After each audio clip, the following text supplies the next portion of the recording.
Yeah, yeah. Yeah. We're in the building. Happy Monday. Happy Monday. Happy Monday. Hey, yo, what's going on with this Game layout? five tonight. Game five tonight. I don't see nobody. What's up? I'm trying to take the layout off. Overlap. Boom. What's going Boom. on? What's going on? What up, what up, what up, what up, what up, what up? Monday. Oh man. I don't know if it feels Allergy. like Monday. Bad allergy Monday. How do you feel like a Monday? Mondays always feel like a Monday. Terrible. But we got game five tonight. Game Yeah. 5. A lot to talk about, man. A lot going on in the sports world. Big shout out Floyd Mayweather and John Gotti the third. When you say what a mess, listen, man, I'm starting to realize, man, we might be the only people that's just being real on social media. Everything is fake now, man. But I will get to that. Let's get right to it, man. Game five tonight. Are they going home? Or are they gonna salvage, muster up some type of, I don't know. God, man. What you thinking? Listen, What you thinking? my heart is Miami, but my head, pause, capital, all pause. Denver blowing their boots off. Joker MVP, triple double. Listen, man, I believed in Miami. Still a good team. Definitely undersized, undermanned. Don't have enough. They remind me of my Knicks in this aspect, and I've been saying this all season. When you have a team of B plus guys, it's very hard to beat another team that has B plus A and A minus and A plus. Of course, Joker A plus. Murray can be an A minus. Porter B plus. You get what I'm saying? Aaron Gordon B plus. So they're very undersized, undermanned. But they gave a good fight. I would be very surprised if Miami wins tonight. Like very surprised. If I'm a bet man, depending on the odds, I would probably put my money on Miami if I'm a bet man just to see what the odds is as far as trying to win money. But if I'm just gotta be realistic, Denver, man, Denver. Let me tell you something. I've been thinking and talking about the Joker for the last couple of days, and everybody think I'm jumping the gun. But once again, when certain players win a ring, it's no coincidence. A lot of these great players, they between seventh and ninth year, from Michael Jordan to LeBron, or a lot of these guys, they win a ring and then they just take off. Listen, I think Joker's about to be the new thing. Um, just players that can do everything. Like I'm sorry, I think the 3-point shot is always going to be relevant, but I think teams now is understanding it's only one Golden State Warriors. Now, if you got two of the greatest shooters of all time on your team, then all bets is off. You can chuck up as many threes as you want to. But I think Denver, Miami, these finals, I loved it because it brought us back to real basketball and it brought us back down to earth. It's only two great shooters ever. So, but just the initial game five, I'm disappointed. I'm disappointed in Spoelstra. A lot of people don't give none of these guys heat when they lose. No pun intended, Miami Heat. But I know you was big on giving Bam. Damn. I think we lost him. I think he was getting on my Bam Adebayo criticism, which I'm right about. Oh, all right, yeah, I You don't know back what in? happened. Yeah, Yeah. so I'll let you You go. said Just give me 30 seconds. Yeah, last week, a couple days ago, you was very hard on Bam Pauls, and as of today, you was correct. But still, I think most of the blame, if they lose tonight, should go to Spo and Jimmy Butler. Um, I had Spo top 5 greatest coach all time if he won this ring, only because look at what they had to go up against. Best player in the world, former 2-time MVP, number one team in the West. But now, to me, Spo, for me, listen, people, for me, Spo gonna get a lot of heat. And let me tell you why, and I'm gonna let you go right after this. Let's not forget who he won 2 rings with. As good of a coach he is, I know he got this team in the West Eastern Conference Finals, and this is his second finals appearance. But let's not forget those 2 rings he won, who he won those with. He didn't win it with this kind of team. He had arguably one of the greatest shooting guards of all time, arguably the greatest player of all time, and one of the most underrated players of all time. He had a whole bunch of guys from the Mike Millers to the Shane Battier. Like, let's not forget what Mario Chalmers was in college. I'm not saying he's a super duper great point guard. So let's not forget who Spo won those 2 rings with. So I'm going to just leave it at that. I got a Denver winning tonight. I got it going back and forth until the 4th quarter. I think Murray is going to take over in the 4th quarter. I give them winning between 9 and 14 points. I'm going Denver tonight, winning in 5, championship, Denver Nuggets. Well, shout out to Danny Berry. Big shout out Danny Berry. Our boy Zamy and Neely, a.k.a. Zamy and Marley, a.k.a. Big Denver in the building. I know who you are now, Big Z. And I heard him talking yesterday. Hold on a second. You know what? Who that? Zay, right? Yeah, now usually I don't do this, but links bring in the his chat. Bum ass up. Yeah, bring his bum ass up. And I heard him yesterday on yesterday's live, sounding eloquent as usual. Yeah, you know what I mean? Yeah. I'll tell you why later. He ain't fooling me. Oh, listen, you ain't gotta tell me why. I saw what was going on. Yeah. Big Z. When the Remy's in the system, ain't no telling when First of all, again, I'm a pimp by blood, not relay Sean. I want a gift card to all I want is Outback Steakhouse, Big Z. That's all I want if the Heat win tonight. Look. Outback, we some BBQs, man. BBQs? I'm a simple man. Send me a $13 gift card, man. I want 13. Stupid number. That's all I want, Zay. Can I get some Outback tonight if the Heat win? Yo, you cannot. Your mic ain't on. Hold on. This is Instagram. I mean, this is not Instagram. You cannot have your shirt off on YouTube. No one wants to see that, man. Why isn't his mic on? Can't hear you. You muted. Something happened because he even came on with the mic off. Nah, but he was saying the same thing I was with Bam. I'm disgusted with it. I don't care what anybody says. I think this is when we say why we think Jimmy Butler's not a superstar to begin with. That's the argument for him. You know what I mean? I think he can't talent for talent. He can't go up against the normal jokers of the world. Yo, y'all can hear me now? Yeah, not hear you now. Yeah. You look hit too. I'm just being honest. Don't say nothing. You can't hear us? Put your other. Oh, you got both AirPods in. We can hear you though. Yeah, come back. Yeah, so good. He's already. He's celebrating way too early for this Denver victory. Yeah, that's what it is. You're gonna look like play from Kid didn't play threw his hands up and he was dead wrong and Kid roasted him. But I think Jimmy Butler is, I still think he's a superstar. I'm going to think he's a superstar. You can't elevate a team like this. I'm always high on Spoelstra, so I totally go against that. I got to definitely call you out. You go against Popovich because when he has nobodies, he falters. Who is he coached? When these guys were a bunch of nobodies 2 months ago. Every Spoelstra put them on his damn back. Game 2, they won a game in Denver, and all he did was put Kevin Love in the starting lineup. I think he's doing the best he can, and I truly believe the problem is Bam for me. I don't care what anybody says.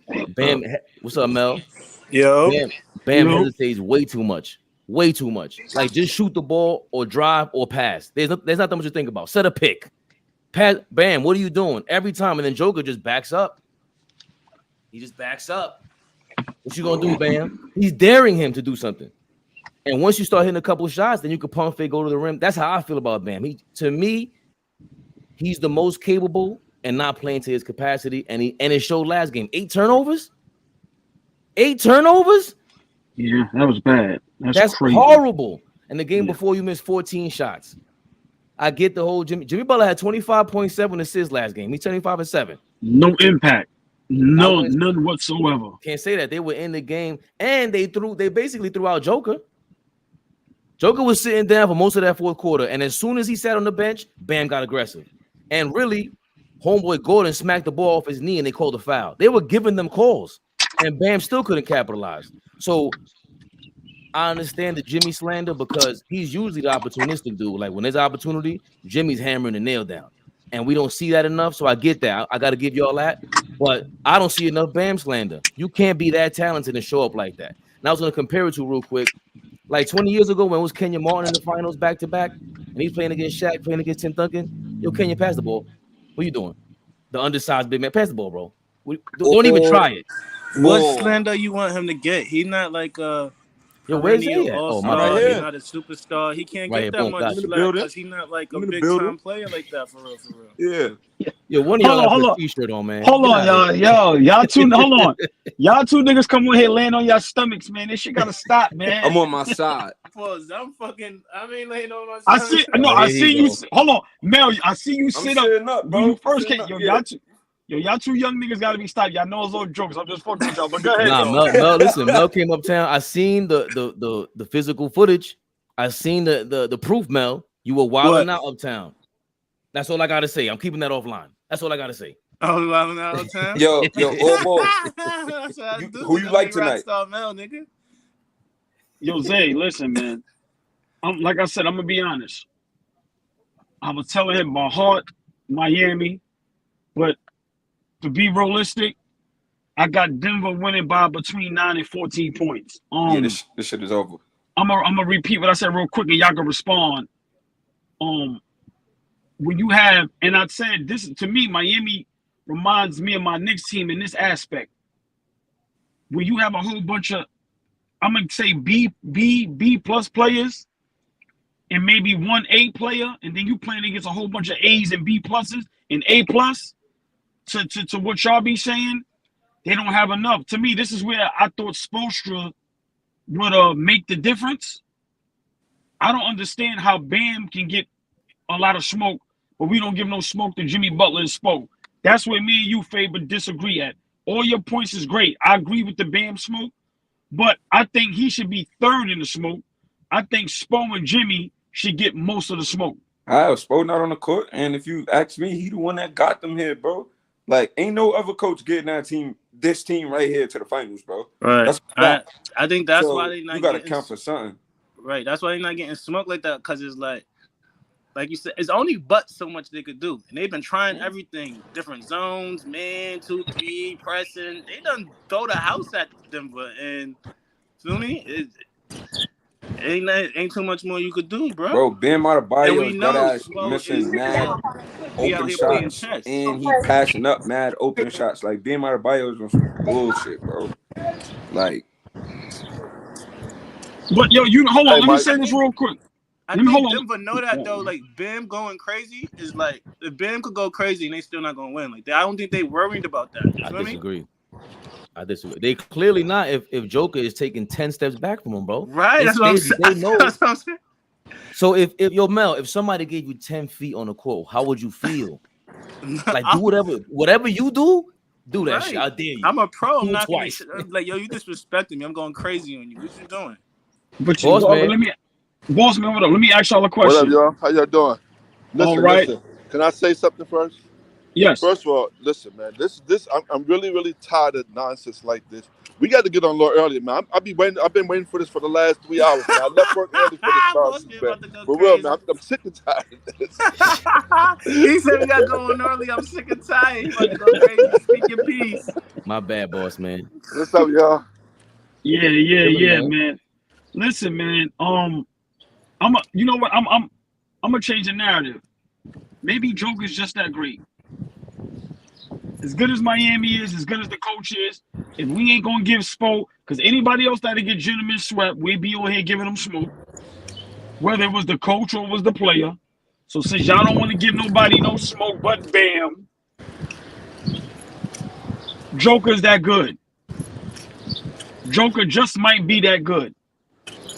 But I guess that goes without saying. It's it's that old saying, mouse in the house. And that's what it is. The mismatches for Miami, it's a disadvantage. They can't guard them guys, man. They can't post nobody up. They've been posted up every time. Yeah. They don't have a legitimate center. You know, they use him Bond, but he's a small guy playing. Switching to the Bluetooth. And I don't think they get the respect that they're not getting smoked because they never really had expectations. Well, high expectations. They was never like during the season in the mix and no BS. You feel me? They wasn't. They guys is not flashy like that. You feel me? So I think that this go along part of the reasons why they're not getting smoked like that too. You feel me? And then they like nobody expected this. They playing with house money, man. So it's like even though you want them to win, it's like if they don't, it's like shit. We was here. Nobody expect us to be here. It's like, us against the world. We here. Like look at all the teams that done superstarred up and they didn't get here. Best players in the world, top 5 players in the world, and they ain't get here. So it's like, yeah, but what I believe, but Mel, that was a good point. But I'm a disagree with them not believing they should be there because Jimmy Butler. No, I'm not talking about them as a team. I'm talking about from the outside looking in, maybe the casual fan or somebody else. Like, you feel me? Not them. Right. Of course, they believe in them, but talking about outside, everybody else. Like, nobody was really jacking my put a shirt on, bro. What this nigga doing? You're my man. Yo, come on, man. Man, subjected to this nonsense. Come on, KD. Yo. Nah, you're mad good. This nigga, man. Yo, I respect it. You need some chest hair, Jose. What's going on with that? Yo, boss man, do me a favor. Yeah. Take it off Bluetooth real quick. Because I think the Bluetooth mic is different than your regular mic is way better. Appreciate it. Yo, this nigga name is Big Denver. Big Denver with his shirt on. Yo, hold on. Is that Zay with a Scarface outfit on in the poster? That album cover, yo, listen. That album cover you just did real quick was.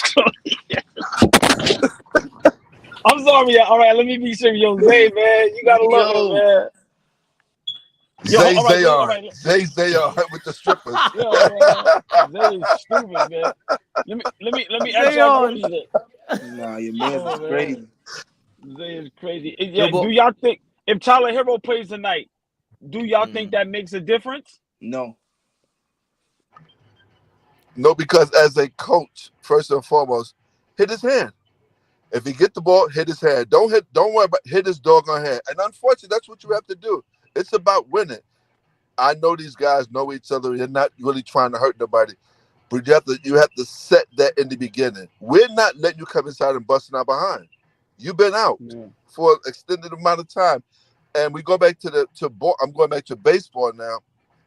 The reason why the Yankees lost that series to Boston was Shannon pitch. They should have bunt. Make his behind work. He had his ankle was bleeding. This is the same thing. You have to play dirty, unfortunately. And again, I'm not saying hurt nobody. No, I would never say hurt nobody. I'm not saying that.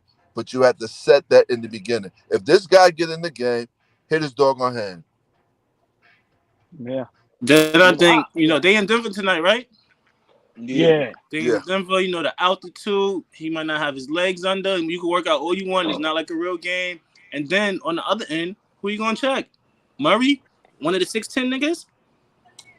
Yeah. I don't think he's playing that. I think though, bro. Good. It's a broken hand. First of all, it's a shooting hand. You broke your shooting hand and you coming back, so it's not gonna mean nothing.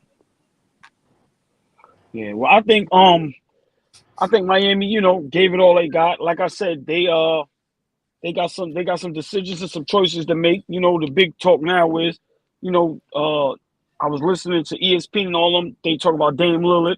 Like now, everybody's really advocating for Dame Lillard to go over there. What do you feel about that? I love it. I think anywhere Dame goes, I want him with us if we can keep our guys. But if he goes to Miami, remember Bossman said it a while ago, and it was the first I heard somebody say it. Got to give him props when he was like, "Yo, Kyrie in Miami." So I think either Kyrie in Miami.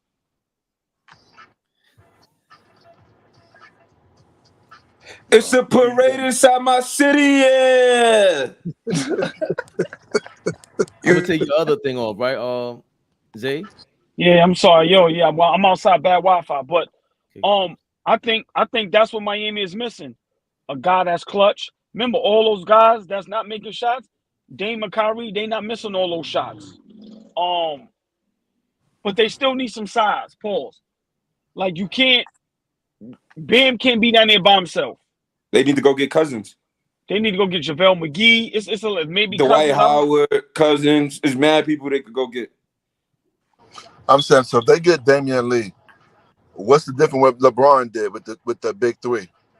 See, we always want to criticize these big threes and all that. That'll be a big three right there. All right, now. Bam don't make you no big three. Now, sorry to tell you that. Now, Bossman, this is why I'm gonna disagree. Only us thought Jimmy Butler was a superstar. Nobody has him a superstar. Nobody has him top 10. Dwayne Wade is arguably top 5 greatest shooting guard of all time. He is. Right. So, and then with Bam, remember, man, I don't think that's a big three. I'm being honest with you. I really don't. Because to me, they still need help. Like, just Dame over there is not going to get them a championship. They still undersized. But yeah, I don't think that's a big three, to be honest with you. Yo, now, if Dame go to the Rockets, man. No, if Dame go to the Clippers, something all right, he came. If Dame go to the Clippers, then I have a problem with that. That's a big three. Yeah, but even then, AllBall, this is the difference. Remember, the whole thing what was a big deal. While LeBron is called a big three super team is because he did it in the middle of his prime. Like Lillard's doing it early 30s, mid 30s, like we're used to seeing it back in the day. Barkley went to Houston. Clyde Drexler went to Houston. Rodman went to the Bulls. Like we were used to seeing it that way. So when LeBron did that, even Garnett was in his early 30s. You know what I mean? So that was a difference. Like that was part of the reason why we were like, nah, come on, man. Like that's kind of crazy. So for Lillard to go to Miami, boss man, I was saying him being this much this deep into the game is different. Like it feels different. Like back in the day, it was like, all right, you're older now. The older guys could get together and try to win one against the new crop of talent.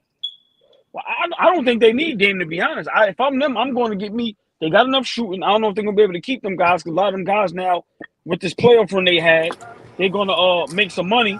I just think they undersized and need some help down low. That's to me. I'd rather Dame man, listen. I'm advocating for my Knicks. I don't want no good play going nowhere else but us. I'm tired of teams. I'm tired of teams that already is a good. Oh, his Wi-Fi is messed up. Yo, Danny Berry, what's the Embiid rumors? I haven't heard anything about Embiid. What they saying about Embiid? If y'all heard anything, I ain't hear shit. Yeah, I didn't hear anything. Yeah, this shit bugging. I was saying, I'm tired of all the good teams getting all the help. Like, y'all, come on, man. Like, y'all in the chip. Boston, chip, Eastern Conference Finals. All everybody talk about is them getting better. Like, come on, man. Nah, you just got to play better. Just got to play better. Other teams deserve to be better. Like, come on, man. So, I mean, but I love when players go places and we think it's a big three or whatever, and then they don't win. I love it. So I hope it happens, and I hope they ass lose. Wait, who you talking about, old boy? Man, this shit bugging today. You saying Miami getting Lillard. If Kyrie go to LA, I'll laugh. If the LeBron goes to Dallas, I'll laugh because that's just like they're the kings of just trading teams and stuff like that. Nah, so Kyrie going to the Rockets, bro. I thought he was going if they don't get Harden, if they don't get Harden, they're going to get Kyrie. What do you think about that, Bleed? The Houston Rockets. If the Houston Rockets don't get James Harden, they're going to go after Kyrie. That's the rumor. I don't care. Bro, the Rockets over there is solid, bro. Hey, please, I love you. I love you to death, please. I don't care where James Harden go. I'm being honest with you, my nigga. First of all, yeah, I'm not gonna lie, James Harden. Wait, I love you to death, my nigga. Yo, I'm not gonna lie. Listen, but that was yo, they was just saying something like he's one of the worst niggas too. You want to talk about super teams and hold on, one at a time. I can't hear both you talking at the same time. If you want to talk about having your way with an organization and super teams and getting niggas to come on your team, pause. James Harden is up there. That he don't get enough flack. He need to get flack like LeBron for super teams. I want Chris Paul, and I want Chris Paul. I want Westbrook, and I want Westbrook. I want to go to Brooklyn. I don't want to be in Brooklyn. I want KD. I want Kyrie. Then I want to go to. You feel me? He don't get the. You feel me? He been hopping around doing what he want. Who been hopping for around? a couple of years and without winning. Who been hopping around, Mel? James Harden. James Harden. Hopping around where? Everywhere. The NBA. What you talking about? Every strip From club the club in the to country. NBA. Yeah. He went to Vegas. He went to Houston. He went to Brooklyn. He went to Philly. He only played for 4 teams in his career, bro. That's crazy. Right. In his It's prime. been like 3 in the last 2 years. What are you talking about? Not in his prime. What are y'all talking about? He been That's on his like prime, 3 in the Lee. last 2 All years. right, fellas. All right, he's requested it. He was on OKC for 3 years. Then it was on Houston Rockets for 10 years. That's mad years ago. Right. Then and he got mad superstars. Brooklyn, he played with mad superstars over for there. 1 year, bro. Faye, let's get in control. I don't know why are we arguing about James Harden, bro? Exactly. How does it go from Kyrie to James Harden? We talk about Kyrie. We talk about no James Harden. No. AllBall triggered this. You said I don't care about no James Harden, and then he defended his man. but the question was if Houston gets Kyrie. That's what the question was. What does Flea think? Flea, are you frozen? I don't think that's a good fit. Nah, Flea not frozen. Nah, Flea, I just like what you doing, Flea? He just ice grilling us. I'm waiting for y'all niggas to shut the fuck up so I can speak. That's all. Just wait. That's all. Nah, real nigga shit. I'm not. This thing is sitting back in the cut like you're the Godfather. Yo, good to see everybody. He look like Wesley Snipes in New Jack City with the fucking pointing down in the camera. I'll just fuck with y'all. It's good to see y'all. I was just popping in real fast. Flea, what up? Yeah, let's get your opinion tonight. Are you disappointed with the Miami Heat? And of course, I was wrong so far. Yeah, I just feel like the Heat overachieved. They came in the playoffs as an 8 seed. They came in the playoffs as a play-in. They played out of their minds for the last month and a half, 2 months, and they just out of gas right now. Like Jimmy has played out of his mind for the first 3 series. He can't dial it up this series. He just can't dial it up. They're overmatched. They don't have enough talent to combat against Denver. And this series going longer than it probably should have. They probably should have got out of here in 4, really. Like, why this nigga always so calm and cool? Like, yo, bro, you not the coolest nigga in the room, bro. I'm at work, Jay. I gotta calm, cool, giving us big words and all that. How did crazy. Yo, how you mad? This nigga a well-mannered grown man. What? Niggas be hating. I'm hating. This nigga always mad and cool, bro. It's all good. It's all good. I'm gonna sit and watch. I just want to jump in and say what's up to y'all real fast. Everybody can have their shirt off. Before you go, bro, how did the Heat overachieve, bro? They did overachieve. You don't think they overachieved? He was gonna be in the finals.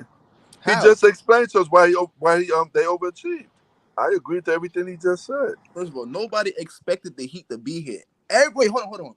I'm not even gonna say everybody. I'm gonna say me. No, I'm gonna say y'all, because I had the Heat going. Everybody on this live had anybody else in the East going but the Heat, right or wrong? I think I might have had the Heat. And they got them niggas the fuck out of here. How the fuck did they overachieve? That's why they overachieved. That's why they overachieved. Exactly. What? That's what I'm saying. You're not saying they underachieved. We saying they overachieved. Overachieved, right? Not under. They just achieved a goal, bro. They ain't overachieved or underachieved. They just achieved the goal of beating everyone that they lost to last year. But I'm saying, playing the number 1 seed again, bro. But I'm saying, would you have bet on this team against anybody else? If you had $1 million, honestly, if you had $1 million, are you betting they're gonna beat? Are you betting they're gonna beat Miami? I mean, not Miami. Are you betting they're gonna beat Milwaukee the first round? Did they win? Yes, that's not the question. Yes, we all know they won. I'm saying you had $1 million right now to bet against them, 7-game series. Are you betting on Miami or are you going to bet on Milwaukee? Yes, Miami been giving them problems for the last 3-4 years. Nah, I thought the Knicks was going to beat them. I did think the Knicks was going to beat them. Yes. And then you got to remember, they lost their first game. They had to play the second game for a playing team. Come on, bro. Nobody expecting them to be in the chip right now, bro. Nah. Nobody. No, stop saying nobody. Say but me. Okay, that's your team. So anybody but you. That's your team. No one's gonna argue about your team. That's your team. Because we all feel the same way about our team. Nah, that's not my team, no. My team is Philly. Right, but please, the whole point is that when you overachieve, for the most part, I understand what you're saying. Like sometimes some of us have like some ill foresight. We see something that nobody else sees. But for the most part, nobody had Miami coming out of the play-in, let alone the first round, second round. Now in the championship, and even though they don't win, we still got to consider it an overachievement because it's like, damn, we didn't expect this shit. This is amazing. Nah, y'all just surprised, bro, because nobody did it. That's all there is. Nobody underachieved or overachieved. Everybody just surprised. Like, damn, they had to play 2 playing games, then beat the number 1 seed. Then y'all thought they were gonna lose to the Knicks. Then they thought they took Boston to 7, beat them, got them the fuck out of here. Now they playing Denver again. It's just everybody surprised, bro. They ain't overachieved or underachieved, bro. Everybody just surprised. They just surprised everybody. So, Bleeze, let me ask you a question. Because like I said, I gave you your props. You definitely was like the only one. Are you disappointed in this series so far? No, not at all. First of all, you got Joker. He been the best player in the league for the last. He been the best player in the league for the last 3-4 years. Jamal Murray. You got Michael Porter still developing. You just got some shooters from last year that was just on Lakers. Caldwell Pope. Then you got underrated defender and baller Bruce Brown from the Brooklyn. He was wild on Brooklyn if y'all watched him. And it's like, damn, y'all was number 1 seed for the last 3-4 years, and y'all just now making it, and y'all playing an 8th seeded team that don't even deserve to be there. So no, I don't. Hell no. Okay, I respect that. Especially I think what Bleeze is saying too, like we were staying when we were, because now it's easy to say, oh look at Miami now, but the last 3 or 4 years we've been saying also for them to reach the conference championship that many times, that's a part of why Bleeze is saying they haven't overachieved. So they should be achieving this in Bleeze's eyes, because to him it's like if they don't compete against anyone in the East, that's an underachievement for him. So I get what he's saying. If he was on them from the last 3 or 4 years now watching this, we shouldn't be surprised. But I just still feel like damn, Mel said earlier, I've said it for the last couple of weeks. Jimmy Butler and Spoelstra in the Heat is always going to be playing with house money, because I'm not supposed to be here in the eyes of the public, the betting odds, everything. So right. I don't see why. That's why you're saying they're not getting enough smoke, Spoelstra or Jimmy Butler. But if they win tonight, we'd be shocked. We'd be shocked. You, right? Think about this though, right? They was in the finals. This same team, except for Kyle Lowry and Kevin Love, was in the finals against the Lakers in 2020. They picked up Kyle Lowry and picked up Kevin Love. Two great pickups at that. And I expected them not to be in the finals this year. That's another guy who played vital minutes when AllBall said Kevin Love's gonna make an impact in the playoffs. I said, get the fuck. And look, he threw some touchdown passes. He beat the Knicks, bro. He beat the Knicks. Proving everybody wrong that they deserve to be in the league, bro. 8th seed or not. First of all, we had to fight. Nobody else did. We had to fight. Well, you know what? With the Miami, am I surprised that they're in the finals? To me, it's yes and no, and I'm gonna say this. Before the play-in, I was the one everybody was laughing at me. I'm like, yo, I wanted that first round to be Miami-Boston. I was like, yo, I'm taking Miami. Everybody was going crazy on me, excuse me. Then when they played Milwaukee, me and Bleeze, I'm like, yo, I'm taking Miami. And people was going crazy. And I was like, yo, let's not act like they never beat them. Now, of course, I picked my Knicks. I'm a Knicks fan. Boston, I knew they was going to be Boston, but I'm not going to lie. Game 7 in Boston, I was like, damn. I don't know. Right. Damn. But I got to be realistic. Tatum getting hurt literally in the first possession help that out. I'm not going to take nothing away from Miami, though. But like I said, I didn't think they was going to be outmatched like this. And I knew Joker was good. I didn't know he was this good. They just got the better team. Yeah. But man, listen, man, I'm not gonna be so down on Miami. I want to give some props, because that's what happens with a lot of these networks and platforms. They're just like, just jump all over Miami and this and that. Joker's that good, man. Like Joker's that good, and we got to start paying respect to. Listen, boss man, think about it. If he'd got MVP this year, which he should have got, we all can disagree. But think about it. He'd had 3 MVPs in the year. He'd had a championship, and he's going to get Finals MVP. NBA Finals MVP. So I think for him, with the accolades he has so far, listen, man, I think he got to start being talked about in that tier with the KDs and the Kawhi Leonards. ESPN better start playing my man next year, man, more, bro. Because there's no way Denver Lakers supposed to have more TV games than Denver, bro. Like, let's keep it 100. Next year, Denver better have mad games on TV, bro. Because that's the only reason why I feel like a lot of people underestimated the Nuggets is because they never seen them. My pops called me, right? That's a good point. I think it was like game 4, he called me. He called me the day of game 4 when it was about to come on. He like, yo, man, this white motherfucker y'all got is a baller. That's one of the best person in the league. He started going crazy. He's like, yo, it's crazy. I never seen him play to the playoffs. I'm like, that's crazy. Like, because Jokic is a baller, bro. Murray is a baller. MPJ, he ball when he hot. Aaron Gordon is a big piece to the team. Like, bro, that's a good, solid team, bro. Word. Well, don't you think, first of all, for you, right? Because the ratings for this championship is crazy. It's on par with last year. It's up. It's higher than last year. I don't know if it's higher, it was but like, I know it was like 11 million. It was 11. Yeah, it's higher than it was last year. Fabian, I seen that. And you had to have seen more Denver games than me, but I've seen enough. Like last couple of years, been you, Ryan, and Zach been telling me about Joker, so I watched more, so I know how great he was. But I didn't expect Aaron Gordon to turn out like this defensively. You talk about him because we didn't watch him enough. That's a great. I feel like with Aaron Gordon, right? The game is it's easier for him now. Easy. Only because like when he was in Orlando, he got to do everything. He got to play. He got to guard the best big guy. He got to score. He had to literally do everything. In Denver, well, all we need you to do is play defense and play that little dunkers position. Like just run to the rim so you could get lobs and shit, bro. The game is super simple for him. And like let's not forget, Aaron Gordon was a fucking number 4 pick, bro. Like, so for him to just come in and the game is just easier for him, he don't got to do much. And he playing with Jokic, bro. Jokic don't really give a fuck about scoring. Excuse my language. I don't know if you curse on here. But Jokic don't really care about scoring. Yo, Zay, this is to you, right? I'm not going to say that it's unexpected that Denver is winning the championship this year, but they was first seed for the last 3-4 years, right? No. Only all year. Only 1 year? Yeah.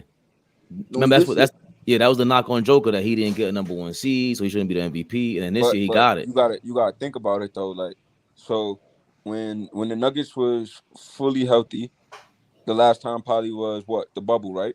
Yeah. They went to the Western Conference Finals. They just happened to play a better Lakers team. In a bad matchup. Yeah, because they had too many bigs to throw at Jokic. Now, 2021, what's his name? Jamal Murray, he get hurt.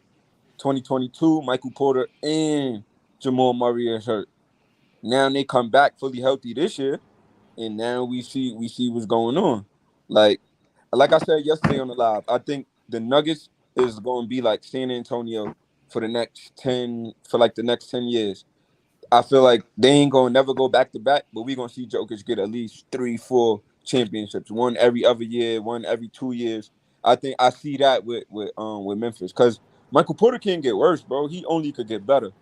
Like, I feel like if he get better, then the league is really in trouble. And it's not even more so about his skills, it's about his mental, bro.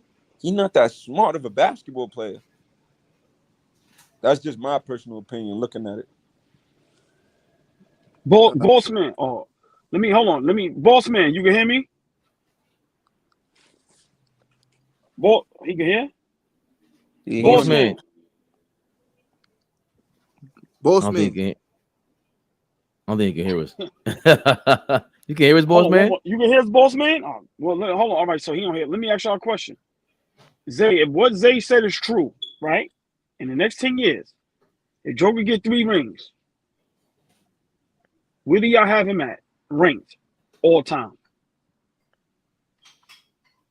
If Jokic get 3 rings, you talking about like centers or just all time players? All time. Probably top 20, top 25. Top 20. So hold on. Just stay there, y'all. You telling me. Just stay there.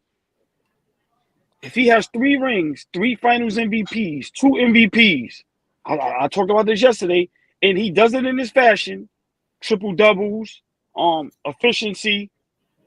You telling me you gonna put him only top 25? Yeah, that's high though, bro. You act like being top 25 players in the NBA, the greatest NBA players is a knock All on right, him. so hold on. Stay there, y'all. So with 3, he's not jumping over Kawhi and KD. But is Kawhi Leonard top 20 players in the NBA of all time? Exactly. Yeah. People, listen, man. Some people got him Kawhi top Leonard 10, is top top 15. 20 Yes. all time. Listen. You Go ahead, said boss all man, I'm sorry. time? You said all time. I'm not you talking. I was just nodding my head. Go ahead, kid. I'm sorry. Go ahead, AllBall.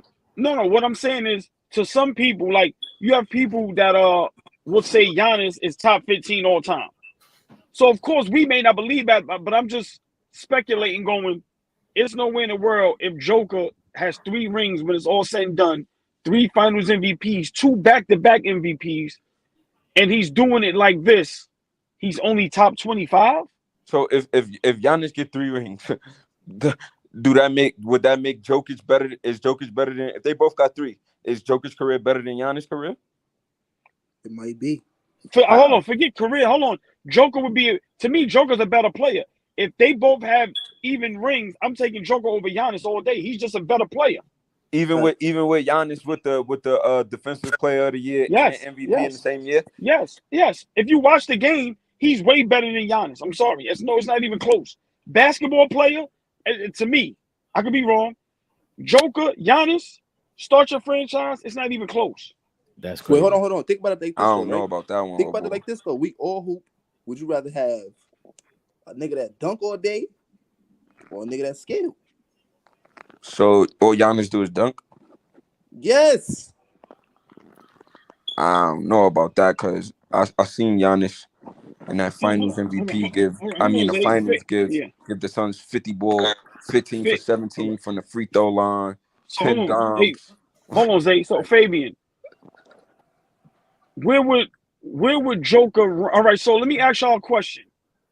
What's y'all 5 players after y'all top 10? Ooh. Moses Malone ain't talked about. Dirk, Kobe. Well, Kobe might be top 10. I keep doing that. You said Moses Malone, Dirk. I'm thinking Garnett is in there. Steph might be in there right now. Like Giannis is fringe. We talk about all time, right? Yeah, like let's say in your top 15. We can exclude Curry, LeBron, and all them niggas. Why? We exclude all of them. Because Curry's in your top 10? No, not just in my top 10. They in damn near everybody top 10. I don't know about y'all top 10, but he's not in my top 10. Who, Curry? Yeah. Nah. He ain't there. So Curry not top. This is what I mean. Like we gotta go back to we gotta just like so look. No. We're not doing that. I asked a simple question. Why we not do? But bro, no, how you say Giannis? How you say Jokic is top 10? But LeBron James ain't top 10. Like, come on, bro. But that's like again. That's going back to what Blee said. LeBron is in my top 10. What are you talking about, bro? LeBron's in everybody's top 10 at this point. See, we ain't gonna do that, Zay. I mean, I'm not gonna even let him do that. I just asked a simple question. All I'm gonna say is, if LeBron is not your top 10, you're goofy. No, hold on. LeBron just got an all-ball top 10 then.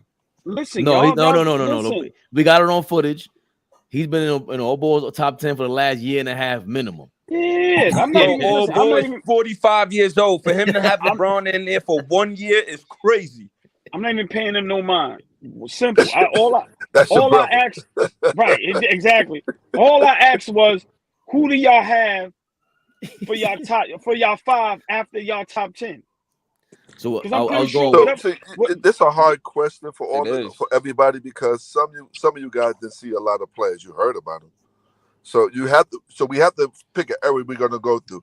The players that we did see, or everybody that was included in the NBA. No, all right. So what I'm saying is, let's just be realistic. If it's everybody we all see, guys is probably gonna say guys like Dirk, KG, Charles Barkley, like Fabe said, Moses Malone, Bossman. You may go a little deeper, Dr. J. I'm saying you telling me if Joker, when it's all said and done, got 3 rings, 3 Finals MVPs, and 2 MVPs, he's not better than those 5? Then Barkley, yeah. And that Dr. J name, I got a real hot take about that. Like, I think he was great. I think he's the most important player in NBA history, in basketball history. I think, me personally, I feel Dr. J is the most important player. But I think if you look at his series, he shouldn't have let nobody shoot the last shot. Like, there was something about him that wasn't clutch to me. When I look at the series and look at his stats, ain't nothing not clutch about Joker. Like, Joker showed the hell up when it mattered. When it was crunch time, he showed up. And I think that's what gets him over KG, Barkley. That's what he'll get the nod from. So KG didn't show up when it was time? Not for me. I've seen him shoot too many damn fadeaways. Like, the thing about real quick. The thing about KG for me is that, or any player, when you play to your when you don't play to your advantage, to your strengths, I don't like that. That's my beef with Bam this year. You know what I mean? So the same thing with KG. Like, Joker does never not play towards his strengths. Joker always plays towards his strengths. But Zay, listen what I'm saying. What I'm saying is KG in that window. Mute whoever that is. Yeah, KG is great, Zay. I'm not. But what I'm saying is, how can you argue one ring, one MVP against 3 rings and 2 finals MVP, and 2 MVPs? How is that an argument? My thing is just I gotta see it first because I know we're going hypothetical. So it's just like, if it's all said and done and Jokic got 3 rings, I still don't think. I don't see him top 10 players, bro. Maybe top 15, maybe top. All right, 20, you said top 25. Yeah, around there. But top 25 is still great. 25 to be one of the 25 greatest NBA players of all time, bro. That's not a knock, boy. Nah. Borderline, or is he borderline 25, or is he 25? No, 25 is OG. That's mad low for Joker. I'm gonna put him. He might have to be top 15 for me. Cause look, I just wrote a list. My top 5, right? Top 10 is top 10.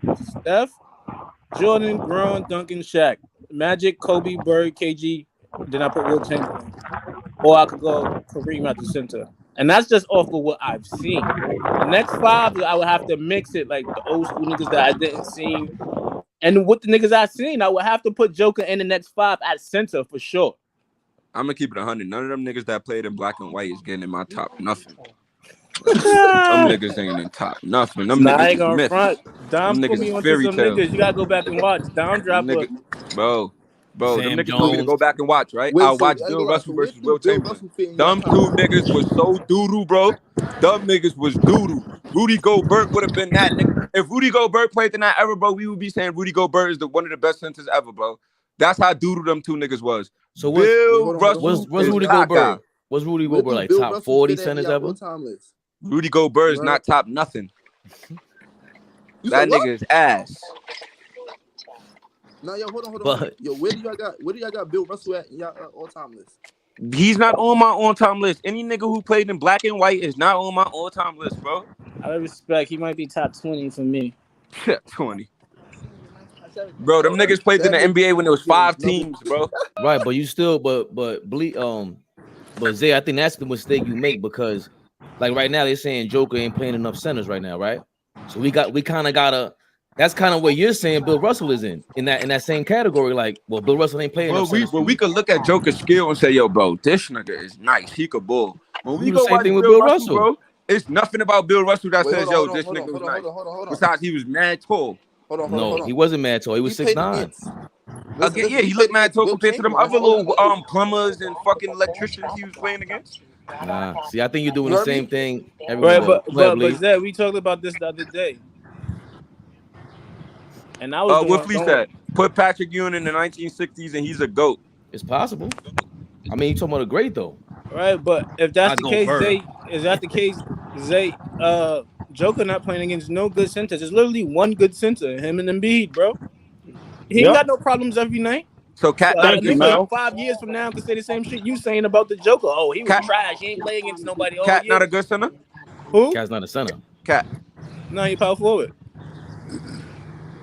But hold on. Hey, Mel, hold on. Hey, Mel, what you said? Hold on. That's a great point because a lot of these guys that's really centers is ducking smoke and making themselves the four. True. Right. So hold on. Let me ask this question then. So when Denver was in the finals, what center did they play against? Exactly. They play- Bam is a 4 and he's guarding the Joker. I'm just saying when they was in the bubble, they played. When they was in the bubble, who did he play against? Oh man, 3 centers. He played against 3 centers. I had a tough time. That's the point. Yo, Van Vliet just declined, bro. Yeah, he's about to be a Toronto? free agent. I've been telling y'all that Van Vliet out of there, bro. He went that baggy. Van Vliet To the Lakers. Wouldn't you, please? You close by. Wouldn't you decline that? You gotta give half your taxes to the government. That's who Miami should get. I'm out of there, bro. I'm out of there. Miami don't need Van Fleet, bro. Van Fleet is Gabe Vincent and Struce all together, bro. They don't need that nigga. Here you go. Nigga won a ring. He won a ring and he gave Vincent. That's crazy. Nigga won a ring. He won a ring with which I just said was Kawhi Leonard's top 10 all time. So wait, he ain't smelling. Did he even go back to the playoffs since Kawhi left, bro? Like, yeah, he did. Here we go. How many times? Twice. Here we go. So you would rather have? Thank you. You would rather have Max Strus and Gabe Vincent over Van Fleet? Wait, time out. Well, we can't. That's crazy. Have you been watching the finals? We can't do that because I gotta cash Van Fleet out. I don't gotta cash them two niggas out, and they gonna do the same thing he do for less. You heard? We gotta respect that championship. We gotta respect Fred because he Chef G. So my thing is niggas take all bull on here all the time saying Kawhi. The reason why Steph Curry won that first chip is because Kyrie and Kevin Love was hurt. So we could say the same thing about Kawhi chip. You can. So that's what I'm saying. It's like, yo, bro, every playoffs is some shit that's gonna happen. So we can't just be putting asterisks next to niggas' rings, bro. So we can't take that away from Steph Curry, though, just like the same way we can't take that away from Kawhi. But I think you can't say that though, Zay. You can't say that. Zay, hold on, Zay. You can't say that because look how you just disrespected Bill Russell. Right. Bro, you never seen Bill Russell. Oh, Dom is in here. We got the perfect guy. Like, bro, any of them niggas that played in black and white don't count, bro. Dom dropped from the Raptors like Sting. Send me the color, Dom. I got you. I have a playlist for you in order. I cite all my work, my friend. I'm not like these kids on the internet that say I watch this and that and they don't cite their sources. I do my homework and I'll show you my homework. And he has a shirt on, Zay. So, Mr. Dom Dropper, I'm happy you in here. Question. So you watch Bill, you watch Kareem and Wilt and them niggas, and you gonna tell me that they was good? That's your question? Of course. Why? Tell me they're not. Yo, Dom, I watched the game. I think it was like stuff like that. That wasn't like a thing back then. It was Bill Russell versus Kareem. I think it was Kareem, matter of fact. Not even Wilt. No, I think it was Wilt. I think it was Wilt and Wilt and Bill. I seen the two niggas miss 2 layups by the basket, bro. The other 2 niggas was caca. So please do not talk to me about those old ass, trash ass big. We can send players missing. I've seen MJ miss a wide open layup on a break. I've seen LeBron miss a layup. I've seen him travel left and right. I can cherry pick any clip to fit any narrative I want. The numbers are there. The stats, the accolades, and what people consider them are there. It was 9 teams in the NBA at that point. Huh? It was 9 teams in the NBA at that point. You know, hold on. Only limited spots in the league. You know why I hate that your argument, Zay? Because if they would have lost, you would have said, "Oh, and they couldn't win with 9 teams in the league." Just like with LeBron winning in the bubble, and he couldn't win in the bubble. So anytime people say stuff like that, that is big time. You came on here as a big time hater, Zay. Nah, I'm a hater. If you played in black and white, I'm a hater. But Zay, look. There's probably how many good centers do you think in the league right now? Yo, wait, hold on. Before you answer that, yo, Embiid, unmute Turbo. And that's it. DeAndre Ayton He's trying to talk. Nah, he on mute. Turbo, unmute yourself because the wind goes crazy. Hey, Zay. Yeah. I understand what you're saying, Zay, but unfortunately, it's not Bill Ross' fault that he didn't have a lot of centers in the lead that time. He played against the people he played against, and he dominated. So if he doesn't dominate, like Flay said, we won't be having this conversation. Then it'll be a failure. So he did what he needed to do at that particular time. I can take your word for that, not Dom Dropper, because Dom Dropper is like 15 years old. He ain't see it. You was alive. That's like discredit. I can take your word for it. But look, Zay, that's like saying niggas gonna be able to discredit the Joker. Who is he doing this against?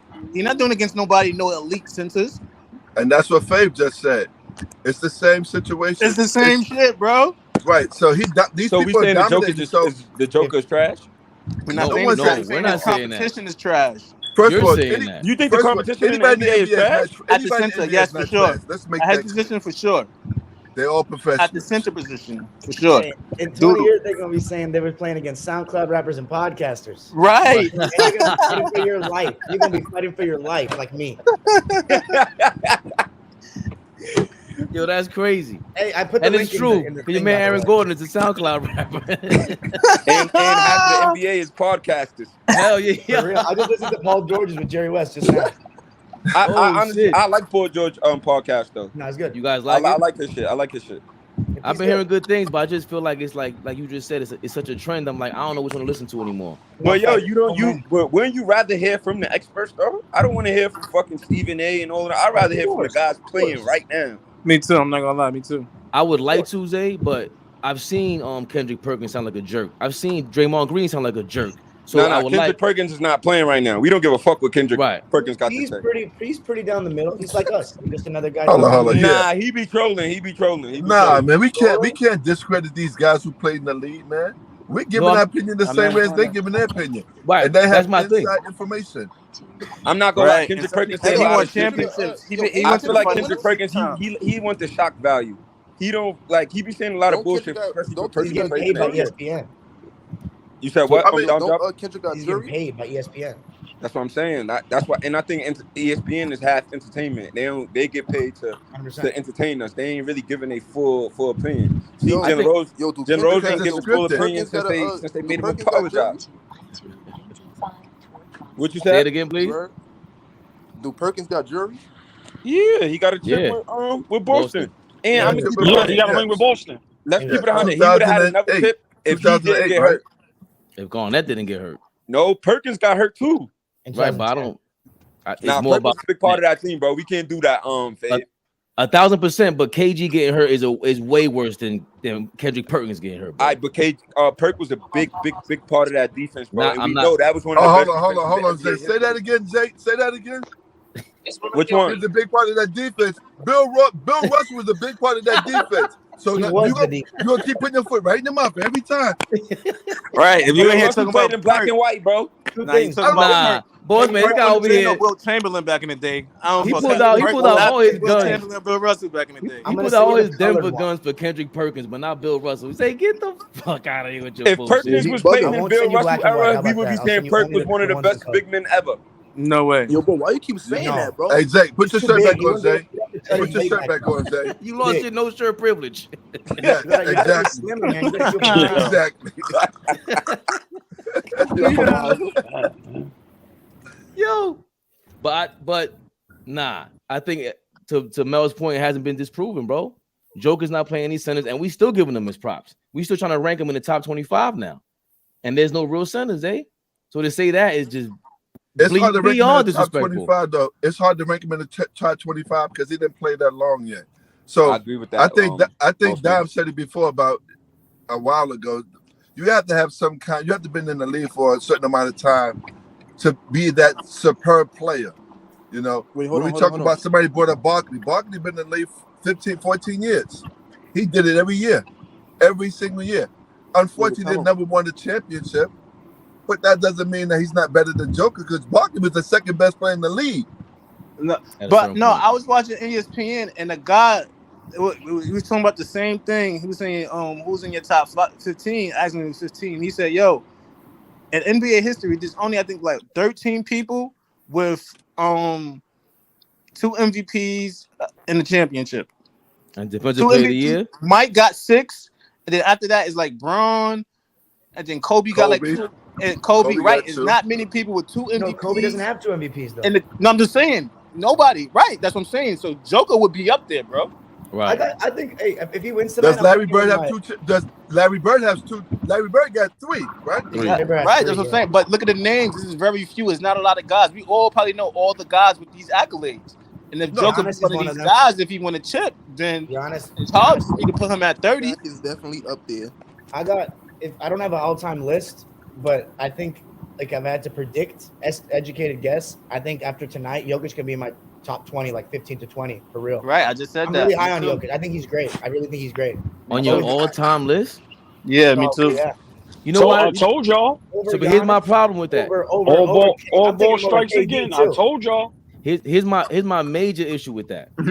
His first 4 years, he ain't come in the league and do what Akeem did, what Shaq did, what Ewing did, what Bill Russell did. Your guy, Will Chamberlain, he ain't come in here and do that. It took him a while to get there. Everyone but Ewing is ahead of him, but not Ewing. Although I haven't seen him play, so it's not fair. But would you guys say Jokic is better than Ewing if he wins this ring? Let me ask you. For sure. His first 10 years. He's already. If You you can't categorize.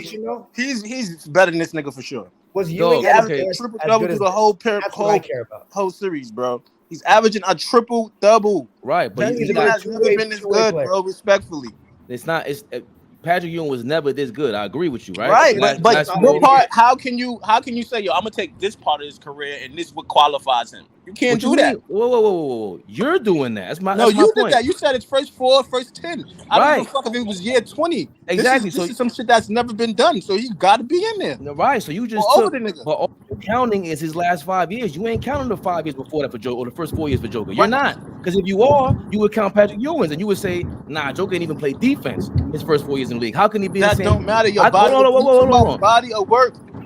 Yeah, that's my point. Right. So then he has to. But that don't take nothing away because what he doing is his story. If that's the case, we gotta say like Jimmy Butler's top nothing. Because his first couple of careers, his first 4 years in the league, you don't ever do that to Jimmy Butler. First 5 years in the league, what his numbers look like. And who said Jimmy Butler's top 20? Nobody. Mel. What are you talking about? Fabian does this. Like with Kobe, he always says he wasn't that good in the beginning, like or in the first couple of years. Right. That's just his criteria. For me, that's the criteria, bro. That can't. For me, I care more about how you are at your best, and Jokic's best is pretty amazing. You know. I think y'all do. I think everyone, for the most part, they go for their peaks, and that's fine. That's a different conversation. Yeah, I think that's what you're saying, Mel. Like at his Patrick Ewing at his peak, he wasn't as good. Come on, now I ain't arguing that shit. Right. I ain't arguing that shit, but he did play against more competition. So how your criteria goes? If he does like his shit get lowered because the first couple of years he wasn't as elite as he is now. Yeah, so he goes down in ranking. No, it's not that he wasn't as elite. He wasn't even like a thought of player. Like whereas some other guys have come in the league and they like that guy right away. Where Jokic true, that's a lot of players. True. I don't blame him. Like I don't care honestly. He became insane. Like I really don't care. Right, that's what I'm saying. But you have to give Mark Jackson and Pop a lot of credit for all of this because they allowed the big guys to shoot the 3-pointers. So that makes them more advanced than the old center that's playing right now. Guys wasn't shoot the 3-pointer like that. Larry Bird was one of the best shooters of all time. He shot what, three 3-pointers a game? These guys are shooting 10 and 9 a game. Dirk, all of them guys were shooting 10 and 9 a game. They revolutionized the game, man, for big guys to be relevant in these games instead of being a low post player. But Jokic is a low post player. That's what I love about him. He can shoot the 3 and he dominates it. Like that. My thing of why Jokic is going to do it. Hey, Dom, I'm sorry, Dom. But again, Patrick Ewing couldn't shoot the 3-pointer. That wasn't his game. It wasn't 3-pointers back there for them to shoot the basketball. So Jokic don't take that many threes, though. Come on, y'all. That's true. Like out here shooting 5 or 6 when he threes shoots, he makes them. He's not doing that. That's true. He does make it when he shoots. But that's why I think we needed a center to break the mold of these centers who haven't won a championship as the best player since Shaq. We needed a guy that's able to, whoever's guarding him, he knows what to do. If that means stretch out the defense, he'll do that. But if it means pound guys inside, he does that. Pause. But he does that. He destroys them down low. I'm not even conscious like that, but AllBall, he be pausing himself. Jokic dominates. Hey, hold on. Hey, can you hear me? Yeah. Yeah, because I keep going in and out. So what? My boy getting phone calls left and right. Awesome. Turbo, you loving that? What are you eating? That taco or that chalupa? My boy Turbo eating good over there. Y'all see? It's his birthday week, man. Dom said a while ago. Happy birthday, bro. With Joker's Thursday, accolades, right? With Joker's accolades and how he plays, I'm telling you, man, this guy's going to have an opportunity if he does what I think he can do if the organization does it right and keep the right players around him. Listen, man, if this guy gets 3 rings, 3 Finals MVPs, and he just keeps his 2 MVPs, don't even get another one, he has an opportunity to crack the top 10. I'm sorry, I know nobody want to hear that. Absolutely, but that's a lot of rings. 3 rings and 3 Finals MVP. That's a lot. That's 2 more. No, it's not. No, it's that's not. 2 more years at a high level. Yeah, he about to get 1 and 1 tonight. I mean, Kobe. No, I know, but still, I mean, you just never know what's going to happen. Like, they're not going to be able to retain because this new CBA garbage. They don't want dynasties. So, like, Bruce Brown is probably walking away this summer. He's getting real money, which is going to be sad for Denver. It's going to be a big loss. So, then, Dom, you making his point even greater. Yes, but he has to win 3 rings. That's very difficult. Yeah, but if it's harder. That's what makes Brady and Belichick. It gives them some credence. It was smart for them to take less money in the NFL, for them to contend that long. If Joker wins and you're really the only guy on your team and you win 3 in a row, something like that, now we're talking about 2 more seasons. 3 in a row? That's what he's saying. That's 2 more years if he wins 2 more championships and 2 more MVPs. That's a different category. Yeah, I'll let you go premature right now. Right? A lot of young people that's getting out of high school is going overseas. If you notice that. No, it's true. And boss man, I'm only muting you because of the win. I'll see. Different over there, bro. It's a different ball over there. Wherever boss man is, it looks like very nice nature, very green. Hey Dom, he in the hood. Hey Dom, don't let it fool you. He in the hood. Well, where is the hood? Is it green? It's green. Half and half. New York is half and half. Damn, I would have said I didn't know there was that much greenery in New York except for Central Park. So Queens is like that. Uptown is crazy too. Oh man, the Bronx has a lot of green. Yeah, hell yeah, a lot of green. Dom, you would like the green in the Bronx. You said something about me. You said something about me, Dom. I'm sorry. No, I was saying the place that you're driving, it looks very like woodsy and nice. Oh, it is, man. So just to give you a little heads up, I like to drive. So this is my therapy right here. I don't smoke nothing, none of that crazy stuff. I don't knock nobody that's doing it. But I like to drive. I like to meditate and think about a lot of things. So I'm going to pick up myself from upstate. So I don't mind driving, man. I love it. You better go pick up E? Huh? You better go pick up E? Say that one more time. You better go pick up Ethan? Yes. Yeah, he down there with my mans from Buffalo. Oh, okay. But I'm not going that far. It's only a half an hour away. That's when I go pick him up from school. That's 5.5 hours, man. I don't mind taking the drive. I love driving. I'm about funny. He in Plattsburgh. It's funny, boss man. I says that because I hate driving with a passion. Like it's totally untherapeutic for me. The sitting down gives me like I stand up what I talk during the podcast because it just takes my energy away. But I don't. After 2 more seasons though, Dom Dropper, 2 more rings. Let's say another finals, another MVP. Joker's cracking your top 20, top 25 easily. That's KG's not that, right? Well, I already said I may have to already. I was saying in the history chat, I'm gonna put him above Dirk and Kevin Garnett after this ring. That's a hot take, but I'm more impressed.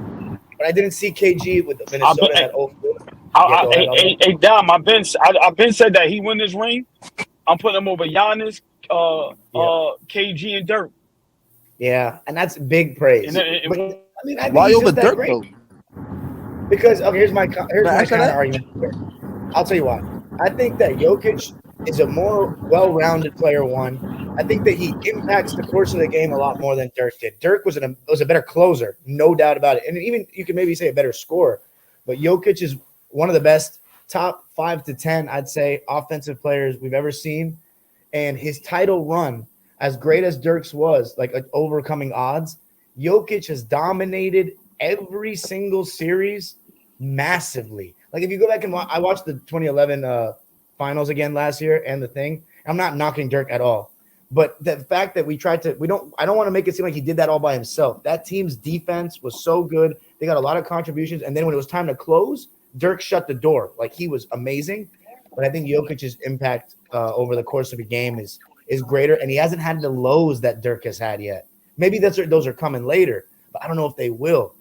So that's my argument for Jokic. I think when you watch him play, I think he impacts the game more. I think his title run is more dominant, and Yeah, but here's the thing, though. I'm not saying nobody's wrong for picking Dirk. Off one ring, 1v1, and with everything Dirk has done, I'm not even tripping on saying Dirk's But hold on. But Dom, hold on. Let me say this. Let's. This is what I'm saying.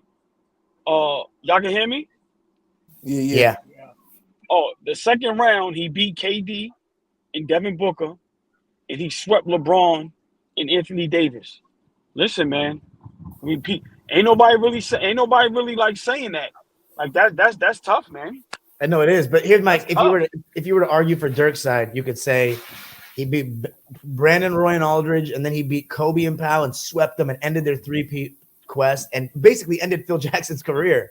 And then they beat KD, Russ, and Harden, and they beat LeBron, Wade, and Bosh. Like I will say, that's what I was going to ask. Yo, Don Drop, I was just about to ask that. Is y'all taking Dirk ring? Is y'all taking Joker ring over Dirk ring? We gotta do it. We gotta do it like do it by Fab shit. Because they both beat LeBron.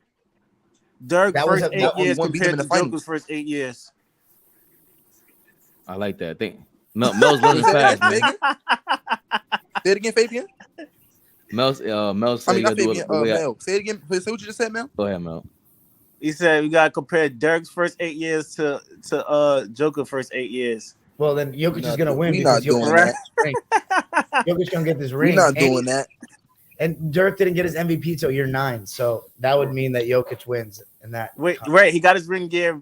He got his MVP. We're not doing that though. But what year was it when he won a chip? 13. See, that's what I'm saying. That's why you can't just take a certain part of somebody's career, bro. Nah, but I think remember Dirk was dominant sooner than Joker, so that's why he's in the conversation. Like he's not. Yeah, remember he went to 2 championships. So and he's as a number 1, and he lost at All-Star. So it was Steve Nash.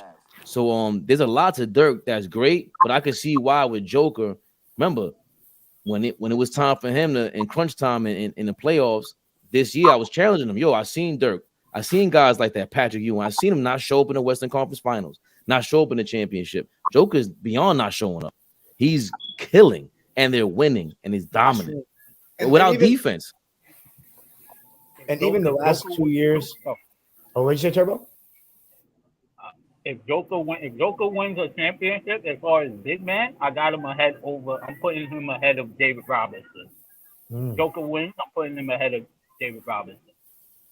Now, if he can win 2 more rings, he definitely could crack the top. He's definitely cracking the top 5. He's definitely got a chance to be a top 5 center of all time, for sure.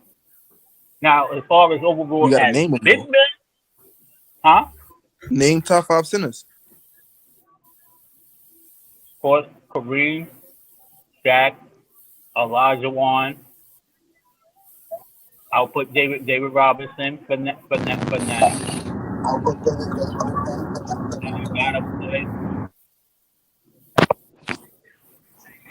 I'll give Moses that spot. I'll give Moses that spot. You put him over Bill or Wilt, Turbo? Who Joker? David Robinson. I will put David Robinson. Hold on. In the top 10. Hold on, Turbo. Name them 5 you just said. No particular order. Kareem, Shaq, Olajuwon, David Robinson. I said Hakeem, right? Yeah, that's 4. And Moses. I'm gonna put Moses. My 5 is the 3. No, Wilt? Wilt in them is in my top 10. I respect them, but I didn't really see them. I'm only putting the guys that I've seen. Okay, fair enough. Yeah, but Will and them are respectively. They're in the top 10. I was just only going with guys that I've seen because Moses was still playing in the 90s. That's crazy. What's so crazy about it? He was a machine. He came in the league in the mid-70s, played in the ABA 1 season. He was a defensive monster. Artist Gilmore. Artist Gilmore, another guy who brought up the other day. In the ABA, he killed defensive machine. He's not gonna get his props because his ABA career, which is never talked about. So that's why we need guys like Jason Levin jumping in here more often, Don, because that's the guy that can really break down. Like with Zay, you know, Zay gonna go crazy. We're gonna have to mute him. Jason would leave though. If Zay was up to his stuff, he would leave. Like Jason won't have any patience for that stuff. But I would love for him to just shit on Zay, because you need that. You need people to have that opinion and learn the hard way. What a like, waste yo, of life. Like, what if he just starts getting super personal? That's what. But because remember, he would be disrespecting a whole bunch of people that he covered. Like he was out, like when he told me he was out there with you know who he said he seen Boss Man. He seen he waited for Walt Clyde Frazier to come out of a dry cleaners like to go crazy over him in front of his Cadillac on Broadway or something like that in New York City. So his stories are crazy. So he's a basketball fan like that, and he covers the ABA, which is never ever talked about. So a lot of these centers that we're talking about Wilt and Kareem, Wilt and Bill Russell playing in black and white. ABA don't even have enough coverage. That's facts. Wait, I don't know why Flea is saying this. Who do we mention that's not good? Artis Gilmore's not good? Just because we know. I'll take Artis Gilmore over Victor Zubats tomorrow, even at his age right now. No, I'm just kidding. I like Zubats, but he'd get shit on by Artis Gilmore in his prime. What are we doing? Just because we know, right? Because that's the only way. I think that's the purest way to argue Joker versus anybody from any era. He got the MVPs, Finals MVP, and the championships. You go, okay, so he must have been really good and gotten these personal accolades and team accolades to be the number one guy on your team. You got to compare him to the other number one guys who have achieved Finals MVP, Defensive Player of the Year. This is crazy. Who can you compare to that? That's nuts. I've never heard that take before. Average at best. Where are we getting this? You can't just make the All-Star team and not be good. Little by little, Boss Man, they're going to trigger a dime dropper. Who you said, Boss Man? Well, I'm talking about the centers back then to the present. Who was getting MVPs back there in the regular season? Not too many. Right. Well, no, in the 70s. Moses and Kareem in the 70s. Wes Moses, Kareem, and Wilt. Jokic and Wes Unseld. Wes Unseld got his MVP. That's crazy. He's not a fringe. And Wes Unseld was 6'9". Stop. What are we doing here, man? Come on. I thought you were better than that. 6-time All-Star. You won an MVP. We're not talking fringe All-Stars. We're talking an MVP of the ABA, and we're taking he was okay. He was like 7'3". And he was all NBA. Oh, I can't wait to pull up the film. He's a rookie next year, Fabian, in my studies. He's a rookie, so we're going to pull up the film. In the dime machine, Artis is the best center in Bulls history. We're talking about before the Bulls, Evan. But Evan Archer. He played with the Spurs. He played with the ABA. Jesus Christ. Bossman, you watch him play? Huh? You watched him play? Wow. Absolutely. I'm 59 years old. You know better than us. How good he was. Because Flea's saying he's average. This man was a beast on the board. Defensive player, run the floor. He wasn't no super fast guy, but to be a 7'3" guy running the court like that with the Spurs and the Bulls, blocking shots, rebounding, dunking everywhere. Oh, it was all. I mean, Zach, yeah. He wasn't the. Go ahead, Boss Man. My fault. No, it's okay. But yes, he was good, man. Very good. Very. Even in the ABA, when he played in the ABA against Dr. J and who else he played against? What was the guy named? Gervin, all them guys. Because all them guys, remember, all them guys came from the ABA to the NBA. They started merging.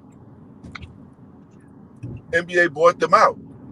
I'll give you fringe all-stars, Flea. Bill Bradley, Dick Barnett, John McLaughlin. These are fringe all-stars, not Artis Gilmore. That's crazy. You know what I figured out this year, gentlemen? Z. What's up, Zach? My boy. What's up? Zach. Why is there? Hold on. The Brazilian guy. There we go. The Brazilian. You know what I figured out? I forgot to turn the YouTube off. You know what I figured out over this last year? One, let people talk long enough, they'll start to reveal what they really are. That's true. Two, what I've learned with basketball in a certain generation, and it's not just basketball in general, we don't respect history at all.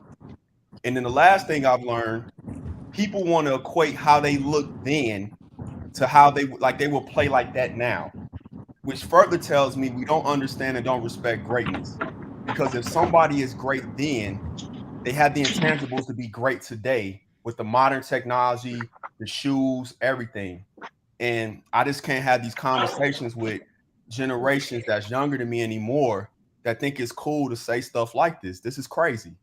This Wait, is crazy. wait. Nothing about this makes any sense to say this about Artis Gilmore, or I tried to tap in earlier and Zay was talking crazy about Bill Russell. Like, I just don't understand the point of that with this younger generation. I don't get the disrespect, and maybe those of us who are older, because I'm kind of in that, the people in their 50s and 60s, we didn't do a good job. Those of us in our 40s, 50s, and 60s having people respect history, because those comments is just crazy and weird to me, and I wasn't raised like that. I just wasn't. Don't put me in the conversation, man. I don't think it's a generation. I mean, because Bleeds is young. I don't think it's a generational thing, Z. I don't think it's a generation thing. Like you said, I think niggas just don't respect history at all. No, it is more than ever. It's not. But hold on. Because look, Beloved was on here the other day and saying Magic Johnson would have been Ricky Rubio today. Yeah, but he's 40. And he's 40. But he's still on. But he hates 40, Magic. bro. But what I'm saying is, Mel, what I'm saying is, my background. Yeah. We could even take social media.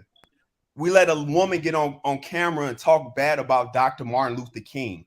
That kind of stuff didn't take place when we was growing up. I never seen that. There's a time and place for everything, bro. Whether that's your opinion or not. You gave elders and people the benefit of the doubt because they accomplished things. And you know what's crazy? None of us talking, including myself, accomplished even anything. And we talking about greats like this. Other greats don't even talk about greats like this. I said that. Mumba, hold on, Mumba, I said that. Mumba, I said when it was about people who never did nothing, and you might be disrespecting Melo more than LeBron would. And you never been anywhere a foot on the NBA floor. It's crazy, bro. I said that a few weeks ago. Yeah, but I think again, someone like if Zay truly feels like that, I've heard Mel go crazy and then backtrack because we show him. Mel's one of these guys that he'll go crazy. He feels strongly. Mel is much more level-headed than Zay. I'm telling you. 1,000%. And I'm rolling. And Dom will be like, let's check out Sam Jones, the most clutch player in Boston Celtics history, because Bill Russell will tell y'all never won without him. And then we look at his the footage. I'm sorry, I need to interrupt. I shouted out Sam Jones, okay? Good. Let's give the Bernardo wants his respect now. Yes. Mel, you're gonna stop giving Dom all that credit. Bernardo was telling you he studied history. Dom sent me some footage. I did. I sent him a picture. He sent me the footage. That's why Dom got it a little more. Sorry, Mr. Bernardo. Sorry, Mr. Brazil. No, but listen. But I think go ahead. No, I just wanted to say that's the point of it about this platform. I don't if you go too far and you're too argumentative about anything, I think you should be able to push back. There's a smart way to do anything. There's a right way to do the wrong thing. So if you go too far, that's when we all go we get turned off by it. We don't want to be Skip Bayless where it's you're clearly looking for anything to hate on LeBron. I don't want that. But at the same time, let's say right now, Flea was going off about Artis Gilmore. What if he's genuinely interested in and he's stuck in a position where he's like, all right, well, who the hell is he really? He came at this point in time in the NBA, yada yada. I think a lot of us weren't privy to knowledge at one point, and we may have been arrogant about it, and we should be allowed to be challenged. But I wouldn't have got on here and said he's average at best either. An inquiring mind will ask questions. You wouldn't say things like that, Flea. You just wouldn't. Flea was and then look, why and then you guys speaking so? You would say, why are you speaking so highly about him? Because I picture him like this. What am I missing? I didn't know about his ABA career. What was he prior to the Bulls? What was he like in college when what school he went to in Florida? Don? Jacksonville. Yeah, went to Jacksonville. Didn't they make the Final Four? I'm not sure yet. I actually don't know that. I think they made the Final Four, almost won the championship or whatever. To me, that's where it is. And this is no shot at Flea because I got love for Flea. I've been on Flea's flat platform. I love what Flea do.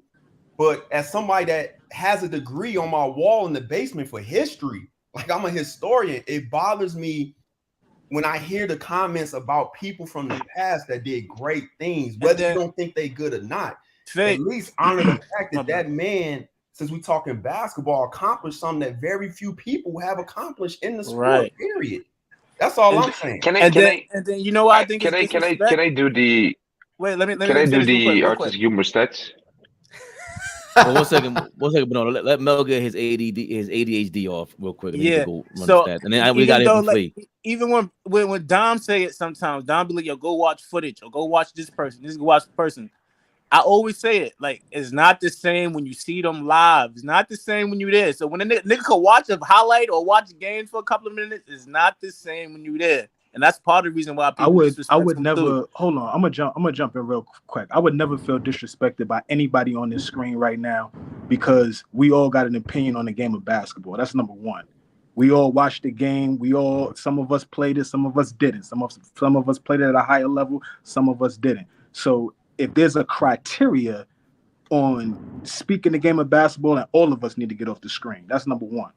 Number two, if we're going to have real conversation, we can have real conversation. Me personally, I don't think Artis Gilmore was that good. That's just me. I'm speaking on him specifically. I'm not going to disrespect the game because I consider myself an historian as well. But we get into these conversations of paying homage to all the old school players to validate if we know the game or not. I don't give a fuck if you know a billion names from the 1960s. You got to be able to talk the game and know what you're talking about with the game of basketball. So that's all I really wanted to say. I don't feel slighted or disrespected by anybody. This is all love. We talk the game. Love Zach, love Dom, love everybody on the screen. But there ain't no criteria. If there's a criteria, then all of us need to jump off the screen.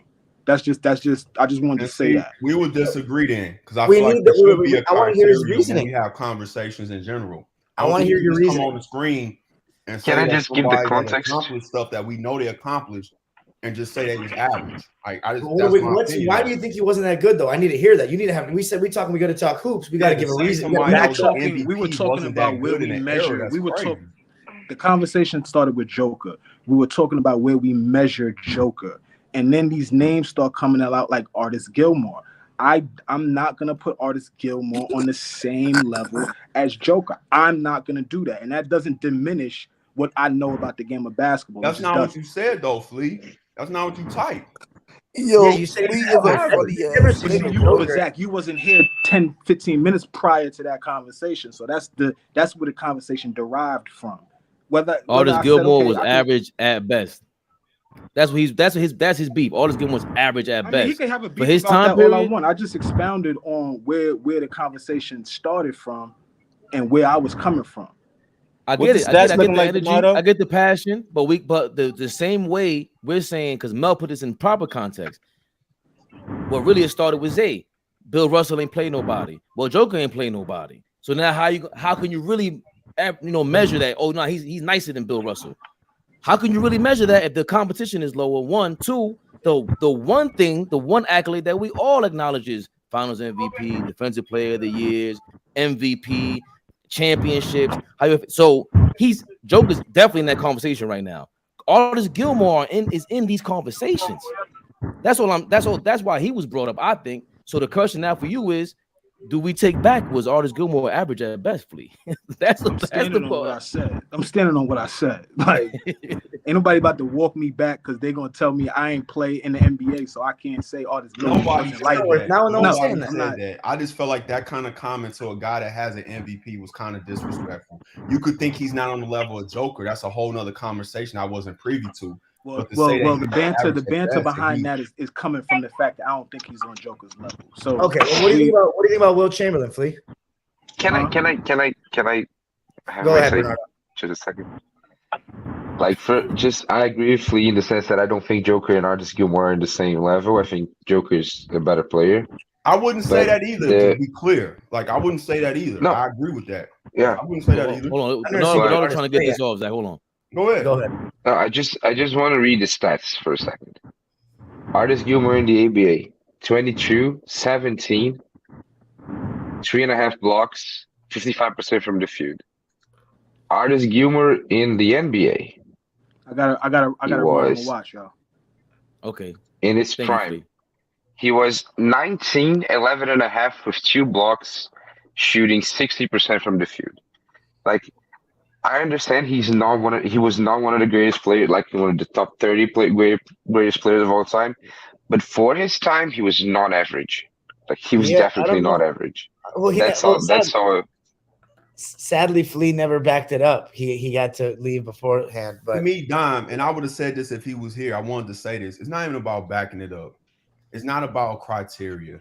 All he had to simply say was, I don't think he's on Jokic's level, but I was wrong about him being average at best. That's growth. Look, I'm gonna tell you guys how my thing started, right? So like I'm from this generation. Like I grew up with when I first started getting into basketball when I was 7 years old, playing at school every day. I got a couple of DVDs like Hardwood Classics, Charles Barkley, Hakeem, Jordan, like a lot of the 90s and 80s guys. Started watching, respecting the history of the game. And I used to watch like the games on ESPN Classic and stuff, like every time they were on in the summer, because I wanted to see like what happened before I was alive. And there came a point where I could name every finals from 80 onwards, like who played in it, who won.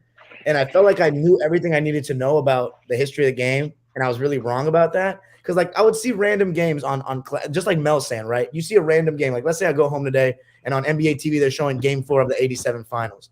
But you just watch that one game. You don't really get to see the big picture of things. You don't get to see how the series went before, what Magic was doing that entire regular season, the narratives, the context. That goes missing. So that's why I started my journey. And the way I got put on was my friend Will Johnson. He played at Oregon with Peyton Pritchard and Troy Brown and Bobo. His grandpa, Marcus Johnson, the Marcus Johnson. Oh, he wow. used to say the same thing. He used to say dudes couldn't dribble with their left, all this. And I was like, you low-key right. Like they were good for their time, but everybody's better now. I used to say the same thing. And then he told me that the dribbling rules and how, it was carrying and then the offensive foul stuff. And then I started watching the games. And now I totally see the game from a way different lens. Like I could not watch games before the 80s when I was a kid. I could only watch 80s and 90s only, and then the modern game. But now I can see, like I don't look at what moves they're doing. I see how tight your handle is. That's what I look at in the 60s and 70s. And then after that, it's just basketball. Like they move the ball, they rebound, they pass. I see whose instincts are better. So now I see that game from a way different lens. And now I see that they were still really good. They're still really good. The game just looks aesthetically different. And once you get past the aesthetic differences in the game, then you can kind of start evaluating them at their time. And then like what would they do now? Like when you learn the game 60 years difference, like it's so impossible to compare. You know what I mean? So one thing that translates in every era is your feel for the game. Like if you're better than those that played against you, I have no reason to believe you won't be better mentally than those that played after you. Like John Havlicek, like I have a hard time believing that you put him in another area, he's still not quicker to loose balls, better cutter than other guys, has a knack for a big occasion, has better endurance. Good defender. Him. So like that's my thing. That's how I started evaluating. And now I feel like my basketball mind has been sharpened. It's not that I'm just trying to give old school players love. It's because I genuinely believe that they were that good. And they just look like a different kind of good. So hey, that's what you just said was what I was getting at when I say greatness is what greatness is. Do you think for a slight, like, let's just be, I think it's just natural. This is how I think. And maybe that's the struggle I have sometimes. Everybody don't think the same way. But to think that Bob Cousy wouldn't dribble better with the rules being different today, like, it's insane to me. I don't know why people think that Cousy will come up in 2018 dribbling like this when you had to keep your hand on top of the ball. And the reason why I could say that is because I'm the last era. And one changed all of this. When I was coming up, you couldn't put your hand on the side of the ball. This is the 80s, early 90s. It's an automatic carry. There was no hezzo. There was no, as we call in Chicago, it wasn't no hezzy. It was about how quick and how sharp your handle was. That's why you get Isaiah Thomas, a Tim Hardaway. And then you kind of push the boundary a little bit. But it wasn't until AND1 that all this stuff became legal. Now, I will also show perspective and say, yeah, the guys got more quicker and athletic, so it was also a natural progression to the game. But in my opinion, I think that you'll have to be some type of, I don't know how to say it, fool, to think that Cousy would show up and wouldn't benefit from dribbling today when he was a phenomenon. He was the best one of the best ball handlers, him and Marcus Haynes for his era. Marcus Haynes dribbled the same way as Cousy. You don't think there'd be good ball handlers today? I got to disagree with all that because for one, I don't want it to be a because I don't want it to be a PBS special where we're just gonna rant and rave about the past. Like that's Flea's point. No, so automatically what I said. Hold on. I totally let you talk. I totally let you talk. What I said. I'm not missing nothing. I'm saying what you're saying is legit. They were legends in their time. They were on top of their game. That's crazy. That's great. But at the same time, this can't just be a total, we're gonna bow down to everything that happened in the past. I don't know if Bob Cousy would have been great in this era.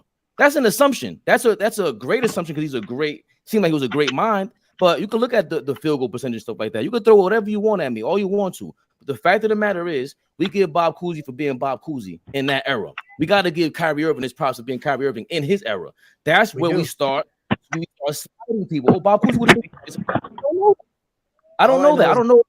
I know everybody will have to alter their game, no matter what era you played in. Kyrie Irving will have to alter his game in the 60s. And we love that, but we don't say that about Bob Cousy. I don't know if he could shoot like Kyrie Irving or these other guys to stay in the era. So again, that's what Flea's saying. Like, I don't want to just pay homage just to pay homage. That's wrong. That's number one. And number two, I don't want to turn into a PBS special where it turns into somebody can't have a passionate, wrong assumption or a wrong idea. Maybe he is dead wrong, or maybe he's dead right, and we don't know. And he didn't have enough time to explain it to us.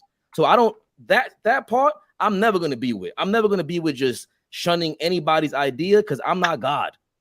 I refuse to just like, even as passionate as I am right now, I'd rather, hey, boss man, Turbo, Don, Bernardo, Mel, somebody combat me because that's social. We're social creatures. We're not animals. We don't dictate none of this shit. So I want us to be passionate about whatever we feel. I want you to be able to counter it. I want Flea to feel comfortable being themselves, even if it feels that passionate. I really don't think it's that hard. I think we get too caught up in ourselves sometimes. I do it too. We got to recognize that. I feel like there's a couple of things that bother me in this conversation about the past and future and comparing the past and the present. The first thing, we pick and choose what we want to, like when we want to apply certain principles. So, for example, I've never seen somebody say that. Back, fellas. I'll tap in with y'all later. I'll check y'all later. I'll see y'all later. All right, sir. We seem to draw kind of like arbitrary lines throughout the ages that aren't really there. So, like, I think the only true line that I would accept drawing is merger, post and pre-merger. Like, I would accept differentiating analysis of players post and pre-merger because if before the merger there was competition between leagues. But the thing for me is, I think the main situation, the main thing that we are analyzing here is two things. The first one is the talent pool. Today there are more players available to play basketball because basketball is a more famous sport. There are more people on Earth in general. So the talent pool naturally is bigger today, which technically means we could have more high-level talent. But it also means that we have more shitty players getting into the NBA.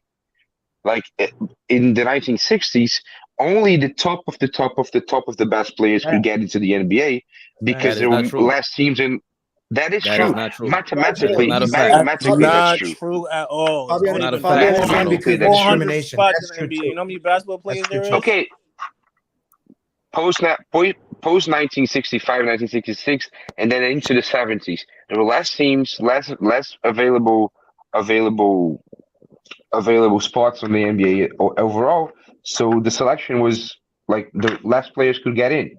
That's a mathematical fact. After that, don't mean those niggas was the best athletes and best basketball players in the world at the time too. At the same time, right? So people remember back in the day, you couldn't get in the NBA just if you was just in the ABA. If you had an ABA tag on you, you couldn't even get in the NBA. That don't mean you was trash. No, you could get in the NBA. No, you couldn't have. Back in the day, go ahead. No, you couldn't have. My high school coach played in the NBA. He said, "Yo, I didn't make the team because I had the ABA tag on me." ABA, that was like competition. Like, so if the NBA ABA tag on me, it means like because you played in the NBA, they didn't respect the ABA. They thought it was like something like. You're saying he got blackballed. All the players did it. It wasn't just one person. It was a thing, right? But there were players. Some of them guys was better than the guys that was in the league. No, that's facts. In the ABA, now, ABA. And now even before that, because that's arbitrary, whatever, Bernardo. The point is this. I don't know if, and we could all speak to this from New York. Boss man's from the same area. I don't know if you ever heard of a guy named Pee Wee Kirkland who turned down going to the NBA because he made more money elsewhere. I just say leave it at that. You think he's the only guy? And then dig even deeper. There was a quote on the amount of black people per team back then, Dom Dropper. But that is the first half of the 60s. Yeah, he's right. The first half of the 60s. Okay, so now if you're dealing with an organization that already is limiting the amount of your people that are allowed in there, how turned on are you going to be to play in that? You understand? So the access to the NBA is never as big as it was now, but there was a limit to it back in the day. So again, when we talk about talent, we have like there's a lot of 60s talent. I ain't talking about, and I always say this, sound like a broken record. Bill Russell and Will Chamberlain, I ain't talking about them. Those are 7-foot guys. They were going to be the cream of the crop no matter what. But there's a lot of guards and perimeter players that did not make the NBA in the 60s because of everything we just spoke about. So when we say they had a chance after that, those were the best players at that time period, it was not. They even had the Eastern American League back then in the 1960s before the ABA. That's what it's called, Don? I think so. But what I'm talking about, sometimes I hear people making those arguments about guys like Sam Jones, Havlicek, Jerry West, Oscar Robertson. Like if you watch them play, if you pull up the tape and watch them play, they don't look that much different from players from right now. Like Sam Jones was a legit 2 guard that could get his own shot, fade away middies and so on. Like he was a legit modern player. And sometimes I watch people say this, just like throwing a blanket over. No, he's from the 60s. He must be trash. And don't like. That's what, like you said, some players you watch and say, okay, probably this guy wouldn't be he wouldn't be able to shoot, wouldn't be able to dribble. He's too small. But some guys, they're just like good. They're just like fucking good. Dude, you know. The main thing, Bernardo, with that is just the dribbling looks wildly different. So people will automatically dismiss them because of the pronated handle. But his shooting, his movement without the ball, like all that stuff is modern as hell. Like Sam Jones is a great shooter. I mean, it's very, very obvious to see it, but it's the dribbling that kids can't get past. I couldn't for a while until I had it explained to me. Jerry West, like if you watch Jerry West play, Jerry West was an amazing shooter. Like one of the greatest we've ever seen. You weren't alive when we had to show Mel, like Jerry West moved. His moves were like Jordan. It's not going to be exactly like Jordan, but the pump fake, the jab step, it was like, this is the same. There's no difference because they learn the principles and fundamentals of basketball. But at the same time, I can understand, like when they do, like Zay's a guy like that comes on here, he'll make that statement, Bernardo. He'll like make a blanket statement, and we laugh at him too. But again, he should not allowed to say that. This is America, bro. Like, what are we talking about right now? Whatever. Yeah, and we should be allowed to laugh about this shit. But how else you gonna learn? Like prohibits. There's nothing to learn from statements like that. I'll tell you that. No, but that's what this turned into. Like, you can't say that. You can't say Artis Gilmore was just average. How do you know? Average maybe in this era. Like maybe he phrased it wrong or whatever, but I could definitely make that argument. Maybe I'm an argumentative person. I get all that, but I could see where Flea's coming from in a sense. Like, yo, hold on a second. I'm learning basketball, and I don't think he would be as great as Joker. Period. Now argue against me. You know nothing wrong with that. Stephen A. Smith always got to make millions of dollars doing the same shit. The funny thing about Artis Gilmore is 7'2" and a hell of an athlete. Like, we're not talking about a bum here. I didn't agree in this specific situation. Like, Artis Gilmore isn't the best example, in my opinion. My only thing about Kuz is I don't say the whole he would be this and that today. I don't really care. It's 60 years difference. He has nothing to prove to me, but I can see how his handle is above everybody in his time. At the time he had the best handle of all time.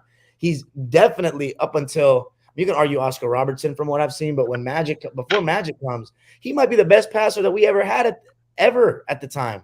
His passing is translatable. You know what I'm saying? Like that don't leave. People still pass the ball, pass the round basketball today. He's incredible at it.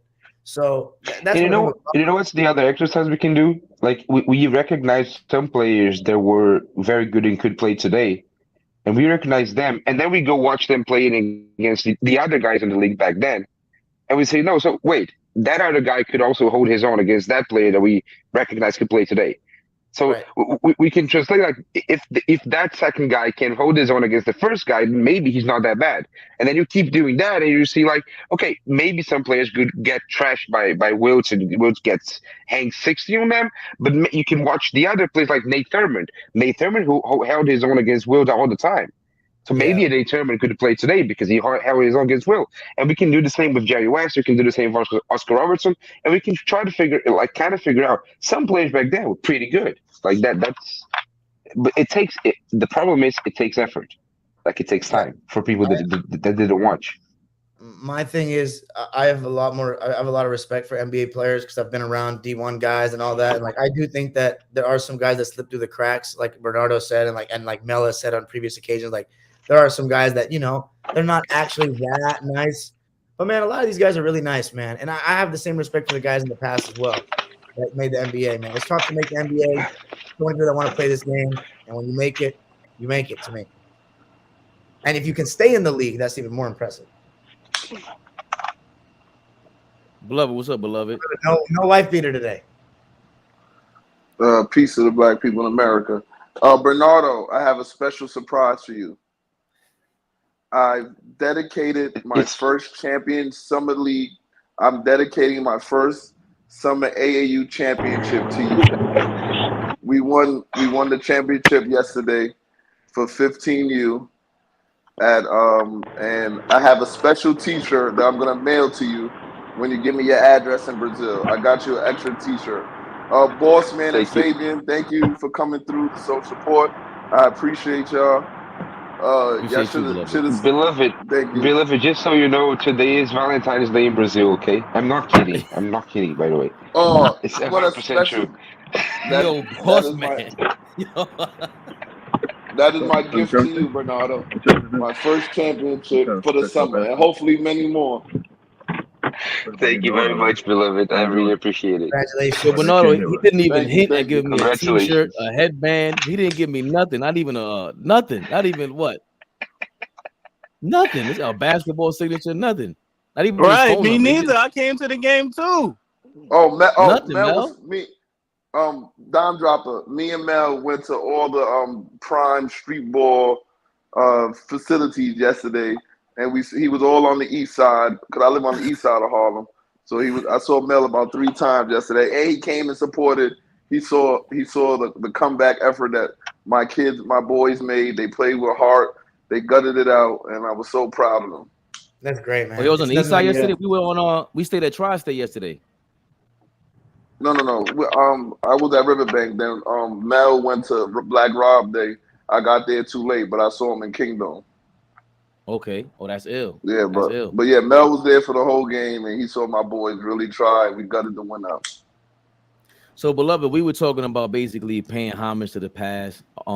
Flea set up a firestorm. He said Artis Gilmore would be average at best.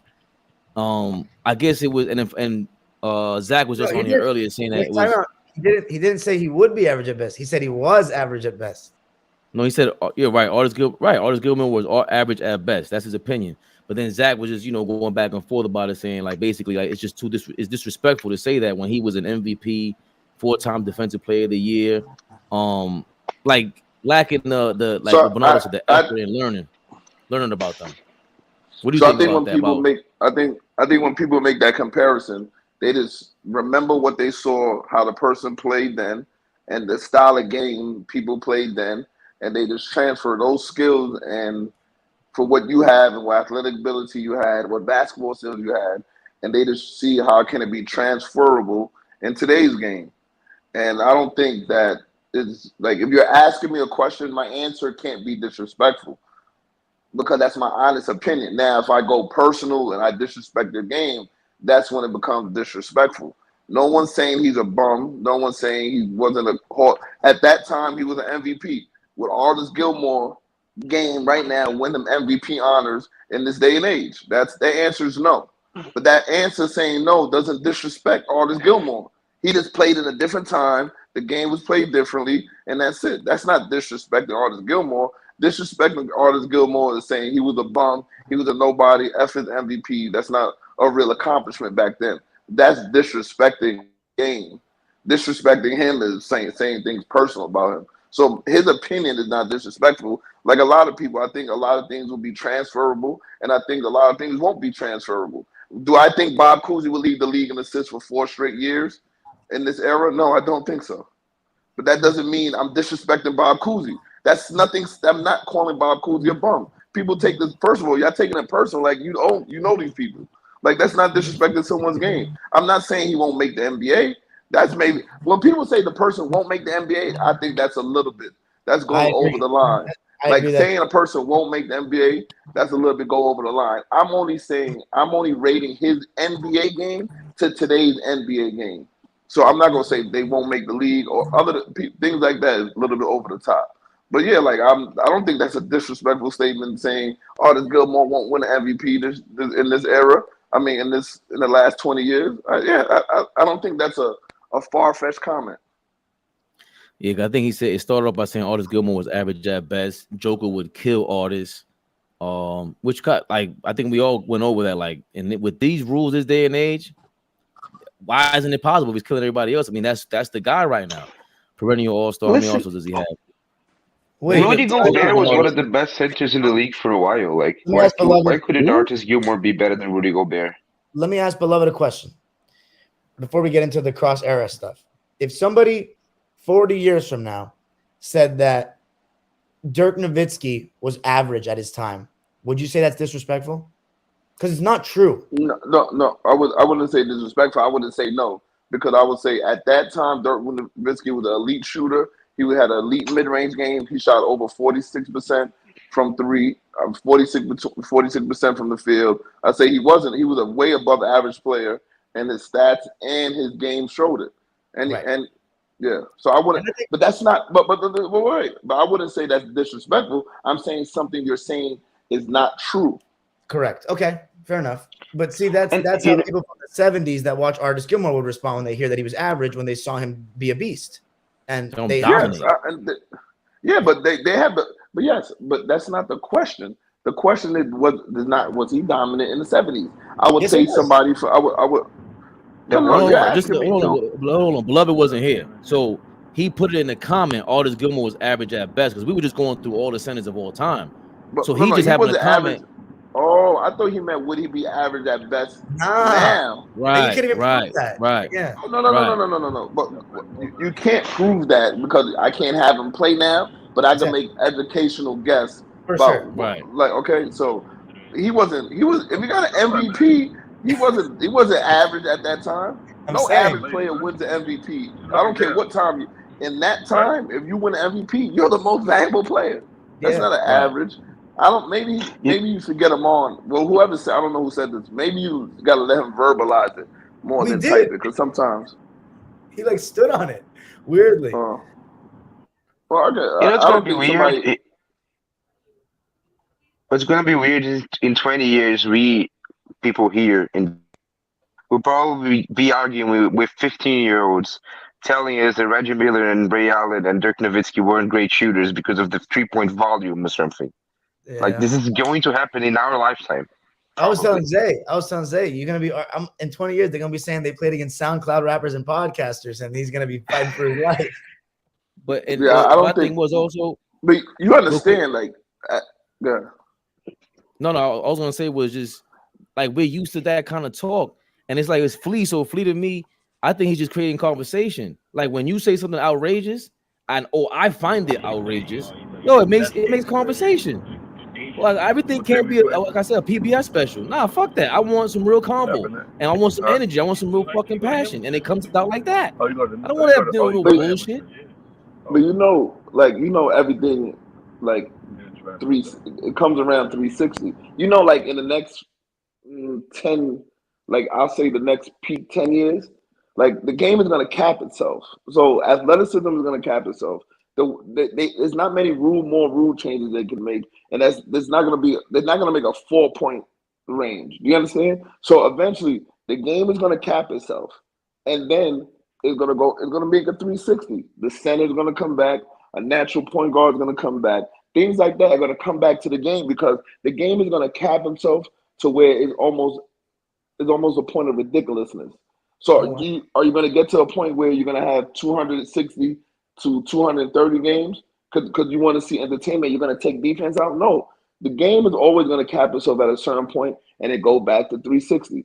Think about this. Drugs got into baseball. Home run balls got into baseball. That capped itself. And after that, those teams couldn't win no more. Now you have the Tampa Bay Rays, base hitting, base stealing, things like that. Then the purity of the game is always going to come back. You just got to ride it out to where the wave is. So do you think? To me, the best basketball I saw that I was enjoyable to me which was enjoyable. On my opinion, the best basketball that was enjoyable to me was 99 all the way to 2015. That was enjoyable basketball to me because the offensive excellence stood out, the defensive excellence stood out, team basketball stood out, and then you had dynasties, things like that stood out, but it wasn't unwatchable. To me, the game was watchable because I like defense. I like offensive skills. I like ball movement. I like toughness, things like that.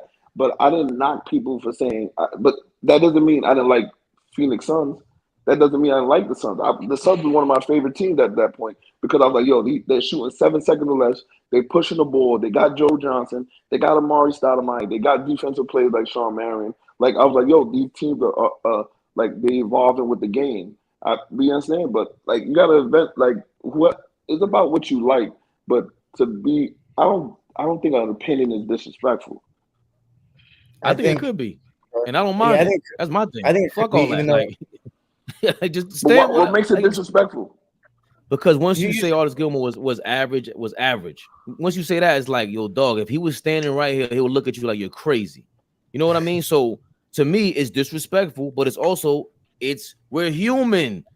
Say some disrespectful shit. It happens. That's my thing. And now you got to suffer the repercussions. I'm not saying you get shot or something like that. You're gonna get shot with words. No, this is why he's not disrespectful. He was an MVP, 4-time All-NBA, 4-time defensive player, 4-time All-NBA, all defense. Nah, he wasn't average. Hold on. So wait a second. This is the FS1. I'm gonna show you right here. Look. Go ahead, Bernardo. This is the FS1 executive inside Fabian speaking. Like he said, no, do the crazy hot takes because we need audience. We need people watching.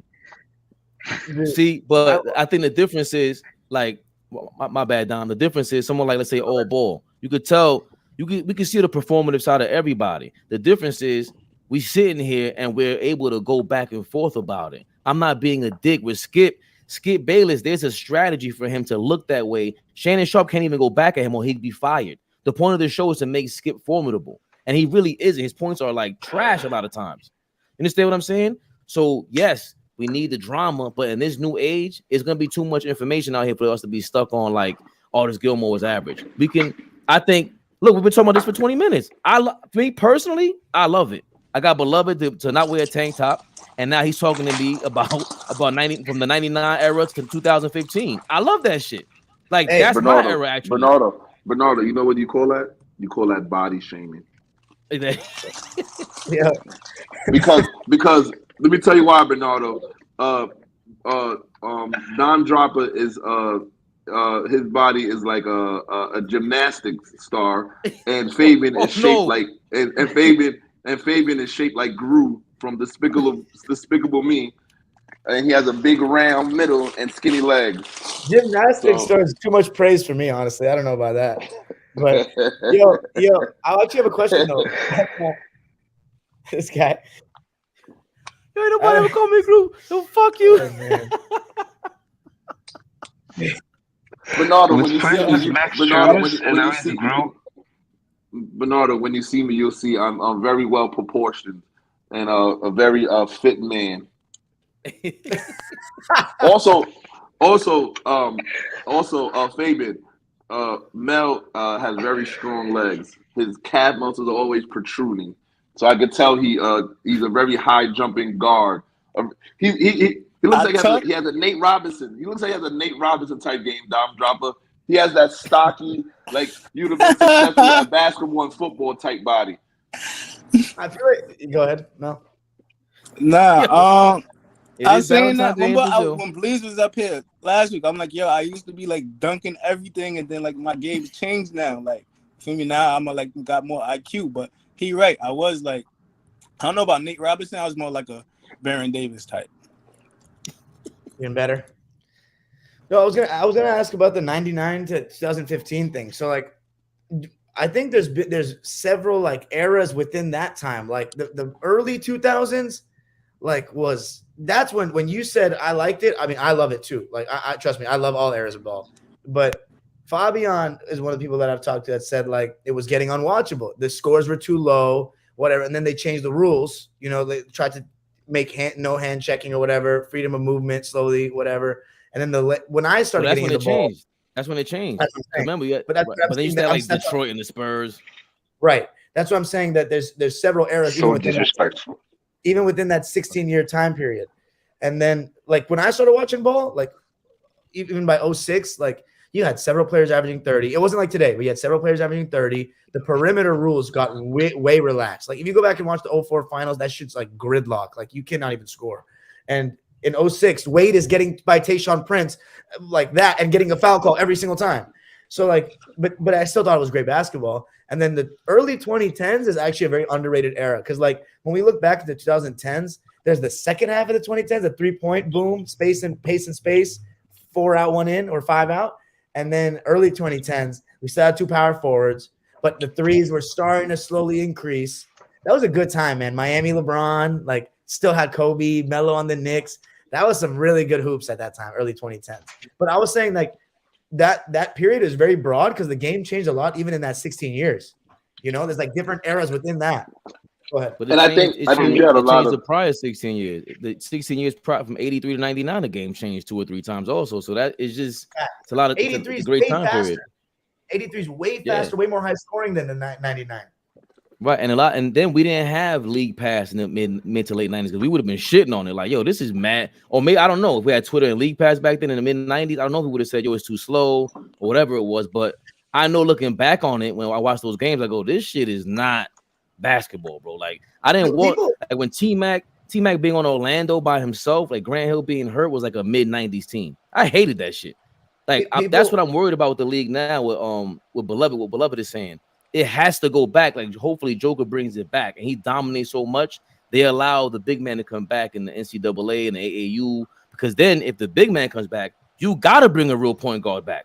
I think both traditional positions have disappeared, and we don't talk about that enough. But I don't know if it makes the ball game, but I just think like on Beloved's point, it was dope how we brought up the transition periods throughout those times. Yeah, I started watching basketball in 07, in the 07 finals, and then actually in 08. But I watched a lot of basketball in the early 2000 and late to mid 90s. For me, what I miss a lot about the beginning of the 2010s and the end of 2020 of the 2000s decade is the diversity in team building. Like, cause if you look at the early 2010s, like you had the OKC team with 2 superstars, scorers, and not a lot of spacing. You had the Grizzlies, which were like, what the fuck is happening? 4 non-shooters in the court at the same time. High low with Gasol and Zebo at the same time, and then you have the Lob City Clippers. You had the beginning of the Warriors. You had the beautiful game Spurs. So you had a diverse array of teams playing a diverse array of 100%. Styles. And for me, like the 2016 postseason with those 3 straight series. First OKC Spurs, and then OKC Warriors, and then Warriors Cavs. For me, that was the pinnacle of basketball. And from then, it went downhill. Like from then, it went more and more 3-pointers, more and more spacing, every team looking the same. And for me, like, that's when it all went downhill. But then now, with Embiid and Jokic especially, like teams we need to have at least a center or 2 in their roster to combat them. Because, like, how do you guard Jokic with a 6'9" guy? It's impossible. We're watching this right now in the finals. Like Adebayo can't guard Jokic. He's 6'9".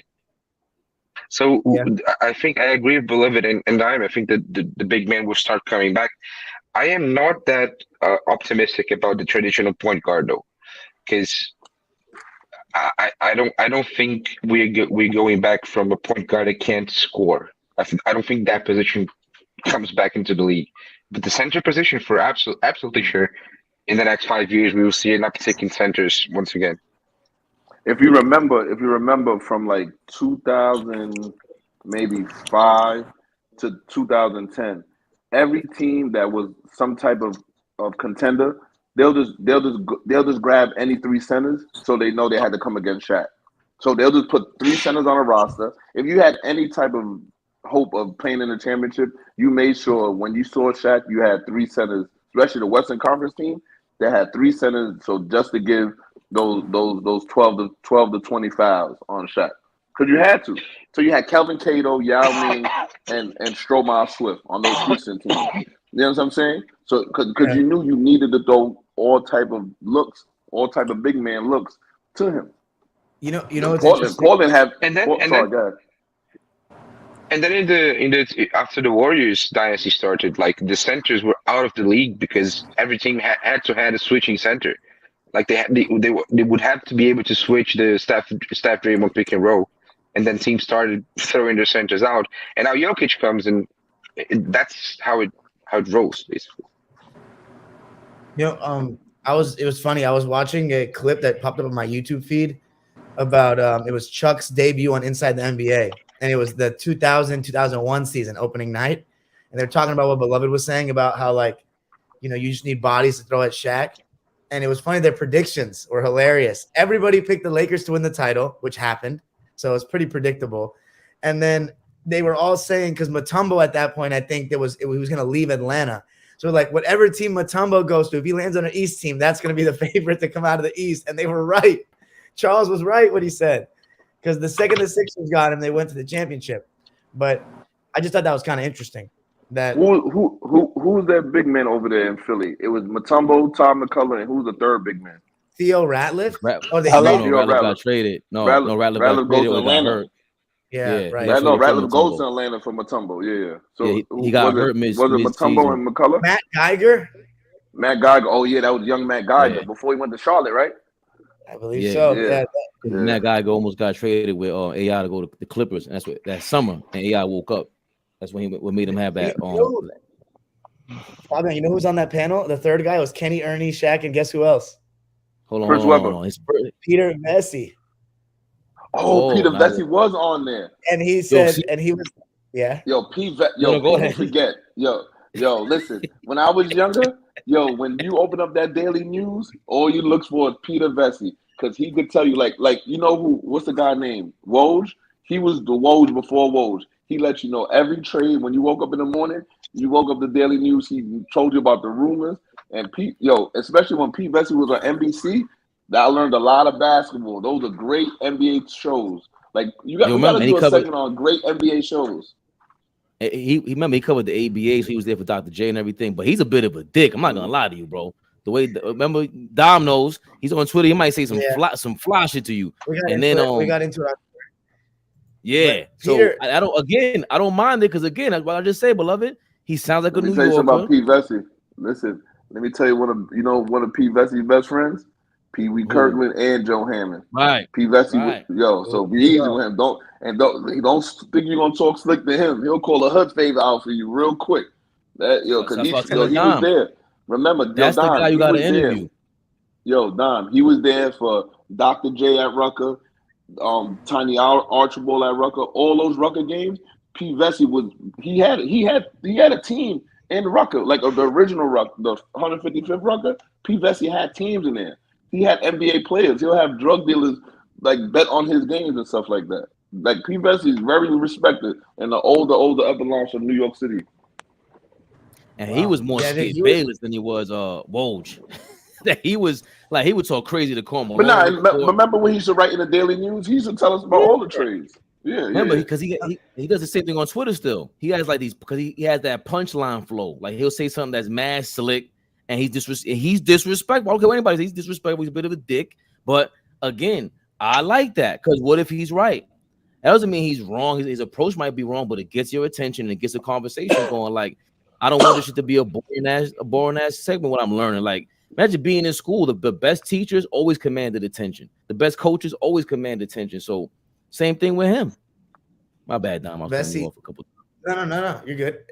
It was funny that they were arguing. Chuck was arguing about, you guys would love this, about Patrick Ewing having just been traded. And you guys were on that opening night of TNT. And they were talking about, They were talking about how you guys have no big man that can protect the paint anymore. No scoring big. And they were like, that's how you treat your best player like garbage. And Vesey was arguing with him about it. So wait, what was his take? What was his take? Joseph? Dom Dropper, what was his take? His take was that that Ewing asked for a trade. Vesey was saying that Ewing asked for a trade, but that was because I don't know if the Knicks didn't want to pay him or something. I don't know. I don't know the story about Ewing. You guys probably know that better than I don't know. But Charles was just saying basically the Knicks did him dirty. And Peter Vesey was saying that he had a choice or something and he asked for a trade. I don't know. That's Fabian. I feel like that's something you would be big on. I think Beloved got to withdraw my memory because I forgot if he asked for a trade. No, I thought that I knew that what's his name was asking him to go to the bench, and he just didn't want to go to the bench because that Camby. They wanted to go small. So what they wanted Camby, Kurt Thomas, Sprewell, Allen Houston, Chris Charles, and like Charlie Ward and him felt slighted about the new regime and all that. I remember that was happening, but I was like, I wasn't. Listen, I'm a Knicks fan. I love the captain and all that. I was never a big Ewing guy. I always like the guys around Ewing. No, I was a big Ewing guy. Like, okay, he's our best player, but like I used to look around the team to see like, well, how can we get better and things like that. And I always tell people this: I think Ewing should have let Don Nelson run the team more, and definitely should have let Anthony Mason run the point. Like Don Nelson was an innovator in the game. And Ewing was like he just wanted one way. Like he was like I don't understand why Ewing always like was so stubborn. Like, bro, you lost to the same nigga 99 times in a row. I would try something different. He Jamaican. Like Jamaican is stubborn. like I would try something different though. Like you gotta try something different. You're gonna just sit there and keep doing the same thing. You try to beat this man with 3 different teams. You had the Xavier McDaniel turn. First you had the Mark Jackson, then you had the Xavier McDaniel turn, then you had the Oakley turn. And then he went athleticism with him and Young, and he still beat you. Like, try something different. Then they go far when you get hurt. So, but you see, they go younger and move the tempo, move the ball up and down more, and they go to the finals. So and he got hurt, and it was like it was like Tyler Hero getting hurt for the Miami Heat. No, now see, there we go again. We're comparing Patrick Ewing getting hurt to Tyler Hero getting hurt. You can't do that, brother. You can't do that. Hey, Fab, can't do that. The payout? Did Fab do the payout or no? Yo, not yet. Dom Dropper. I have a little scoop for your West Coast followers. So in New York, in Harlem, I offered a man a payout because I said, yo, take the buyout now, $75. You don't have to pay the $100 tomorrow. The person refused. So now they're on the hook for the $400. So around 11:40, I'll be expecting a Zelle payment. I know you're over 47, so I don't use Cash App yet. I'm not that old to go to Cash App. And I'm surprised you even have an iPhone at your age. I thought you were retired to an Android look. I don't know what gentleman you're speaking to, but hopefully they're a man of their word.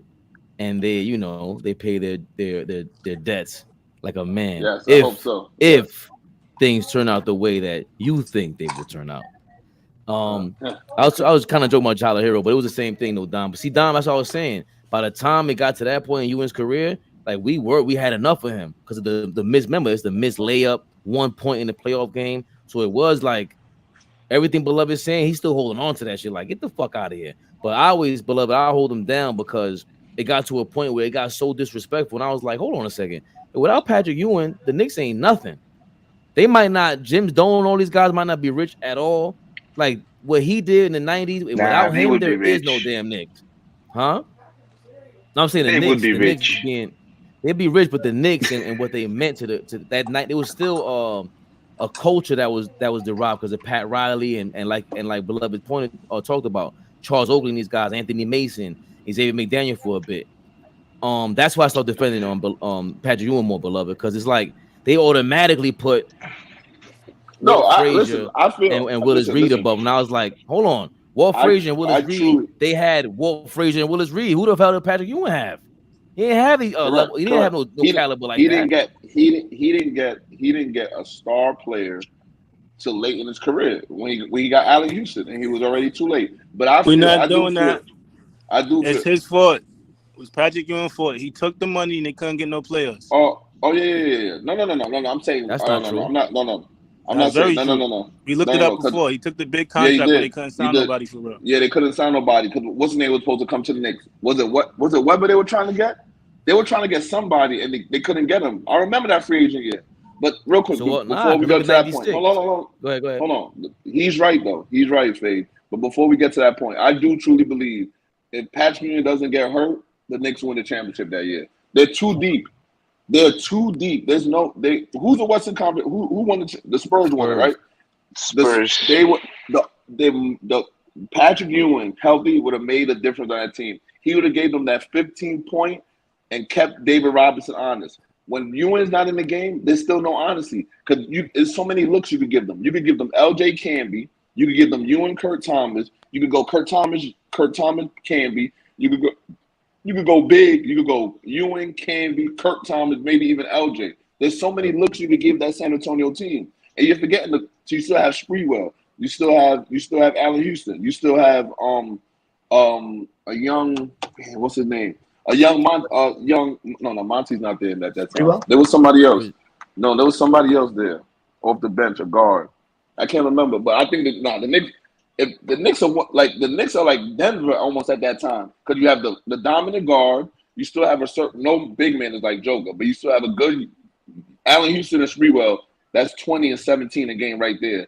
You still have the young Canby at that time. It's crazy. He's catching every alley-oop. He was averaging like 4 dunks a game in that season. Patrick Ewing or Artis Gilmore? Who would you take, Patrick Ewing or Artis Gilmore? What career I'd rather have? Let me see. What Two player in their MVPs. prime? What player in their prime? Artis Gilmore or Patrick Ewing? No, I'm taking Ewing. I'll take Ewing. Hey, real quick before I gotta get off, but I was also gonna say one thing that was interesting about that clip. They had Orlando. Orlando was saying they were gonna win 60 games before the season. That was the year that Grant Hill only played 4 games. Because of T-Mac and Grant Hill, right? Yeah, they said they're gonna win 60 games. They won 43 because he only played 4 games. But I just thought that was really cool. The context, I love it. But we didn't know Orlando. Who's on that Orlando team? It was T-Mac and T-Mac, Grant Hill. Grant Hill. Who else is on that team? I don't Bo know. Outlaw. Daryl Mike Miller. Bo Outlaw. Mike Miller's on. Mike Miller. That's Mike Miller's rookie year. Yeah. Nah. Is it? Yes, Mike from Florida? Yes, yeah. And Daryl Armstrong was there? No, Daryl Armstrong's not the. Is that the guard? That's somebody else then. Yeah. And then Tim Duncan almost went to Orlando like a year later or something. They blame it on Doc Rivers. All right. Yeah, it was Glenn Rivers. Doc Rivers. Oh yeah. They say he didn't. That interview didn't go well at all. He said Doc Rivers told him that. Listen, you're not gonna play like the first 2 years. He's like, what? He's like, all right. Yeah, he tells him. Look up the interview. I thought he said he couldn't bring his wife on and playing some stupid shit. No, I thought he was like. Oh, yeah. Charlie Ward was still on there. So it was Houston, Ewing, LJ, Sprewell, Charlie Ward, Chris Childs, Kurt Thomas, Canby, Dudley, Dennis Scott, Ben Davis, David Wingate, Rick Brunson, and Herb Williams. I don't remember Dennis Scott being there. That's crazy. David Wingate, and listen, let me tell you something. They used to put David Wingate in the game for like 10 minutes, and they'll just put him on the best player, the best perimeter player, and let his old ass run around and foul all day. They used to put him in the game. David Wingate. I forgot David Wingate. Yeah, that's Pat's man. You know, he kept the job with Pat around. One thing about Pat, he'll give one of his men the job. Remember, they came in the league together. Oh, I didn't know that. I know David Wingate. 2 years after. He went to Charlotte, David Wingate. Yeah. No, I'm not. I'm saying Ewing always had. I think he was on another. I think he was on the Knicks twice, and maybe one time. I think he was on the Knicks twice. I think that's his second time on the Knicks. See, I think that's part of the reason why we remember players too, because back then for me at least, trading cards were heavy. So David Wingate, I remember him getting so many of those basketball cards and hating it, had like 25,000 David Wingate Charlotte Hornet cards. You know what I'm saying? So I remember that he's on the team. So that in video games, it helps you remember who's on what team. Daryl Armstrong is a Hall of Famer. So is Bo Outlaw. Now Flea's going off. Flea's back. David Wingate, Bo out. You talk about person that could maybe play today, Bo Arlo is super chiz.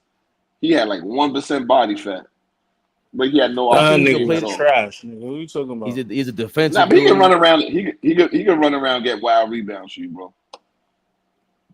He can't score at all. Like, I don't know if it's worth the risk of the reward. He was terrible on offense. I've seen that nigga throw it on the backboard before.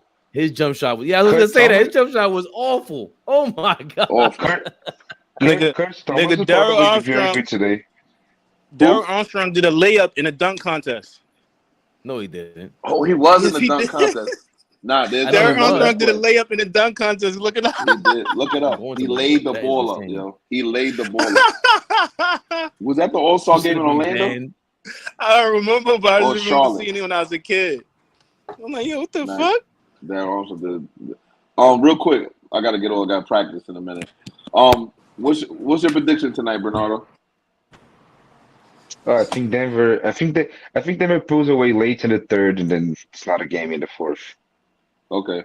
Man, what's your prediction tonight? Yeah, Denver. I'm gonna say they're gonna win by about 10 points. All right. Fabian. That you copying down. Fabian. I'm going with Bam Adebayo scoring 30 points, and the Miami Heat will be victorious tonight. Hopefully, your friend doesn't have to pick. Oh my God! A reverse lay. That's a tough layup nowadays. It went in though. That was horrendous. And hopefully the Miami Heat will come back and start their first of 2 straight games. Raymond Fabian, Hall of Famer. Flea, I don't appreciate you including my name with Daryl Armstrong, Bo Outlaw, David Will. That's fucked up, Flea. First of all, Flea called me before you called me. You might have taken the cake, beloved, with Groot from Despicable Me. That's the cake, because he said I look like Max Strus.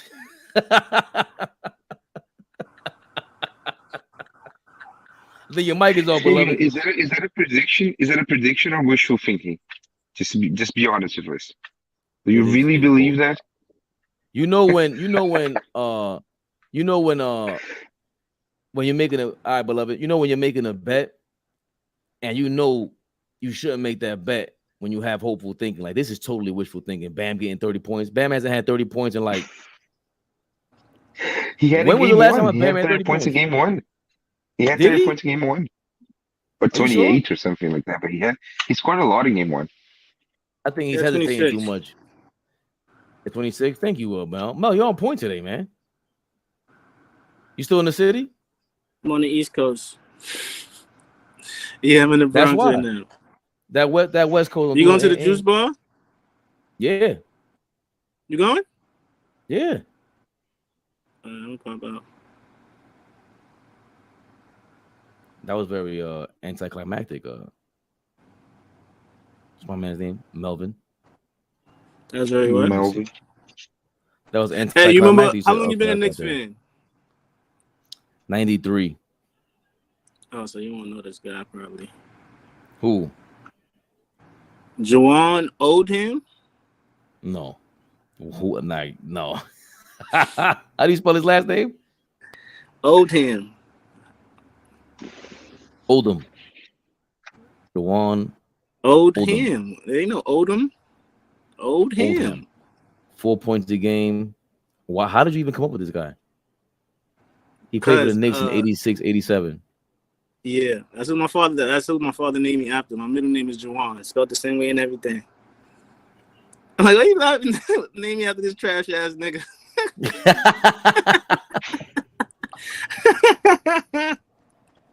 I asked him where he got the name. He told me. I didn't know. Did he say why he liked him? He didn't. And I'm like, he know basketball. Like, my pops don't know basketball. I looked him up. I'm like, yo, this is the guy I'm named after? Like, what the fuck? It's a unique name, though. Nobody spells it how it's spelled, and a lot of people have the name Juwan like that. My middle name. He got a lot of jerseys. Does he have a second round pick in the 1980 draft? He's trash, bro. Damn. I'm trying to see his college stats or something, man. I'm trying to give you some. Like Kurt Thomas led the NCAA in scoring or his division, or whatever. I think he broke the record, something like that. He wasn't trash either. Though. I'm trying to give him something. Kurt Thomas would have been great today in this game because he would have shot a lot of He trees. would have stretch four before stretch four was a thing. He would have had to lose some weight, like stay light, because he was kind of stiff to me. Like that era brought him some time to come down court and set up shot. In this era, he could get his jump shot off. Like Michael Doliak could get like 10, 15 points in this era. I don't know if you know that is, Bernardo. Michael Doliak was a white man with a jump shot, 7-footer. He's like I have no idea. I have no idea who's the backup center for the Clippers right now, Mel? Plumlee. Yes, but Plumlee's tougher though. I'm not gonna lie to you. Plumlee's is a way tougher Doliak, and he's a horrible shooter. So Plumlee? Yes, he's a bad shooter. He started shooting his left a couple of years ago. Yes, Mason Plumlee. He went to the Olympics or the World Cup in like 2016 or something. Coach K loved the white guys from Duke. Somebody lied. Somebody told me Coach Thomas averaged 20 before. He might not have. Maybe 16, 18. He had a. His best career is 14 points. 0-3 with the Knicks. So maybe with more possessions in this era, he'll average a little bit more. But definitely his jumper was gonna keep him in the game because they go around him. So I'm saying he got to stay light in this era. Oh shit! They're showing some old school highlights. People getting blocked. That Robert Pack? See, Robert Pack is another guy you guys would sleep on, and he would do all right. Pack was nice. He was all right. See, just the opportunity. It's like Robert every Pack. time Seattle. That's right. What up, y'all? Every time I hear people talking about the. Wow, man, this is a whole lot of educational stuff today, man. You saw that? You know? A lot of education, man, and which was good, man, because you know you have such a how you doing? Such a good way of bringing things back in perspective, everybody, man. And you allow people to voice their opinion without being argumentative. But at the same time, you are a lawyer. You know, you want to be the lawyer of the whole thing, which is a good thing. I like that. But I just enjoy. I enjoy it. But I enjoy what you say by Nardo all the time. By Nardo. Excuse me. You know, I enjoy what Zach said and Mel. You know, everybody has their spin. Even when the preacher came on a little while ago, Fleet. You know. You know, the comparison and all that, you know. The preacher. I'll give everybody different names today, you know. And then we got the reporter, you know, Don Dropper, you know. The journalist, the reporter. Yeah. The West Coast representative. Absolutely, man. So it's good, man. You know, I love it. That's one thing. Look, Bernardo, that's one thing about everybody from New York. Like everybody has, besides, I guess Fabe, that's his nickname, but everybody has a nickname. What is your nickname, Mel? My name is Rockstar. Rockstar Mel. What is my nickname? I have a nickname. Rio. Okay, like Minor Chalmers. The Minor Chalmers is the part. Rio. We can't hear you, boss man. Yeah, we can't hear you. I'm the Minor Chalmers of AllBallTV. Rio or Burn Rio, something like that. Yeah, Rio. I like Rio. What do you think, Mel? I'm the Minor Chalmers of the AllBallTV. Fabian is the LeBron. Mario Chalmers. Mel is D Wade, and I'm Rio. So who's all ball? All ball is Tyrell. All ball is Pat Riley. What do you say? That's the boss. And Bernardo is quite a storm. You know, he comes in real smooth and all that. You know, like the cartels and all that. I got to say something. I got to speak right now. I'm not I am very impressed. Young as you are, and the information you know is very impressive. I wish I could say the same about you. Rockstar Mel. I'm just joking. It's okay. Yeah, I ain't gonna hurt my feelings. It's okay. No. You know what's up? You know, I respect everybody, man, from what they know and things like that.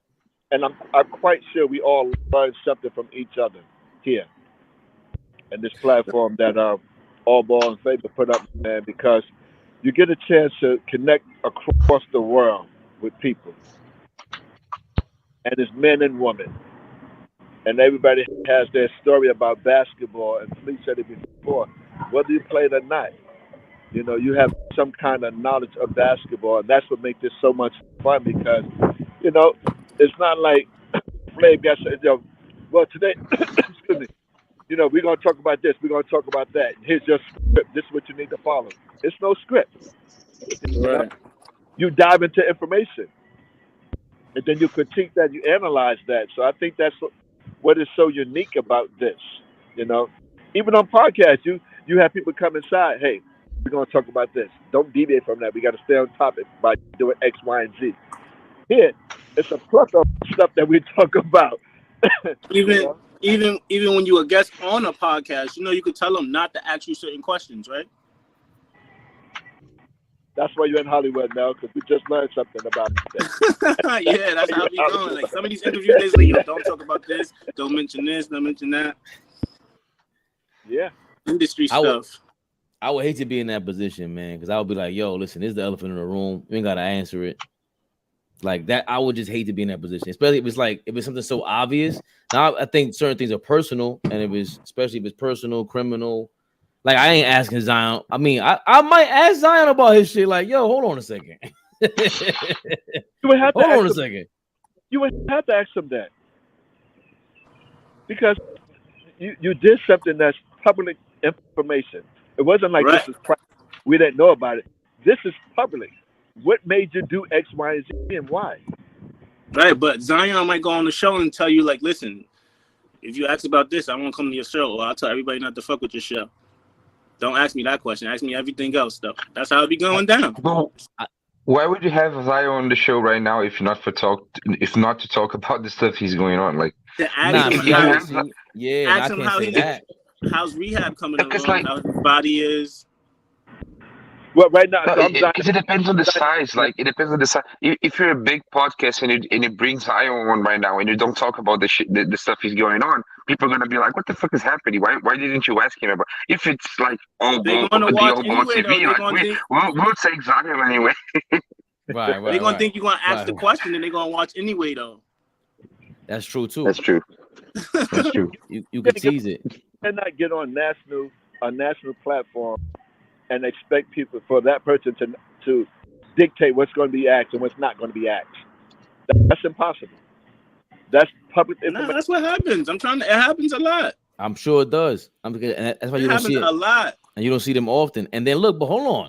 Shorty's still going crazy because he's still texting her. Listen, it's out there. I'm glad you guys go to still keeping it along. I seen it. You're still following up on the story, right? I did. Look, listen, it pops up. I'm mad. I told you, Mel. I'm very upset because when I got back to New York City, I didn't know there was a fire and anything like that happening. But I sure knew about Zion. You know what I mean? I'm disgusted with my Twitter, my timeline. But here we are. She's still going crazy. You ain't know the sky was orange. I didn't know. I'm smelling. I'm just like, yo, it smells like people are burned. What's going on? But that being said, I still feel like she's hurt. She's very hurt, Zion. You got to take care of that with a phone call, man. Stop texting her because she keeps documenting your shit and putting you out there. She thought Zion was going to be her come up. Zion just caught 200. She thought she was going to get a lot of that. And Zion had other plans. I would be mad too if I was her. She thought her life was about to change forever. It has changed forever. Nah, like it's supposed to do. Like, you feel me? Nah, it's supposed to be. Hold on. Nah. She's crying out. All that's entrapment. She tried to entrap that guy. Right. That's why she mad. That's why she's going so hard. It works both ways. Sometimes we get trapped off. You can get trapped off if you're paying child support. You can be paying $10,000 a month. I mean, it'd be much more for him. But again, you got to beat people to the game. He got a phone call. Go ahead, boss man. What up, bro? There's Micah. Are you on Bluetooth? Yeah, so we can't hear you. He said somebody call me. I could read lips. We can't hear you. Yeah, we can't hear you, boss man. I hate that this thing it does something different to everybody's phone when they get a phone call. But I think Zion got to go about that differently, man. Boss man, we can't hear you. How do you think Zion should do about the girl doxing him and saying crazy shit about him? You either got to stop contacting her, it's straight cold, stop contacting her, or if you all, because clearly. Or what? Or if you are going to contact her, it got to be a phone call. She's going to record you. She's going to say all type. You got to do it the right way. Hey, listen. He's still texting her. What's the right way? The right way is you tell her, listen, you see what it is. My bad, I didn't tell you beforehand. Because clearly he was trying to he had $100,000 a month, whatever it was. I'm sorry I didn't tell you beforehand. I should have let you know out of all people. I should have let you know before I announced that. No, that's not his girl though, neither. Yeah, okay. See, that's the problem. See, that's the problem. That dudes be doing that, claiming chicks, playing like that's their girl, and then when they get hurt, this is what happens. Now you gotta do damage control. That was your girl, dog. I don't care what he gotta say. You made that your little plaything. Now you gotta go handle it like it's your girl. Hey, listen, I'm sorry. I should have let you, I should have told you beforehand and all that. He wasn't treating her like no random chick. He was flying her out, giving her $100,000. He was supporting her, bro. Supporting her lifestyle. No. He was buying that. Right. He was leasing it. That's what it was. I mean, let's keep it real, man. We're not gonna sugarcoat this stuff. He was leasing something for a short period of time. And that's what we all doing. Nah, this is different because she's too Everybody's hurt to be leasing somebody until you got them papers and that ring on your finger. You can't control that person at the end of the day. You can't. But then why keep texting her? If you just leasing it, there was nothing to you. You can't mess up this thing now. So if you're gonna control he probably had a little feeling for her. What's the difference between the guy from the television show who was dating Superhead, the white guy, the comedian? What? Yeah. Oh, come on. Huh? There you go. Thank you. What is the difference? The difference is he just kept it a little lower. That's all. That's all. He went after Superhead. 1,000%. I'm telling you, yes. And he ain't got no babies. None. But she got a lot of babies in her mouth, though. No. She called Superhead. It ain't me. Hold on, it's not me. That's public information. Hold on, but Boss Man's off the rocket today because usually he's a little more, hey, guys. A little more peaceful, right? Nah, summertime started. Boss Man's in a different flow. Listen, man, what happens along the way? We go after all of these celebrities. You got to go after everybody. Whatever somebody did, that's their own business. I'm not knocking what anybody is doing. But if you're going after Zion, you got to go after other people too also. You can't just say, no, we're just going to do this particular race and not the other. That's not cool. True. Very true. So what do you think you should do now, Boss Man? If you had 5 minutes with Zion to speak, give him some old school Cavalier advice. What kind of advice would you give Zion? It's the old saying that our parents told us coming up. Everybody's business, not everybody's business. That's the number one thing. You cannot allow the public to know everything that you're doing each and every day.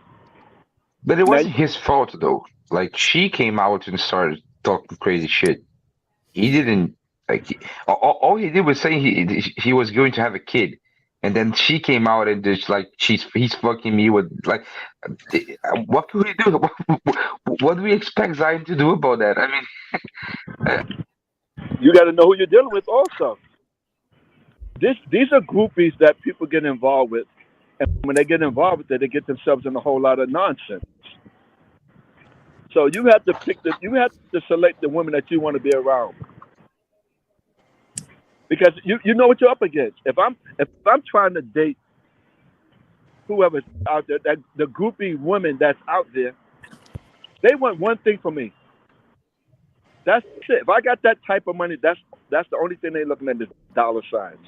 Right. But let's just back up a second and like Zion is about 22. Yeah. Like think back to when you guys were 22, when I've been dating for a while, but when I was 18, 19. Like if all the crazy shit I did when I was 18, 19, or when you guys were 22 came out on Twitter every time, like I would have a job ever again. Like 'cause when you're young, you do crazy stuff. Like I Right. can't blame Zion for making dumb decisions and fucking and like get involved with making wrong choices. Like he's 22 years old. Of course, I understand. Like he's a millionaire. He's a 22-year-old millionaire.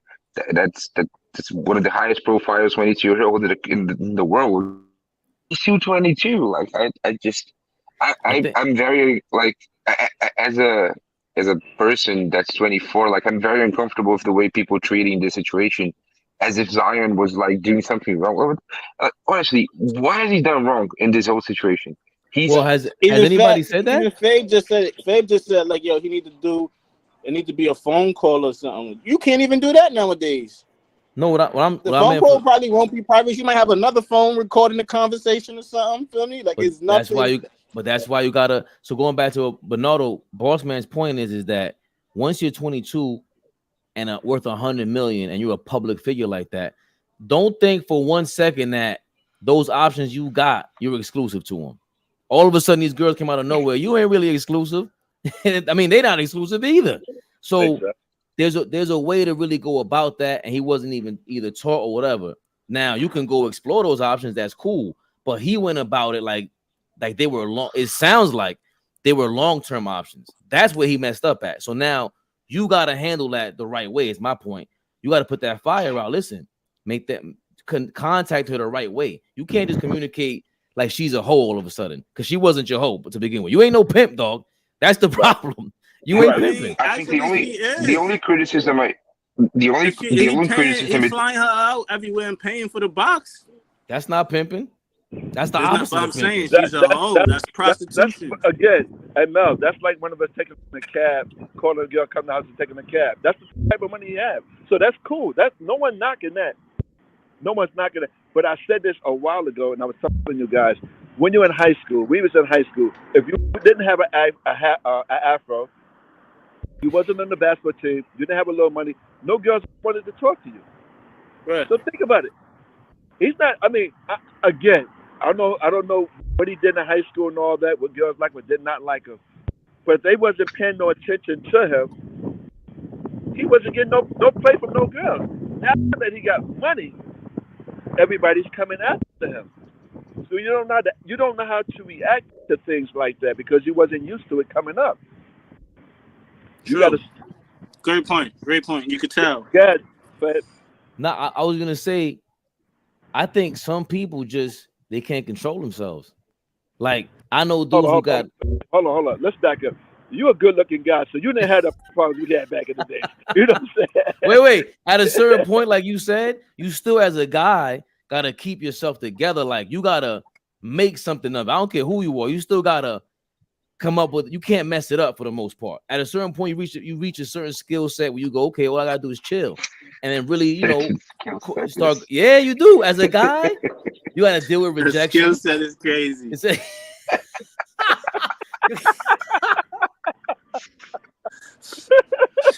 You have to maintain your poise. You get the heavy jimbo in the layup package and then my phone. All right.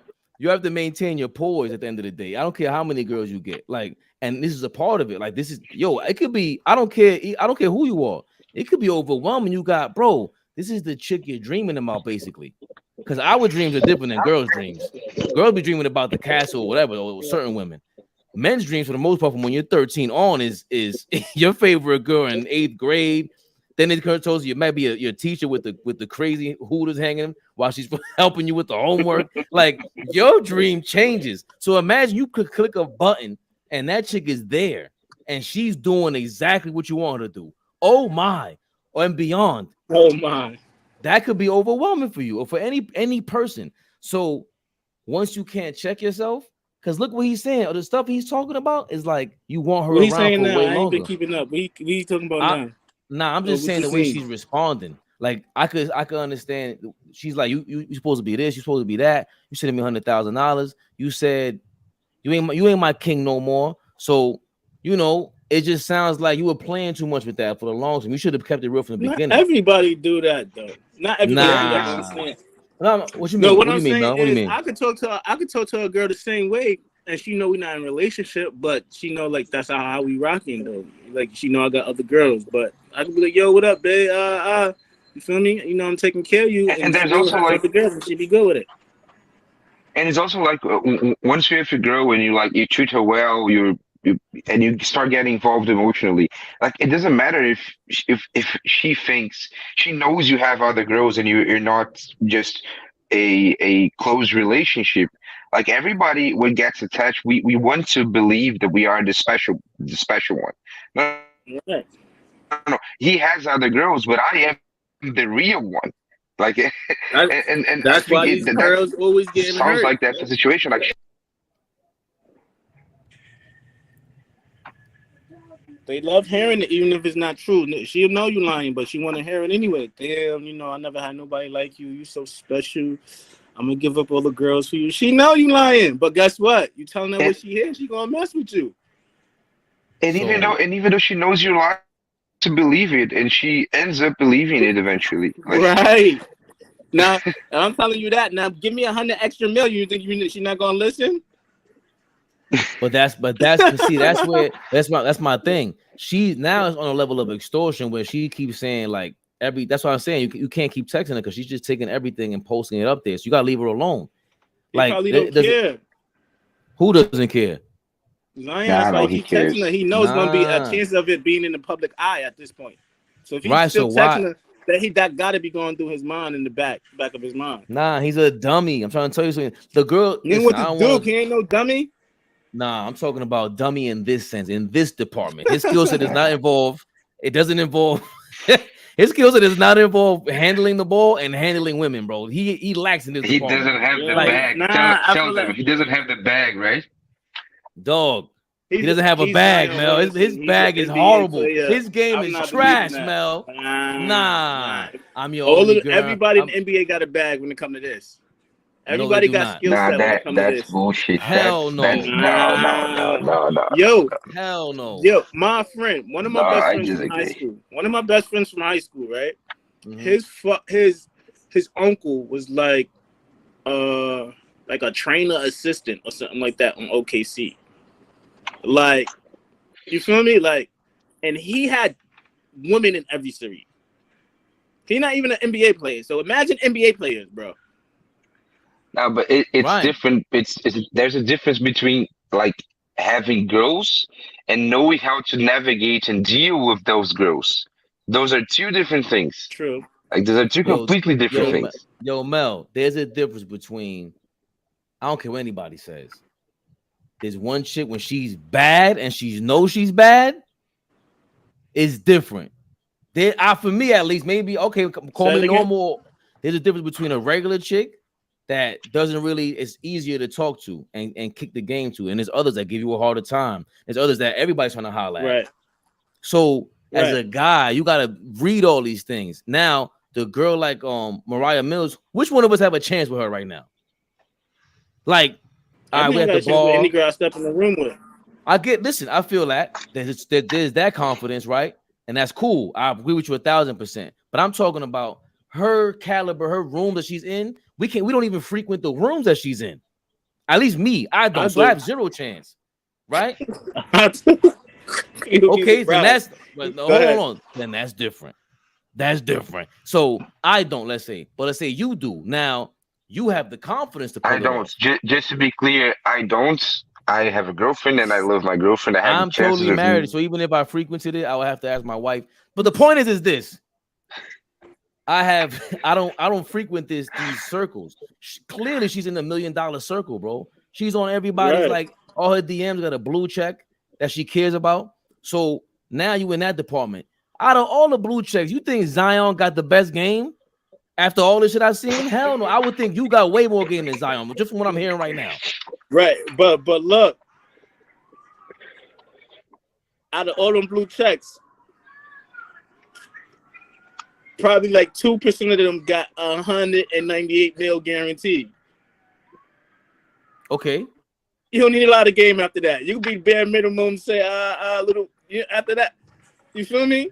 Now you're making my point. Again, we are not in those. But we don't know how much game he got. He can have a little bit of game, and then she gonna go. Nigga ain't got no game. He's just caught up. He just made these two girls his girl. That's what he's doing. Telling them anything. And then there's the other component. Before this, he was like there's the other component right now. That's all it was. Right. Like, and so he been doing his thing. He came a long way as it is. He came a long. When it first happened, they like, Zion, you came a long way because they were showing the girls he was messing with in college and showing them like he been okay. You think he wasn't getting no crazy bots in college? I'm not. There's no way. There's no way he didn't have the option since high school because he was a superstar since then. Like LeBron in high school, Savannah had to deal with some. I'm sure Savannah smacked somebody up crazy because they got too disrespectful. It's a different kind. That's a different crowd of chicks you're dealing with, different aura that's around you. But that don't mean you got game, and that don't mean you know how to handle it. That just means you got away with this bullshit game for this long. That's what I'm saying. There's no way if this is your game for these chicks, I would. Oh my god, if I had you on my phone like that, I'd be like, listen, you can't come through. I no doubt. Like what am I gonna do? I'm your king or whatever. And don't get me wrong, if it was one chick like that, I understand. But they're both basically the same kind of chick. So the other ones are yes. And the other, your man. That's what he like. That's what he like. That's what he like. I mean, he ain't got no G. I don't think he got no G. What is messed up right now for him as well is that the girl is already getting attention and people like attention. So I don't know what he does for her to stop doing this because everybody's paying her attention. Everybody giving what she wants, which is attention. It's gonna go away. People it's Zion. People gonna remember, but it's gonna go away. And Mel, I shouted you out the other day because old boy I said, yo, now you gotta put some more respect on our niggas. Me and Mel Ben said Zion's a superstar, and don't nobody get this kind of treatment unless you were a superstar. They talking about Mariah Mills on another level now because of Zion. Right. We talking because of Zion, right? I'm trying to tell you, Zion was a superstar, bro. A man who played 20 games. Look, and this is the conversation. A nigga who played 20 games this year, bro. Right. Well, 20 games that we talking about this much. And the chicks I mess with is what status now? They on front page because of me. What are you talking about? Right. Who else gets that kind of love, man? What we doing? Who we talking? What's your man named GTA Alvarado? He ain't getting that love. What y'all talking about, man? No disrespect to the Puerto Rican Brooklyn King, but you ain't no Zion. Zion got his chicks. That's one thing you got to say. He got his chicks on another level right now. Your man Queensflip had Shorty on his podcast before, the one that he got pregnant. What? Yes, she was a chick that snuffed somebody on. Listen, man, I'm into. Oh, she was clapping her cheeks. I seen that one. She was clapping her cheeks on the on the desk. She got up and started clapping her joints. Very much so. And she was also went viral for snuffing some chick uptown. I think it was uptown. Where? Where's she from? She from here? She's from New York. Oh, and then you gotta remember, Zion is from South Carolina. The country niggas is nice. Them niggas is givers first. Well, to me, like remember I just said I think I could back any girl. That's a New York mentality. Down south, me living down south for 10 plus years, them niggas is like, shit, I'm gonna take her out, I'm gonna wind down her. They ain't trying to get it without trying to G her first. That's how down south niggas is. And there is a possibility that Zion is just like a romantic that got caught up in a strange situation. I think I'm a romantic. I would, but I wouldn't. And then she from New York, so she know what she doing. Right. She probably know, like, you know what I mean? I'm crazy. He ain't used to this. All of that. Feel me? So going back to the original point. Now there's two of them that are basically the same thing. Is my point. That's how he handles them. You ain't supposed to treat them all the same way. Is my point. You gotta at least give them that space. Like, yo, you know what this is. When you're the breadwinner, you can do whatever you want. I just tell my mans that you can do literally almost whatever you want. Give it a couple of more months. They both gonna be back in line. They could be. Guarantee you. But I'm saying that again. That's if you were in his shoes. Listen. From what I understand, from what I've seen from you with your Purple City do-rag, amazing. I believe in you. Zion, I don't believe in Zion's game. I don't think she will fall in line. I think she's gonna try to make him jealous and mess with some other baller. I already see the. Come on, see the writing on the wall. It's not gonna make him look bad. He got 200 M's. I don't think he looks bad. Unless he married one of them, huh? I don't think he looks bad. What you mean? That's all married these him? girls care about. That's why she's trying to expose him, because she knows she lost out or might lose out, potentially lose out on a person. She might never find this again in her life. With all of the blue checks, she might not never talk to another nigga that got 200 M's. That's 200 M's up at 22. Right, she knows. She probably know her position. You feel me? She knows, like, damn, I don't want to. She probably playing more hurt than what she is too. Yo, she probably don't really care like that. She about the bag, not about him really used to. They loving each other or whatever. No way. She's not joking. I don't think she's joking. Guaranteed. And I don't think she's joking. I don't think she's joking. I think she don't care, bro. Hold on. I don't think she's joking. Same thing happened to Poor George. Poor George got a stripper pregnant. She tried to expose it, and then he went the opposite way. He just like cuffed it. Well, you know what that? Hold on, Mel. Stop right there. You know what that means? Say it with me. You know what that means? Paul George is not a superstar. It was a thing for a second. A hot second. This is this ain't that. And what was I gonna say? Damn, my bad. I forgot. Bernardo, go ahead, Bernardo. I wanted to know if you wait a second. Okay, can you hear me? Yes. I wanted to know if you also think Kyrie Irving is the top 5 most skilled gamer of all time, not only the basketball player. Is he? Yeah, his nickname is the Black God. I didn't know that till Mel said it the other day. See, Mel's really into the gossip. I get the surface level. No. He's into what we call in Spanish. I don't know if you guys call this shit, Bernardo, the bochinche. See, Bernardo's a lot more fucking bochinchero than I thought. Mel? My question was a pure joke about people saying Kyrie Irving is the top 5 most skilled player of all time. It's just wanted to translate, see if he's really skilled overall, or if it's just the Hazy Jimbo. I can't lie, but Kyrie got he got a bunch of fly shit on sometimes, man. Sometimes I'll be like, yo, I want to, damn, all right, Kyrie, I see you. I'm telling you, he was just at the Drew League in LA. Oh, they say he's playing. Uncle Drew's gonna play in the Drew League. Right? Damn. When they just announced today. What's today? So he probably gonna play next week. I'm going back home for sure. He gonna wild that shit out. Oh my god. That's crazy. That's LA, right? That's that little gym that LeBron was at last summer. Yeah, it's in Compton. That shit in the middle of the hood. It's in Compton, man. That's in Compton? That's smack in Compton.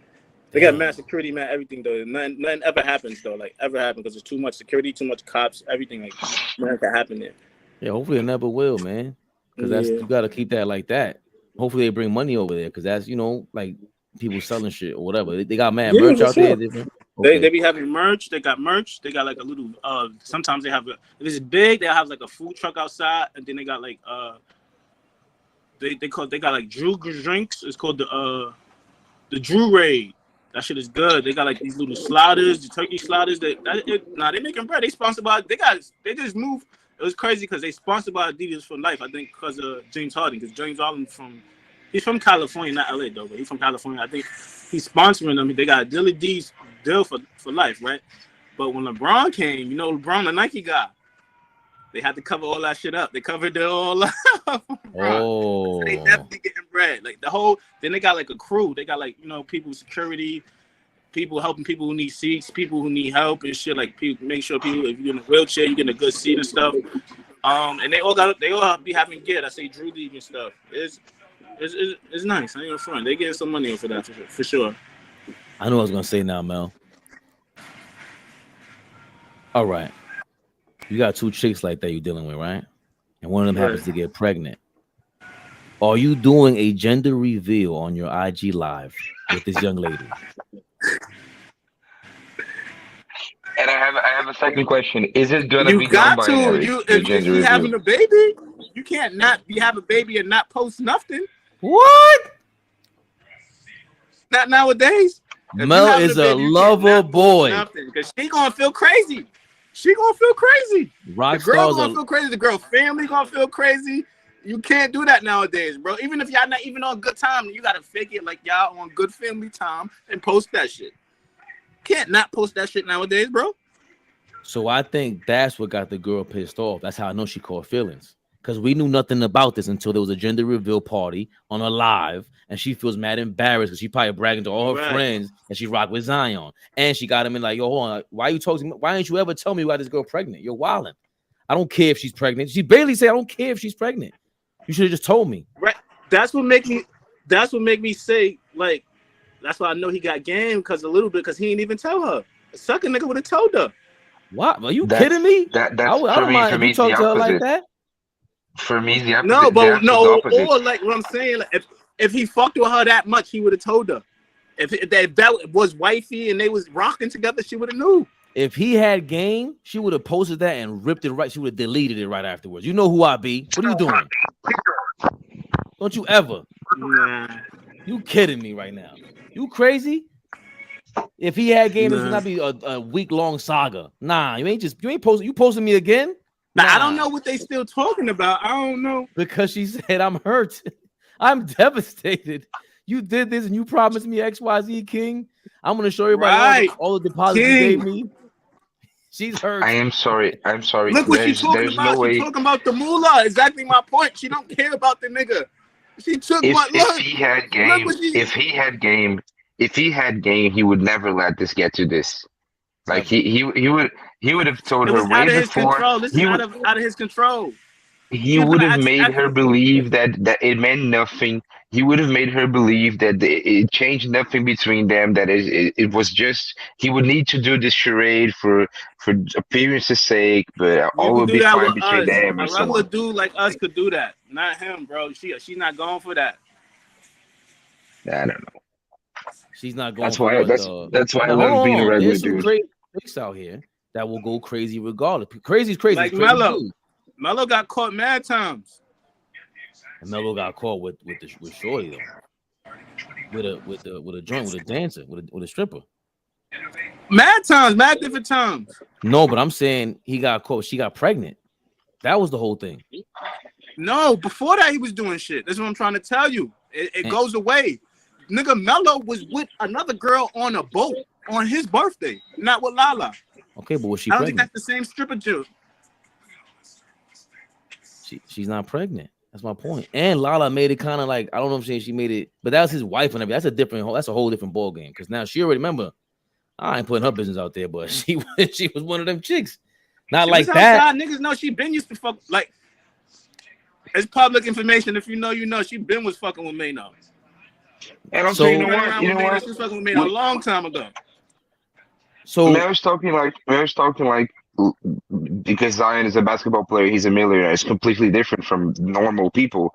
But like even in normal life, if you fuck with a crazy chick and you mess up, like she will tell all your friends and she will do crazy stuff. Like it won't be on Twitter for the whole world, but she will fuck up your life if she can. Right. She can't fuck up his life. That's why she's doing this. She's gonna catch the L. Unless some shit where she could find something where he could get some mills off her. She can't fuck up Zion's life. How can she fuck up Zion's life? Unless they really do. If they really do got a baby almost coming, then yeah. If they don't got no baby coming, she can't do nothing to them. Man, that's all she can do. And then she she got to do this to try to like make it long lasting. You know that you about to be out the door because he really got a seed on the way. Zion needs to hand. He needs to hand his phone to his closest friend. That's a real pimp. That's what he needs to do. That's a real G. He does not exactly. He does not need to handle this. He needs a PR pimp move right now. This is not for you right now, brother. This is way out of your league. You stepped way too far deep in this shit. Now let the professionals handle this. And I'm not saying I'm that because that's a tough bind to be in. But he got his homie right next to him, like, yo, what should I say? What should I text her? Exactly. Let him do the damage control because you ain't got it. She'll keep posting everything. Like, remember, I don't know. The girl got pregnant. It's not, come on now. It ain't far from it. It's the same league, bro. It's in the same division. Zion is like that guy. Like Zion's like that guy that's scoring 15 a game in the regular season, and come playoff time, he's out of the rotation. Like headed to the OGs to deal with this. Look, look what comes up when you Google his name. Like it says, she rips him again. My condo better be ready. She know all she got is the money and material things that could keep her with them. She don't got no leverage over this man. But she's only talking like that because she's hurt, like I said. That's all. He was going about it in a way where that's his girlfriend. So handle it the same way. Like, you know, I know so. Who else are you paying for like that much? If she had love for you like that for real, it wouldn't have been about. Yo, I'm trying to tell you, it's regular. This probably regular for him and mad NBA players. Regular. Yes, we agree, Mel. And we what you don't agree with is that mad NBA players have zero game. That's what you don't agree with. That's what you don't agree with. They fucking suck at that. It's not an easy thing. It's different. The money is the game. Of course. I'm not saying it's an easy thing. I'm not saying anybody like it's not, especially at that level, bro. You don't know who even likes you. You don't know who's really into you for real. That's a different. It's difficult to really decipher that. That's the biggest thing for people that have money but are young. Like, how do you figure out what people you can trust, what people really like you, and what people are just there for the money? And also, how do you figure out the people that you trust and you like, and not the people that you're just with because you can be with because you're rich? Like that dynamic is a difficult dynamic that 22-year-old people can't deal with it, especially 22-year-old millionaires. Because like, imagine like when I was 19, I had like 3-4 chicks around me that I could possibly have something to do with. Imagine having like 200 chicks and you can pick and choose whoever you want. Like, how are you gonna even figure out what you want? They said it's a third chick too. You hear me tell her? Yeah, she came out. Yeah. What can you do? That's what he does. Yo, he makes how money a year? 20 million? Like, that's like Boss Man said, that's cab money. That's nothing for him. Right. But at the same time, it looks, I don't know if it looks for bad. him, that's nothing. And for these girls, that's all they have. It's the only opportunity of even getting any clout, anything. What Kanye so said. They gotta do the most. They gotta keep on saying more shit every day. As I'm saying, they gotta stay hot for the week, for the 2 weeks they about to be hot, or the month they about to be hot for. So she gotta say shit every week, every other day, bro. She don't really care like that, bro. Zion didn't take Kanye's advice, even though he don't take his own advice. It's 1,000 you is only one of me. Advice? It's 1,000 you is only one of me. Right. What we doing? Nigga, Kanye when I got another girl that look and married a woman that look exactly like Kim K the next week. Does she? Huh? Similar. Does he she? had one that looked similar. Like body type. Now you know they're not the face and everything, but almost body type look almost like her. That's crazy. And what if she's Zion another one? Her? What if Zion really likes this is girl? What yo, she came up crazy. That whole family, yo, that mother.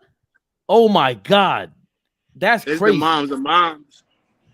Yeah, the moms is. Yo, she got that girl. The young girl is now with Bad Bunny's the biggest star on earth. I didn't think they could get to him, but once that's why Kanye's a sucker. To be honest, what they doing to him? What you mean? You think you can get to him? Dog, I didn't think they would have. Yo, she's sitting courtside with him. You supposed to slide with that. Bad Bunny is gay. Okay. Wait, I'm lost. What? No, he's both. I think she's sitting courtside like they're together.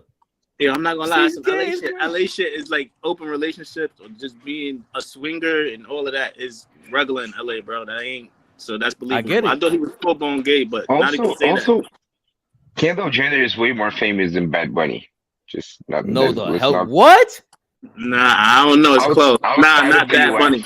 Outside of the US, 100% yes. 100% yes. Oh, bigger than Bad Bunny? I don't think. You know who Bad Bunny is, Bernardo?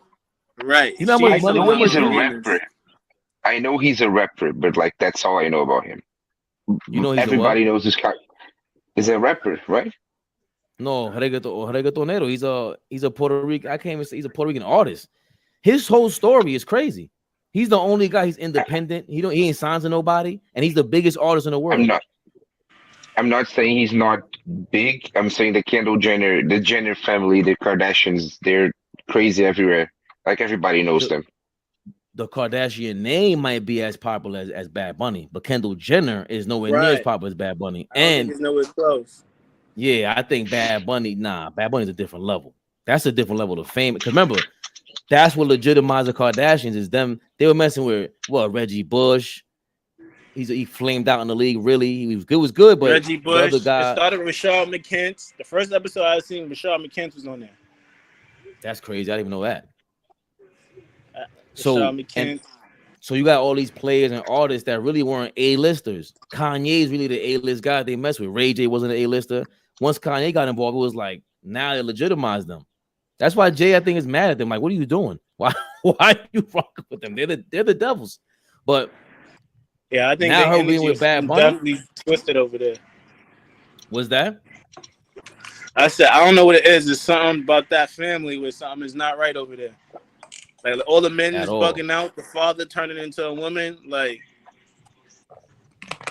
Kanye losing his mind. Lamar Odom started doing coke again. Only one I didn't catch like that was really French Montana. He swerved his way out. French Montana kept it hood. He kept it BX. He got up, got in, got out. And you see what happened. You don't see her complaining about that, right? Right. Most of the NBA players were able to. Most of the NBA players were able to survive them as well. Just Lamar got fucked up. I think James Harden. There's a bunch of them. James Harden, Chris Humphries. Chris Humphries was out the league like 2 years later.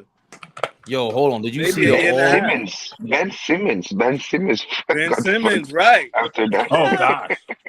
Who they said that all Kendall Jenner team versus the all somebody else team? I was dying because all these dudes they mess with the same chicks. So I'm telling you, they mess with the same chicks. Look, I was about to be yeah. When I came to LA, I came to LA in 2020, right, to visit my cousin, the actor and shit, and a couple of actors and shit. And we was going to Ben Simmons' crib, right in the hills and shit. He live in the hills, and we was about to get in there. Like, I mean, the security was going to let us in, but then Kylie was there, and then she was like, "Yo, I don't want nobody around me if you don't take a COVID test every day." This when COVID test wasn't even available every day back then, in 2020. But she was like, "Yo, if you don't take a COVID test every day, you can't come in this party." I'm like, "Damn." Yeah, we couldn't get in, and my cousins is actors, like probably B-list, maybe B-list. I would have had 20 fake COVID. I'm not gonna lie. Talking about. It wasn't available in 2020. You couldn't get a COVID test like that. I hate to break it to you, but there were fake COVID cars running rampant out here in the streets. You talking about? No, this is before that. It's the beginning, bro. No, this is like not the beginning, like October. So the COVID proof cars, February. They wasn't out in October.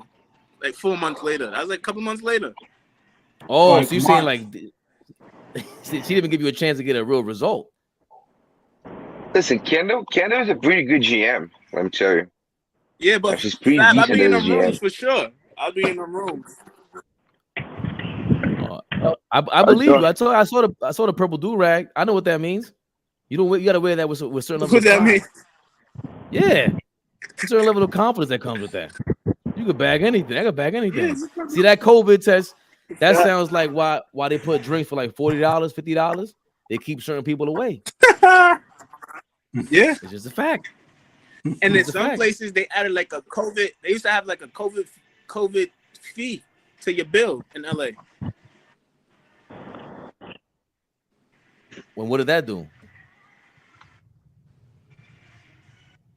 People used to be mad, but they couldn't do anything. COVID. Oh, meaning dumb you shit didn't. Like y'all let you in the rest. What? Meaning you didn't test. You didn't have a positive or negative test. You had to pay a fee. No, it was just extra something on the bill. Like if you went in a restaurant during COVID, you had like it would be on your bill. Like COVID fee. It'll be like an extra $10, $15. No explanation, no nothing. It's just that's what I'm trying to tell you. Like, yo, they were shutting people down over here for that, for being open during COVID. That was crazy. They would track who was there. Yes, Bernardo, you can ask us. I'm sorry. I want to ask this question. The Kendall Jenner All NBA team. I want to see if they win the title in their primes. Ben Simmons, D'Angelo Russell, Devin Booker, Kyle Kuzma, and Blake Griffin. Do they win the title? Devin Booker, she is with D-Book. In their prime. But that meme has her against another all team. There's another team that, like, they said. I want to know if they win the title this year in their prime. That's what I want to know. D'Angelo, D-Book, Ben Simmons, who was nice in his prime. He was nice. He never had Blake a prime. Griffin was a monster, and Kyle Kuzma. Kyle Kuzma, I say no. So you don't go to fight conference final, maybe. I say no. They can go to like a conference final, maybe though. Not a championship. Not winning. They'll be too busy fighting over Kendall. Ain't doing nothing. Yo, that meme. The game start 8:30, right? Yeah. Yeah. That meme you're talking about, Bernardo, it has another set of dudes with a chick that mess with all of them. You don't see that? There's an all gender team and there's an all other. Boss man, we've gone down the rabbit hole now. The groupie rabbit hole.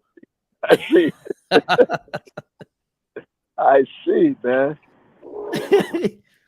Hold on, the all gender team is somebody else that we know that they mess with all the same chick. That's sweet. Say that again now. That's in the NBA? Yeah, it's a chick that mess with a bunch of NBA dudes.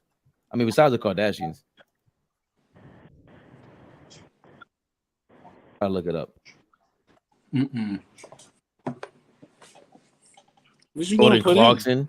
Chick that mess. Yeah, look, I put the all Kendall Jenner team NBA. They say, look, Jordan Clarkson, Chandler Parsons. They're being very good friends. Jordan Clarkson, Blake Griffin, Ben Simmons, Kyle Kuzma. It was somebody else. Damn it. I think it was goodness. on. And what happened? What happened after they finished messing with them? Their careers went down to earth. Oh shit! So flat on their faces. Except Kyle Kuzma. Kanye West said that Chris Paul had an affair with the Kardashians. Yeah, Kyle Kuzma had some success because he won a championship. So. Oh yeah, that was a rumor. Chris Paul was messing with him when they tried to put that out there, and Chris Paul dodged all of that. He's a sneaky individual.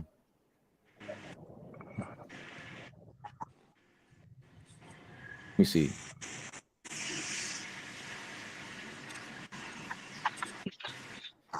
Kendall. If you add Chris Paul and James Harden to the team, they probably win the title. That's what I'm saying. After she dumped Lamar, she was with James Harden for a hot minute. Oh, see, that didn't last long. You talking about Huh? Turbo? Who you talking about? Chloe? Yeah.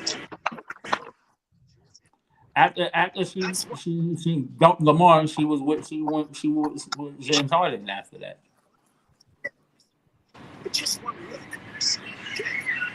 And then she dumped James and got right back with Lamar for a good minute. After he done, went through his situation. Was it the Kylie team? These girls are just, oh my God. He said the Kylie team. Like, I get it. Like, they're just there for you.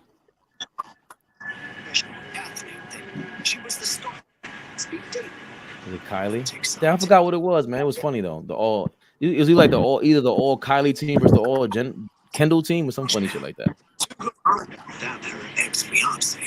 Like Kendall's team is better than Kim Kardashian. I agree. I'm reaching new lows now. I'm reaching new lows. I'm sorry, guys. That team was dope. Who?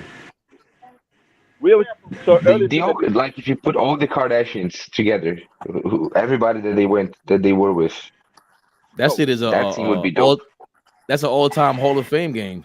That's what. That was very good. That was very good. Right Oh, there. I seen this bitch. She's fire. What are you talking about? What you talking about, Mel? I didn't know this was her. Mel, you must show us receipts. What do you mean this is her? Are you shocked? Did someone break your heart on live television? Milan Hernandez, you know who that is? Hell no. You guys put me on to some new hoes every day, man. I'm not Look gonna lie. look her up. Look how fine she look, and she was fucking with Bobo. What's her name? Milan Hernandez. Hernandez. I didn't even know how to spell that. Mulan Hernandez. Oh, okay. Is she in the WNBA? That's what it say. I don't think so though. I don't know. It says she is. She's all right. She's kind of strong. Oh no! Oh, wait a minute. Hold on.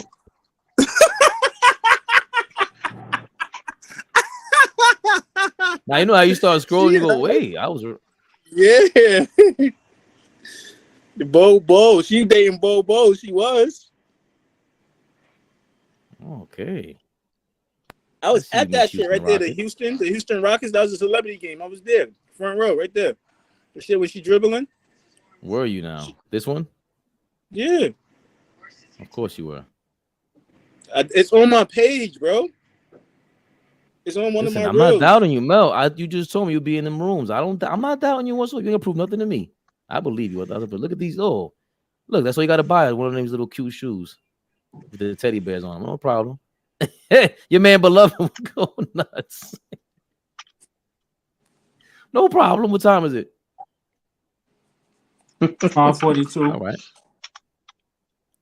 No, that's your man beloved's line in 2023. What time is it, Ma? Yeah. She looks like a IG chick to me. 1 million followers? I'm trying to tell you. Yeah, man. Yeah. You know, good for her. Women gonna get money, man. No matter what, women gonna get it, man. Look, Rage Man follows her. I never can see it. Look. Who follow her? Rage Man. Put some respect on Rage Man's name.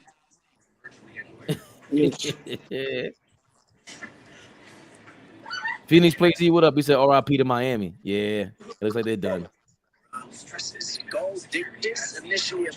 She has sensed the situation, many things to do, trying to prove looks like they're done. And then for love by showing that they turned down a 5,000 cash app. Who the hell is Rashad McKent?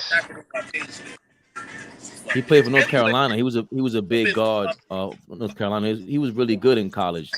What would you say, Mel? Rashad McKent? I don't think. He's the reason why they won that national championship in 05 against Illinois. Semi-attractive woman who seemingly is regular, who ain't flying. No, what are you doing? Is this academics? Huh? That's academics? Yeah, look, Shaq DM'd some girl who went viral. He talking about it.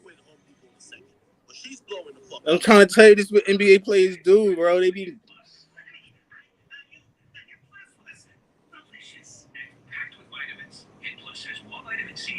I mean, you know. Shaq had the joints too. Shaq was outside. Actually, Shaq. No. I don't want no problem.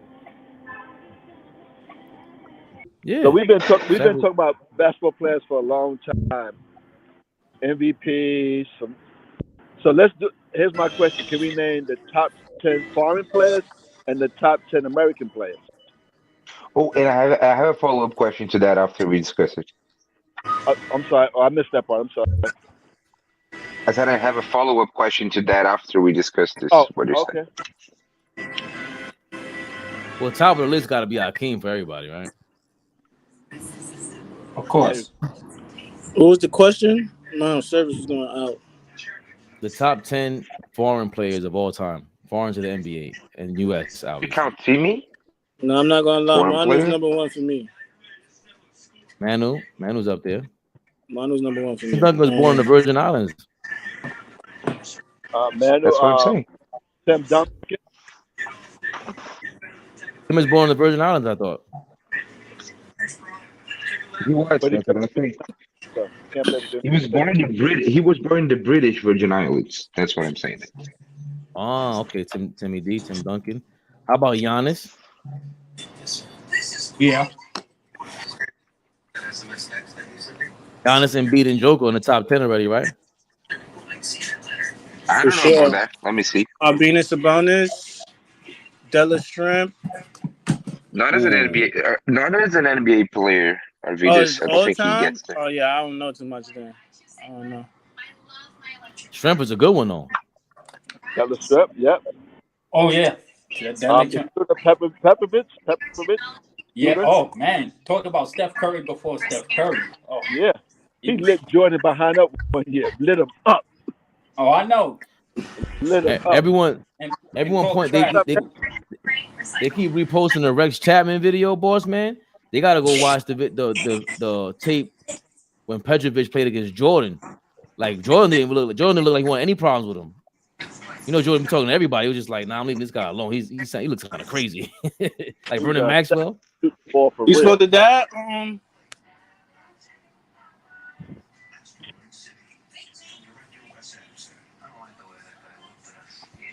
don't know who else. Petrovic. Cool coach. Yep. Parker, the point guard. Tony Parker. Luka. We Luka count there. Canadians. Oh yeah, Luka. Do we count Canadians? Yes, because they can't play in the USC. So they're the partners. I think I have my 10. USA. I have my 10. I have my 10. Steve Nash. My 10 is Hakeem, Duncan, Jokic, Giannis, Dirk, Embiid, Nash, Ginobili, Tony Parker, and Luka. That's my 10. Yeah, that's my 10 too. Yeah, I agree. Shut up now. Shut up now. No, for that was good. That was good. That's a good. It's too early. How about your boy Steve Nash, Bernardo? I said it. You said it. It's Hakeem. It's Hakeem, Duncan, Parker. No, Nyla. Hakeem, Duncan, Jokic, Giannis, Dirk, Embiid, Nash, Ginobili, Tony Parker, and Luka. You didn't put Patrick Ewing guys, in? I was gonna say that, boss. You guys keep disrespecting Patrick Ewing, man. I don't appreciate that. Yeah. Man. I mean, it's just something to think about. That's something. That's all. It's no right or wrong. But he can't. He kind of came up and played high school ball in the United States. But he still can play with the United States, though.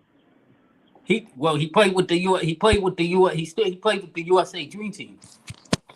He's an American citizen. He played his high school ball in America. If that's the metric, where you go to high school, that's where you're really from. Okay, so then Duncan is out. So then Duncan is out because Duncan played for the U.S. team. No, he did not. Neither one of them, right? Olajuwon. No. Duncan played in 04, and Olajuwon played in 96. That's right. That's right. Yeah. And Olajuwon played. You got Nuggets. You love Nuggets. Yeah, fuck that. I'm just gonna put the players that was born abroad. Born. You guys steal everything from the whole world. You won't steal the basketball players either. What about Sabonis' father? Yeah. Venus Sabonis. But I mean, he didn't play that well in the NBA. Like his prime was before he went to the NBA. But you gotta remember, they wasn't allowed to play in the NBA as early because if they were gonna play in the league, they couldn't play with their national team. Yeah, and he was the That's best why player. Oscar Smith didn't want to play with the Nets. My guy. You forgetting Victor, whatever his last name is. Oladipo? Wembanyama. Top 10 already. He's top 10 already. Wembanyama. Top 10? No. Oh, Wemby. Who? Yo, if he turns out to be a bust, Wembanyama, the new guy, boss man. Oh God. Yo, is What he I about want to to be ask, the first international overall pick? nah, Or was that Hakeem was Ewing? the No, it was first. Ewing. Hakeem. Oh, Yeah. Hakeem. All right. Ewing? No. Yeah. Yeah, Olajuwon. I wanna ask you guys. I wanna ask you guys one thing about this American. I was arguing with a friend of mine. Do you guys think in the next 5 years, if you put together an international team to go against an American team, after LeBron, KD, Steph, and Kawhi get out of the league, if you take the next 5 years, do you think the international team beats the American team? Yes. They could probably do it now. In my mind, the international team would be SGA, Luka, maybe Giannis, maybe Wiggins, Giannis, and Jokic, and then you have like Embiid, Embiid. Jamal, Pascal Siakam, and other Not even guys. gonna- I don't Wemby. even think the NBA would allow that. Yeah, it'll be They're over. gonna make the United States look too bad. I don't even think if they think they're gonna lose, I don't think they would even do that. Adam Silver said last week that they were considering the world versus the US in the All-Star game to be the new All-Star game. That'll be an ill All-Star game, and it might That would be motivate fun us. as well. And people would take it seriously. People would really care about it, I think. At least the international guys would, and if the Americans didn't, the international kicked their asses. So yeah, I No, think I think it would be a fun game. if that was to happen, I think America they will wake up because they know if they get their ass kicked, they know everybody on social media, all of that quirks are going to be on their ass like they never. You talking about getting criticism that they never got before? Trust me, if that was to go down, I feel like they know that now. They already know that. I know, but I'm saying if they lose, it's gonna even be worse. They And might like, if even you be take able to come the post outside kind LeBron, of situation. if you take the post LeBron, KG, Durant generation, if you take after that, the world beats their asses. In my opinion, the world would beat the Americans post this generation. That is a fact. Like under 30s, if you look under 30s, things are dark for the Americans. All we have, that sounded kind of racist, but no, watch them. Dire, okay, dire. I'm sorry. I think, imagine, who do we have? The draft that had the two biggest superstars are derailed. Those players are derailed. Ja Morant and Zion. Those are the guys supposed to be competing in that category, and they can't. Zion can't stay on the court, and pretty much neither can Ja. And those are the last American superstars. It's Devin Booker and Tatum. Devin Booker and Tatum, and then you have like Trae Young, Jaren Jackson Jr. I don't really know. It's possible they might lose in the FIBA World Cup this summer. They lost the last FIBA World Cup when they didn't like the US didn't land the top notch talent. Yeah. And they lost to Serbia or France. No, they lost to France, and then they lost to Serbia in the fifth place game. Yeah. Yeah, they might lose this. They might lose this year. Like I always say this, people kind of pretend that the redeemed team's team rolled over everybody, but that's actually not right. It's not true. Like you guys almost lost to Spain in the final. It was a 4-point game with 3 minutes left or something. Like it wasn't an easy. Both finals, both 08 and 2012, were very tough games. Yeah.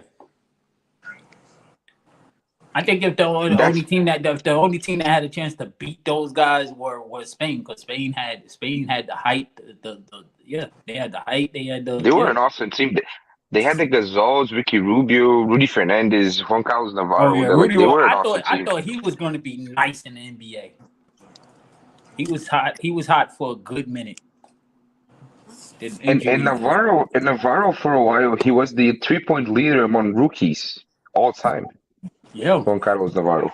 Yeah. But I still have the Redeem team as one of the second best as far as all time behind the Dream Team. They're the second best team put together. The 96 team was pretty good if you look at it. Yeah, they're The in 96 third. I team. put them in third. Just because what was on, there was a lot of pressure on the Redeem team. So I would put them second. And I would put the 96 team in third. And Dream Team 2, I'm gonna give them some respect. They'll be fourth. They'll be fourth, and then I'll put the 2012 squad after that. Because I was just telling Faye because I already had I put a list together. But I also did like a hypothetical. I did an episode on a hypothetical. If the 80s would allow the US to play, who would it be? Then we would have been having a conversation of who would have had the best. Oh team. yes, for sure. Like 84,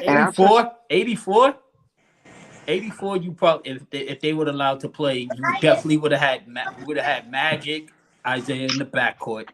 Of course, the forwards would have been Larry Bird, Dr. J, Dominique Wilkins, whatever forward. George Gervin would have definitely played. No, I would probably put Bernard King. Originally, it was only college, right? Yeah, but I'm just saying, just hypothetical, if they would allow them to play in the 80s, in 84, that's when they had the Olympics. So I'm just mad if there was a hypothetical that would have been the score. We know if they would allow them, we know Magic and Isaiah would have been the face of that. Would have been the face of that team. Hey Turbo. Look at the 96 team, 96 team. Barkley, Penny Hardaway, Grant Hill, Karl Malone, Reggie Miller, Hakeem Olajuwon, Shaq, Gary Payton, Scottie Pippen, Mitch Richmond, David Robinson, and John Stockton. That team is it's an amazing team. Yeah.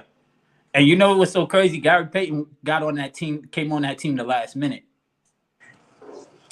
Gary Payton wasn't supposed to have been on that team. It was supposed to have been Big Dog Glenn Robinson, but he got hurt.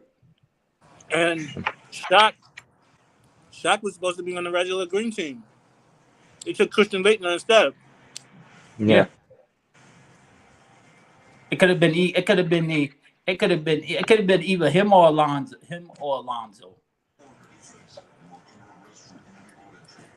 You could have went with either or. That's a crazy team. And I said this, the 2000 team, if Vince Carter wasn't on that squad, they would have been as good. That's just me personally. I don't know how everybody else would feel, but I told that to anyway. I said, yo, if Vince Carter wasn't on that squad, that dream team, that USA team would have been not trash. They would have been so. Vince brought the swagger to that team. And it's funny because the dream team era, since '92, it's not that successful. It's not as successful as we might expect. If you look at, they lost the '98. They lost the '98 champion. Yeah, but that was the college team because they were on strike. Oh, okay. So they won the 2000 Olympics. They lost the 2002 World Cup. They lost the 2004 Olympics, and then they lose again in 2006 the World Cup. Mm-hmm. And then there's the domination era to 08, 10, 12 they win. Mm-hmm. And then I think 14 and 16 they also win, but the 19 they lose the World Cup. So it's it's not complete domination. It's kind of funny. Oh yeah, we know that, but we're not surprised. We knew the international was going to catch up at some point. We knew that. We knew that they were going to catch up at some point. 2012, the US won against Lithuania in overtime in the group stage, and then won by 7 against Spain in the final. Yeah, but they had no size on that squad. The only big man that they had was Tyson Chandler. That's true. Kevin Durant kind of saved them because he was scoring. It was Tyson Chandler, Kevin Love, and Anthony Davis who barely played. Yeah, Anthony Davis 20. barely played. Yeah.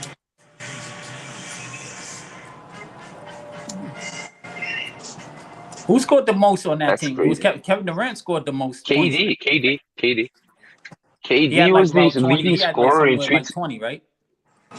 He was the leading scorer in 2 straight Olympics in 2012, 2016, and 2020. Yeah. Yeah, he saved them in the 2012 and the 2020. If KD didn't play on that team, they would have lost.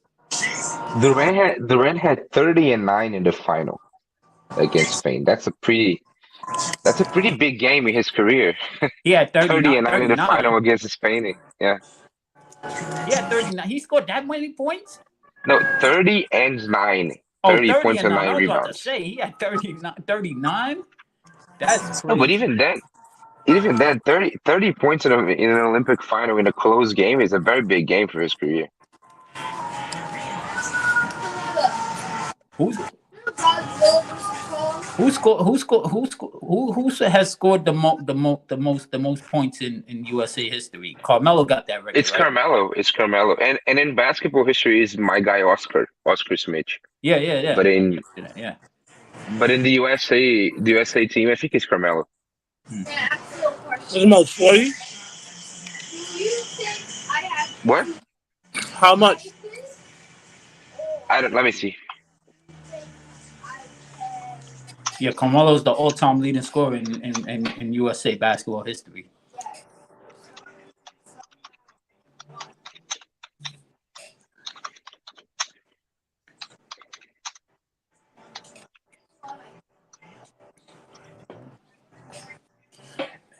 In just the Olympics, the leading scorer is Kevin Durant, actually. Just in the Olympics.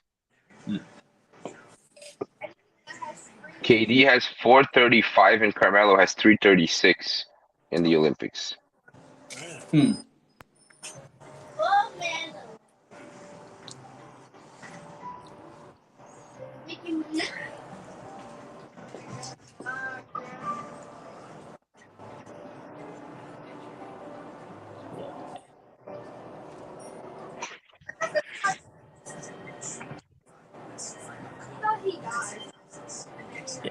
Why do you think that is, Turbo? Why do you think that the US is like the hegemony is dwindling down?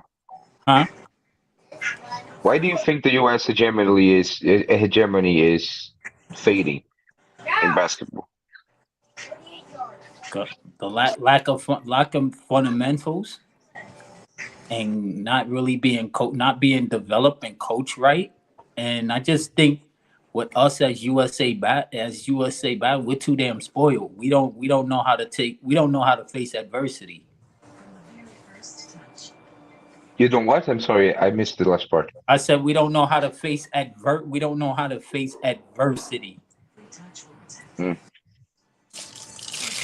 But I think we got. It isn't just in the national team level. Huh? It isn't just in the national team level. Like we're talking. If you look at the young talent in the league right now, the top young talent isn't American anymore.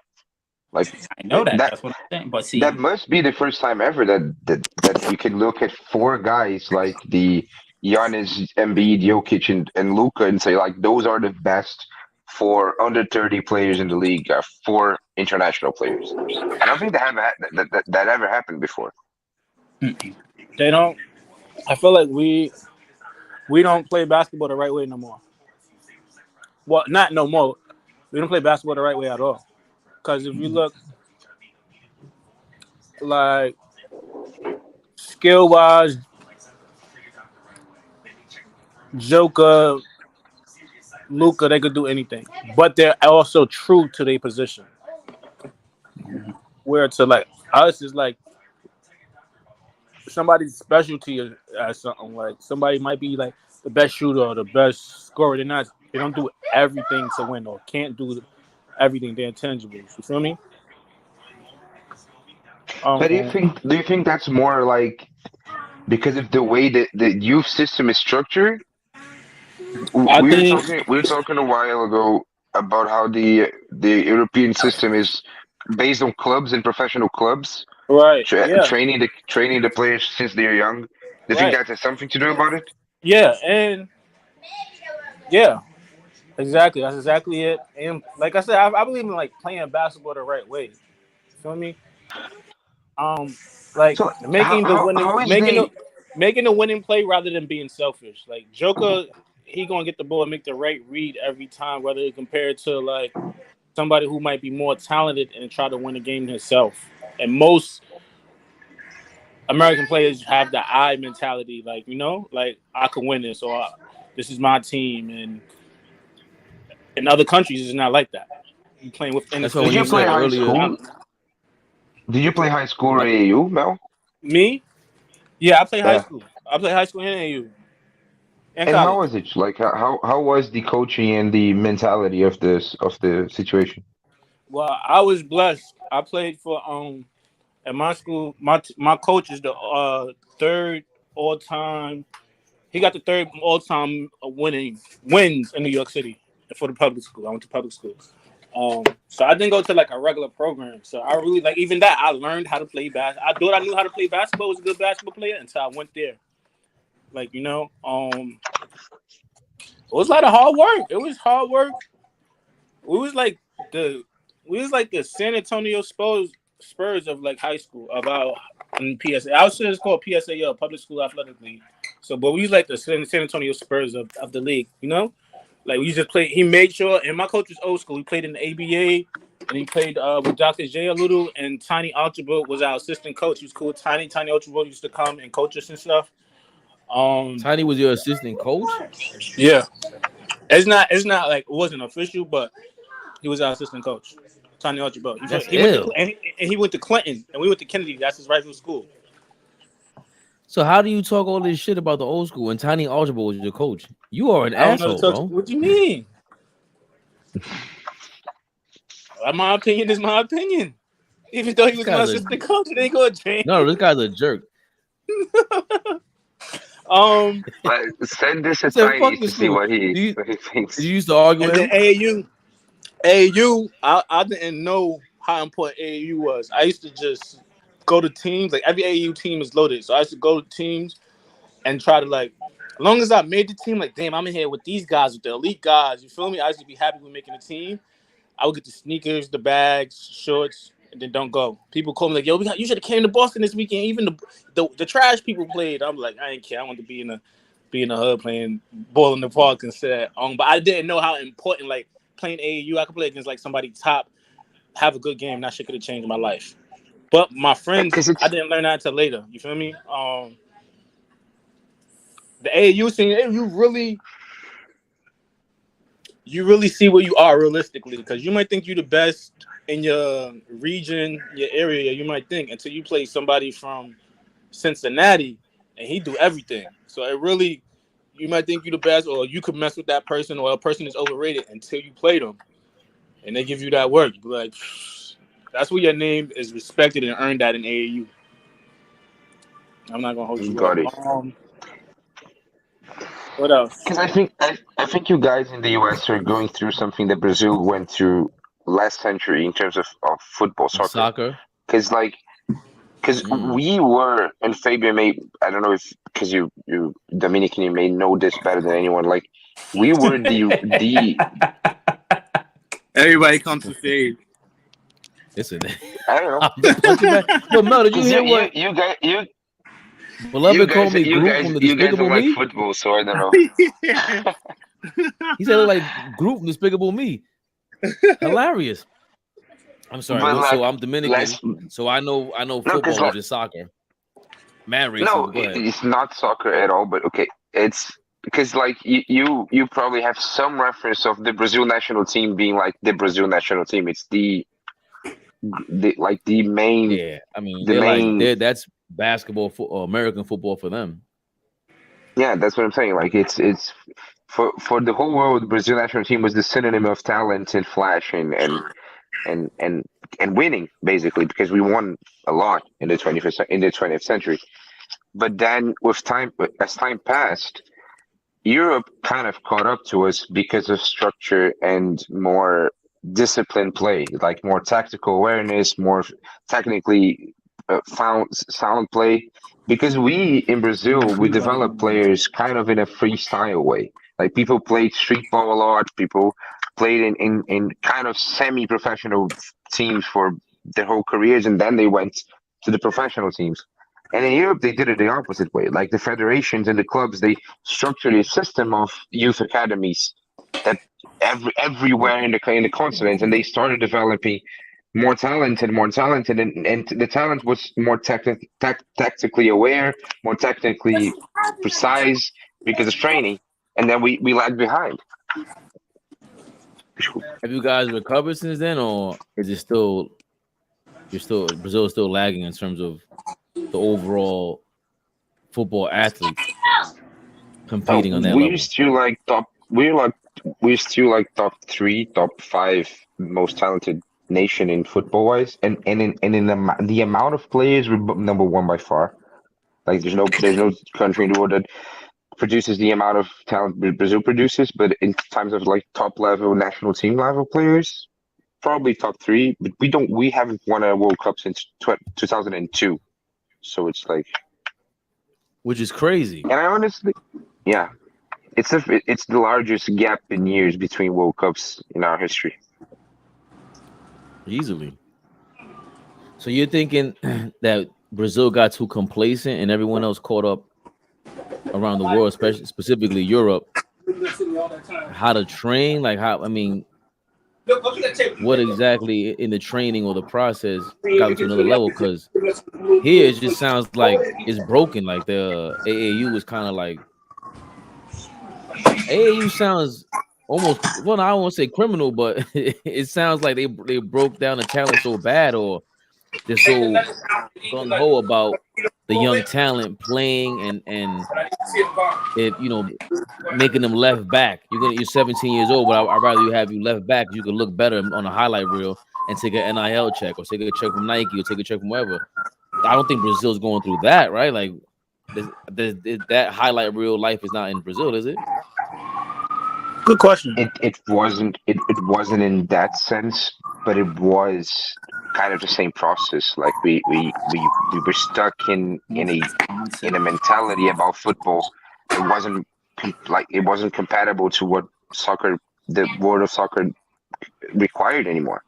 Like we were very focused on flash and ability in terms of skill and dribbling ability and no look passes and so on, and that's why the Brazilians got their brand, like as the showman of football. But football wasn't art anymore. It was it was a profession, and once football became a profession and not just art, we lagged behind. And I think maybe that's kind of what's happening in the That US. sounds like exactly that. Like if you got the flashy over the fundamentals, you're gonna be more recognized. But if like Kiss, keep it simple, stupid. You playing simple like a regular bounce pass, regular chest pass, get the ball in one dribble, shot. You're not gonna get the notoriety like that, even though you might be way better than dudes. And people say a lot about the N1 culture, like the mixtape culture, and I think maybe that's something to do with it. I don't know.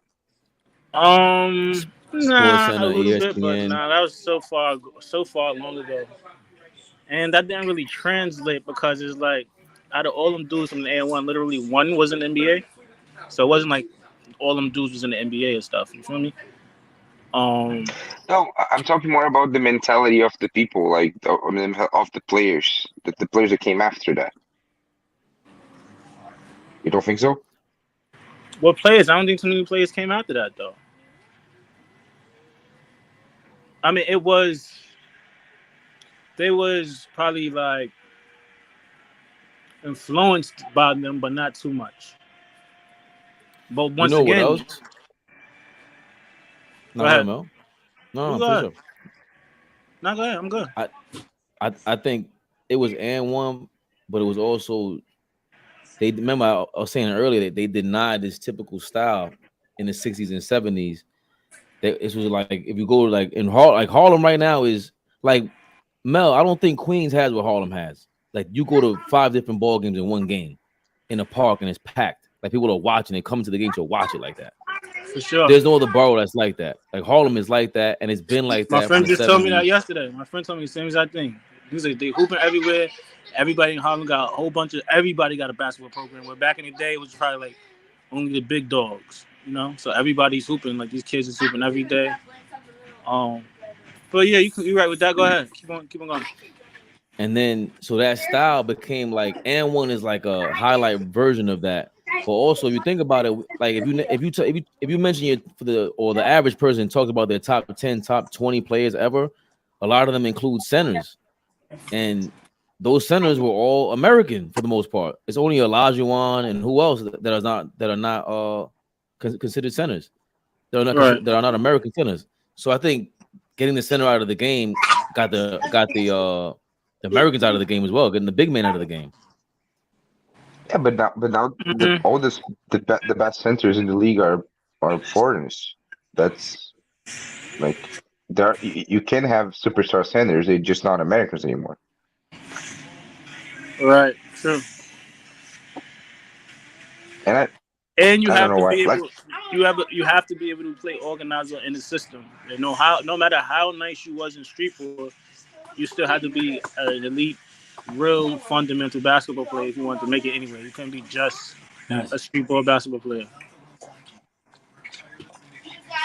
one thing that I see in football, and I don't know if that translates to basketball as well, is that like what people like to watch is it's really difficult to be successful in a professional level doing what people like to watch, like being Neymar or being Kyrie Irving or being those really flashy guys.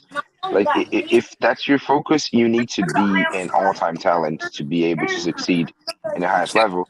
And then people kind of neglect the other sides of the sport a bit. And I see that in football a lot. Like it's I'm not sure where we left off before after I said the I American think it's the same. centers.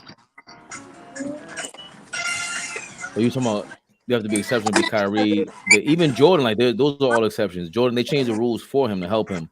And after there's a pre and post Jordan, like they put the zone defense in to have more players like him. And then the big man, like you said, they're all international now, but it's all face up basketball. It's not back to the basketball, and that was a Euro thing. And no disrespect, but that was considered soft or softer kind of game. So I'm not European, so you're not disrespecting me. No disrespect to them, but it was considered a softer kind of game because there's no back to the basket. It's not brute work. You're facing up the whole time, so where you're taking away a whole skill that was included in basketball from the inception. So I don't think I don't really think that was like a top skill though. I think that's just the way basketball was played. I mean, it might have been a little skill being able to play your back to the basket or something, but I just feel like I don't know. That wasn't wild. So what happened to all the American big men? Like, why didn't it translate to the American big guys to face up and be more? And we don't have any of them on the top. What is the top 4 MVP candidates are all you're all international. Top 4 MVP. That's crazy. That's just the way it is right now. How long is it gonna be like that forever? It's just part of a trend right now. It's a trend. You think it's an accident that the trend happened to be something that's always been considered European? Face up basketball, like back to the basket, traditional ball that was what basketball was about before. And the basketball is an American sport. It was birthed here. So once it went international, when you went around the world, they were more face up guys. So the fact that the league looks more like that means it looks more international than it does American. So I don't think they have the advantage. The rules have changed though. You used to be able to post up for 15 seconds. Mm-hmm. You know, you can't do that now. So why even try to? You're not gonna be ineffective if you only got 5 seconds to catch it, turn, pivot, or you can't take 5 dribbles to back a person down no more. spacing is different. Everything different. It's boring. I feel like if it there's was no way.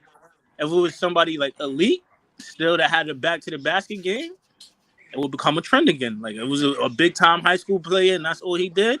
Like back to the basket, turn around, dunk, back to the basket, fade away, back to the basket, dream shake. Like that would become a trend again. Like Joker's doing, I think it's going to be a trend. Huh? You guys remember Jaleel Okafor? Jaleel Okafor, yeah, he was all right. Right, he was one of them. He was the last guy that I remember like coming out of college, and this dude is a straight post up player, and he won the chip in He Duke. killed. And he produced. It translated. I don't know what happened to his career, but he did his thing in the NBA. I think he was injured, and I think he got injured, and then right afterwards they drafted Embiid, and Embiid was just better. So yeah, that was another waste of pick on Philadelphia's part too. They drafted. It wasn't a wasted pick. He was good. Not a wasted pick, but now I mean, when you look at it now, it's like wow. I agree. It was a wasted pick. Turbo.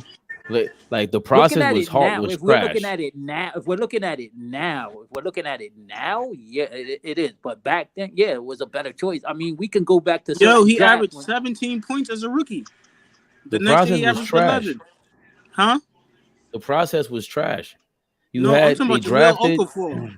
Yeah, he was a part of it. He's out of here. He's not in the league anymore. Right, but if I have a rookie and he averages 17 points per game and 1 block, 7 rebounds, that wasn't a terrible pick, bro. It's horrible now. Definitely in hindsight. I'm not talking about back then. You gave it a chance, but now look, I'm talking about the process. That's not talking about enough. The process that Philly was going through, where they have Embiid and everything like that. Okay, they gave up. They drafted Drew Holiday. They drafted Mikal Bridges.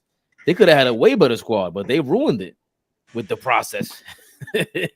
Oh yeah, I'm saying that. Hell yeah. And they had a chance to draft Tatum. They moved up. They moved up from the number 3 pick to go number 1.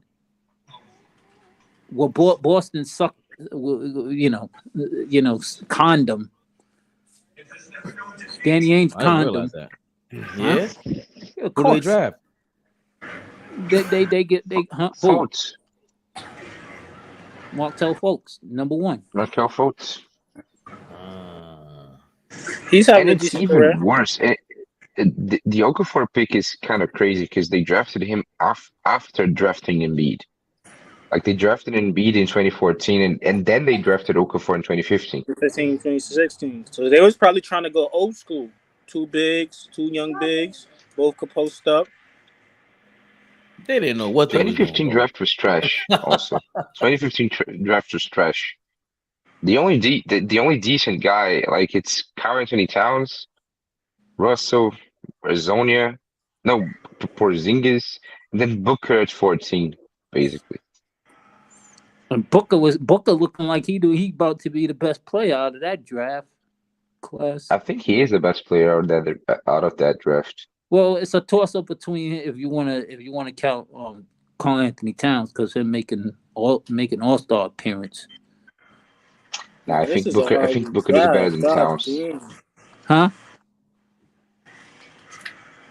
What you say, Mel? This draft is pretty horrible. I'm looking at it right now. Well, 15, 16? Yeah, it's 15, yeah, it is. Oh, did you see this? Go ahead. When you was looking at it like, oh yeah, that would be a perfect fit for Philly at that time because you were still playing, back to the basketball. So yeah, it was a good choice at that particular time. But now when you look at it down the road, you're like, what the heck were they thinking? But that's already that's the 2015 draft. So it's always been drafts are funny like that. It's always been like that. If we go back to the 95 draft, shit, Kevin Garnett was the best player out of the whole entire draft class. If you think about it. So who was it after Philly? When was Okafor pick? He was second. No, third. Behind D'Angelo Russell. Oh, we had Porzingis. Okay. Porzingis went fourth. Yeah, it was Karl Anthony Towns, D'Angelo Russell, Okafor, and Porzingis. You could only argue Porzingis over Towns because of like super talent, but Towns probably deserves to be drafted first, right?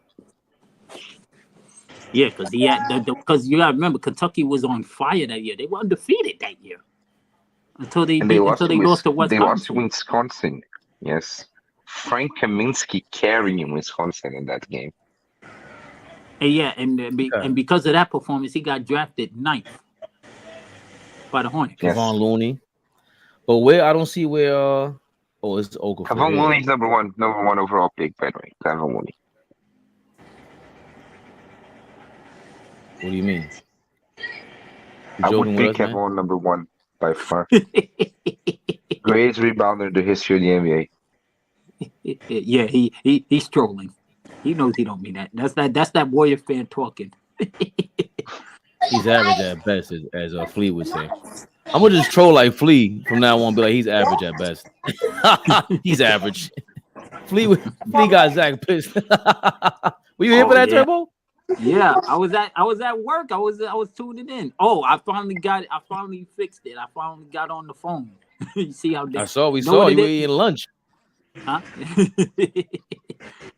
Nah, but you know what it was when I click on, and then I was like trying to enter the video, and like like when you was like, yo, Turbo, I can't see you in, you gotta come out, you messing in. Up top you gotta press English. Lila, come out. Where they say like, go this away from me. Like there's like a little box where you got like how you fix your phone, and you gotta like sound and all of that crazy whatever craziness, and then when I press English. And then I pressed the camera and the mic, and then my face showed. I was like, oh, it works. I was like, oh, finally. So I got it to work on my phone finally. Because I'm like, yo, this don't make any freaking sense. This don't make any sense. Like, how is it working on my iPad, but not on my phone? That's like ridiculous. So now when I'm out in the street or when I be in the car in Atlanta and y'all on, I can like tune in on while I'm on the road. Yo, have y'all seen this from I'm glad you got it going, sir, because you always, helping us out over here. What? Have y'all seen this with Jimmy Butler? He's starting to get annoying now with his fake team. Let's see if you can hear this. Can you hear that? I'm gonna mute everybody. To think what it would ever mean to you to be elected into the Basketball Hall of Fame? Yes, I have. And what do you think? Don't care. You don't care whether you're a Hall of Famer? No, I don't. Do you think your resume? Still don't care. Honestly speaking, could care less. If we're being brutally honest, if I was selected to the Hall of Fame, I'm not going. You're not going to accept it? No, I'm not going. Like, it's like the festivities and all of that. I just want to go put my feet in the sand somewhere. You wouldn't accept that honor, the greatest honor in basketball? It's an individual thing. I'm not for the individual type stuff. I'm really not. I'm like a team guy. But even after it's all said and done and you've done No, I don't want to go. I'm not worried about the Hall of Fame. So I promise you. It's an honor, it is, but I could care less. Interesting. I mean that too, by the way. What is he talking about, Turbo? I have no idea. He might really mean that though. I think he might mean like he don't care. I also think he's lying. Like if he is going to Hall of Fame, you going to that, bro. Like he like, all right, I get it. You're and if he didn't care about the what he said? He only care about the team thing, then he wouldn't want money when he get paid. He wouldn't want like $100 million when it's time to get paid. He would take less for my team. Did he do that? No.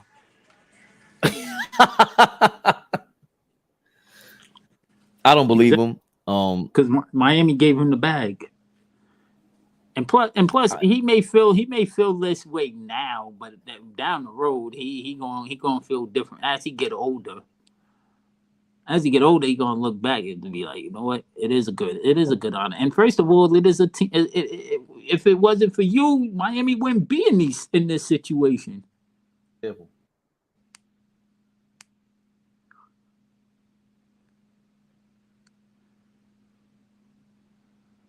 That's why I said he's like the Wild Sheep Wallace of this generation. Like he can be, if he wanted to be the best player in the league, he can be, but he's more of a team guy.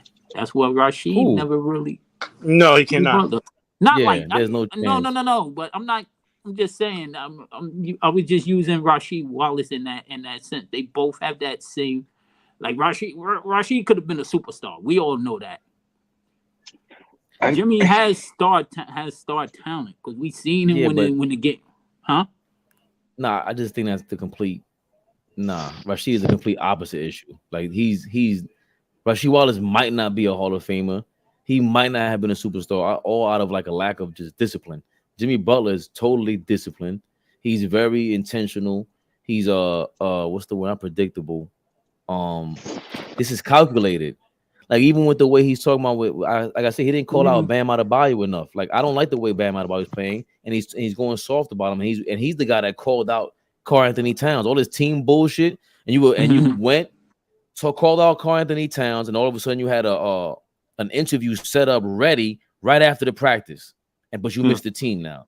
Like now we're starting to get to catch you in your bullshit, Jimmy Butler. And it was about Karl Anthony Towns because they was paying him and not him. So that tells you he's lying right there. And then when we put Tobias Harris over me. So really, you don't think Rashid could have been one of the best, like as far as one of the best power forwards of all time? Of course, with his talents, like of course. I mean, could shoot. He was like one of those bigs that was going out shooting outside the paint, making threes. Right, but like he was a matchup problem. Right, but that was the point, that he wasn't disciplined enough to do that. Like Jimmy Butler's the opposite. And all time, yeah, I think his bag was like that. Not all time. Nah, Rashid's talent was like that. Rashid should have been. Tim Duncan should not have been better than KG, Webber, or Rasheed Wallace. They were more talented than he was. Way more. Chris Webber was way more talented. KG was way more talented. They were like, Webber had a handle from Michigan. Rashid could not. I don't think I agree. I don't think I agree with the Tim Duncan part, because like Tim Duncan, we were talking the other day, Fabian. You showed the flashy Tim Duncan highlights. Like Tim Duncan was talented as hell. He just a different type of player. He played differently, but he was the consensus #1 pick. He came into the league, people expecting him to be what he was. Like Timmy was. That is true. I don't think there was no. I don't think people had expectations on Kevin Garnett coming out as a high school kid. But it's not as much point. as Tim Duncan. Huh? So great point. Not as much as Tim Duncan. Great point, but that was. Yeah, go ahead. That was after 4 years at Wake Forest, right? He played 4 years. He didn't play 2. He played 4 because he needed to. It was him and Camby at UMass going at it. And again, you're not talking about talent. You're talking about skill. Tim Duncan was way more skilled than them because he worked on everything. Yeah. He was the big fundamental. Rasheed Wallace was not. That was my point to begin with, Turbo. Yeah. Jimmy Butler plays discipline. He plays and he has to. If not, he's not anywhere near Jimmy Butler. He doesn't have anywhere near Rasheed Wallace's talent. Rasheed Wallace should have been better than everybody, or had a chance to be better than all those power forwards. Jimmy Butler does not. Jimmy Butler at his best is nowhere near Kevin Durant, LeBron, none of these Kobe Bryant. No, that's not. No, that's what you. I'm going against your statement. You said if he wanted to, he could be the best player in the league, and it's like no, he can't. He has no chance of that. Zero. He's the polar opposite of Kyrie, for example. Like if Kyrie had Jimmy's mentality, Kyrie might have been the GOAT for real. I can agree with that. Because like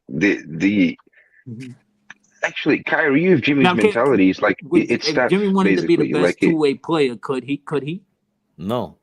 I think No. Jimmy's giving his best. That's my point, Turbo. No. Jimmy gives his best. Rasheed Wallace didn't. Tim Duncan gave his best.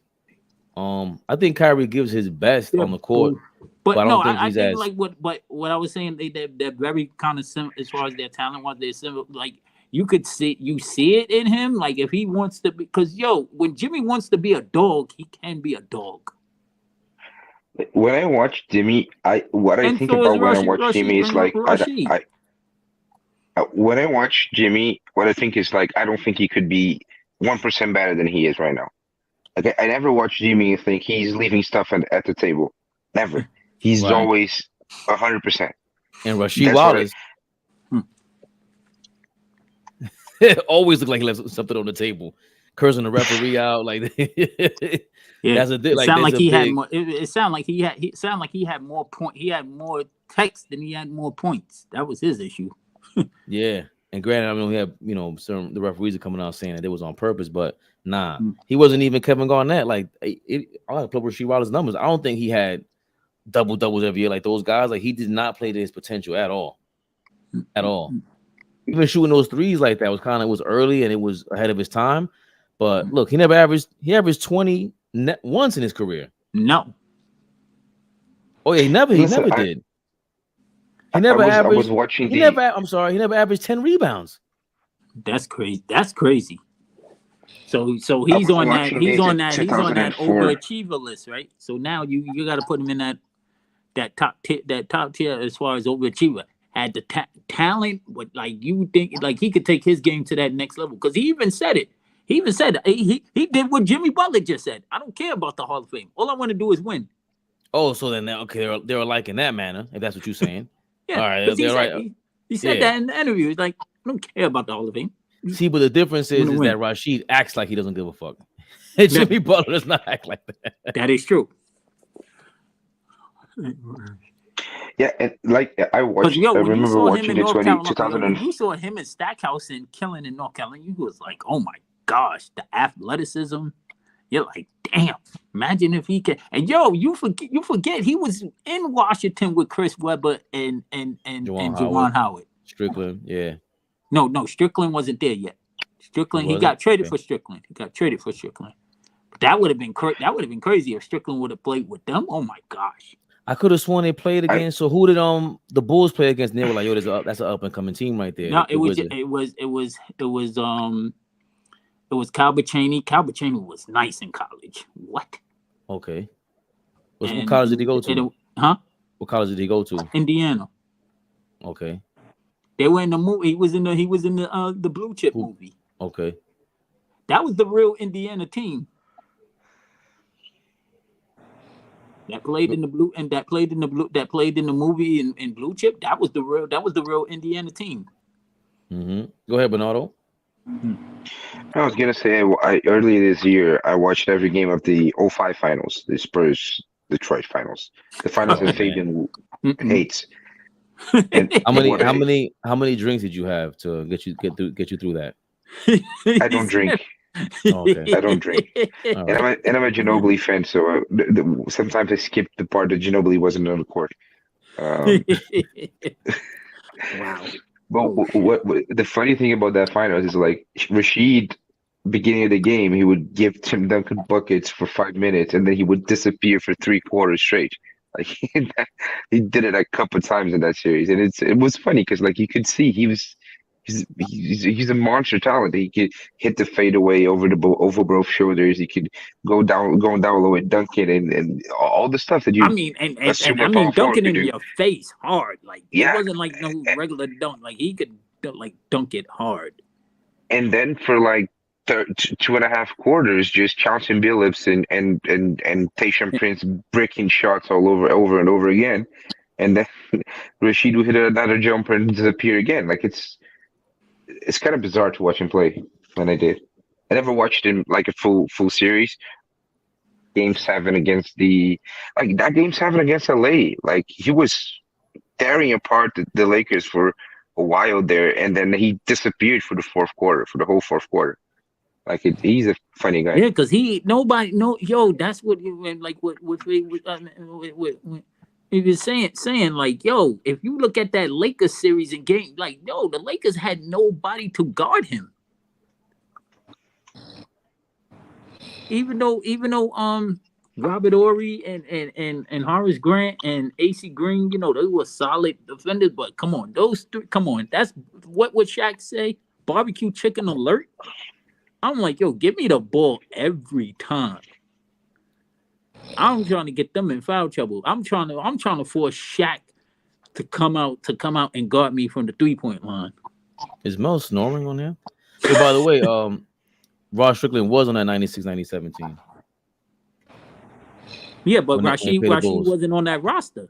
They got traded for each other. Oh, good point. Yeah, they got traded for Good each other. point. So he got, but the next season, I got you. Yeah, got no. you. Deadline. It was a trade deadline. Rashid got traded on the trade deadline. Not no Strickland, Ben Wallace. Oh my God. Ben Wallace, Chris Webber. Sheesh. That was crazy. What roster are you looking at now? Rashid was this is 96. No, Rashid was not on it. 96, 97. Jaron Jackson was all right. Tim Legler. Yeah. Tim Legler went to LaSalle. I didn't know that. Yeah. He's from Philly. Oh, so he knows a lot of dudes. Oh, that's why he's mad cool. He's like an Italian. Yeah. We're looking for Rashid, right? Yeah. That's why he's mad. Yeah, Rashid got traded in the middle of that season. But no, you got to understand, Tim Legler is one of those dudes on ESPN that everybody respects. I know who he is. Yeah, no, I'm saying he's really good. Yeah, but he's always been good. Like he never sold out, and he always looked comfortable in his own skin, as opposed to. And he's a Curry fan. So is he? Of course he is. Because he's an all-time shooter. He's a 3-point shooter. He won a 3-point contest. I forgot about that. He shot like 50+% from 3 in a season. Nah, he was crazy. He made 95. He was crazy. Oh, damn. Shamgar was on a 97-98 team? Yeah.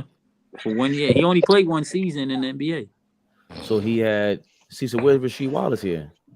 Rashid was in Portland. Oh, that's what you're saying. They traded for each other. Yo, is that Mel? He's really sleeping? Mel is actually snoring? What the hell? That got to be him snoring.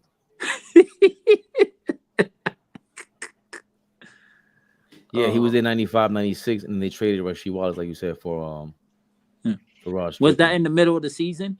It had they don't show it, but I think he got traded in the middle of the season. He got traded during the trade deadline.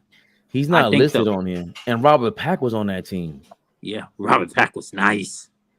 Talking about another little man, and he would dunk on you. Nah, Robert Pack was. You know about that guy, Bernardo? No idea who's Robert. Robert Pack was one of these guys that all these guys, they would talk about. Nobody had that level of talent back then. Robert Pack would. I don't know if he would kill in this era. I gotta look up his stats. Give me a comparison. Who did he play like? From this era, Oladipo a little bit. So like his last year. I would say he was like Nate Robinson. He was like a Nate Robinson in his at that particular time. I would say he was Nate Robinson. As far as with the athleticism and dunking on you, because let's not forget, Nate Robinson caught some heads. Caught some highlights too, yeah. And you forget he blocked Yao Ming's fucking shot. And he dunked on Dwight in the dunk contest as well. But he's 6'2", so he's like, if he's Nate Robinson at 6'2", he's a pretty good player. How tall is Oladipo? 6'4". 6'4", 6'5". But these guys were short. Robert Pack was 6'2". It's tough. He didn't look like it though. He did look like it. He did look like he was 6'2". He just got above the rim to me. He was still a little guy though. Yeah. Oh, he was drafted in 91? Why didn't he play in the 80s? No, he was in the 90s. He got drafted in the 90s. He grew up in New Orleans. Him and Master P grew up playing basketball together. I didn't know that story. That's him and Master P grew up together. Do you know who Master P is, Bernardo? No, I don't. Hilarious. What do you expect, dude? Will you educate me or just make fun of me? No, he was such a big star in the 90s. Like, you know who Jay-Z is, right? Me looking at you like I don't know I don't know how big, because sometimes people say people not start like Puff. You know who Puff Daddy is? Puffy? Diddy? I know I've heard his name, but like I don't. That's something funny because I think sometimes you guys think that people in America, they're very famous in America, Like there are people in America that translated worldwide, and some others didn't. But sometimes they are as famous in America. Like Jay-Z, the guy that everybody knows everywhere, and the other guy, Bad Bunny. You said like that's not the case. Let's say. That's crazy. I know Bad Bunny in Latin American countries, he got to be big time. But Jay-Z, remember his wife is super famous too, so that's different. Yeah. But Master P was like bigger than Jay-Z here back then in the 90s. He was bigger than, he was just big like that, mogul. He was a guy that like was a business. He was leading the whole artist business guy. So one of his dreams was to play basketball. He tried out like the Toronto Raptors. So we knew that about him. Like he was really wanted to make the Charlotte Hornets. He was with the Charlotte Hornets first. With the Charlotte Hornets. So he would try out for these teams. And it was just dope because now he's showing you like he came from nothing. He became a rapper and a businessman. And then he still tried out for the NBA. Like that was still his dream. And I didn't know that he grew up with this guy, Robert Pack. Robert Pack was he was good for his size. By the way, Robert Pack's stats. He averaged 9 for his career, but he reached highs of 18. He averaged 10, 12, 18, 14, 16. 18 and 8, 14, 16 and 9. Like he was fine. Yeah, but you know what else though, Bernardo? In those years, look at the games that he played. He was very injury prone. 72 games, 77, 66, 42, 31, 54, 34, 20. He played 70 games 3 times, played 60 games 1, 2. So it's 5 times out of a 13-year career. But he had, I'm gonna take a chance. I'm taking a chance, fellas, go on YouTube. Robert Pack. You know, it's funny you talked about Jay-Z, and I remember that here in Brazil, Tom Brady is Giselle's husband. Because they Tom Brady, who's Tom Brady? Giselle's husband. Okay. No, because Giselle, that's why I tell people Giselle, she took a step back to help that guy out for his career. She sold 1 billion chancletas. She was big time. What? And she's still richer than him. Like she even though she took a step back, she's still richer than him. Yo, Mel is really sleeping. That is nuts. That is nuts. I can't skip this video.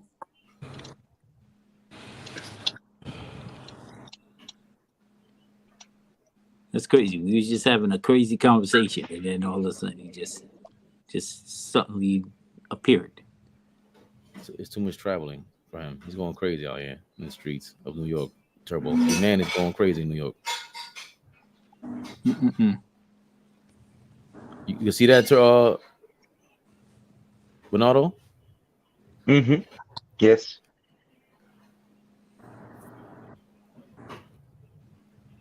He was strong. He looks like Nate Drop.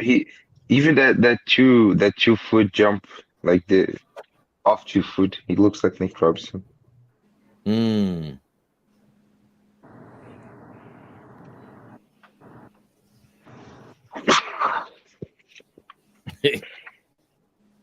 He was just throwing hammers.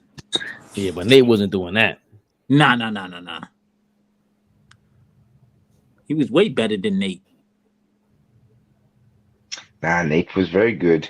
Nate was good, but Nate had the sprint. Nate had the sprints, but not like him. He was dunking on people on occasionally. Because Nate could get like really hot sometimes. Yeah. Nate was probably a better shooter than him. If we want to give, he played in Chicago against the Nets in the playoffs. He scored like 50 points. Yeah, I think Nate was better. Yeah, let's look at Nate's stats. Nate's stats are great, but if you look at the playoffs, he had some really crazy games. But Robert, I think this was the highlight. I think this was his most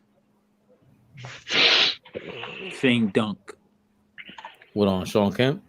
Yeah, because this was the playoff game. Remember, they were down 0-2 against the Sonics.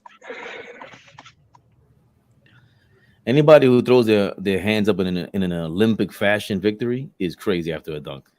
That's crazy. Yes. I wish I could do that. Oh, he had 34. I thought it was more. 34 in a series in a game. Damn. Yeah, right. He can get up. It was tricky because it's like he's so tall. I mean, he's so short that you're worried about him doing like an up and under or whatever it was, but he's just yamming it on you. Did any of you guys ever think that was better than CP3? What was the question? Think what? Did any of you guys ever think Darren Williams, because I say Darren, Fabian will make fun of me. Darren Williams was better than CP3 back in the 2000, mid 2000s. Because people thought that. I remember people talked about that. Most people said some people thought he was going to be the better he was going to be the better version of Jason Kidd because he had the package. Can shoot, he was strong, could go to the basket. Some people thought he was going to be the better version. He was going to be a way better version than Jason Kidd. I thought they were the top 2 point guards when they came in. You had Rondo sneak in there after they won their championship. I'm trying to think who else was in that conversation. Steve Nash. They used to all kill Steve Nash, all of them. Like Steve Nash couldn't guard anybody. Yeah, I'm just you know what. He's a big Steve Nash fan on Turbo, but I gotta let him know. I'm gonna look up Darren Williams versus Steve Nash head to head right now. Yes, and I will say Steve Nash used to kill him back. There's a game where Steve Nash and CP3 went at it. Like, as great as CP3 was, that young, he could not guard Steve Nash. Steve Nash used to kill right back. Like there was a Hornets Phoenix game. If you look back at it, they each scored like over 30 points, and it was amazing. Deron Williams, on the other hand, was a matchup problem. It reminded me of Marbury versus Iverson in the late 90s because looking back at the stats, it looks like Iverson got the best of him. But when I would watch them, I was a big Iverson fan.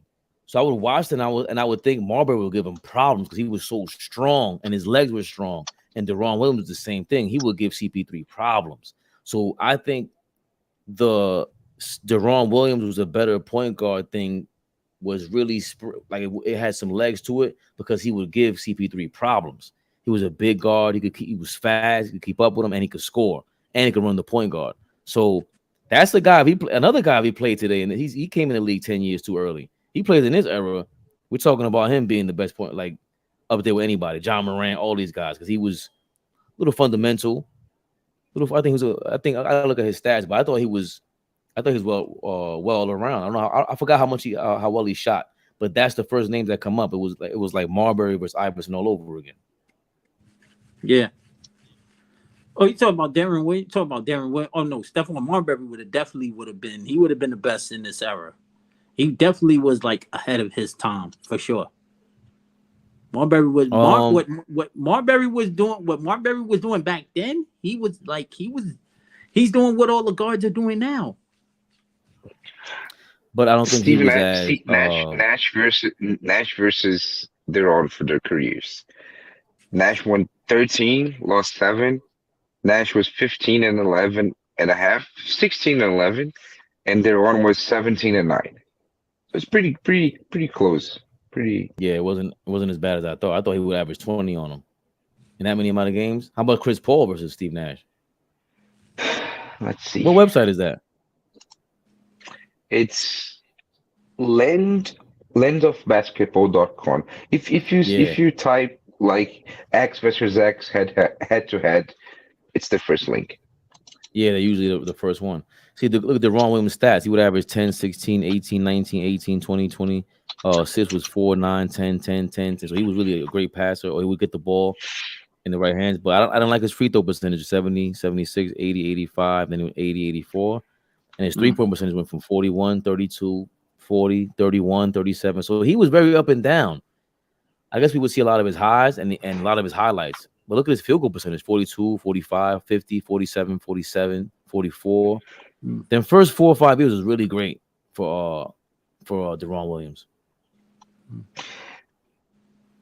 It's the Nash Chris Paul seems more lopsided, but because Chris Paul played against Nash too later on, so he got the 2012, 2013, 14 Steve Nash, but it's like 13 and 9.5 for Nash, 22 and 9.5 for Paul. So that's what do you mean? That's What do pretty you mean he lopsided. got there too late? What I can't hear. What do you mean Say Chris it. Paul got there too late?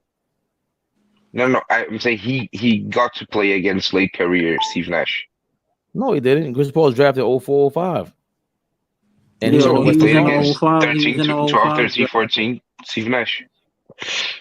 Past his prime. That's what I mean. Oh, so you're not looking at the whole career that they played each other? No, I'm looking at the whole career right now. But that's the stats for the whole career. Against head to head. Yes, it's Nash 22 and 9. It's Nash 13 and 9. And Chris Paul 22 and 9. Yeah, I remember So, them like, going back and forth. But there's one game that was, I want to say 2008 or 2009, that there was like a super game between they both scored 30 each. But I remember like that's part of how Chris Paul got his reputation.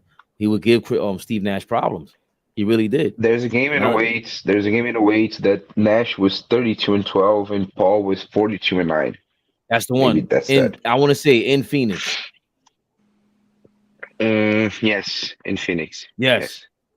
That's the one. Because that same year, Kevin Garnett scored 50, or Amari Stoudemire scored 50 on each other. I think Amari gave KG 50. I gotta look that up. As Beloved likes to say, Fabian is a scholar and a gentleman. You're impressed? I impressed Bernardo? Very impressive. You remember the game, the year, in the. That's very impressive. No, I just remember because I remember I lived in the Bronx, and I remember watching it, the game, and I remember watching the highlights, and I was like, "Yo, this is crazy!" Because it was two great point guards at their time. I loved Chris Paul at the time, and when Deron Williams would play him, I was like, "Yo, I don't know who's better. This is crazy." And then when he gave Steve Nash a problem, I wanted to see how Steve Nash responded because I knew Steve Nash couldn't play defense, but at least give it to him. And when he did, I earned more respect for Steve Nash. That made me earn more respect because you're playing somebody who's a one-on-one defender, who's allowed to still kind of grab you because they gave him, they gave him some leeway. Not kinda. Like CP3 was able to play judo against people. Yeah. Like it was ridiculous. CP3 guarding Steph in 2013, the 2014 series they played was fucking ridiculous. Oh no, 2014. Like I kind of don't respect CP3 after 2012. After he tore his knee, he was just. That's when I started noticing. Then I saw his highlights. He was punching people. He was punching people in the nuts since college, Bernardo. If you look at CP3 dirty plays on YouTube, he's been a menace since he was 16 years old. That guy, and nobody from his hometown likes him. I won't say nobody, but we got some interviews. He punched Julius High in the groin. In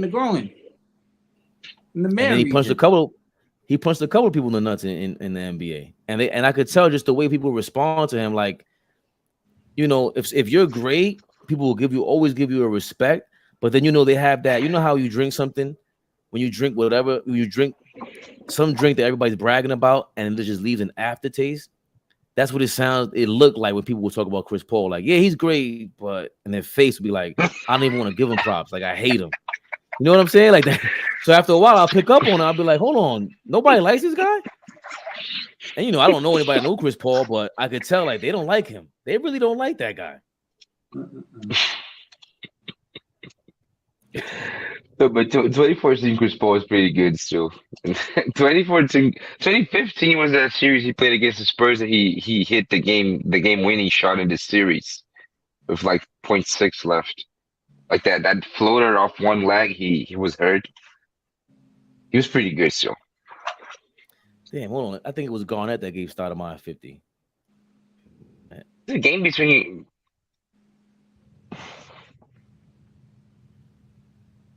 There's a game between Stoudemire Duncan in the playoffs. That was crazy as well. Here it goes, Garnett. 47 points against the Suns in 2005. Nah, there's one sooner. 2007, that one. It wasn't 08, it was 07, it was 44 points. Damn, I thought it was 50. I just remember him destroying. One of them destroyed the other one. He was destroying him. That was his last season with Damn, so I wasn't in the Bronx because my daughter wasn't even born. 07. Damn it, where's let me see Amari Stoudemire's highlights. Might have been KG killing Stoudemire. You could tell he was just on one. Look up the I think it was game 6 or game 5 of the 07 playoffs. Duncan versus Stoudemire was also an amazing game. Oh no, the game with, I want to say, Steve Nash got there in 04. Yes. So Marbury was there 0405. in 0405. He got there 0405. 0405. He was a free agent. So Marbury, the year that Marbury was with Stoudemire destroys Tim Duncan. Oh yeah, yeah, like he does it again in 07, I think. Like he gets like 40 in a yeah. Let me look that up. I think check it up. It's either game 5 or game 6 in 07 because it was I think it was game 6 because game 5 he was suspended. So I think it was game 6. Yeah, but see the thing with it says 2005. Amari Stoudemire 42 points, Tim Duncan 31. Oh, okay. This one game 1, legendary. What is this? 2008. They have one from 2008. Amari Stoudemire legendary game 1 duel. 40 points for Tim Duncan, 33 for Amari. I want to say the other one was, I gotta say 03 or 04 when Marbury was still there, but it looked crazy because it was like Amari at 20 years old and he looked like a man child. Just Duncan could do nothing about him. And I couldn't believe what I was watching. Like, yo, this might be a problem for Timmy D. And then Amari got hurt. He hurt his knee. Yeah. And then they got Steve Nash and everything changed. But I think Marbury, going back to your point, Turbo, I think Marbury, again, another guy who lacked like discipline in the league. Like he didn't play to his strengths. And it could be because of that. It could be because he didn't get the Iverson treatment when it was like somebody didn't just say, you know what? You're really not a point guard, Steph. Go play 2 guard. Yeah. You know what I mean? Like, I'm trying to think they imagine both went through that similar stages though. Because Iverson wasn't really a point guard, he was a 2. And at best, Stephon should have just played the 2 because he was a scoring machine.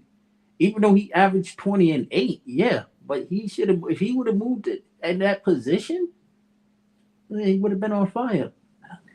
Like remember the early 2000s when it was Charlotte, I think versus the Heat. They had a couple of disgusting games. But Anthony Carter, Eddie Jones, first, it was like David Wesley, Baron Davis. There's another guard on Miami. I always keep forgetting. It's Anthony Carter, Eddie Jones, Tim Hardaway. They were like these strong, solid point guards that could score. Mm-hmm. And it was like, damn, what if David Wesley was Stephon Marbury and you had Baron Davis and Marbury? You know what I mean? Or you had Tim Hardaway and Stephon Marbury. It would just bring a different dynamic. It would be a shorter backcourt, of course, but it was like, at least Steph will be off ball. And that's his biggest issue because Iverson learned how to play off ball. That's the thing about AI. AI does not get enough credit for that. That whatever, I don't know what coach. I want to know the coach that came up with the Iverson cut. I've yet to, Larry Brown, did? wasn't it? Wasn't Larry Brown? I think it was Larry Brown. Because Larry Brown put him off the ball as a shooting guard. In 2001, yes. I think that's it. I might be wrong, but I think that's it. Oh no, when he came, he if you watch the documentary that they put out, you could see like, and I think AI knows it now. I think he realized now that his career was over. I think he realized that Larry Brown was the best coach for him in the league. Hey Fabian, Game 6 of the Spurs versus Toronto in 07. Stoudemire had 38 and 13. Nash had 18 and 14 assists on 85% true shooting. Duncan had 24, 13, and 9 blocks. and Parker and Ginobili combined for 63 points. Like, look at this fucking game. This must be one of the greatest games ever. What game was that? Which year? Game 607. That series where GR, Stoudemire, and a whole bunch of bench guys from the Suns got suspended because of the hip check. That was that series? Yes. Game 6. 38-13 versus 24-13 and 9 blocks for Timmy.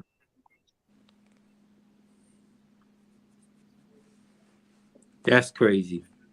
No, that's crazy. And Parker and Ginobili combined for 63. Ginobili had 33 and Parker had 30. I used to hate Tony Parker so much. I didn't care for his game until he destroyed the Cavs. And then was it 2000? What playoff run was it? When Ginobili got hurt his elbow, and they played OKC. Was it 2011 when they went to the championship? 20, I think it was 2012.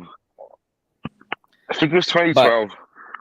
And then there was a half a season when Tony Parker led the league in points in the paint. Points in the paint, and he's that small.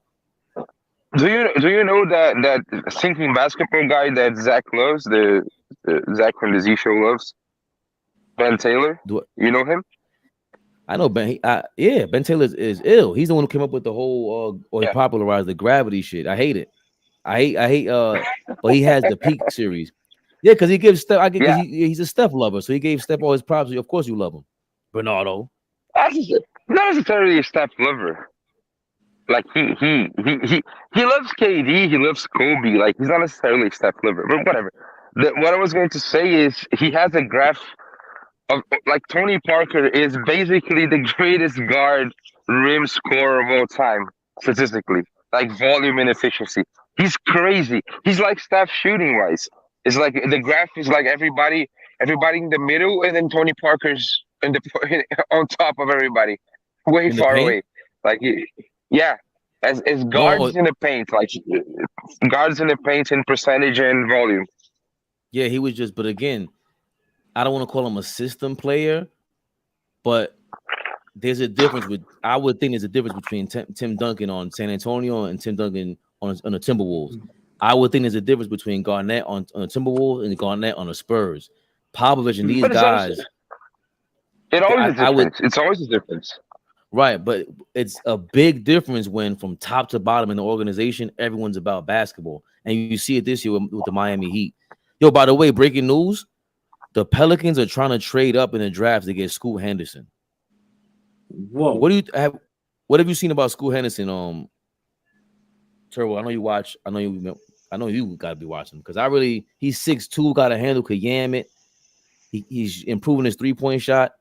But that would put them in a different category because now you have to make up for Zion and Brandon Ingram always being injured.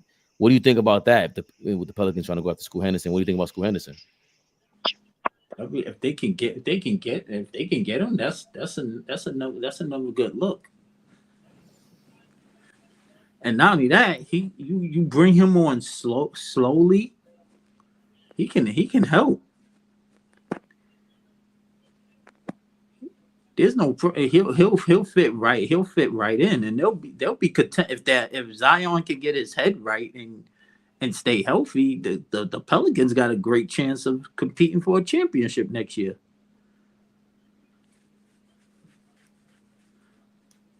They got the pieces to win the whole thing, and BI got to be healthy. That's the thing. The Pelicans can definitely be a factor.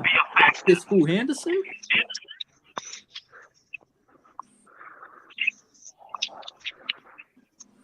They just injury prone. That's it. Yeah, and Zion got to chill with his extracurriculars. What you do off the court. That's none of my business. Enjoy your damn life. But he would be an all-time legend if all that was happening and he was on the court. That is true. That's true. You're absolutely right. He would be like there'd be a statue for him, maybe in every city. Every guy would every city Zion lands and we just be like,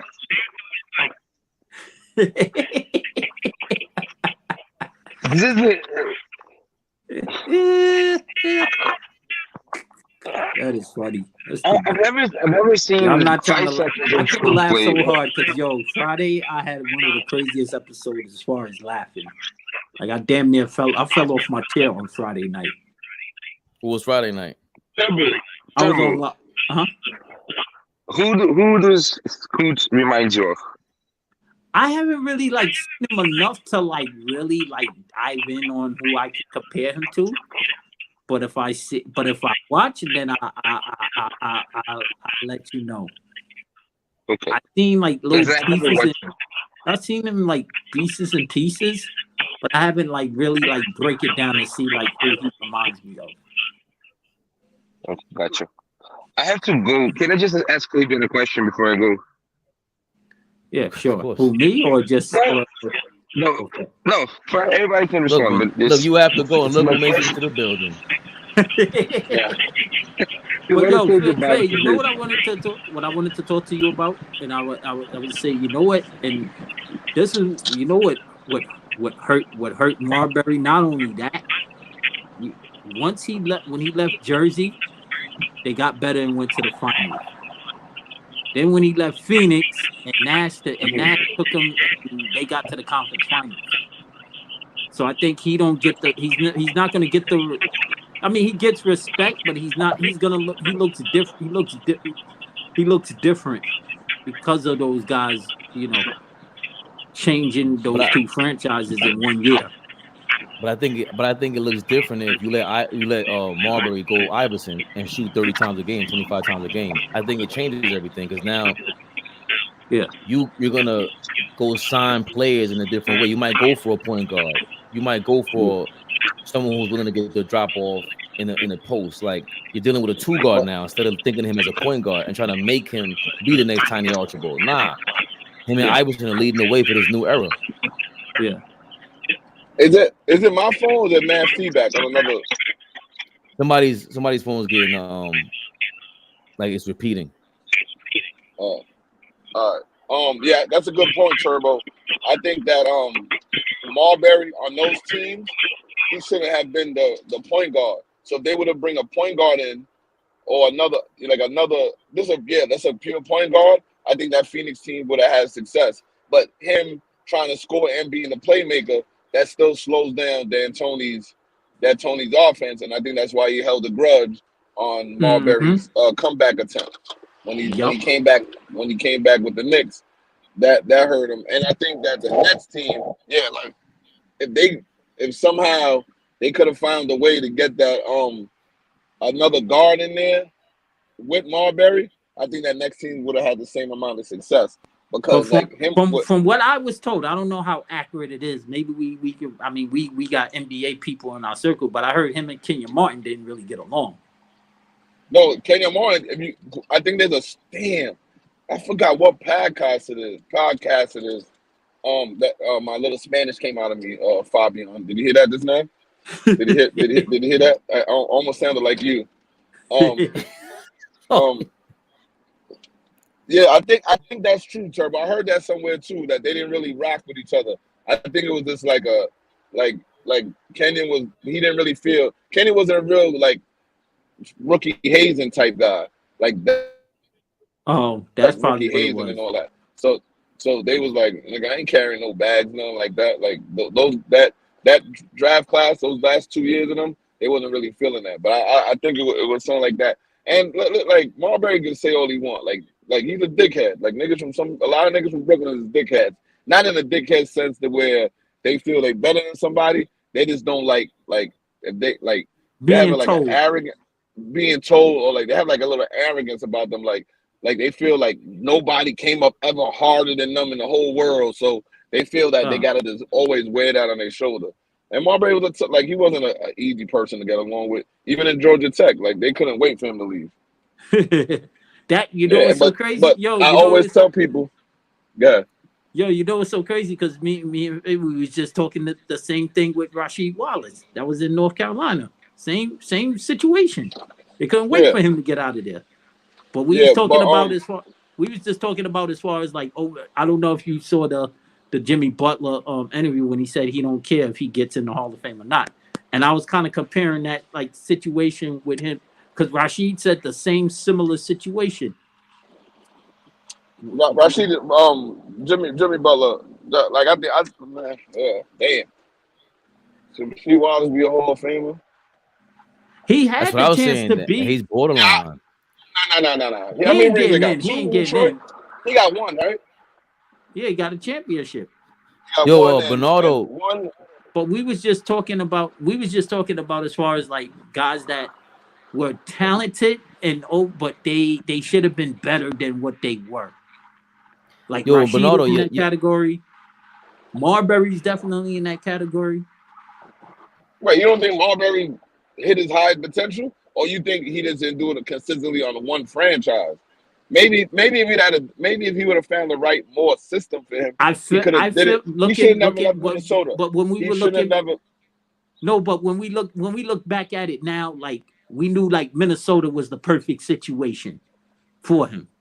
Yeah, it Looking was at it now. yeah. But I think he topped it. I think Marbury's a Hall of Famer, and I think Marbury's He is on talent. Like if we're not gonna, here come Magic Johnson with his 5 rings. If we're gonna just look on talent, Marbury's definitely top at least 15 point guards all time in the NBA. Nah, I thought he had a chance to be a top. Yeah, like strength, skill, shoot, like he could do everything, and he was lock up. Like he was lock up. Like he'll grab you from the restroom we were saying that like he would have been perfect in this era because what he was doing back then, this is what they're doing now. Because he was averaging 20 and 8. Yeah, he was averaging 20 and 8 at that time. He can shoot better than he's Rusty. He's an undersized Rusty. He can shoot better than Rusty, and he can pass better than Rusty. Marbury can pass his ass off. Like when he penetrated and somebody was cutting to the basket. But yeah, I think he could have had a long. His career would have been longer, and maybe his numbers would have looked a little bit different if he would have stayed. Definitely would have stayed with KG. And I think that's a huge, big mistake he made. But I think that he made the most of his talent. I don't think like he because that hurt Kevin Garnett in a way. Yeah, because he had to deal with Anthony Taylor. He had to deal with Terrell Brandon. He had to deal with like people like that. I'm not saying Terrell Brandon was a bum, but he ain't like nobody gonna ever Marbury. say he ain't Marbury. He definitely wasn't Marbury. He had to deal with that bum ass general manager that they tried to get Joe Smith a secret deal instead of giving Marbury a secret deal. That was dumb. That's where they messed up in the first place. But that came up on Beloved because Bernardo was asking about Deron Williams and Chris Paul, who was better. And I said, you know what's crazy? When they used to match up, it reminded me of Marbury versus Iverson. Because for me, I was a big Iverson fan, but when he played Marbury, I was always like, yo, damn, Marbury's like staying in front of him. He's so strong, it keeps him at a certain distance.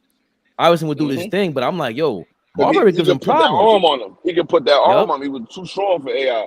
But and he was fast. Williams, unfortunately, that's another flash in the pan career due to injury and once again, people always laugh at me. I do not like chubby players. I just tend to stay away from them. Players that don't take care of their bodies, I'm not a fan of. He said chubby. Holy shit. I don't like players like that. That's why I never like undersized power forwards. They are all anomalies. I'm gonna give you 2 anomalies.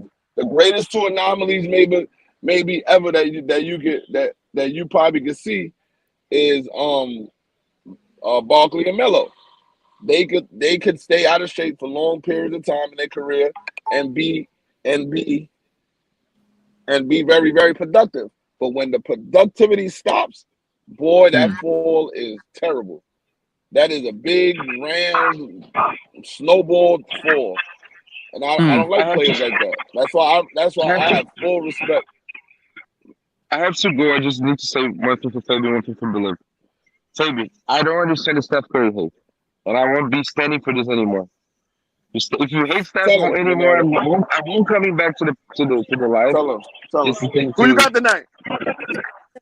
You said you're not coming back to the live unless I say I love Steph If you Curry. continue to hate, if you continue to hate Steph, not anymore. I got I got Porter with a big game tonight. I got Porter 15. You got, if I could say something with what Steph?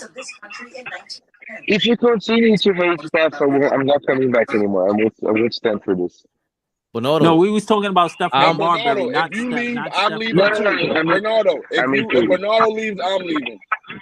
Listen. First of all, I don't know about you guys, but I'm from New York. I don't do well with extortion. You can't extort me. I'm unextortable. So I don't know what to tell you about your bro. But I will say I don't hate Steph Curry at all. I think the conversation with him being better than Magic and stuff like that. I'll entertain it all the time. Like who's on his level? That guy's amazing, bro. Like, nah. I just hate the you know what it is, Bernardo? I get the feeling kind of hate. No, you know what it is? We had to deal with a bunch of like the guys who are Steph Curry fans in the States. They're like nerds. They don't even watch basketball. They just say dumb shit. Yeah, that's the problem. Yeah, but that's their it's like problem, any stand. No, I respect you. You're one of the only Steph Curry fans that watch basketball. They don't watch basketball. Yeah. Yeah, I hate every stand. Like the Steph Curry stands are horrible. Steph Curry stands are hating on Clay and Draymond. Like, what the fuck is happening? And the other thing I have to say for real, they hate on Clay and Draymond. Are you really? I don't know. Beloved, I'm waiting for my shirt, and when you send my shirt, I'm sending the jersey of my favorite team back. Yo, did you hear about Mbappe? No, what happened to Mbappe? He's leaving the team after. I just seen it on the screen. He's leaving this team at the end of the year. It says so they're looking to trade him or something like that. About time. Okay. Oh wow. He plays on a shitty team that plays in a shitty whatever. About time. Okay. Look, we talked about soccer and Beloved just jumped off. It's all good. But I gotta get going too anyway. Beloved, Bernardo, I appreciate you. Boss man jumped in. Boss man, I'm headed to the juice bar. Turbo headed to the juice bar. Mel, I'm headed to the juice. Somebody wake up, Mel. Call him on the IG DM. You're not gonna do it, Turbo?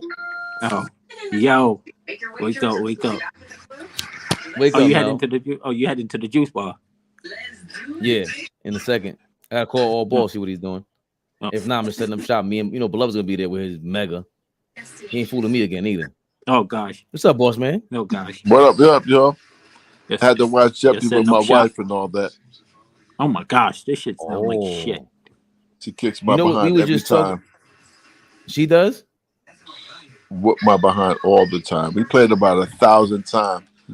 Now I get the last question right more than her, but that's the most important. That's the money. That's the money one. Yeah, but you got to get there though. You're clutch though.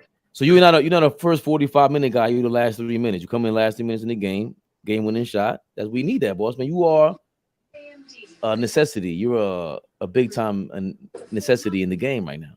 What you think? You go to the juice ball later though, boss man? Huh? You go to the juice ball?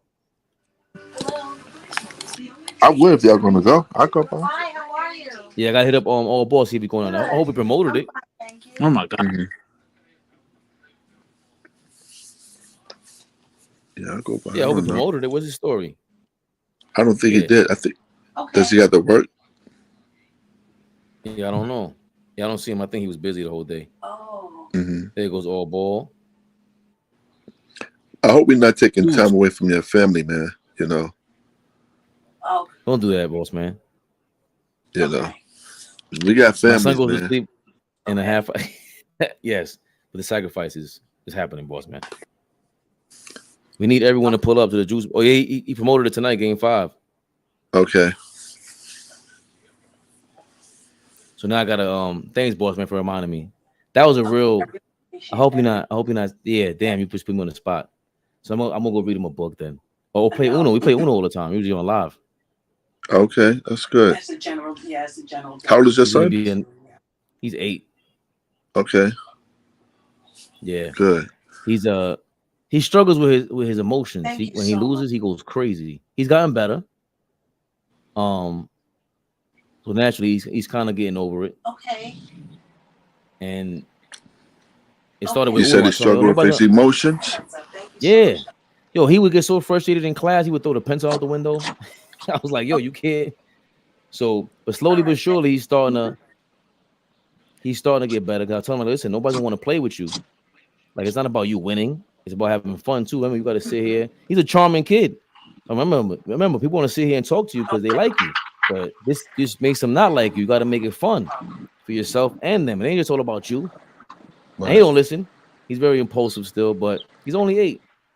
So it's dope though. Yes, thank you It's so dope. much. It is. It is. You gotta allow him to talk, allow him to vent, allow him to say what's on his mind. That's important. Hold on. So what happened? But yes, that's so important, man. For kids go through transitions in life for different reasons, and sometimes they try to hold it on the inside, and they're trying to communicate. And the way he's communicating right now is by being aggressive. Mm-hmm. So you have to try to channel that in a positive way, and that's gonna be hard. It's not. I'm sorry. It's not gonna be hard. It's just being consistent with that. You know. And I'm not saying, first thing people come out their mouth and say, a lot of people say, well, let him go see a psychiatrist, let him go see a therapist. Just talk to him. That's all. Mm-hmm. For many years, my wife and I, we had to deal with population like that. And they all wasn't crazy. They wanted to talk. Just want to talk. And when they can't express themselves in that particular order or way, they act out. Because they're not being. Can you hold on for a second? Yes, hold on a second. Yeah. Mm-hmm. Beloved. Yo. We was talking about the kids Well, and allowing them to express themselves in there. nah, I'm not with that. I'm good. I was raised in a certain way. Adults from the household. Kids could be kids. They're gonna express themselves. In the last 20 years, we've lost all sense of sanity dealing with children. I've been in education going on 12 years. I've been the dean from a kindergarten school, from a K through 8 school, and now I'm the dean of a high school. And also, I coach. And I was raised by men. I was raised by my father and uncles, and I have a son. Yeah, you can express yourself. Like, you tell me what happened. All right, you should deal with it this way. Next time, I already told you how to deal with it. Now we're gonna have consequences. There's always a consequence for your actions, and you're gonna get in a situation where nobody wants to hear your excuse. Nobody Right. wants to hear your excuse. Nobody wants to hear nobody's a victim here, and we're gonna hear things like that. And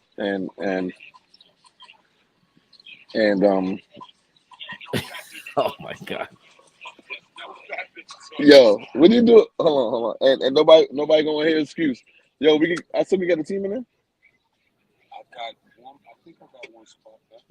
What is it? 19 and under?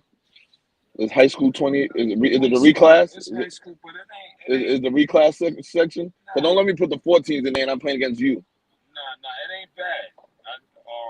Yeah, you got a couple of, like Mo's son played, Wally, Wally. Yeah. Wally played.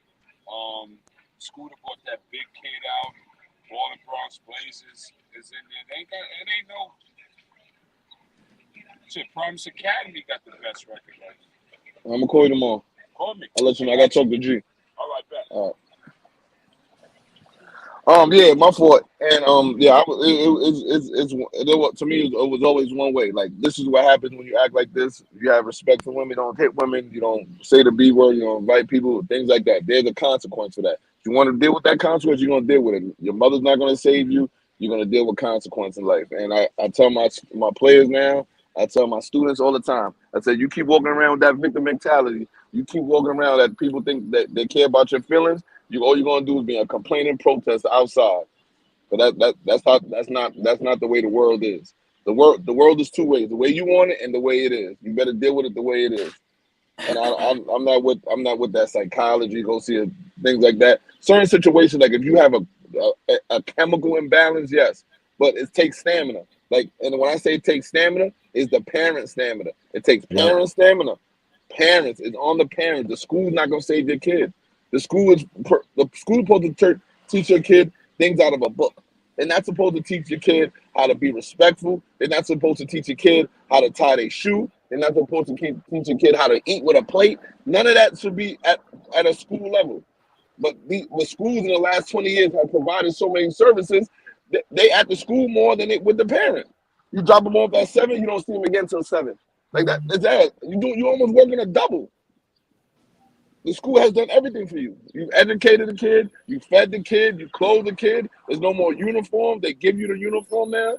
Like, and the reason why I'm talking about this, because today we had to watch a video at work regarding a school in England and how they're a low income school and they're almost like a military base, and people say the school is too rough. They don't let kids be kids. And she said it. She said you get the headmistress at the school said, your kid can be a kid because your kid can listen to rap music, they can listen to drill music, and they can go back to their suburban life. My kid listened to it and he's dead in the next day. And it's different circumstances with different people. And you can't live like that. And I'm with one way. I'm very, very one way. Very, all right, that's what happened. Don't do that again. I told you once, I told you twice. After that, like it has to be a consequence. And my son doesn't have no cell phone. He's not gonna get a cell phone until he's 12. He doesn't have a PS3, a PS8, a handheld device. He doesn't have none of that. He plays with toys, he watches movies, and he does basketball. He knows how to socialize with kids. And he doesn't have no electronics. The most electronics he ever gets, that's where he get it from. The school. The school gives him a tablet. That's the only time he gets electronics, when he goes to school and deals with that. Other than that, he does penmanship. He's learning how to write script. He does regular stuff. He knows how to socialize with kids. Like him, he doesn't have to be in front of a tablet. Like, I don't have to have him in front of a tablet to tolerate him. That's what it is. Parents have no stamina no more. There's no parental stamina. That was really you was very passionate about that, beloved, and that's good, man. That you see something in the school system or in the parents that's not working, and you took that and made it better for you and your child, man. That's good, man. A lot of parents need to take the heed to what you're saying, man, because what you're preaching right now. My wife is right next to me. She's doing some studying right now, but she said the same exact thing, that she wish she wouldn't have allowed our child to have a PS3. Because sometimes it can become damaging to kids along the way. Like you said, kids need to interact. Interaction is one of the most important things in life. Get to know people, not playing games all day long. So, kudos to you, my brother. I stopped. Yeah, we did the iPad thing, man. We limit that to the weekend, and even that is like beloved is right. Like that, that's the craziest thing in the world. I'm starting to limit it. I just figured he loves swimming. He loves basketball, but not. I've never seen him as passionate for anything as swimming. Like, he really loves swimming. So when he comes back from out of the country, I'm gonna put him in a swimming camp, and you get to learn him, and you get to learn, like, that's where he gets competitive, and you see how much he's getting better at something, and all those things help me teach him to calm down or use it as analogies and comparisons, because everybody's different. Like you said earlier on, boss man, some kids don't know how to express the frustration. You go like, "What you frustrated about?" Like, "What's so frustrating?" Like, you gotta talk about it, and he struggles with just releasing it. Just release it, because if you leave it inside, it's like, I get it, you're angry. We're all angry. Nobody wants to lose, but you gotta help them out. You gotta help them go from feeling to just vent, because there's no. If you hold it back, you turn into, like, you only hurting yourself. Really, I know for me it's like that. I can't be too frustrated. You could let it motivate you somewhat, but How people old is don't your know how son? to. He's 8. Hey, okay. Yeah, you. Yeah, my son is 7. Yeah. Well, you saw him yesterday. Right? Yeah, no, he was on the bleachers when he came here with the Gatorade. Yeah. Yeah, so you could tell he was a funny kid. Said something, I sipped up a Gatorade first, something like that, something that he said. So those are all keys because again, the social interaction is what you start reading people, the body language, and then you know what to say and what not to say. You start getting this, like when you go this to knack, certain this skill events, set. if you go to events at school in Boston, man, you see tournaments all day. Like the kid will be competing, but the little sister got the headphones and the tablet this close to her face because that's the only thing she don't understand to be still. She don't understand to sit down and watch something. These kids, they just give their kid electronics, sit down with the headphone on. The tablet this close to their face, and they eating goldfish. This right there with gold noodle, like this. They just like it's a drug. And that's not acceptable. That's not the way society is. Society is like that for a small portion of the world, a small portion of the population. But after that, like you gotta learn how to interact with people. You gotta learn what's good. You gotta learn what's right and wrong. Is the world doesn't revolve around your feelings. Like there's right and wrong, and then when people, like especially in the school system, like there's right and wrong things in the school system. Like it doesn't matter if you white, black, or whatever color the teacher is. There's right and there's wrong. When the teacher tells you stop talking, you stop talking. I don't care if the teacher's purple. If the teacher tells you to stop talking in class, you stop talking in class. Now, obviously, there's things that teachers shouldn't be doing, and there's unprofessionalism in every industry you go. But everything doesn't have to be a race thing. Everything doesn't, like, yes, there's racism. We know that. Okay, now where we go from there? You're gonna keep begging. You're gonna keep playing the victim card, or you're gonna sit down, use education as just another tool, not the only tool, just another tool to change your situation. And the Spanish teacher, she's from Peru. She's from like the worst hood in Peru ever. So when these kids try to act tough, she goes, "Listen, I've seen kids at 6 years old kill people. 7-year-olds in my neighborhood carry guns and automatic weapons. These kids are mad because when there's no Wi-Fi, she takes them as a joke.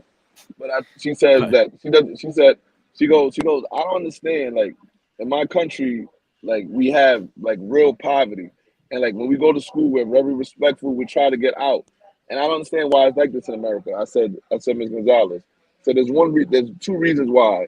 I said in your country, if I don't work and have children, I'm going to starve or probably revert to cannibalism and have to eat my young to survive. In America, you could not work, have multiple children, and live in the same floor as you. I can live on the same floor as you. I can live in your same building, and you go to work every day. That's the difference in America.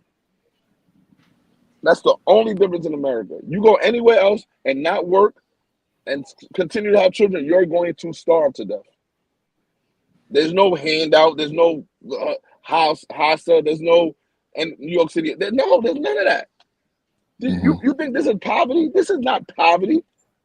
You take anybody from any third world country and tell them, put them in the middle of the worst hood you think it is. They'll think they're on vacation. I have running water for free. I don't go to work. You have running hot water. You don't work. And that's an American thing. Like I almost fell for that, having that sense of entitlement.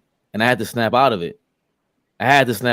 Because once you go and say, "Oh, I'm not willing to work at McDonald's. I'm not willing to work here." Like, what? Like, who do you think you are? You better do everything you can. Everybody that comes here from another country, like you said, they always have a different appreciation for what it is because they know what it could be. Nope, not no more. Because you know why? Because they know they're gonna come to America, and it's the reverse. I play victim. I play minority. I play. I don't know this. I don't know that. I get every service in the world. Well, their kids do that. Like you'll hear you hear the like immigrant people, like people like my mom. That's why I'm very respectful to them, their generation, because you go back. I show my kids where they came from in the campo, the countryside and DR. Is like this is where they come from. This is where we come from. This is like dirt, nothing. So when they came over here, you got to take advantage. You don't want to go back to that. Like this is really having nothing. All our problems. What do you think they did when they had anxiety? What are you talking about? Exactly. There's no anxiety. Yeah. There's no anxiety. There's none of that. But you gotta remember also, our parents are the last generation immigrant parents that got some type of, and it was easy. It was kind of easy for them because once they got a high school education, they could get a union job in a hospital and keep working. Now you got to get a college education. It's a little harder. But that generation is the last generation that really had to work, that couldn't live off the system the rest of their lives. But then we have other generations. You got you 5, 6 generations deep in the same apartment.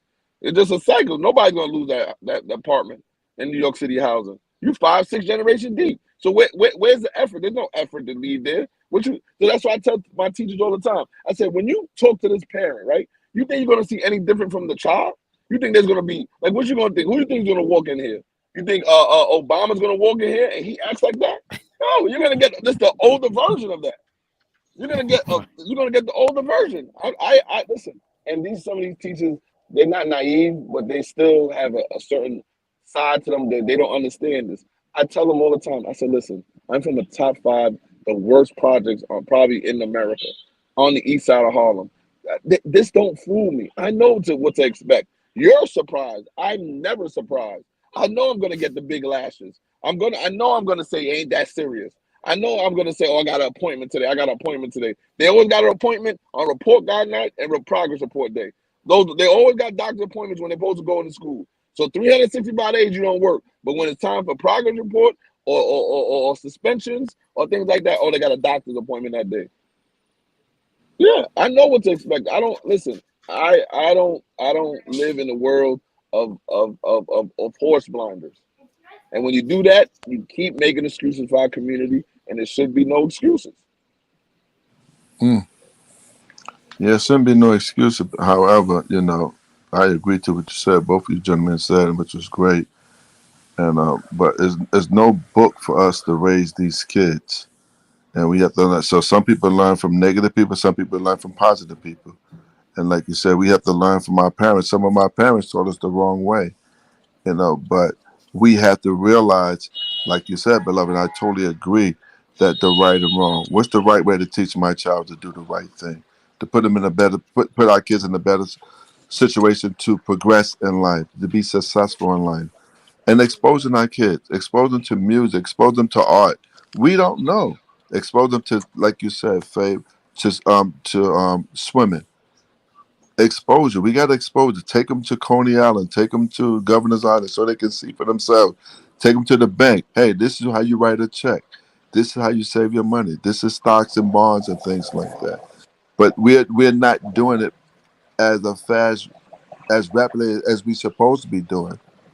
And There's no we have more of to that. stop. There's no more experiences like that. But the experiences change, and I remember like I think probably like 2nd grade, one of our trips was to a bank, and they showed us like what a bank book is, and they gave all the kids a bank book, and then you're supposed to go home, and your homework was to tell your parent to show you how to balance a bank book if he gave you $10, and how to I remember those there's no need for that because all the kids got cash out, they got this, they got that. They call their mother, yo, send me money for Uber. I ain't walking home. Send me money for Uber. Yeah. You know how many kids get Uber to school and back from school? Yes. That's crazy. But listen to drill music. But this what blows my mind. Your kid listen to drill music all the time. He does all this stuff in school, and he gets Ubered home and back from school. It's the weirdest thing. It's do not you remember weird. I when understand it. It's poverty? It's a poor mentality, I should say. Do you remember when We have Dolores to Tucker stop and everyone? Hold on. Before we move on, Faith, you gotta stop saying that it's poverty. It's not poverty. It's the mental. It's the mental and this conditioning throughout generations. Tell me how this is poverty? I get food for free. Stop. I get food for free. The more kids I have, the higher amount of food I'm gonna get for free. So if I'm a single mother, if I have 2 kids, my average on food stamps a month is $750. My rent is gonna be determined on my income. I have 2 kids. I don't have a job. Free. You're gonna get housing. If you work, I know not to work more than 24 hours in a week because that makes my rent go up and that's less money for me. Then when I don't do that and I do that once enough, I'm gonna get the $750 in cash. I mean in food, and they still gonna give me another $300 in cash. Do I work myself out of it? No. I go to Lighthouse and get $30 in crab legs for 3 weeks straight. And what do I give my kids? Pop-Tarts. So what do you call it? If it's I not poor, if it's not, I call it mental. There's a mental condition of people in low income areas. You want to see poverty? Look, you want to see poverty? Go to New Orleans. That's poverty. 1,000%. That's poverty in America. And that's still, listen, go to New Orleans. That's poverty in America. Go to the worst hood in Alabama. That's poverty and that's poverty and that's lack of education. You want to see poverty and without resources, go to countries like Brazil, go to some places in Africa. That's poverty without resources. Our government will still give you food stamps and a place to live. Take anybody from the worst hood of Brazil, go to Brazil for 2 years and don't work. You'll sit there and starve. You'll die. You just die. You would just die. 1,000%. But what I mean by poverty is in the poor class, there's a ceiling to all that. That's low level scamming. So you're not gonna be middle class. You're not gonna be rich doing any of that. It's all low level stuff, and you only think you get away with it. I'm not. You know what I mean? So I think, but that's a mental conditioning that you think that's living. You just think that I got a crib, sometimes I can get fancy clothes when my taxes come in, and that's it. 1,000%. Boss man, your mic went out. Yeah, it's still going. It's still out. I can't hear you. I think when they get a call, it's certain iPhone or certain phones that it does that. It does that too. I don't appreciate that. StreamYard. What's up, Bernardo? We're talking poverty around the world, apparently, comparing ours to Brazil. Yeah, it's not comparable at all. Like Brazil, even I live in Rio, which is a big state, rich, relative state. Like everybody's mic sounds crazy. Can y'all hear me? You sound good. I think Bernardo sounds like he's in underwater. Yeah, like you underwater, Bernardo. But what I was gonna, can you hear me, Faye? Can y'all hear me? Yeah. Yeah, you good, yeah. So what I was wanting to say was, Beloved is right. You know, we have these big buildings like Trump building, and you have low income people that can get inside the building, and they get inside the building that costs $5,000 a month, and the government is paying for that. But that's what the government is doing for people. They provide their service. However, we take advantage of that. The service is supposed to get you back in your feet. You're not supposed to live there for the next 25 years. It's for you to help you along the way, so someone behind you can get the same service too. However, we as people take advantage of that, and that's what people are doing right now. You know, so it's a good boss man. Right now, listen, I'm not trying to tell my personal business, but I got a project apartment been in my family for 60 years. That ain't right now. That's conditioning, boss man. Don't do that. No, I'm saying I agree to what you're saying. You're right. You're right. I'm just going back what you're saying. We have to get out of that. What you're saying. Oh, okay. We have to deprogram ourselves. We have to deprogram ourselves to work hard for what we want in life. I agree to what you're saying. You know. But I think that's the problem, boss man. I think being an American, once you get entitled, you don't think you have to work. That's not just the black thing. That's not just the white thing. I see it all across the board. And that's just what it is. And that's why I believe the rest of the world and everyone like that, they practice more of a right wing, he call that conservative. They don't play games. Liberals, right. Yeah, right. But and I don't want to get super deep into that, but it's the fact that I seen Russian dudes, they don't like what their kids are doing. They despise it. Asian parents, they despise what their kids are doing. They push a lot of them into the schooling and everything, but once you get more Americanized, you get lazier. It's just a fact that some of them develop the work ethic, go attack the education, but once you're once you're a first, second, third generation American, it gets harder and harder to kick those habits. Because like Beloved is saying, they're giving these things to you. But that thing about not working, that is really, and I want to say it's an American thing, but to be honest, I had a business in DR. I ran a business in DR. I was thoroughly disappointed in my own people. That thing about not working is everywhere. They really all want to be Americanized. They're all on IG. They think they could be superstars. This Hollywood really infected this country and the rest of the world, because everyone wants to be a B-boy now. Everybody wants to be a D-boy now. They call it drill rap now, whatever you want to call it. But around the world, they're doing the same thing. They want to be a star. They want to be a celebrity. They want to be a god in that sense. How do we snap out of that? That's going to take a bunch of us like this to keep enforcing, hey, do the right thing. Like you just said, yo, spend that quality time with your kid. What are you doing? You ain't going to no damn juice bar. Like I'm taking all that in. Like, hold on, maybe I shouldn't go to the juice bar right now. Like I'm taking all that in. I'm gonna read him a book and just chill for a while. But that's what we have to do. Yeah, Bernardo. I'm sorry. Is my mic okay? No. You underwater. It could be the echo in the hallway. Oh. Video games and cell phones are the reason for that. And that's all American to me. That's all. I really believe. I was working on this project, boss man, that everything started, and Beloved, everything started with Hollywood. And everyone, like, Instagram is like a 7-second version of that. Like, you know, we had, remember, Al Capone was able to see himself in a movie. He saw Scarface in the movies and saw himself on that. How do you think he felt? Everyone wants to be a celebrity. Everybody wants to be remembered forever. It's who doesn't want to be famous? You know, that's something that a 12-year-old would dream to be, but they don't know what that really means.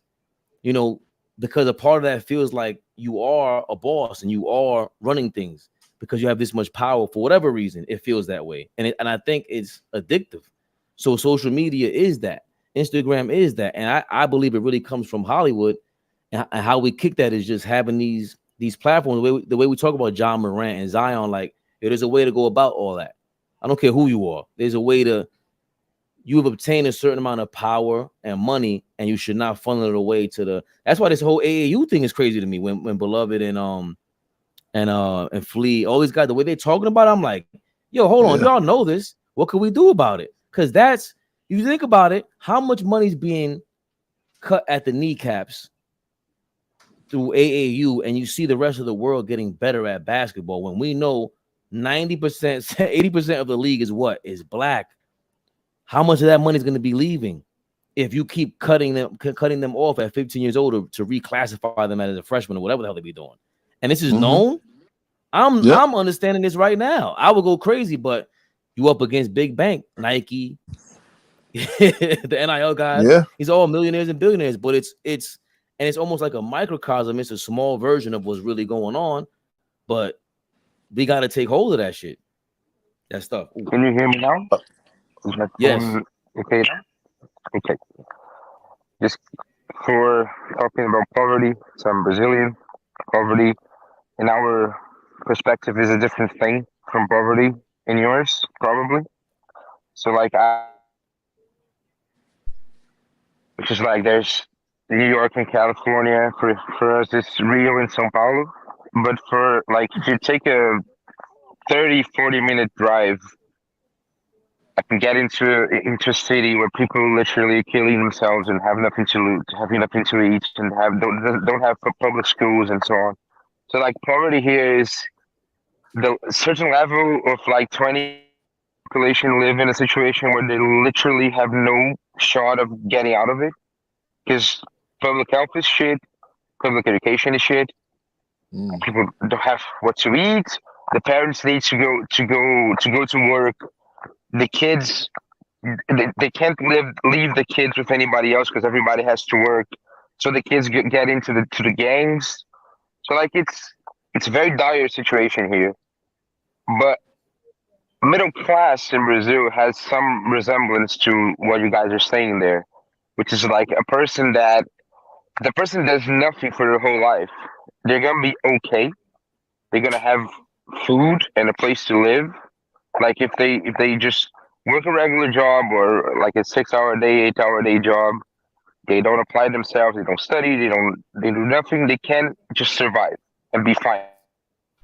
And what I see sometimes is, I think people get complacent and they kind of accept their reality, which is easier than try to change anything, because it is really easier. Like when you're facing the mortality of your life and you're facing the limits of what you can be in the face. And because one thing that I talk about a lot about with I talk a lot of with my girlfriend, a lot about with my girlfriend, is that when you challenge yourself, and when you like take a challenge and take a commitment to, I'm going to do this, I'm going to try to do this thing differently, I'm going to start a business, dedicate into my studies, or start working out or whatever, you automatically, when you make that decision, you open yourself up to failure. And failure is frightening. Like, failure is really frightening. So it's easier to just do what you're doing and don't risk it emotionally, not only like materially, but also emotionally. It's easier.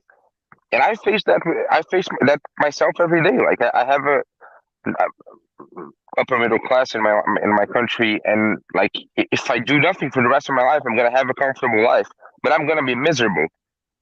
But it's scary to just take risks and to no, I have to be better.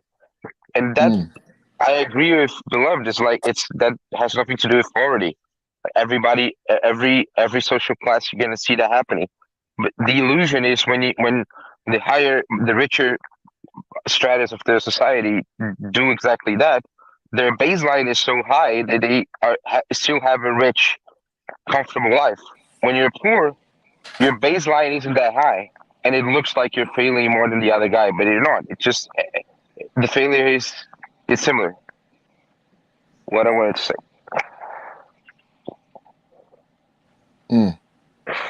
Real quick, Baltimore. Did you see what they're having for Kareem Abdul-Jabbar at the Apollo tonight? No.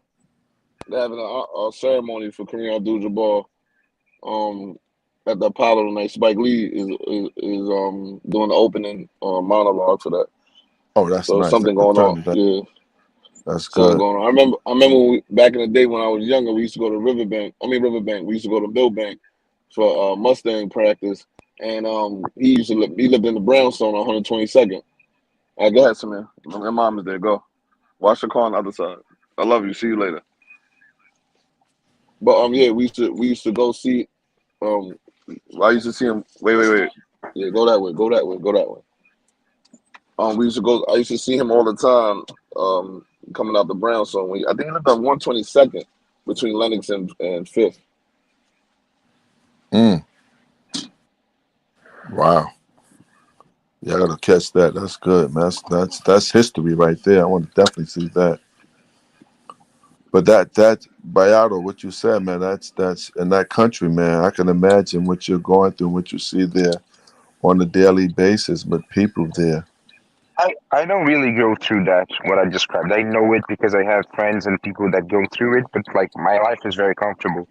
But like, we see, because what I see sometimes when you guys talk about it, it seems like things are really, and I'm gonna use the word, like, really segregated still in the U.S. Like, poor people live all in one place, far away from the rich people, who live far away from the middle class people. Here in Brazil, everything is more mixed. Like, I can see, I live 5 minutes away from a favela, so it's not like. Yeah. That the poverty is like that everywhere except New York City, Bernardo, because like when you go like in certain rural countries, like you go to the South a lot, you'll see that like the poverty's over here, and everyone that's middle class and can afford a house and a mortgage lives over here. In New York, like I just said, I gave Boss Man an example. Like, I can live on the same floor. I pay $2,800 a month for a 2-bedroom, and the person next to me has a 3-bedroom and doesn't work, and it has 3 kids in there, and gets groceries for free and everything for free. It's very. That's why I'm telling you, Bernardo. This is people over here. They have no poverty. They have no concept of anything that's going on. Because it's this generational knowing how to scam the system and knowing always how to get one up on. What I was saying is that I don't think the bad part of what you're describing, like the complacency, goes away with more difficulty necessarily. Like what I see here in Brazil, that people, they, like, for emotional reasons, for psychological reasons, they convince themselves that their life is fine. Like they live in a house with no clean water. They can they like malnutrition and so on. Like their life is horrible. Their kids have no proper school to go to, but they can drink their beer and once a month go out with a friend and watch football, and that's life. People just keep going, and that's what we're saying. Like when you're richer, when you have a better living condition and you have more opportunities, that doesn't either equate to being like to applying yourself. Most people just in our society, like, and I say our because Brazil is a way poorer version of the US in the sense of what Beloved was saying, culturally, our mentality, how we approach life. It's very similar to the US in that sense of like everybody wants to be a TikTok star, everybody wants to be a football player, nobody wants to work, nobody wants to study. It's in our culture just like in the US. And so it's very similar. It's really it's similar to what you're saying, what you're describing, except people here actually suffer for it, like really suffer. Wow. Well, it goes way back, and I think Faye brought it up in the 80s. You know, people use drugs and all that, and they was buying drugs, you was buying cocaine and all that stuff at a young age and selling it because it was so cheap back then. So you could take $200 and buy it and flip it right there with the kids. So that's the easy access. It's just easy for them to. God, beloved, I know you want to say something. God, beloved. Oh no, my fault. No. I was just yawning. My fault. No. So I'm listening. I ain't want to say nothing. it was just so easy for them to do that. So when it becomes so accessible for them to do that, and that's the same thing happening right now with social media. You know, people want to be. It's the instant gratification becoming rich. It's there. No one wants to work hard, like somebody said. No one wants to do any hard labor. They just want money coming to their doorstep, and that's sad. They don't want to go sweep. They don't want to. We can get our kids job working and doing maintenance work. Oh, I don't want to do that. I don't want my friends see me doing this. I don't want to work at a cashier. I don't want to do that. I can't work at McDonald's because somebody might see me. Why are you worried about somebody seeing you making money? That you're making money for yourself.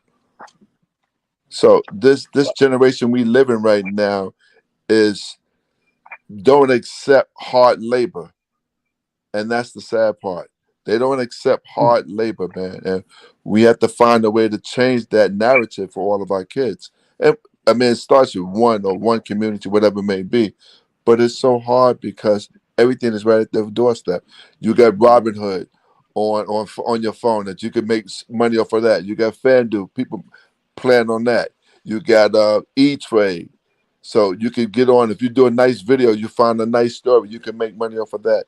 They just finding different ways to make money instead of trying to find it the I'm not gonna say the normal way. I'm not saying what they're doing is wrong, but they don't want to work for their money.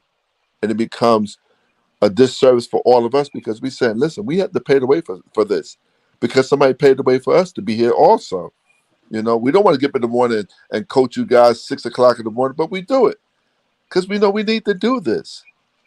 You know, Faye been on the instant gratification. So Bernardo, they have, like, I know, I don't know if this is offensive to you, a Brazilian butt lift or a BBL.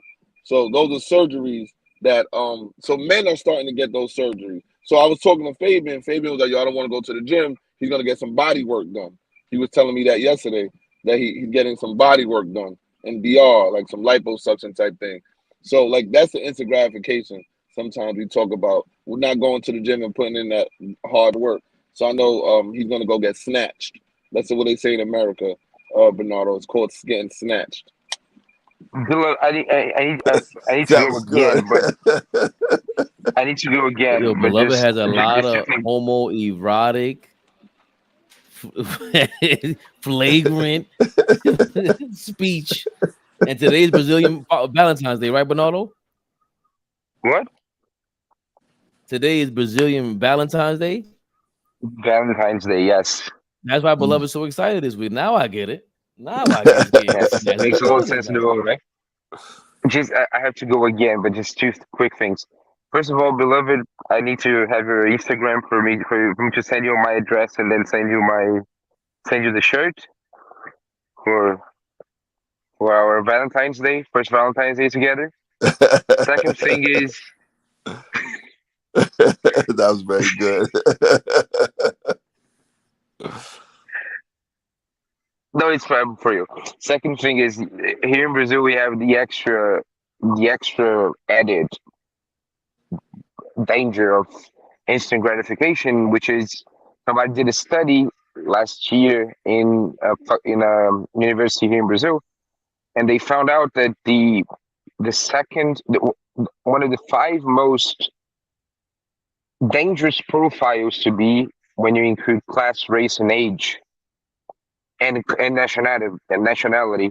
One of the five most dangerous profiles for you to be in the whole world, in a sense of risk of getting murdered or getting arrested, is a Brazilian black lower class person from 16 to 24-year-old. Because like a frightening amount of those people here in Brazil are in gangs, in real violent gangs that basically are in wars, territory wars all the time, and it's one of the most dangerous things for you to be in the whole world. And a lot of people are, because it's the easiest and the most direct way for you to getting money and help your family and getting that car you want and that watch you want. And it's a very terrifying situation. It's quite grim.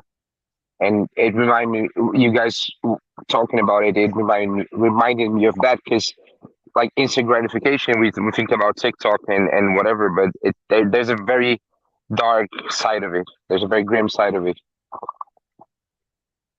That's it.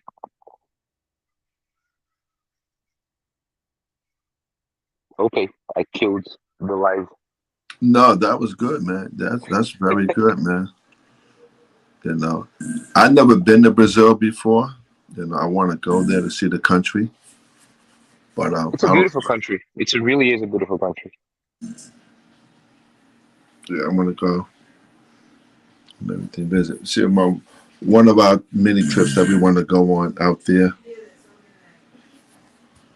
So okay, I have to go. Bye.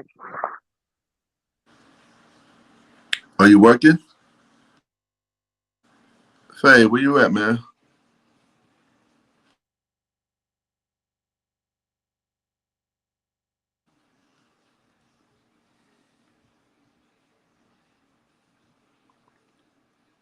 Beloved, did y'all win both games?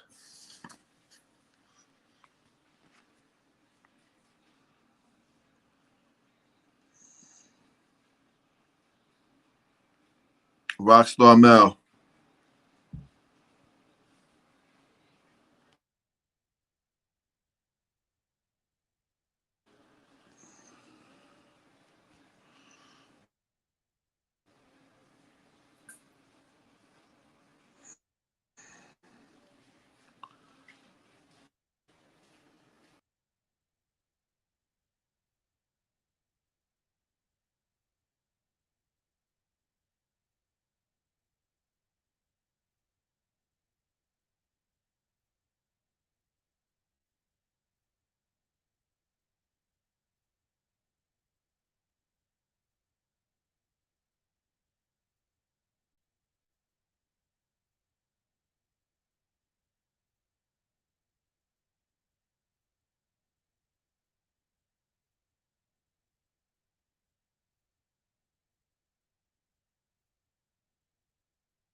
to be there, but they fooled me.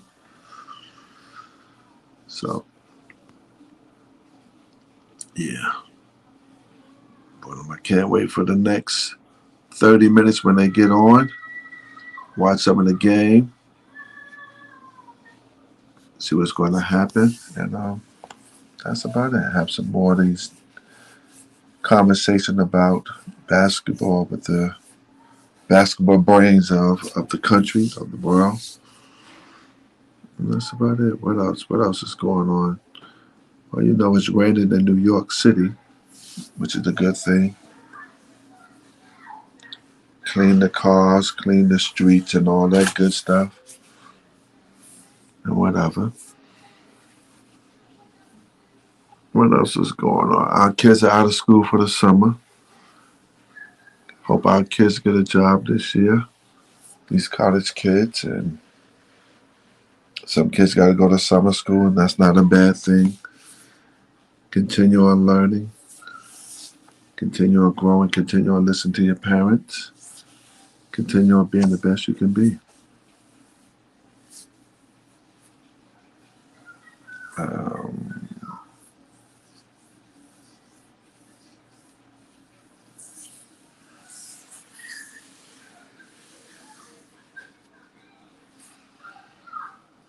What else is going on in life? You know, Trump had 30-something different accounts against him for something he did. And they're trying to indict him, so which is tomorrow. Something he has to deal with. That's on his plate. That's going to be the talk of the town tomorrow. But it's a federal offense.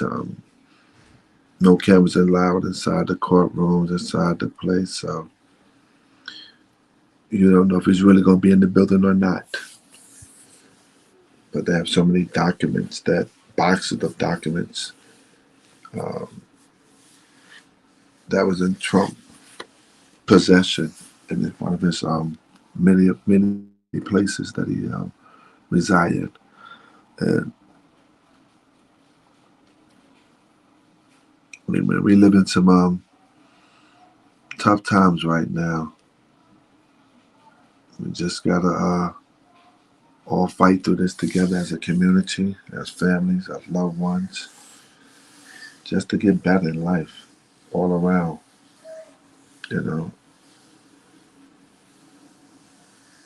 some of us talk about our kids, the household things and all that, being better with that. Yeah, we gotta be better with that. Schooling, politicians gotta be better, gotta stop just taking and rising the taxes high and high. That's not right to the middle class people, blue collar people. Find other ways to find that money. And just stop taking from the blue collar people. We had a big collapse in Philadelphia. That was terrible. So prayerfully and hopefully no one got hurt in that situation. Prayerfully they can get that thing rectified fast as possible so people can continue on riding down that road. I know it caused a lot of congestion probably this morning. So it's probably gonna take a while to get it together, but hey, hopefully we can do this in a timely fashion for everybody's sake.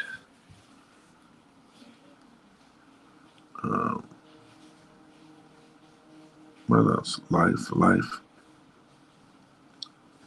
Families. Families are more so important, man, to all of us, man. Love your family, respect your family, spend time with your family. Try to find things to do positive and try to continue uplifting each other. Don't try to tear people down and uplift each other. Everybody got some kind of good on the inside of them. Try to help people, Try to, when you see somebody doing something wrong, let them know. Let them know. It's important. If you're a church-going person, pray to God. Read the Bible. Read one of the stories in the Bible. It's definitely beneficial to you or to your family or to a loved one, whatever it may be. But it's important.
guys.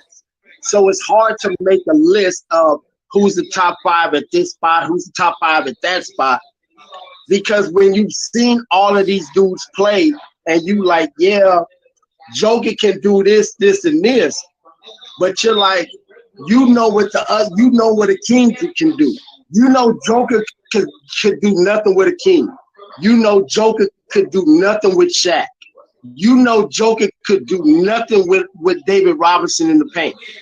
Joker can stretch you out and knock down that 3. And Joker can pass. He can handle the ball, he can pass.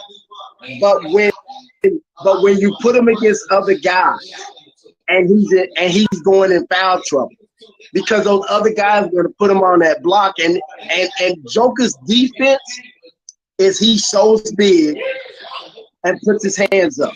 That's Joker's defense. Is he shows big and he puts his hands up. He's not a shot blocker. He's not moving his feet on defense. He's not guarding anybody off the dribble on a switch. When he gets caught in a switch, he's dropping back on defense. He's not playing D. He's dropping back into the paint. So there's things that he can't do that other guys can do to where you can't say his skill set. So all we can say is Joker's one of the top two centers in this era. Zach was the top center in his era. Akeem was the top center in his era. We can't cross switch with eras with centers because you didn't allow centers to do certain things in certain eras. It's hard to do that. You say he the top 2 center in his era. Who's the number 1? Well, when you look at it's always gonna come as far as centers, it's Joker and it's Embiid. All right, but it's Joker and it's Embiid. You know what I'm saying? So all we can do, I hate trying to compare dudes in different eras because it's a different skill set. You allowed certain guys to do certain things in certain eras. It's just what it was. So certain guys are just great. There's very few guys who are great across the board, no matter what era. It's like a list of maybe like 5 or 6 guys who could have played in any era that would have dominated no matter what it was. So all we can do in this is just say, you know what, Joker's the best center in this era. The top 15, you can nitpick with any dude. You can nitpick any position top 15, honestly, because at this point in basketball, it's about numbers. You know what I'm saying? It's not necessarily about game. It's about numbers. And numbers can be moved however you want to move.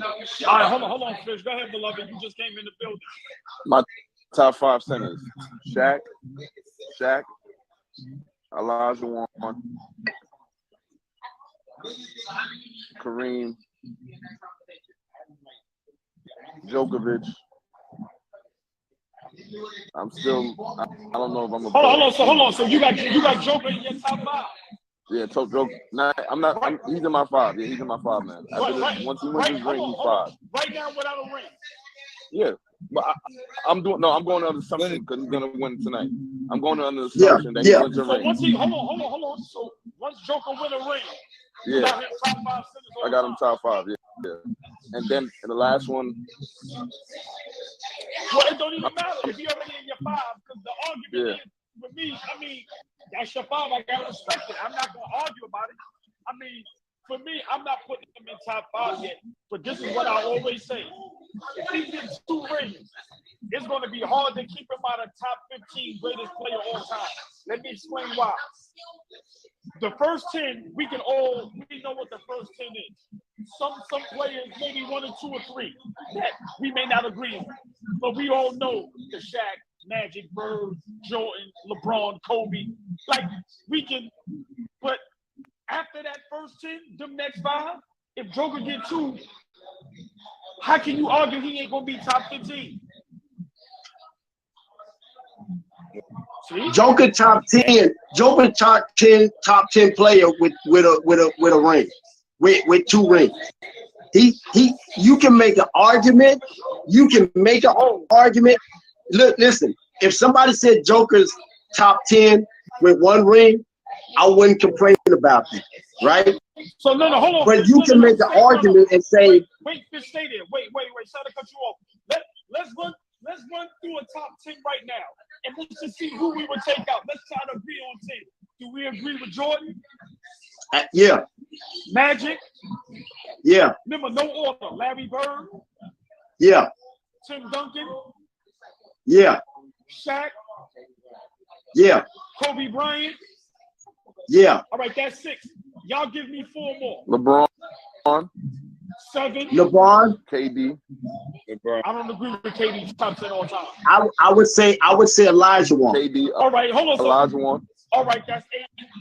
I agree with Elijah Wan. Yeah, I agree with Elijah Wan. Elijah Wan makes 8. And Isaiah. For me, I would say Kareem, and I would say Russell. All right, so hold on. Yo, Fish, Isaiah's not in your top 10 all time? Over those guys, who you taking out? All right, no, hold on, no. Bill Russell. We ain't gotta worry about that. No, wait. We ain't gotta worry about that. Remember what I said? 1, 2, or 3 players we're not gonna agree on, but we agree. We just named 10, right? Now, if you go 15, now let's say KD, let's say Isaiah Thomas, let's say KG, let's say Dirk, or some older players. Joker get in there with 1 ring? I would put Joker over KD because KD didn't dominate like Joker had. I would put Joker over KD because KD and Kawhi Leonard haven't dominated in the league like Joker had. No. Who are we? No. We named our 10. Who are we taking out? Because y'all said if he get 1 ring, he's top 10. Who are we taking out? I didn't say that. No, not true. I'm just saying, Mr. Right now. For me, if he get 1 ring, who are y'all taking out that top 10? I don't know. That's what I'm saying. It's selective. I don't know if I could take anybody out that top 10. Mr. Right now, talk to me. I don't know if I can take anybody out of that top 10 because that top 10 was 1 or 2 in the league for their career. For their whole career. From almost other than Kobe, that top 10 was 1 or 2 in the league for their career. So it'd be hard to put them in that top 10. What year did Bill Russell retire? I don't know. I can't take Bill Russell out the top 10. I can't take anybody out the top 10 if your name is on the Finals MVP trophy. That's a thank you trophy. That don't mean no. That's 11 championships. So in 50 years, you know that's 11 championships. You know, in 50 years, LeBron's gonna have a trophy in that, right?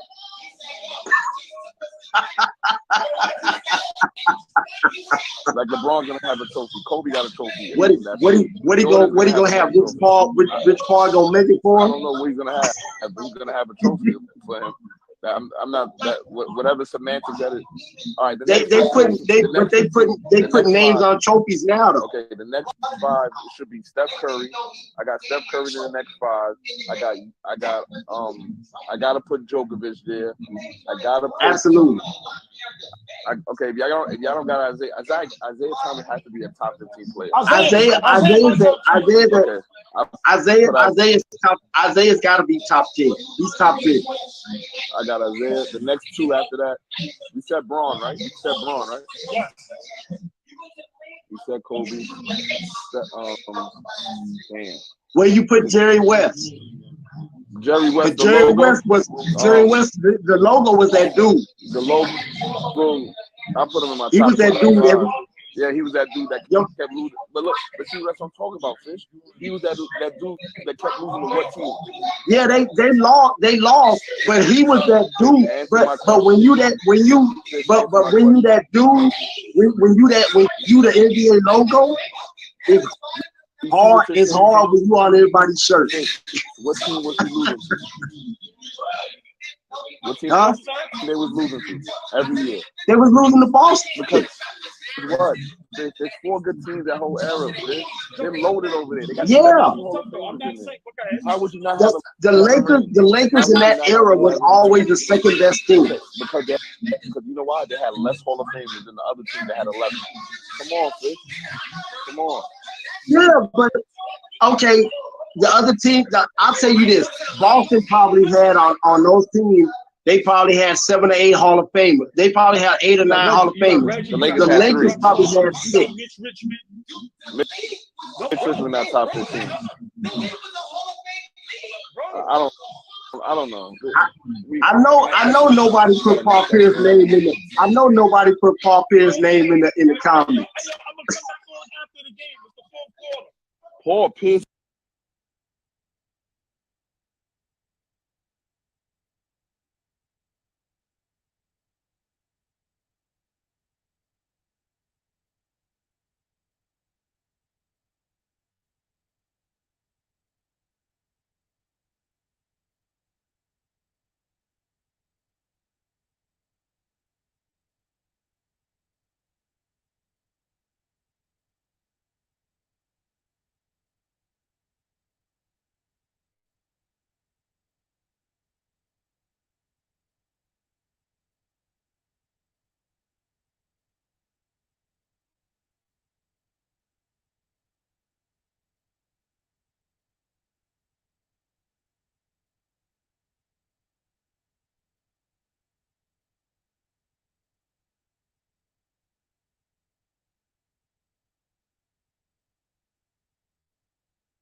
5. I gotta give you props.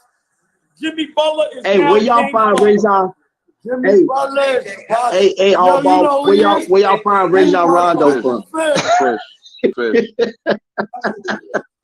Yo, listen, man. He had an opportunity to make up, man. Zay ain't there no more. Yo, Zay, if he closes out, like you made the first one. So it's already already. It's a parade in Colorado. Jimmy Butler in Miami. Jimmy Butler in Miami is officially Willie Burton. Willie Burton, that's crazy. Nah, but Fish. Jimmy Butler in Miami is officially Keith Atkins. Yo, not Keith. He can't. Keith. Jimmy can't hit no clubs. Jimmy can't go to live. Jimmy can't sell no coffee. Nothing. Fish. I told them, Fish. I told them game 1. I said, look at Jimmy Butler's every series. 37 against the Bucks, 29 against the Knicks, 23, 22 and a half against Boston, and now he's down to 20 against in the finals. You know what that Hey, ALLBALL. How SNS gonna pop in with the moral victory? Tell me it was a good season. How SNS gonna come in with the SNS come in with the exit interview already? Hey, yo, How SNS gonna come in with the exit interview already? The exit interview is supposed to be tomorrow.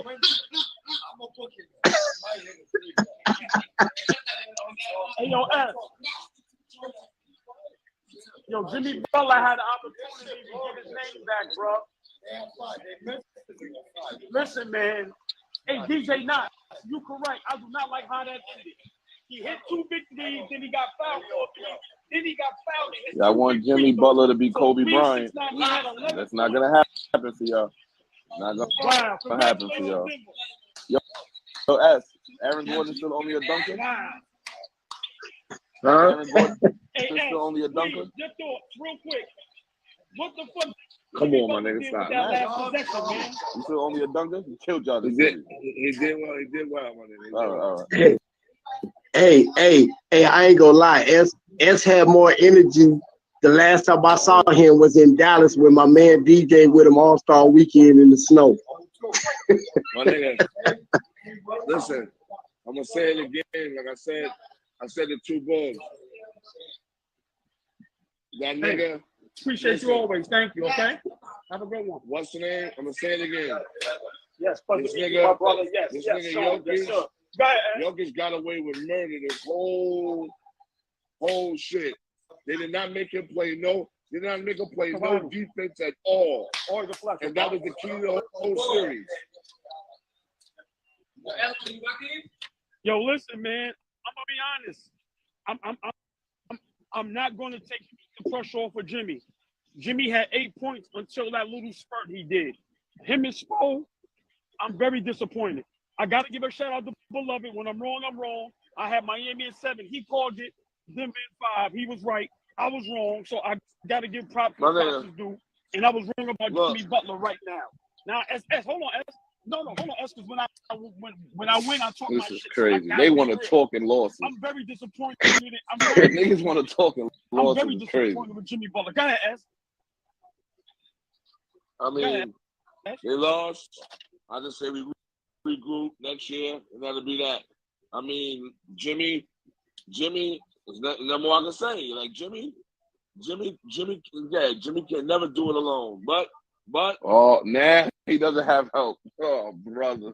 Yo, this is gonna be funny. Name us out. Hey, Bam averaged 7 points over his season average. You want more than that from a player? You want a player to average more than 7 points than his season average? Y'all want him to average 30, right? Okay. No. What I said in the beginning of the series was Bam's points and rebounds have to have a direct impact on the game. They did, brother. They did. Bam was the best player the whole series. Bam scored. There was no other than tonight. And the game they won, there was no bucket or rebound that Bam had in them losses that we can talk about or remember. He's gotta have I said before the game, I said before the series, Bam cheap fouls on Joker. He's got to be super aggressive. Shooting wide open shots. Shooting wide open shots don't mean nothing. Yo, listen. No. Bam bailed in this series. Bam bailed Jokic out the whole series. All Jokic got to do is come down and sit in the paint. Bam can't hit a fucking 15-footer and save his fucking life. Bam tonight. Bam was Carlos 20 and 12. Y'all want more than 20 and 12. No, hold on, y'all. That's crazy. Hold on. But he can't hit a 15-footer, bro. 20 and 12. Bro. But hold on, y'all. But hold on. What we not gonna do? What I'm not gonna I'm allow not doing y'all that. to do is shit on Bam. I said 20 and Bam 12. did the best he. Hold on. No, I know. I'm just saying. Right, but I'm saying in general. I'm not gonna allow nobody to shit on Bam. He did the best he could against the best player in the world. Hold on, S. Jimmy Butler was. Hold on. But I'm asking you this though. You're gonna sit there and tell me that Jokic, if put yourself in Jokic's shoes. If I can come down and sit in the paint and deflect shots or alter shots without having to guard my man, because my man can't hit a 15-footer or 18-footers at all. So all I gotta do is just sit around the paint and sit there. Yeah. That's what Joker did from game one. Joker didn't have to be great. Joker didn't have to be great. All Joker had to do was play a regular. Joker just played a regular game. Joker wasn't even Joker from the season because Bam wasn't a threat. Bam, Can I say something now? Go ahead. Keep yelling. Go ahead. I'm sorry. Go ahead. Give Bam. Because I give Bam a lot of credit. He did a tremendous job. But what I'm saying is this: you gotta make your man guard you, my nigga. And Bam had a lot of bailout points. Yes, he scored a lot. He scored a lot in the paint, but it wasn't. It was off. It was like off of bullshit shots. I give you that. But he ain't make Jokic work at all, my nigga. You know what we call it. You know what we call it. S. You know what we call it. S. This what we call it. This is what we call it. You ain't getting open. You ain't getting open, nigga. You open. Okay. All right. Fish. You ain't getting open. The same defense Djokovic played on Anthony Davis. Either you're gonna beat me with that jump shot, because I'm not bringing my fat ass out to guard you. So the same drop down cover they did against the Lakers, they did against them. You're gonna do that to no matter who's guarding him. He's not guarding a three-point shooter. He don't have to come out. You know what he's going to say? You're going to get yours. Let me finish, as y'all talk for 10 minutes. He's going to say, you can get yours, but I know I'm going to get more down low. I'm going to get more than you're going to get. So you know what? You know what he did? You take, listen, what you teach and what you coach is you take the shots you've given. And he was giving shots. He averaged 6 more points. He did his job. The person y'all put all y'all marbles on was Jimmy effing Buckets. Playoff Jimmy. And you know what that is? All that is a name, SNS. Because you know who else got a name? Big Shot Bob. And you see, he ain't no superstar, just like Jimmy Butler ain't no superstar. They do things in spurts, little pieces of moments in their career, little pieces of moments. And Big Shot Bob hit little pieces of shots, and Jimmy Butler had a good playoff game. And you know what he's going to do next year? He's going to do the same thing and be a star player, and that's about it. So you know why? We can't get mad. We can't get mad at Jimmy because Jimmy did what Jimmy does. He's a role player. Jimmy's a role player who has the ability to step his game up at times in big moments. But Jimmy is a number 2 guy. Jimmy is a number 2 guy. Tell AllBall that. Bam had 18. Bam had 18 and a half. Yeah, Bam had 18 points and a half, but we can't remember 2. We can't remember 2 of them. You had 2 points in the second half, bro. So you want to sit there and still defend Bam? I'm not defending Bam. I'm saying he did what he's supposed to do as a center. No, Bam did. What he's supposed to do as your second best player. We can't make guys be what they not. We can't. How much Denver's second best player had tonight? You want me to tell you? How much Jamal Murray? Who you think the leading scorer for Denver was? Their second best player. It wasn't Jamal Murray. Michael Porter. Exactly. He's your third best player. Bam is just second. He's doing what he's supposed to do. If y'all go listen, I'm not a Heat fan. I have no dog in this race. If you want to blame Bam Butler needs more help, go ahead. You can make excuses for them, but you came. This is what I'm trying to been telling y'all since the beginning. You played Milwaukee with no Giannis. You played the Knicks hurt. Jason Tatum and them, their bad coach team. Julius Randle was hurt. Oh, come on, stop it, man. I tell you the same thing I told AllBall at halftime. The role players from Miami did enough in the first half that Jimmy should have needed to step his game up in the second half, and he did.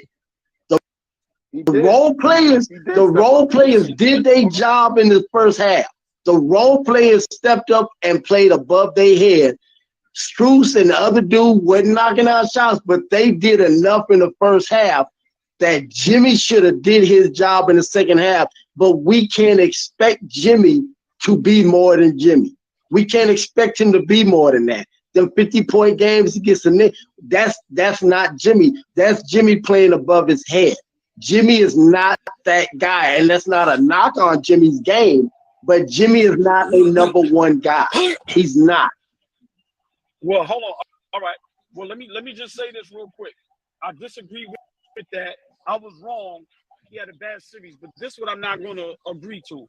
I'm not going to say it was luck. They beat Giannis. Giannis played 2 games. It's not like they didn't beat Giannis before in the playoff series. They beat my Knicks. And then with Boston was fully healthy until Game 7, and Boston was down 3-0. That's not luck. Jimmy Butler can be a number one option. He proved it for the last couple years because they've been to 2 finals and 3 Eastern Conference finals. So I don't know what y'all talking about. Now, y'all have a right to laugh at me and say I was wrong for this series. But up until this series, that was not the luck. Had Jimmy played like he played against the Lakers in that bubble final, Miami would have won the series.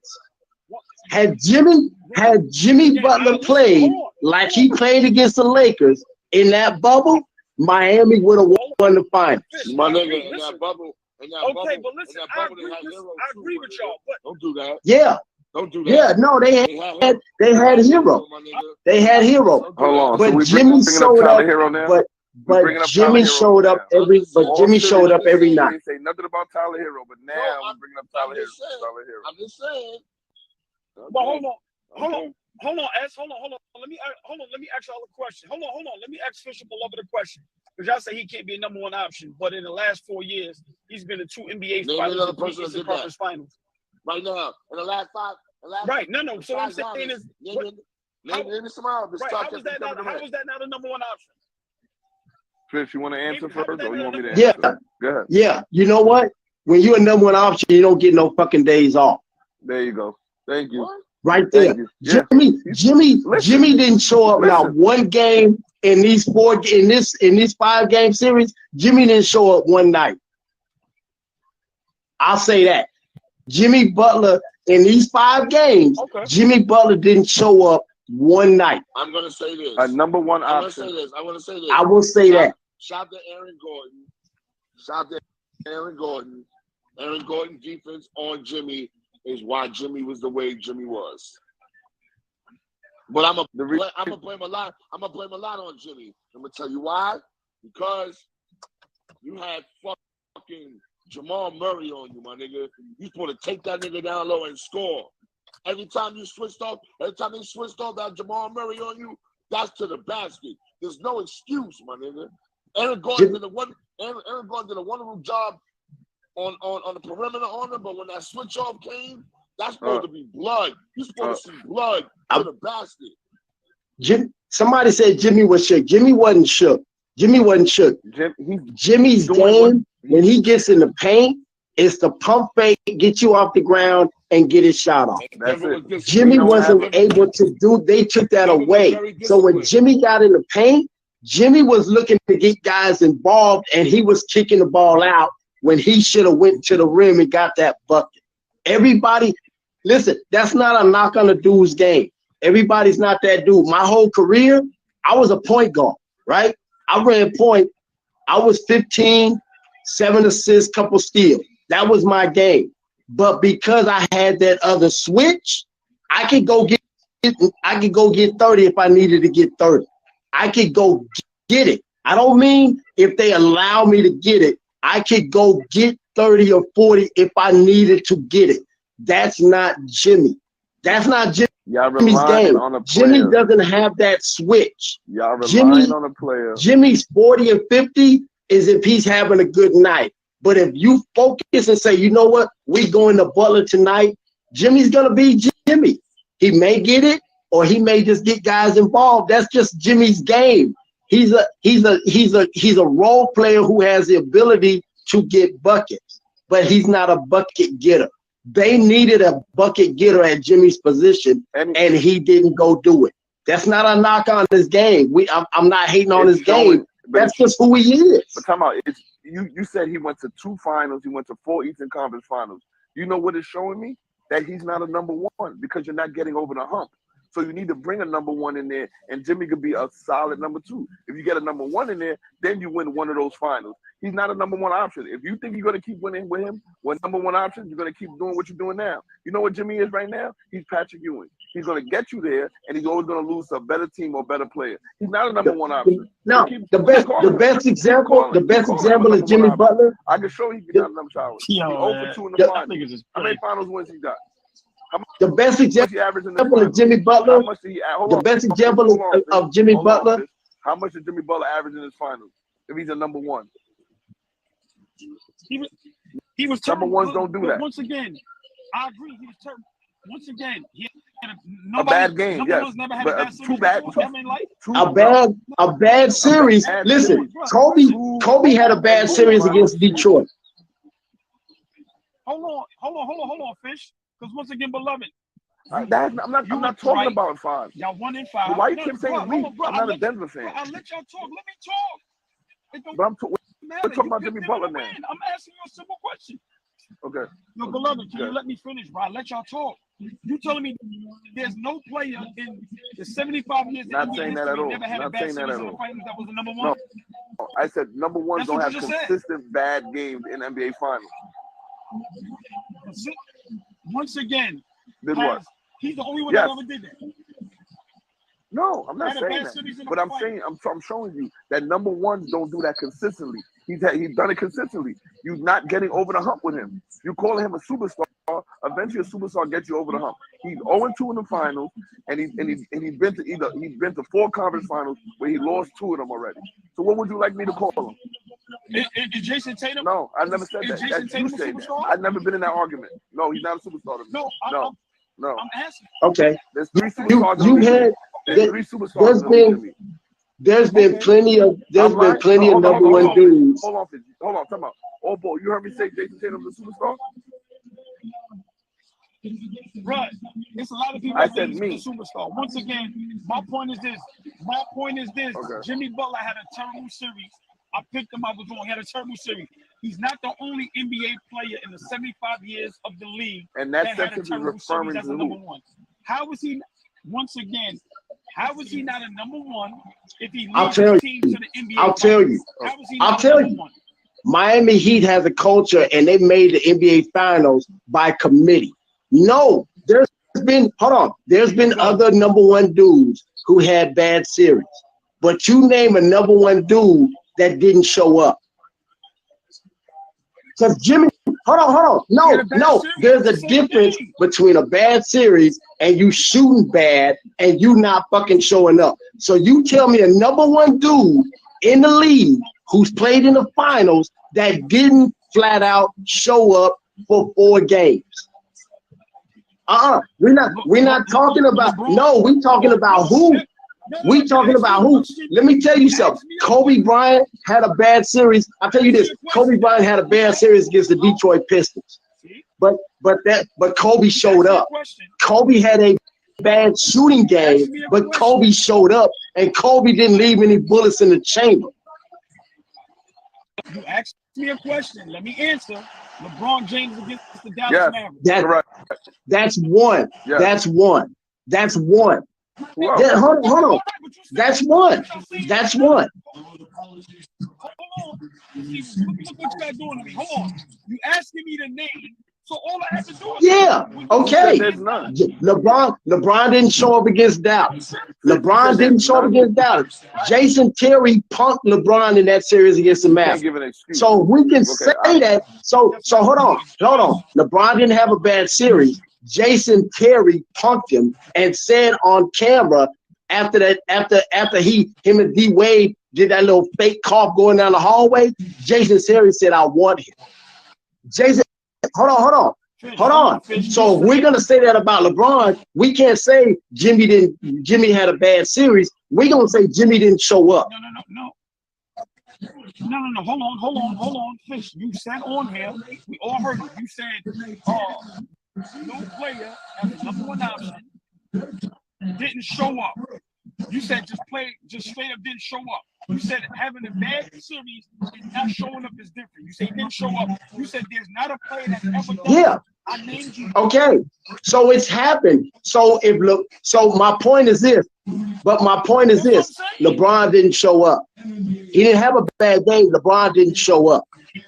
Jimmy didn't have a bad game. Jimmy didn't show up. That's the difference. That's what I'm saying. Jimmy didn't show up.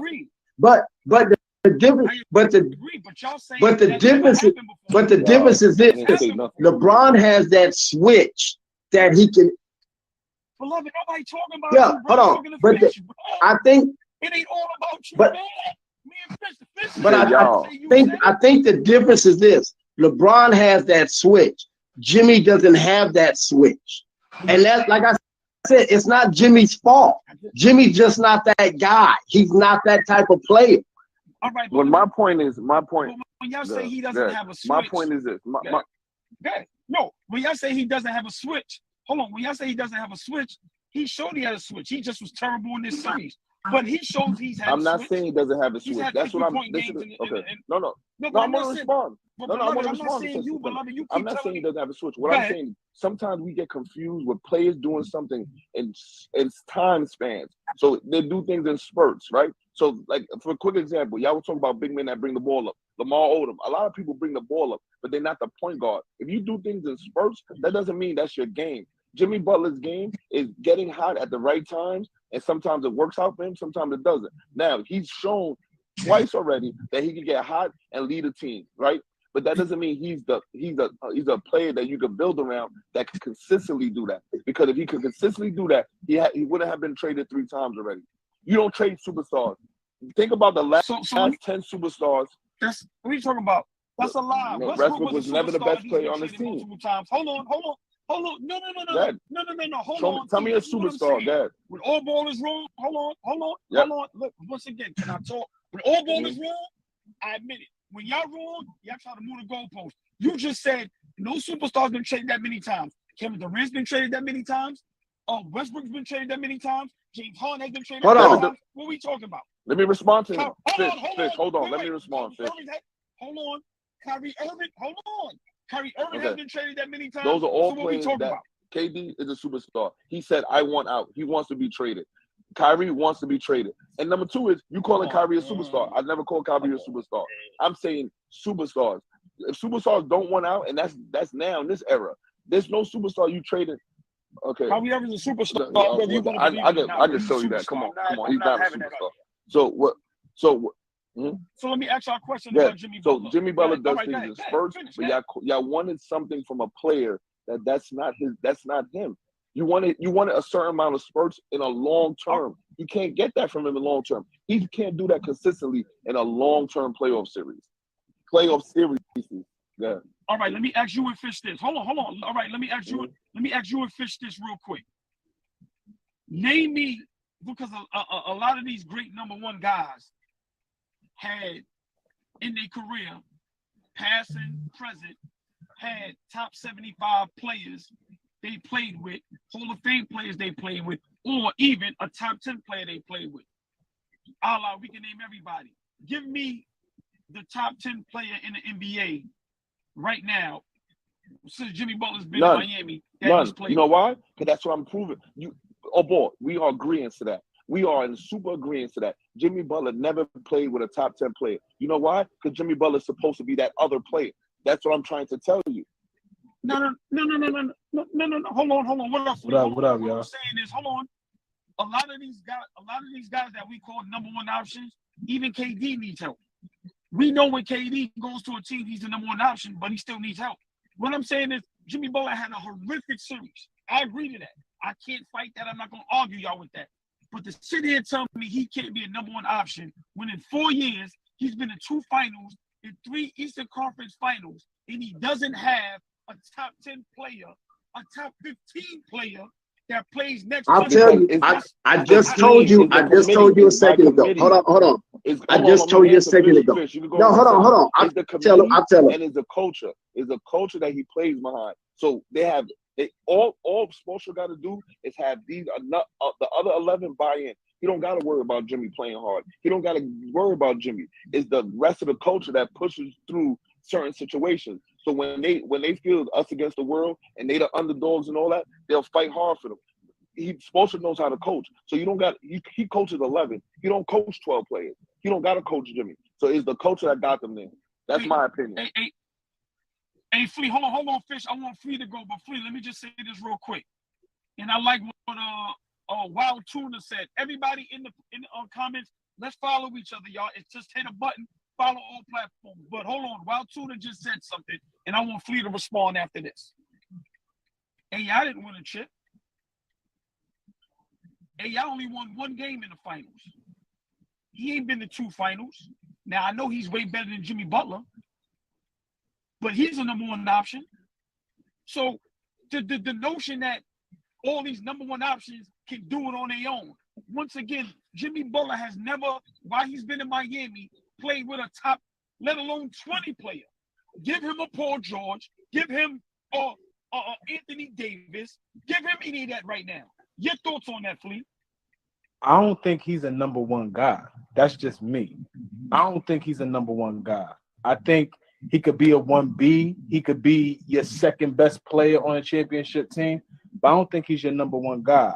I've been arguing you down for a while now about this superstar thing that you've been, anointing him. I don't think he's a superstar. I think he's had a lot of superstar moments. He's played like a superstar, but you can't consistently put him on the tier of other superstar players. And in this series, if this didn't show you that he's not really like that, then I don't know what else you need to see from this dude. He shot away from the moment. He wasn't aggressive enough. He didn't command the offense. It's a lot of things he didn't do. For me, like I told you earlier, I feel like he ran out of gas. The undrafted players, the role players, they played like who they were. They played out of their mind. I'm gonna give you this. Everybody played out of their mind. They hit shots. They stopped hitting the 3-ball. The 3-ball's not going no more. So now you looking like a playing team. You looking like a real 8th seed, right?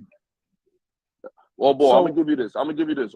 There's not a lot of players that one-man teams could beat a team with 2 1A, 1B, with a clear 1A, 1B, or 1 or number 2. But what I'm gonna say about AI was a superstar. Like he changed the dynamic of a whole culture. He changed the dynamic of a franchise. Jimmy Butler goes to certain franchises. If it doesn't work out, they get rid of him very quickly because he's that type of presence in the locker room where he affects too much. When he's in Miami, he can't do that because the presence is Miami. It is the locker room. No one's bigger than the team in Miami. You understand what I'm saying? AI was a superstar. Let me hear some feelings. Do you agree? AI was a superstar? Y'all know, hold on. Okay. It's undeniable AI was a superstar, but let me say this. In the finals, he's been there once. He's only won 1 game. And do we know his playoff record? Like, there's a lot of times he's missed the playoffs. Do we know that, right? I'm sure there's a few times in his career he's missed the playoffs. So once again, I'm not comparing him to Jimmy Butler as far as players. I'm not doing that. But what I'm saying is there is great players, superstar players, number 1 options that didn't get it done.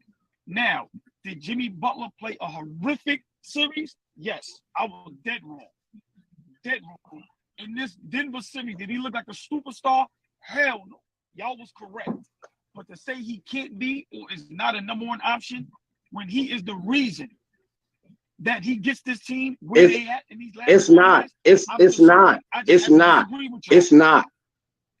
I'll tell you this about Butler. There has never been a point in Jimmy Butler's career where you said we will build a franchise around this dude. Ever. Jimmy Butler, never. The Miami Heat have a culture. They do it by committee. There are nights Jimmy is the leading scorer. There are nights Jimmy goes above and beyond the call of duty. And there are nights where Jimmy don't show up at all. That's not a number one dude. Your number one dude is the dude that you never question what the fuck he does any night. You question Jimmy. That's not a knock on. Listen, that's not a knock on Jimmy's game. There are guys that will give you that look, and then you'll throw that money at, and then you wonder why the fuck you threw that money at. Jimmy is not that dude. It's built around the organization because the last time they were built around somebody was LeBron James or D Wade. They're not built around Jimmy. Jimmy came in and filled a role for the Heat.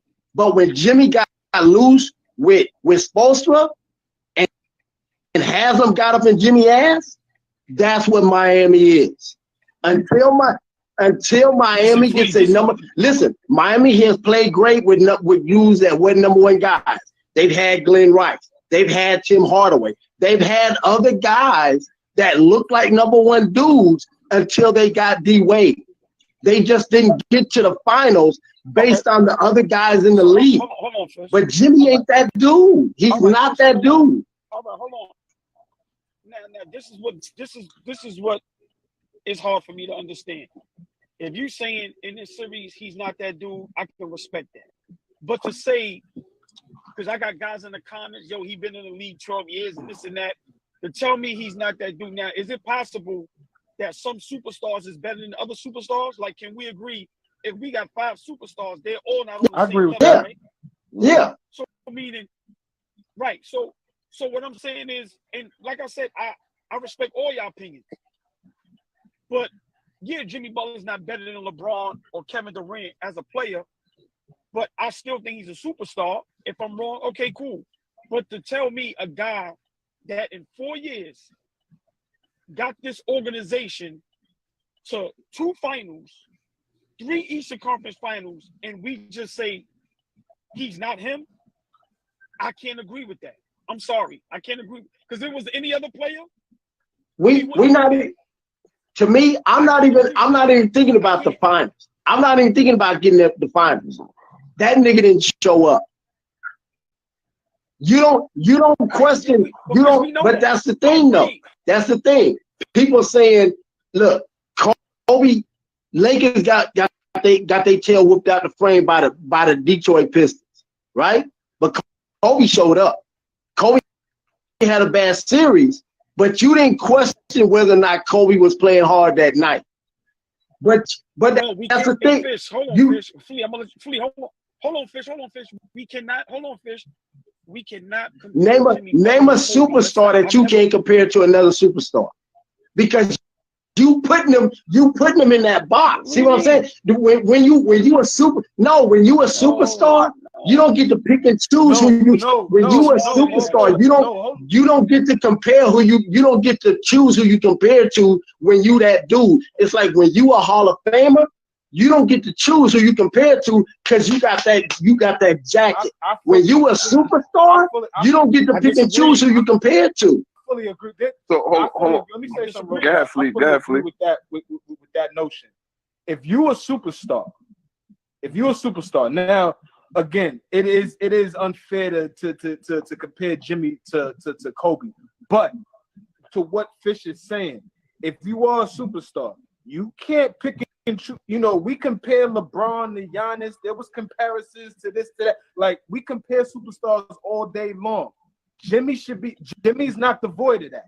He should be able to be put right there if he You is don't. a superstar. He's Even though Vince Carter wasn't Kobe. Kobe, you compare Vince Carter to Kobe. You compared Stackhouse to Kobe. You compared other superstars to Kobe. You don't get to take Jimmy out there and say, well, he's not Kobe. Well, then you know what? He's not a superstar. Flea, you see my face? Y'all letting Fish say all this, right? Y'all hear? Hold on. You talk about letting people Yes. say stuff. No. But you compare them to. Hold on. Wait. You talk about letting people say. He's saying that in the two guards of that era. But okay, we know when said Jerry Stackhouse was a superstar. Now what he's saying is, if you're gonna call Jimmy Butler a superstar, let me compare him to superstars: Kobe Bryant, Michael Jordan, D Wade, LeBron, players like that. Because you're calling him that, we can compare them. What I'm now, saying is there's levels. There's levels to superstars, but you don't get to say, okay, well, let me compare him to this level of superstar. No, there's only one type of superstar. Jerry Stackhouse is not a superstar, Richard Hamilton's not a superstar. I'm not calling none of them superstars. Let me be very clear on that. But if you're gonna say superstar, I should be able to compare him to say, yo, would Kobe have done this? Would Jordan have done this? Because you're calling him a superstar. But please don't sit up here and say letting somebody say something. You let a person yesterday say Bill Cartwright could pass like the Djokovic. All right? Stop. Oh, beloved, man, that was a couple days ago. What are you talking about, bro? Stop, man. Yo, beloved, hold on. So that's his opinion. So that's his opinion. You should stop the conversation and said, why you let him say this? That's his opinion. No, you're kidding. What's worse, what he said on Bill Cartwright can pass like Djokovic? You didn't stop then? For one, no. Because for one, he broke it down. What are you talking about? He didn't say he was good at Joker. He just said there was big men that can pass. Like, yo, beloved, you ain't gonna Come on. No. Stop, bro. No. That was not what was said. No. He broke was it not down. what was said. Beloved, I ain't gonna listen, bro. Once again, I'm not gonna go through that with you. Y'all sitting here telling me a guy that been to 2 finals, 3 Eastern Conference finals, with a team. I don't care about the culture. We know damn well, without him on that team, they not making the playoffs. Nobody's saying that. Let alone the Nobody's saying. You know what? If you got Oladipo all year, they making the playoffs because he did it in Orlando by himself. So if you got Oladipo and he not hurt, and you don't have Jimmy and you got Hero, you making the playoffs without Butler. No, I don't believe. I don't believe that. All I'm saying. I'm not agreeing with that either. All I'm saying, bro, is from what we've been watching the last 4 years with this team, right? It's clear that Jimmy Butler needs another guy next to him to go to another level, right? So, right, I agree with that. So just like I everybody want else. for what you're saying, like what you're saying, OG, in terms of Jimmy Butler being a guy, he may need to understand, and you may need to understand, he need to step to the side. He's not the number one guy. If they could get another guy that's going to be able to deliver and be a superstar. He's the best. He would be the best second best player. That's all we saying. That's all we saying. When he gets that guy, I got a question. All ball. And I don't agree I got a with question. That. I think when he does get that guy, can he get along with that guy along with that guy long enough to make things productive? Because he's had Karl Anthony Towns and he's had Embiid. I don't know. You can't just poo on that. You can't just act like that wasn't. But to that, beloved, a lot of those situations kind of was out of his hands too. Those are not. Yeah, those are not. Yeah, that wasn't his fault. Those two situations are unique. Those are younger kids, because they were younger and they had more say so in the franchise. Like, I don't want to deal with him, so the franchise decided on that. Well, I mean, now, real quick, I'm gonna let you go. But now he's been to the finals twice since then, right? He's failed twice, right? Yeah. So now, if he's a responsible if he's a superstar, right? If he's a guy that's really thinking the game, he got to understand he can't have the type of attitude that he was having with Cat, when he was with Ben Simmons and them niggas. He's got to be a different type of player, because for him to go to the next level, for this team to go to the next level, he needs another alpha type of guy to be next to him, because he clearly can't do it. Now, hold on. Now, okay, now let me respond. Here's my thing. For one, I think he's the number one option. For two, I think if a player goes over there, that's just as good as him or maybe a notch under, that's what he needs. Let me say this. LeBron had AD, got swept.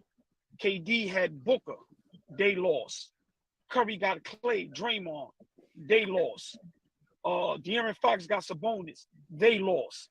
Giannis got Drew Holiday, Chris Middleton, they lost. Celtics got Tatum and Jaylen Brown. My point is, where's that second guy? Like Bam, we all argued and laughed when niggas said Bam is top 20, 30. We said Bam ain't even top 30. So all I'm saying is we have to give this man props for what he's doing when his second best player is not even a top 30 player.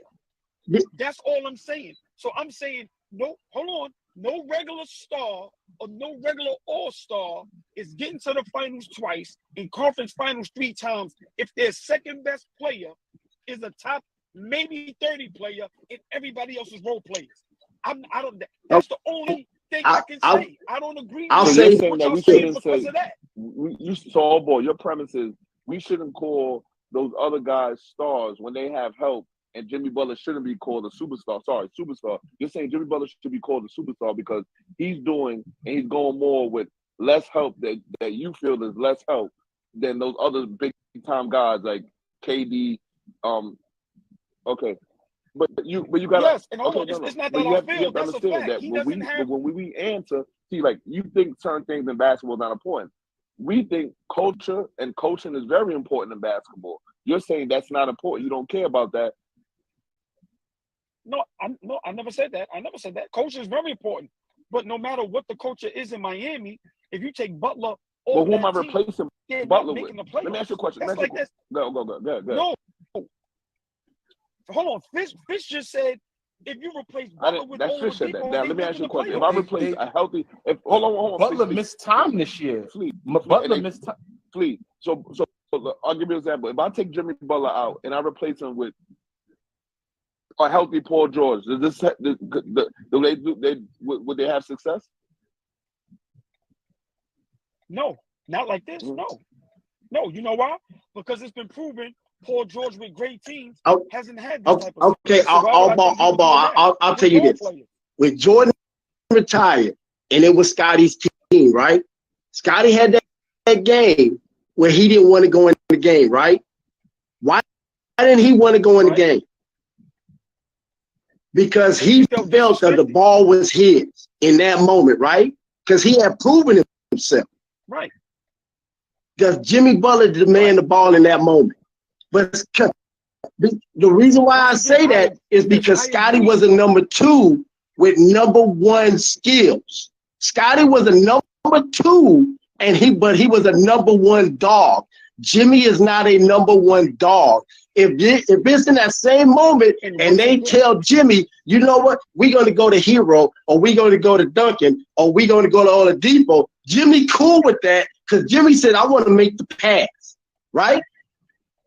But what I'm saying is, that's what I'm saying about Jimmy.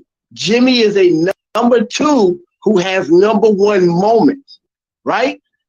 They made the playoffs, but they made the playoffs by committee because Jimmy wasn't that number 1 dude every night. Most nights, Jimmy was deferring to other guys. Didn't Tyler Hero lead them in scoring this year? Yeah, Jimmy. But that's the thing. You taking it like, oh, well, Jimmy made it to the finals. The Heat made it to the finals twice at Jimmy. We get that. We understand that. We respect that. But if I need a dude in that moment to take over the game, it ain't Jimmy. Because Jimmy showed me for 4 games in the finals that he didn't want it. Huh? Reggie Miller superstar? To y'all, is Reggie absolutely Miller superstar? Because there was never a moment that Reggie Miller was looking for Dale Davis or Antonio Davis or Detlef Schrempf or Mark Jackson. Reggie Miller said, give me the fucking ball and I want this. So all right, so let me ask y'all a question. Last year, Miami had the number 1 seed and they lost in the game 7 on the last shot to the Boston Celtics. Was Jimmy Butler? No, he wasn't. And had Jimmy and had Jimmy went and made it to the finals against Golden State, they would have got swept. They would have got beat down worse than Boston did. Jimmy would have got it. You think Jimmy got embarrassed with Gordon holding it? You let Jimmy go out there and you put what's his name out there? You put who was the dude that came from Minnesota? You put him on Jimmy. Jimmy ain't got nothing coming. Fish, listen. But Fish, hold on. Fish, listen. Don't kick me while I'm down. I agree with y'all. He had a horrific series. I agree. Remember, I can't argue that. I'm not arguing. He had a terrible series. But you cannot tell me this man has been #1 seed. They've been successful in the playoffs. No one's poo-pooing over that. No one's poo-pooing over that. All that's being said is he did his thing. No one's taking anything away from Jimmy. All we saying is you not putting your franchise around Jimmy at no point in his career. That's the #1 dude. You not picking. Jimmy is never. I don't care if Jimmy comes out of the draft with this skill set right now. He's still not going #1 ever. All right, hold on, Fish. All right, Fish. All right, go ahead, please. What you got to say, beloved? I know. No, I was just saying that I just look at this totally different. That, you know what I'm saying, over the last 4 years, he has ascended into really a top tier player. I don't call him a superstar. I don't like to, you know me, I don't like to throw that word around.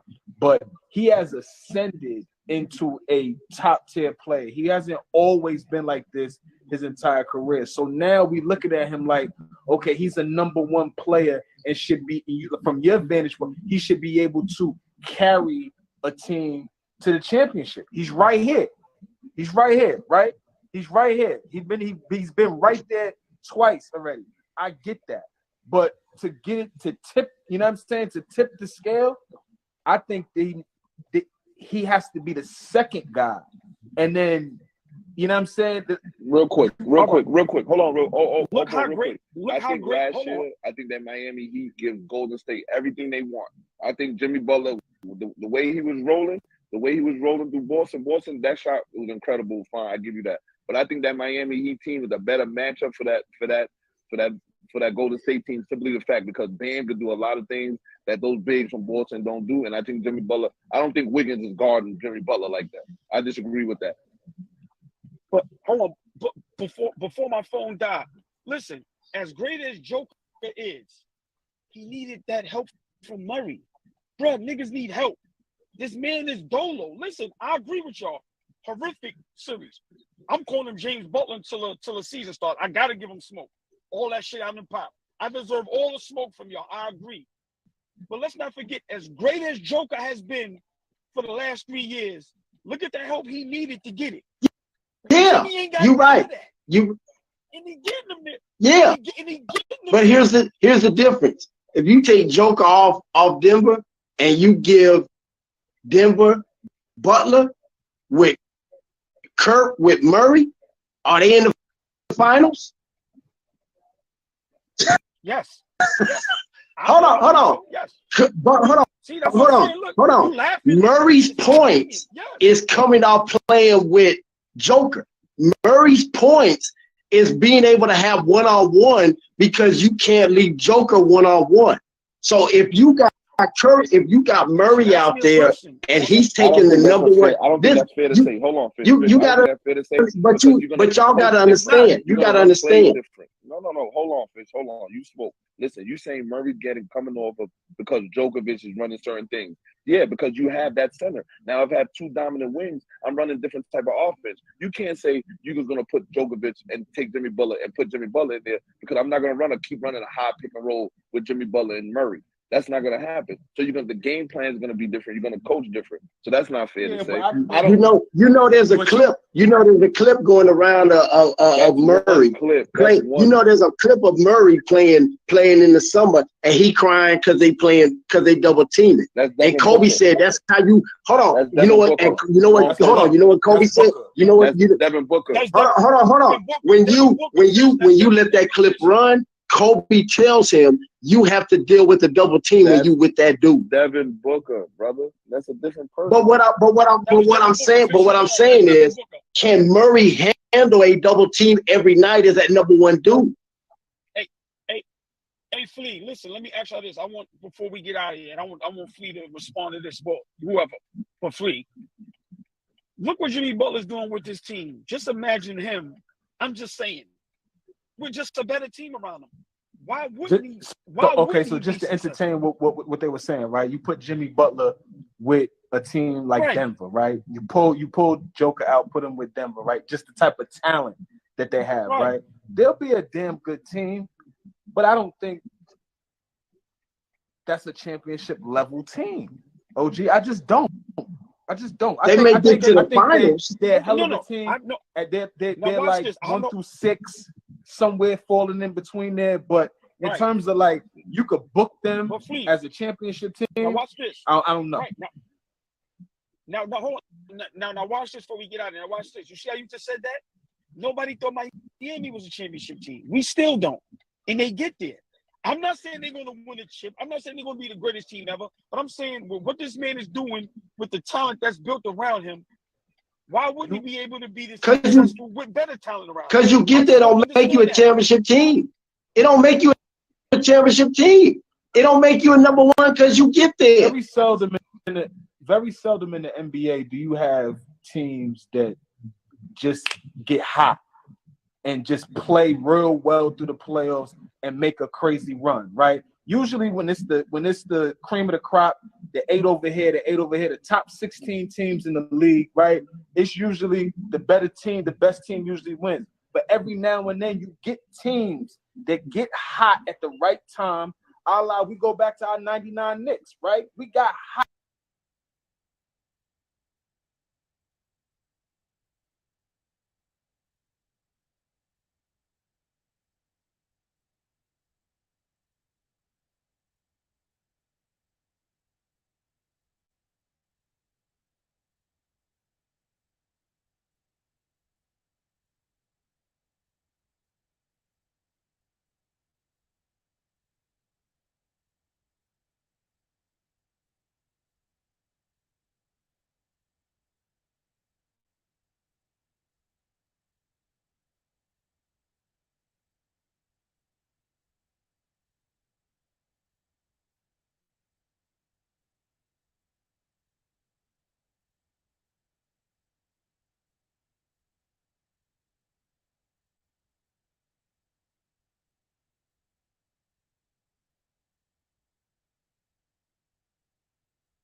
fleas in the building. I might need some water. What do you think? Let me get my Go headphones. get a glass of water. Yo, fleas. Go get a glass of water. Well, for the Miami Heat, they already been put out because your man Bam. We talking about, and you saw what I'm talking about. Don't even lie. The hate that you have for Bam is downright disrespectful. Right? It's disgusting. I don't like it. What did he do that was so great? I usually don't say this online, but I was gonna call you in private. People out there, me and Fabian have plenty of conversations private. That's my brother. I love to talk to him.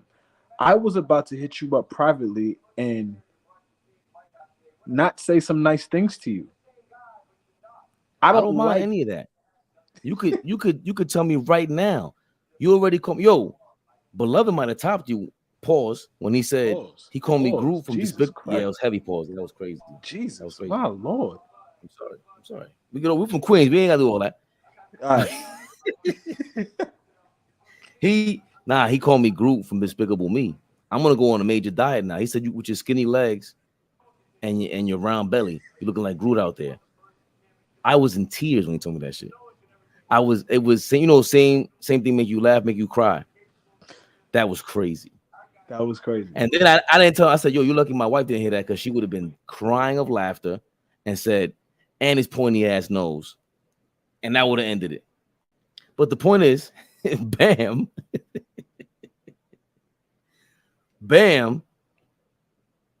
scored 18 points in the first half, was very aggressive, if you didn't notice. What happened in the second half? How many times did you see Bam get the basketball in position to be effective on the offensive end in the second half? It was a handful of times. And by effective, I don't know what you mean when it comes to Bam, because I just don't think he was getting the same looks that he was getting in the first half that he was getting in the second half. No, I think Bernardo pointed out that Joker was in foul trouble, and that is when Bam gets aggressive. But I saw him take it to the rack. He saw Jeff Green on him, and he went crazy. But he also took it to the rack on Joker, hit a little floater on him a couple times. And I get that he can't contest. I'm sorry? Because Joker couldn't contest because he was in foul trouble for like half of the game. He contested. It was right over Joker. It was a great contest and everything. And again, it's going to be tough for Bam to get foul calls with Joker on him. I get that. But he should have been attacking him the whole time because I think he takes, like Jimmy Butler gets these crazy calls. That 3-point shot with the 3 free throws, that wasn't a foul. That was not a foul. That wasn't a foul. That was horrible. So they were trying to give the Heat the game. That was an offensive foul. That was an offensive foul. I agree. I agree with Bernardo. He kicked Adam Gordon. I agree with Bernardo. It was Gordon. It wasn't yeah, he did. Damn, in the groin area. I thought his foot landed on not KCP. Yeah, KCP, but before no, I think it was KCP, but before the land, he kicked Adam Gordon in the groin. Like that was an offensive foul, clear cut. The Brazilian guys, the broadcast guys were going fucking crazy here. They were like, "What the hell is happening here?" That was awful. So for me, when Bam played well, it was different. Same thing with Jamal Murray. When he plays well, it's different for Joker and for the rest of the team. The game that the side for Miami comes down to Jimmy Butler playing at a high level, and when he does not play at a high level, they're not a good basketball team. If you're talking about a number one guy that is supposed to lead you to a championship, if you get 22, 12, and 4 on 45% shooting from the field and close to 90% from the free throw line from Bam, if you get that in the NBA Finals, you should be in a good position. You should not be.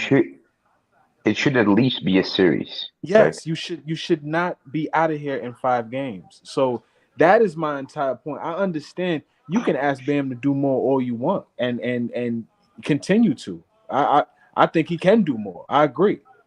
But if you get what I just said, if you got that out of him in a 5-game series, Faye, that this should have been a 6-7 game series if Jimmy Butler is playing at the level that he's been playing at for the entire playoffs. This turns For into a example, 7-game series. for example, tonight, if Butler played well throughout the game tonight, Denver doesn't win. Like the game isn't close in the fourth because Denver could have hit a shot for the whole game. Like if Butler played like a superstar type game, Miami wins tonight, but he didn't. So that's like, and I was listening to you guys talking about in the Instagram live, and I agree like 100% of you. To 2 points you made. First point you made is if you switch Jimmy with, like you didn't say that explicitly, but if you switch Jimmy with Giannis, Jokic, Durant, Curry, and those that caliber of like super duper stars, this is a series. Like this series goes 6 or 7 at least. And the second point you made is this was a kind of a baseball run for the Heat, like a run where You you heard just what I said, Bernardo. yeah. At that point it was like precise because people use this term shooting luck, which is kind of misleading because it isn't luck. Like it's skill, it's shooting. You're shooting, you're making shots. But the Heat caught fire from three as a team for the whole playoffs. Like they shot like 42% from three for the whole playoffs. They shot 34% from three during the regular season. Like it's undeniable. They caught fire. And you acknowledged that in the live, and that was kind of a taboo thing to say, like, oh no, we're discrediting the Heat. No, we're giving them credit. They caught fire from three. That's huge credit for them. But it's what happened. No, Bernardo, that's exactly what happened when they took care of business against Milwaukee. Game When two. they beat, what'd you say, Faye? I was gonna say game 2, but yeah. Yeah, I mean, when they took care of business against Milwaukee, they took care of business against the Knicks. They took care of business against Boston. Those 3 series, they shot the shit out of the basketball. Like they shot the basketball well, and you got a lot of those top tier performances from Jimmy Butler at some point during the series. 2-3 games out of those series, he went off, right? And you felt his presence in that game. At no point throughout this series did he put his stamp on a game or shit, even a half.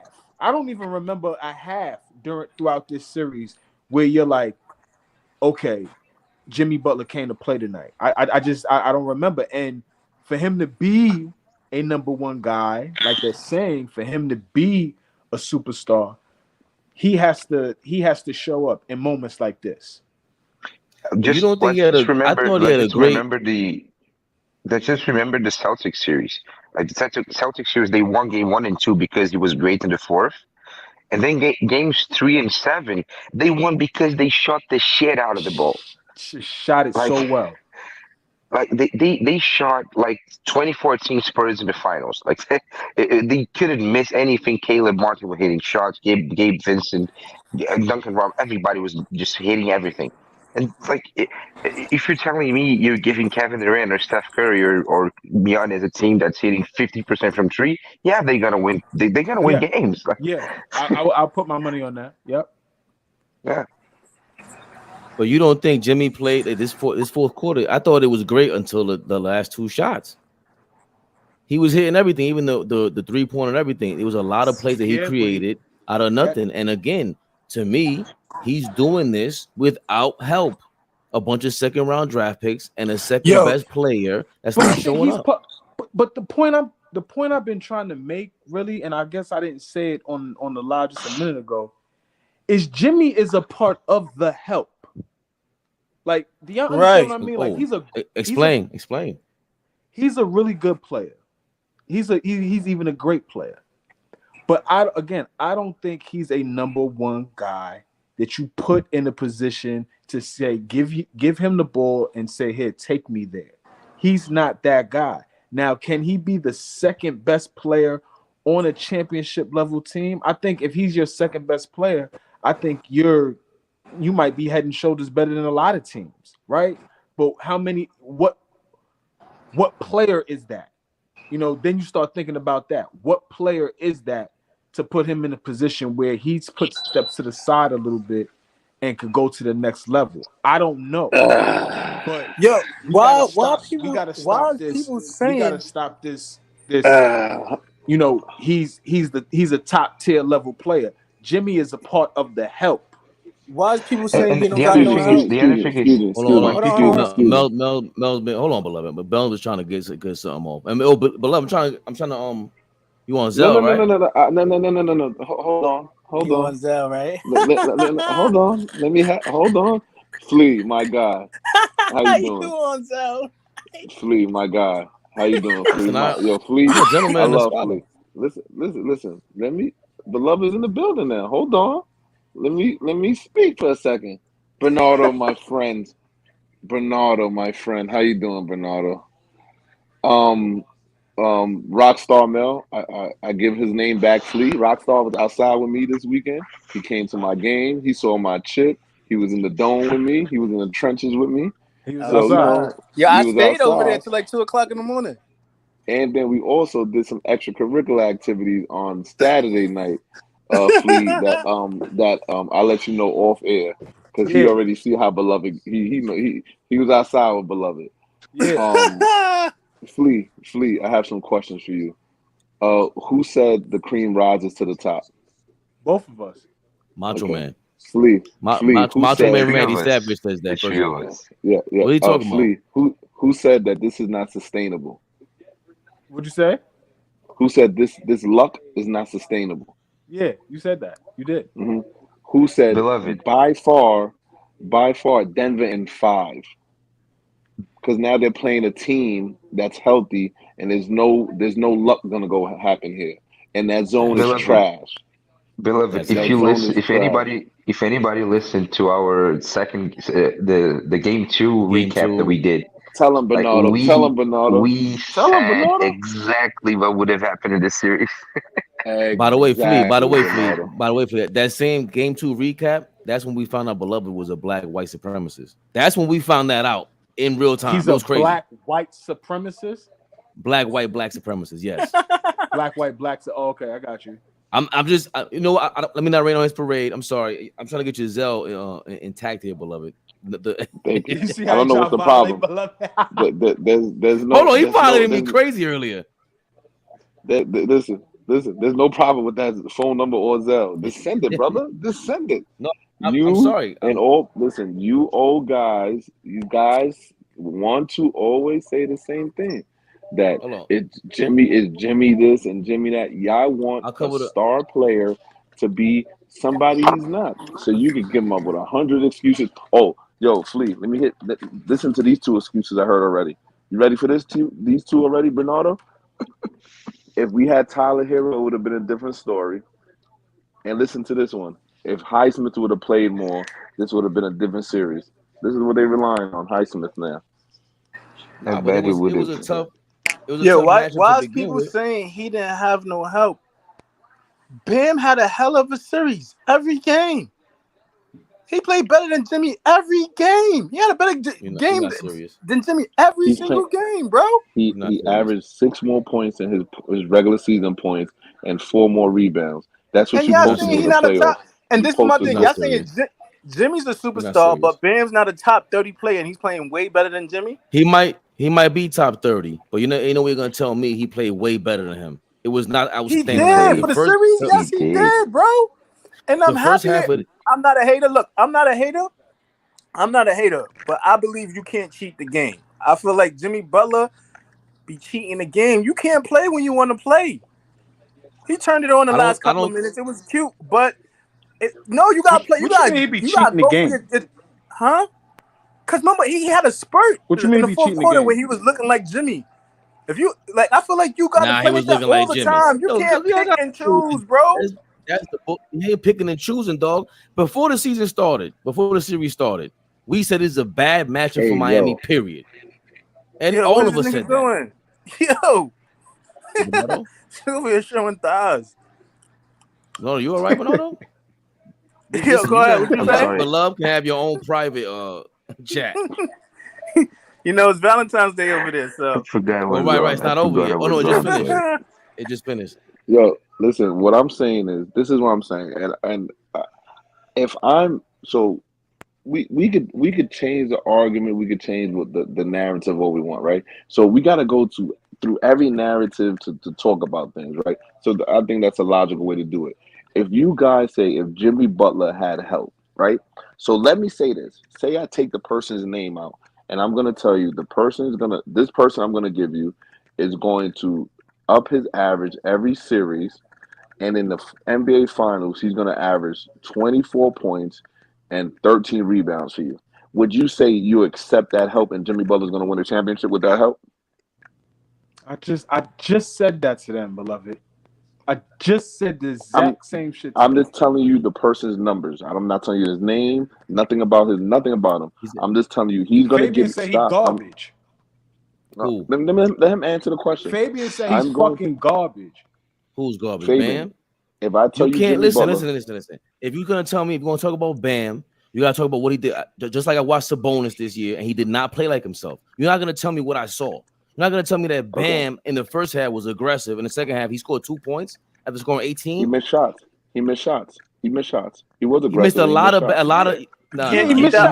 I said that in the chat. But Look, Jimmy, go check but the Jimmy stats. I Butler said did the he's same not gonna be thing. able to keep it up. We can't. The But point Jimmy is Butler did the that same thing. Jimmy Butler's game. Okay, he did, but he also you got your man Mel here. All of a sudden, Jimmy looked like Jimmy for a second. Now all of a sudden, he looked like Jimmy. He was horrible the first 3 quarters, and he came through in the clutch time. Like he was supposed to. Djokovic is drunk. Djokovic is smacked already. That's not the way the game of basketball is. I don't like Joker. that at all, bro. I respect it. He doesn't. He's 100% autistic. He's 100% autistic. But did you guys watch? Don't get us kicked off the YouTube. We cannot fully diagnose anybody. I am not a professional. This was all jokes. It's all entertainment. You, Mr. YouTube. I'm sorry. He's 100% a funny guy. Let's say he's a funny guy. Did you like he gave the Finals MVP trophy to Mike Malone and went to the back of the celebration to hang with his kid, and then in the Fabian sent me a video.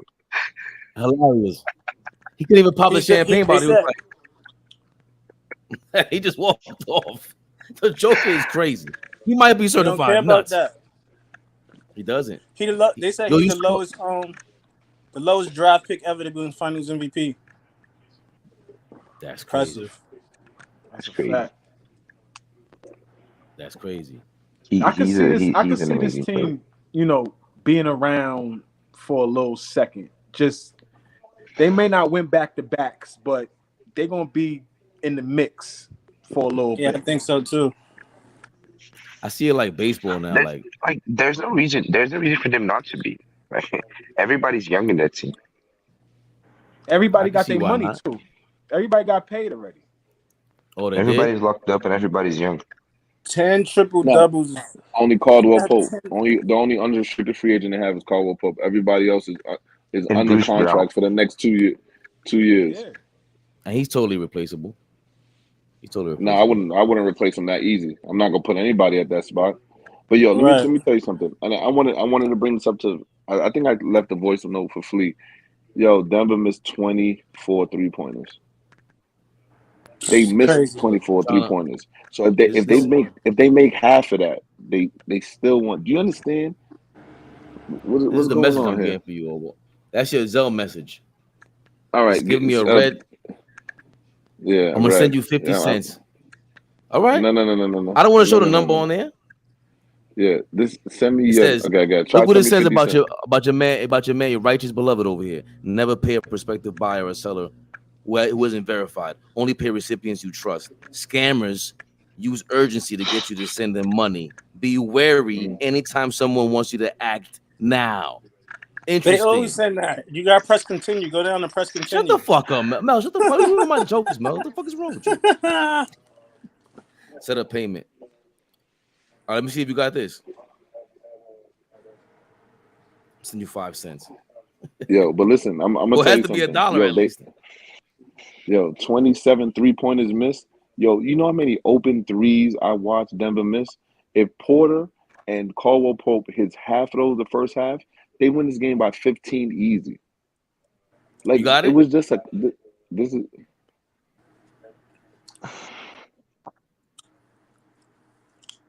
You added a recipient beloved. Okay.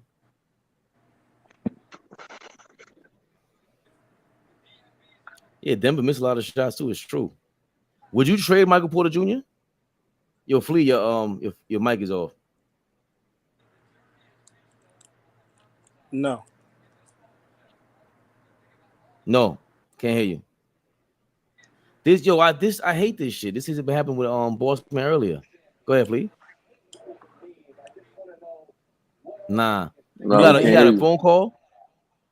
You got a phone call. That's what happened with Boston earlier. Can y'all hear me? You got it, Yeah. No, I ain't get it. Send me your number, and I'll send.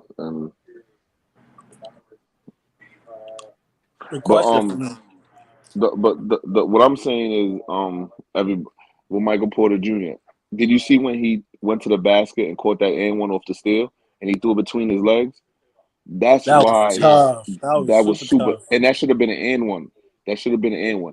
That's why if he does that, if he could turn the corner this next 2 years and mix his game with shooting and going to the basket like that, that's super tough. Did you see when you saw when he pump fake and slammed it with the left hand? Oh yeah, first half. Miami all moved out the way because they know they can't do nothing about that.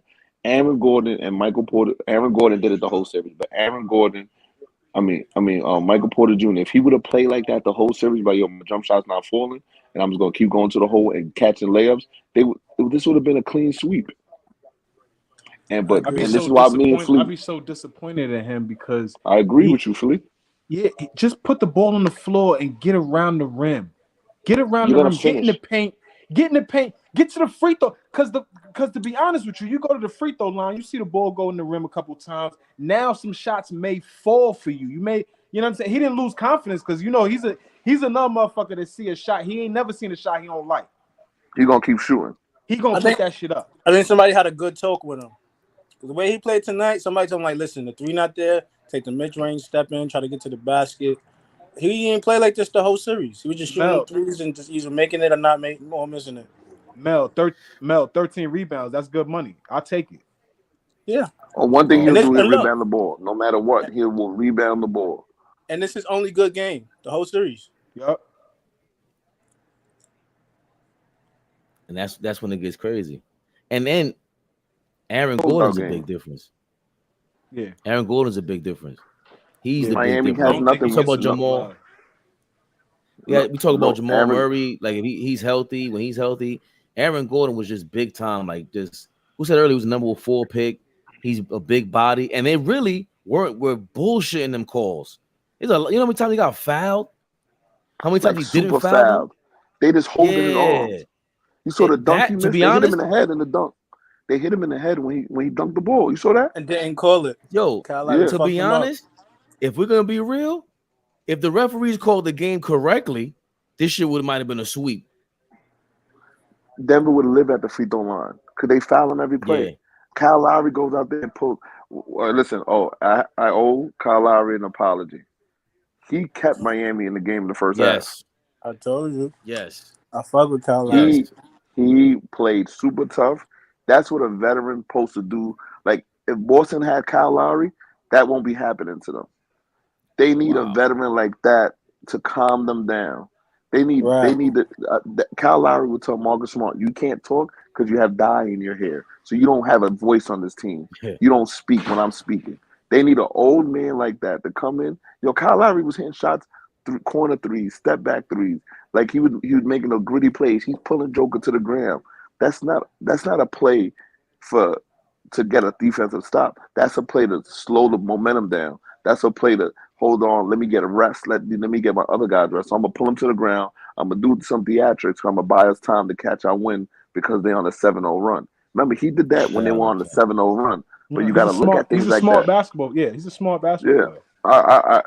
I still listen. I still never taken his life over CP3's dog's life. But I owe him an apology. He's still not certified. No longer should be in the league.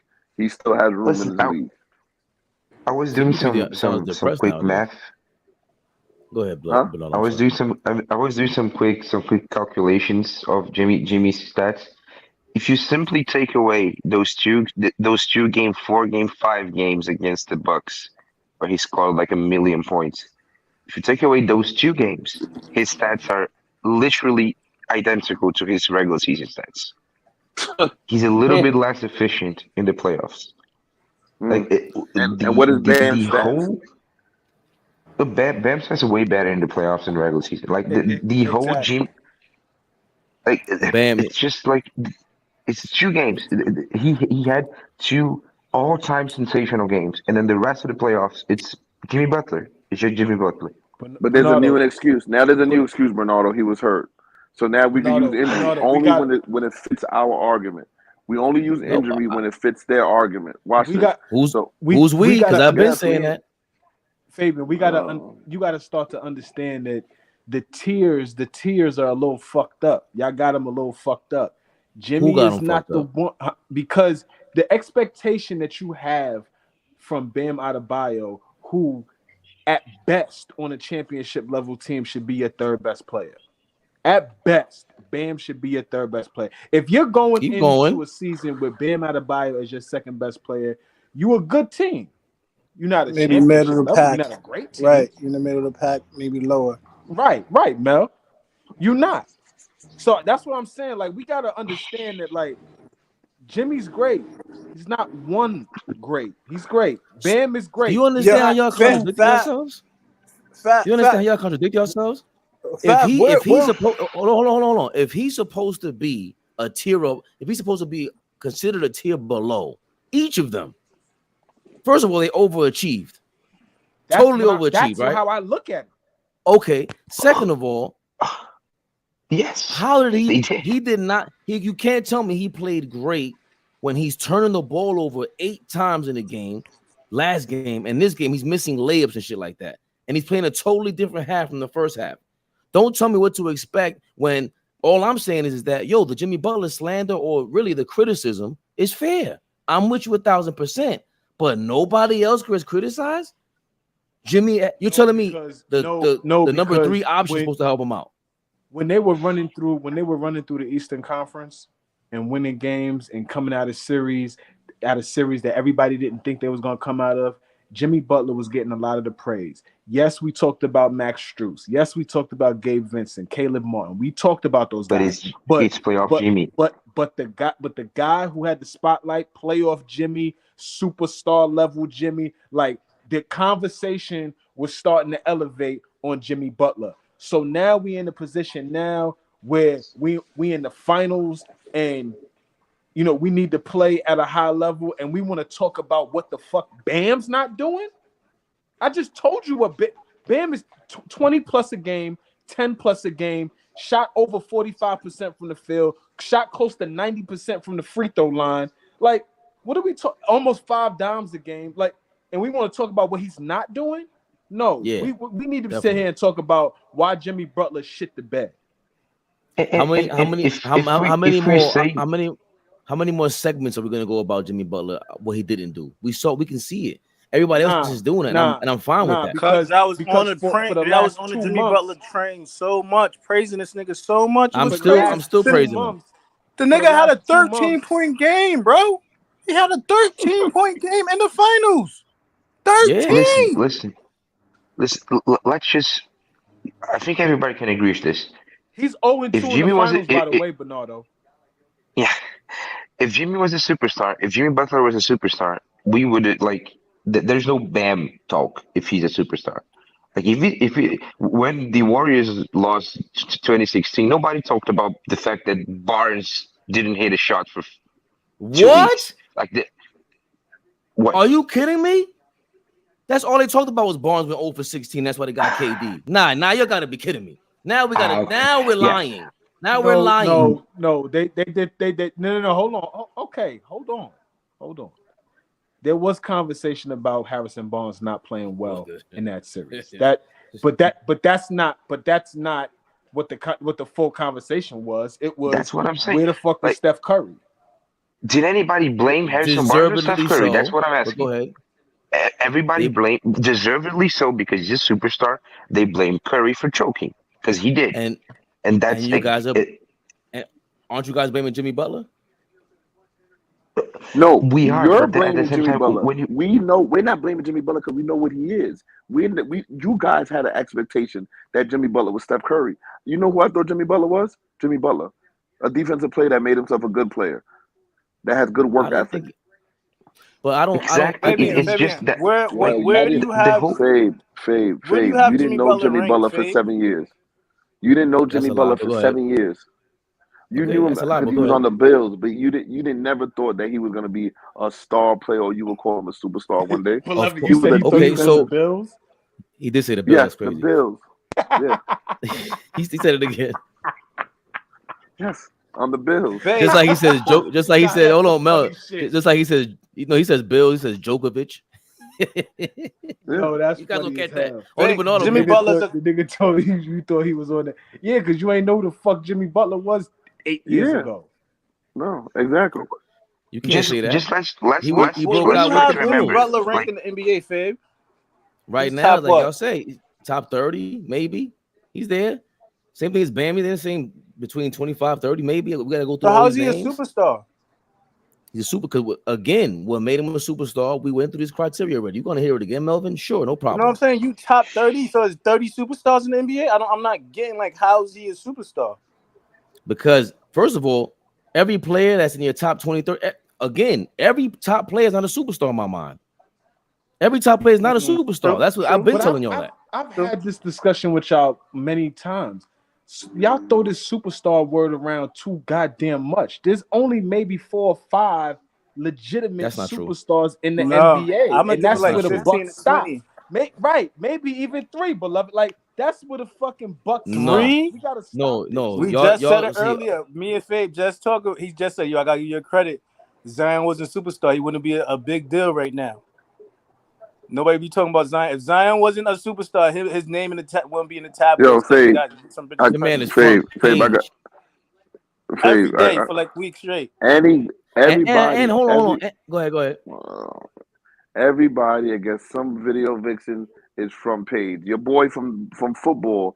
The other basketball dude that the girl said I scouted him for an hour and I knew what it was. What's her name? What was his name? Exactly. Exactly. Right, exactly. the basketball No, dude. exactly. Look, Go if ahead, he man. in the Look, you're league- making our point. Look. No, because I don't know his Jermaine. name. That doesn't mean you're a That doesn't superstar mean because we know. Yes, we know it you does. fucking. You're a fucking trick. bitches. Like Because you're a trick. That doesn't mean It's not everyone.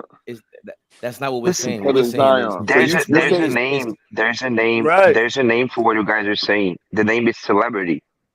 That's the name is he's a celebrity. Oh, yeah, good right. point. But see what Ronaldo's celebrity. No, okay, but see what Pagan 180 is saying? Popularity and superstardom are different, just like you're saying, Bernardo. I totally Celebrity. agree. I just totally agree. Celebrity has everything to do with being a superstar. What the hell do you think superstar is? Where do you guys get this from? You don't have to be talented to be a celebrity. You don't have to be talented to be a celebrity. Keep going, Hold on. beloved. Keep going. Hold on. Keep You don't going. you don't have to be talented to be a celebrity. What talent that Zion has shown in the NBA that he's a superstar player? Superstar player. He can't stay on the court. He can't play. He played like 100 games in 3 seasons. Bernardo, stop. Hey, what pull up your talent? He fancy- dominates the Stop. game when he plays. When he plays. Yes, when he plays. Play. Bernardo, Again. Bernardo. This is why I'm not I finished disagree talking. with this. I'm not finished. I thought you asked the question. Please, no. Please pull up that fancy thing you do with everybody goes to the left and pull up his stat lines in his career and show me that's a superstar player. Right. Well, hold on. He plays like 100 games in 3 Right. years. That's why he's a superstar. He played 22 games. Let's just say. Wait. He played 22 games this year. He was still selected to play in the All-Star game. For 20 games. That's a popularity. Come on, bro. What are you talking about? Kobe Bryant was selected to play in the All-Star game, averaging 15 points a game or -4 true shooting or something. Yes, because he's a superstar, bro. Again, he wasn't this at is that what, point. Right, but But this is what happens. Bernardo, hold on, Somehow, Bernardo. hold on, Bernardo. beloved. What Bernardo, happens is Bernardo, everyone somehow, easy, everyone takes the. We already easy. took the dictionary definition, and everybody didn't care about that, right? Everybody No, somehow. Bernardo, you gotta relax, chill, relax. Why? Relax. Why? No, Bernardo, we got Bernardo. We'll talk off camera things you can say and not say, but that right there, you don't ever. I No didn't hear him. Okay, good. I trust B. Okay. No bean I slander. trust B. I trust. Oh, okay. But I trust beloved on that. But Okay, so Dirk I think Nowitzki was an all-star in his last year, averaging like 14 and 40% shooting. You can say that all day long. Can we I don't slander care what Dirk? you say Is about it fine to slander Dirk? Yeah. I that's don't see, care what but you that's say but about Dirk. right. But this is my point. Somehow I say you know this, Fabian. I'm Tim Duncan, for example. Yeah, some people, like, everybody got their own opinion of what a superstar is, and that's impossible. That's crazy to me. And the reason why is because it has to do with popularity. It has everything to do with it. If it didn't, we wouldn't be having these conversations. We just wouldn't. Like, if you're a superstar, you're popular enough for us to even talk about you outside of basketball sometimes. That's just how it is. Right. Blake Griffin was a superstar. Blake Griffin was a superstar. I would not. Yeah, There would have been. There might have been because 10 he was a people that top- started a. Because at one point in his NBA career, he was a top 2 power forward. It was him or Garnett. It was him and somebody else. He was a top 2 power forward or top 3 power forward in the NBA for a good 4-year span. Yeah, I When guess. has Zion? Yeah. I guess for me, like with the superstar thing, it's like I guess I attach sustainability and longevity to it, because some guys, like you just said, Blake Griffin, right? Blake Griffin, like Beloved said, was probably 1-2 in the league at his position for like a 4 or 5 year stretch, right? But for an entire career, did he sustain a superstar level of play? No. I look at there's a But few at that players time, like that. There's yes. only a few. Yeah. At that time, he was a But superstar. there's no criteria to say, like, if you have 3 there is a seasons criteria. of being a superstar. No, it's not. No, It's exactly. not, bro. I think if you take your definition of it, beloved, I think if Fleek has a definition, Bernardo, Mel, myself, we're gonna all somehow have a different criteria. Because to me, Blake Griffin was a superstar before he even came to the league. Penny Hardaway was a Yeah, I superstar his rookie disagree. season. LeBron James was a superstar before he stepped foot in the NBA. Felipe Lopez was a superstar in New York City. Like, you can't doubt these things. I think if me, Flea, and Beloved did a list, we would come down to basically the same names, because what we're talking about is on-court product superstar, and I differentiate that from off-court celebrity. For me, that it's pretty clear in my mind that differentiation. What I say is you become a superstar from what you do on the court. And then that rings out, and that's when you get things. Sometimes there's anomalies, because right now, the reason why a lot of these people you're saying is superstar is because they grew up in a social media era. If KG, Kobe Bryant had this type of social media, remember LeBron is the first person. LeBron's the first to come out of the social media era, right? So we saw him. We saw more video of him. We didn't see Kobe and KG and Allen Iverson. They were folk heroes in their city, in their state. You heard about them when you went to AAU tournament or something like that. But LeBron got his fame. Zion got all his fame is on the internet. Like, you wouldn't even know there was a big fat kid jumping over white boys in South Carolina if you didn't have the internet. So let's stop. Well, people would have been talking about it if there was no internet. People definitely would have. The word would have still got around. Nobody, not like that. Hold not on, like this but way. why do you think? But why do you How think we did Kobe talk about it? Word of mouth is the Because of first. Is social the media. first. But it's the first piece of advertising. That's how we heard about these names growing up from high school, whatever it is. Who you know who to go see at Rucker or whatever game. So superstardom didn't just start before social media. There was the newspaper. There was certain people that you looked to that you said, oh, he said he's nice, I'm gonna go check him out. He became a superstar in our eyes through word of mouth. It wasn't social media. Obviously, social media is gonna make it easier for you because it's visible. He came a superstar in our eyes because we saw him play, and he did it for a certain amount of time where we said, okay, at this point he's a superstar. At this point he's a superstar. There's no point. He can't. I don't understand. I don't think you can say a certain amount of time, because right now Ja Morant is a superstar. You can't tell me Ja Morant is not a superstar. He ain't put in no pain. He didn't got the criteria as somebody else, as a Curry. But you can't tell me he's not a superstar right now. I got a perfect example of this. Got a perfect example of this. Perfect example. Barry Sanders. Is he a superstar? Yes. He was a superstar. Okay. Is Bo Jackson a superstar? He was a super duper star. He was a mega star, bigger than Barry Sanders, bigger than everybody. Okay.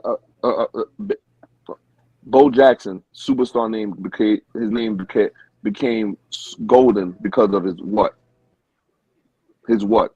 Was it because of so many videotapes of him in college, or his college career and NFL career?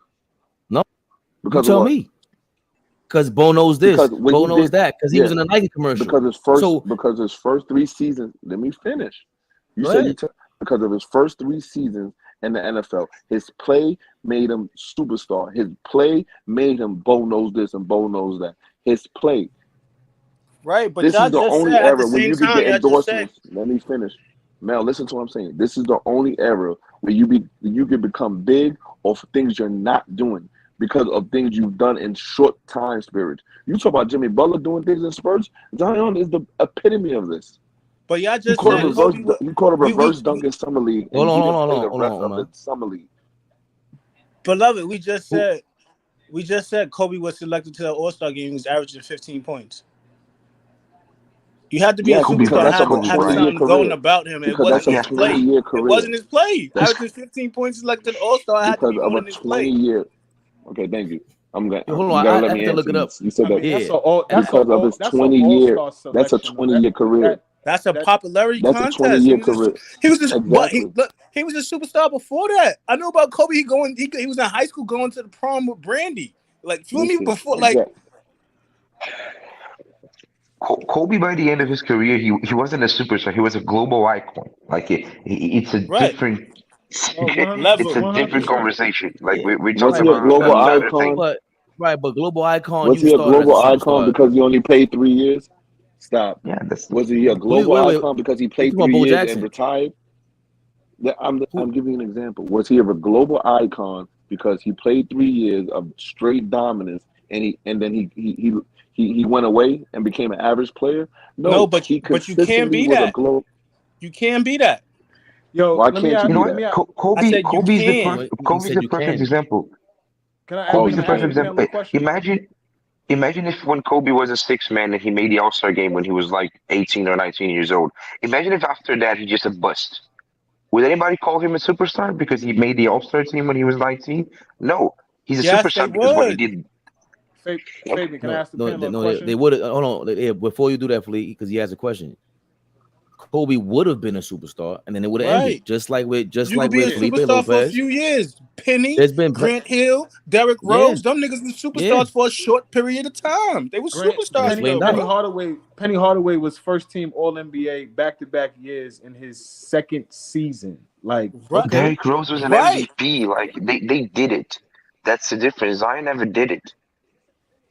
Derrick Rose. But again, Hardaway and Derrick Rose the other night had 2 good seasons.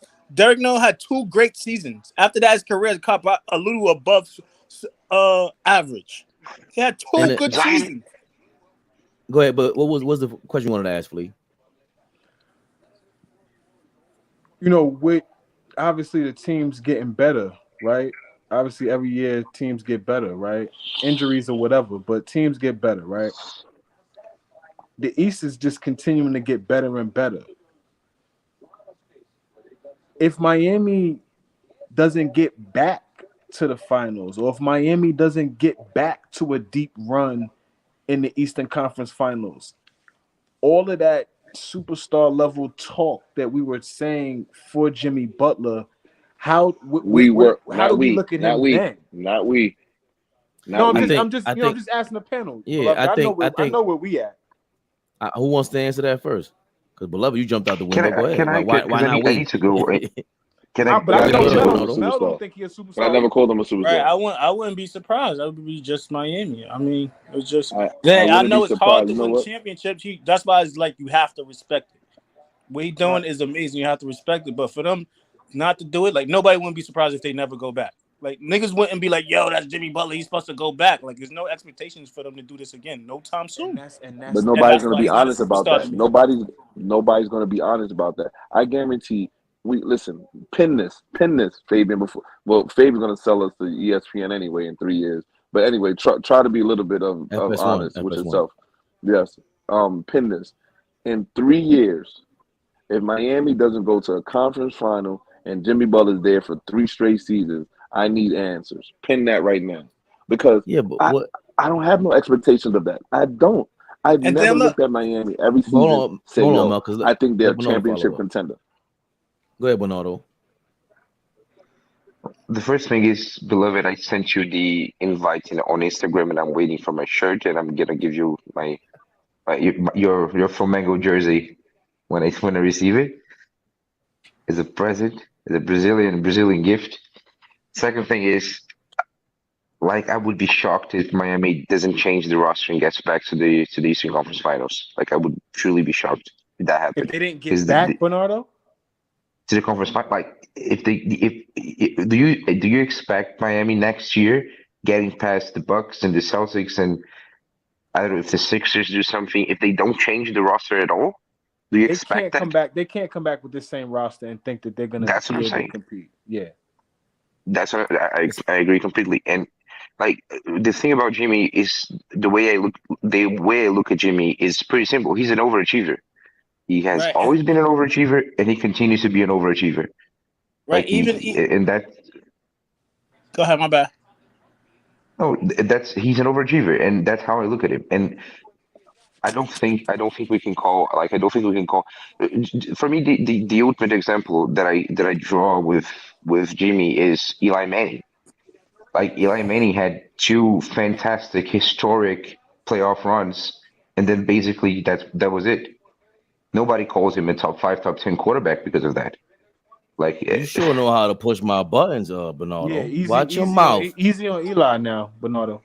Easy. Bernardo, I see. Look, you see what happened, Flea. Look. Eli, You see what he's talking about. Look, Eli. Flea. Look, he Bernardo, links keep up with talking about a Beloved. guy. Bernardo, keep talking about a guy that threw a Super Bowl pass with his eyes closed. There's film. They zoomed in on his face. His eyes were closed when he threw the ball, and the guy caught it off his helmet. Bernardo, you're not listen. You're such an honest man. You're a breath of fresh air. You're an honest man. You're a gentleman. I could tell you're a family man. I could tell you're a pillar of your community. I respect you. You're a legend. I'm actually an ex-addict, and so a great guy. none of that. A great guy. Tell him the nigga Flea. Bernardo. Eli Bernardo, Manning threw the ball with his eyes closed. Flea. Bernardo, guess. Bernardo. I just want one question before you leave. Guess which team hasn't thrown a Super Bowl pass or Super Bowl whistle, a Gatorade, nothing in 27 years. Guess which team has never done that in the last 27 years? Damn near my whole life. The team that doesn't have Justin Tuck and Michael Strahan and Jason Pierre-Paul anymore. In that front line. Yeah. Thank you. Yes. The super also, front line. But wait a second. Listen to. Okay, no problem. Now, Bernardo, here's another question. You want me to name you a team that the Giants haven't beat in 5 straight seasons? You want me to tell you the name of that team? The Star runs through there. That Star, the Cowboys. You haven't beat us in 5 straight seasons. So you could talk all that Super Bowl. You a Cowboys fan? Yes, the Star, boy. Yes. I thought you was raised right. I was raised right. I'm American. America's team. I'm a conservative. Yo, Flea, what did I tell you? That shit the just black, fucked white, me up. black We was good. supremacy. We're What I tell Knicks you? fans. So I've told never in life ever met a Knicks fan that was a Cowboy fan. I know a lot of I know a lot of Knicks Cowboy fans. I don't know a lot, them like 5. 2 of them is like one of my best friends. Keep them niggas the fuck away from me. Beloved, we good. No but problem. The rest of them, I don't know. Hell no. Listen, you know why? We are logical people. I'm not a Skip Bayless Cowboy fan, and I'm not a Dak fan. I'm not a Dak Prescott guy. I don't like him because he's black. They don't even, listen. I only want 2 positions on my NFL team that's white: the center and the quarterback. Everybody else can be black. I don't like mixed breeds. I don't like half and half. I don't want none of them. I want my quarterback to come from a outstanding. I want him to be born with a silver spoon in his mouth. I want him to be. I know what I want my quarterback to be successful. When He's I on that had that, Dion like shit. Tony Romo, when I had Tony Romo, I didn't have the defense I have. Now I have a defense with no quarterback. See, I can't never get a balance. See, because I tell you this, if Tony Romo had what Eli had, if Tony Romo ever had what Eli had on that defense, he would. Let me ask you a question. Let me ask you a question. Who's the better quarterback, Tony Romo or Eli Manning? More Who's a talented better quarterback? More talented Who's a better quarterback is quarterback?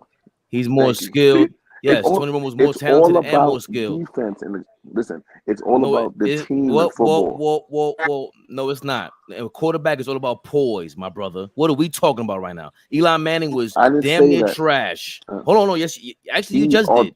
You said if he had a No, defense, listen. they would have won. No, Tony Romo fucked up on a We did. fumble. Tony I Romo can prove fucked that. up on plenty of clutch plays. He lost against We us didn't with have an interception. listen. In the fourth quarter to end Okay. the game in Listen, 2008. the Seattle Seahawks. Knock the it Seattle off. Seahawks lost. Listen, what I'm about to say to you, and you can look this up. The Seattle Seahawks lost. We had the 18th ranked defense that year. 18th. Look it up if you want to look it up. Listen, when we got robbed in Green Bay, we had the number 3 offense and a number 7 defense, and they robbed us, and they robbed us, and they robbed us, and they robbed us. That was Of a course, catch. it was a catch. That was a catch. Yes, of With, course, it was a catch. Your man Des Bryant. Yeah, of course, that it was was a a catch. catch. Yes. Your man We Des had the Bryant was a number catch, 3 yeah. offense and number 7 defense, and we were rolling through the playoffs. We got That was healthy, and we definitely a were catch. rolling through everybody. And That they was didn't his best listen. They didn't playoff. want to see us that day. That was Tony Romo's best playoff. He looked amazing, but before that, Tony your man was Romo not had more clutch. talent. Tony Romo had more talent in his big toe than Eli ever had in his life. Yes. Eli got Yes. put into a good system. Eli got put into a good system, a good foundation, and you had all-time defenses. Okay. No He question. had all-time defenses. How many interceptions did he throw that first playoff run when we beat the Patriots? The first time? Yes. I don't know Eli's stats. I know I got to tell you the second time him and he One Yeah, in the Super Bowl. Okay, That was it. no problem. Your man Tony Yeah. Romo, the You want me- turnover machine. Like, come on, man. No. Give me the guy. Matter No, of fact, 'cause he has to- Peyton he has to Manning. score. I used to say the same thing about Flea. Peyton Manning. He didn't Flea. have no defenses, and when he had Bob Yeah. Sanders in there, they finally won. Flea. Okay, cool. But Flea. in the playoffs, Flea. Peyton Manning did not show up. Knock it Okay. off. My man Tony Romo had to fight for a game against the Denver Broncos, 50-51. He had, you know how many passes he threw that game? He threw 48 passes. Because we don't have no defense. I remember the We game. had we don't have no defense. I remember We that never game. had good defenses. When we had good defense, we were. But I talk to Giants fans. See, y'all can hear me? I hear you better now. Yeah, you hear me better? Oh, I can talk. Way I can better. talk to Giants. It's not y'all fault that the situation called for what it was, because you're a product of your environment. You got to be Giants fans. I mean, But you got winning 2 ain't no fluke, man. And should have been 3. The Plaxico's dumbass. Let me tell you. Okay, he threw the ball with his eyes closed. That is the epitome of luck. If you don't believe me, there's a video on YouTube. They zoom into his face. His eyes are closed. You just told me that wasn't a fluke. I know what's not a fluke is the fact that he played that well to even put us in that position in the first place. Tom Brady, you talking about winning 2 is not a fluke, is what I'm saying. Like circumstances in a football game, all types of wild shit happens. But you shut down your defense, shut down a top 5 offense all time to 17 points. If my defense got on that field, they would have had 1,700 points because we didn't have that defense. Okay, but why are you hating? It's not our fault. It's your man Jerry Jones. He's a I'm jerk. not hating. I'm not hating. Why He is he a jumped ahead jerk? to more Eli, this guy. It's like Eli co-signing Bernardo's points about whoever the fuck you compared to Eli Manning. And I'm not an Eli fan. Remember, Flea, you remember that game against Minnesota when he threw like 4 interceptions to Darren Sharper alone, and he returned them all. I recall. I recall. We wanted him out of there, but then the playoffs happened, and he turned into a machine. Unbelievable. I still can't believe it. it's just it's always been an up and down relationship with Eli Manning. That's what really I mean, if we being honest, like the 2 rings, the 2 Super Bowl runs really saved him.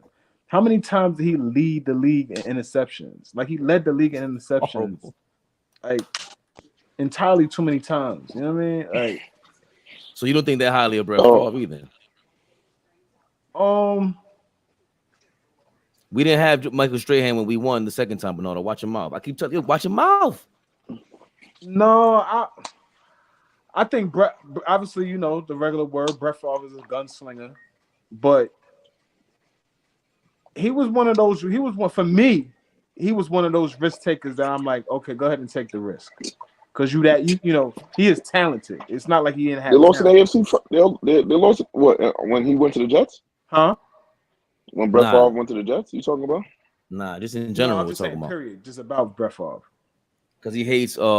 We hate Eli Manning turning over the ball that much, and it's like, Yeah, damn, I said you Eli. know. Oh, aside from those two Hold on. championships, it's not like Eli was great. He was doo-doo. Like he led the league in interceptions 1 billion times.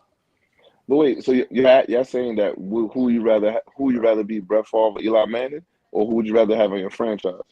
No, we're just saying like there's No, Fabian said did I think highly of Brett Favre, and I was like, I don't think bad of him. I just don't think he was nearly as good as a lot of other quarterbacks. I'll say that. But sometimes when I look at quarterbacks, when I look at quarterbacks, I look at the talent, and then I always look at what they have to do for their team to be successful. Were they given a good running game? Were they given a good defense? To me, if you're given at least a top 12 defense, you shouldn't be that careless with the ball because you are great and you should be able to control the game. Like that's why I'm okay with Brett Favre. The year Brett Favre, when the Giants went in there and beat them, right? Not the Giants. I forgot who they lost to one time. I think. No, we beat them. Yeah, but y'all beat him. Brett Favre was still the quarterback when y'all went in there. Hell yeah, and it was like 12 below. Hell, it was 12 below. Okay, yeah. When I look got at an interception, that, I think it was R.W. McQuarters. Who caught the interception, ran it back. The last 4 years of Brett Favre's career, he was just running around and trying to get the ball to Driver and whoever else it was. But he was running for his life. But beloved, he was running for his life. Didn't he take the Vikings to the NFC Championship? Yes. Against the Saints, monster game. No, come on. Think about what he did with the Jets after that. When he went to the Jets, he took them to the championship game. That's right. Before that, yeah. They didn't go to the championship game. They didn't. Nah, AFC not with the Jets. Championship with Brett Favre. Nah, with the Jets. Nah, no way. I put money on that. I want my $100 back. I put money on that. I want my $100 back. No, you still haven't sent the $100. I did a cash. You still haven't paid the debt.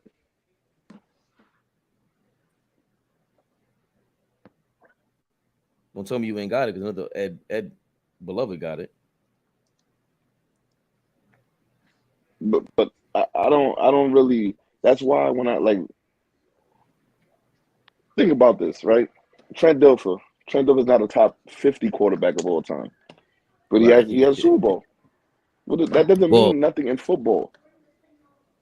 Well, it does if you win more than one and you show up more than once and you perform the same way more than once, bro. Like that's what I'm saying about Eli. Like Eli's not. He's not top. He might not be top 50 quarterback. 50 quarterbacks, but in the playoffs, he played like a top tier dude, even better than his brother. Best. He had this. Trent Dilfer had the third best defense of all time, brother. I say the best defense of all time. Nah, Tampa Bay was better. That Tampa Bay Bucks defense. Hell no. Hell no. They were Brooks, they were with Brooks, Warren Sapp, and what's the owner from the 49ers? John Lynch. John Lynch. You don't think that defense is better than the Ravens? Was Rondé Barber there? Nah, they weren't better. Nah. Rondé Barber's he's their strong safety. Nah, Barber was cornerback. They had Derrick Brooks as a Derrick Brooks. cornerback. Who else? I gotta look at the roster. The Ravens had Syracuse up front was crazy. I'm saying for that era too, because see, that's the thing. That Bucks team could play in this era. That's one thing I could say. The Ravens can't play in every era. That Ravens team, they're too slow at every position.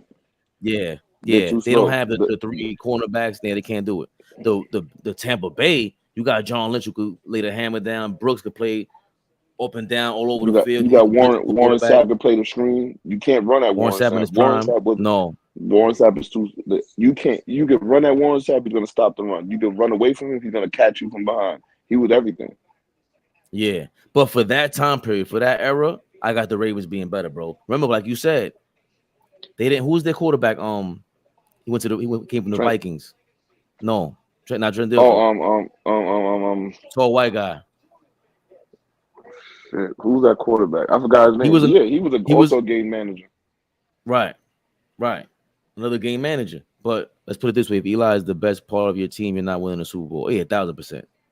1,000%. Like Jeremy Shockey got hurt. Tiki Barber had to retire because Tiki Barber was a jerk. Oh, Boulware, Saragusa, Ray Lewis, and Lewis. Yeah, there was another Lewis there. Someone Jamal Lewis as a safety. I mean, not Jamal as a safety. The other Lewis as a safety. I know Jamal. Priest Holmes was a running back and got hurt, and that's how Jamal Lewis got the job. Yeah, they were ill team. Shannon Sharpe was there on the front line. Yep. He was a tight end. Funny thing about, but see, you talk about like flash in the pans. Like you can look at NFL quarterbacks. Like NFL quarterbacks are the perfect example of this. Like, remember what was the dude named from Seattle? Alexander. Remember him? For 3 years, he was the best. Great. Yeah. He was crazy, but then after that, it's over. You see, Yeah. there's flashes of people, but I'm not gonna call them all-time great running back because all-time great running back do it for longevity. They do it for longer period of time. They're more successful through long period of time. Even though football is different, the more physical sport. But that's where I think that's where we get that argument starts, beloved, because we're not saying all-time greats when you talk about a superstar. Superstar ain't got nothing to do with that. It's that's why I believe it has everything to do with being popular. And because who was that recently we were just talking about who's a superstar? And I was like, fuck, because Penny Hardaway made the all-star team. Zion could make the all-star team because they're so popular and they're nice and they're on the court. But Sean Alexander, I don't know if Sean Alexander was a superstar. I don't know if anybody knew who the hell he was outside of football. I don't know if we watched games because of Sean Alexander. You know what I mean? Like, but nobody's gonna know who you are in football. Like football, you gotta be like Jerome Bettis. He's the bust, but he was never the best running back. You know why? He had a good nickname. So his household nickname and his team success helped him to be a star player. So I'm sure there was 4 or 5 running backs that were better than Jerome Bettis, but he had the marketing, he had the bus name. He was playing for the Steelers, so it was more of a. I'm not saying he was a gimmicky running back because he had good seasons, but that's why his name was so known. Yeah, Bernardo, Johnny Manziel was a superstar quarterback out of college, but then when he got to the NFL, he got exposed to this game. I knew coming to the NFL was gonna be trash, and it was short lived. That's why Tim Tebow was a superstar college quarterback. What are you talking about? Because remember, superstardom isn't just the popularity. Tim Tebow was a highly successful quarterback in college. And I don't even like that dude. I hate his game, but it is what it is. But I think that's the confusion. Like, if we talk about all-time greats, a franchise player, who would you build your team around? Blake Griffin wouldn't have been one of them guys 10 years ago for me. He just wouldn't have.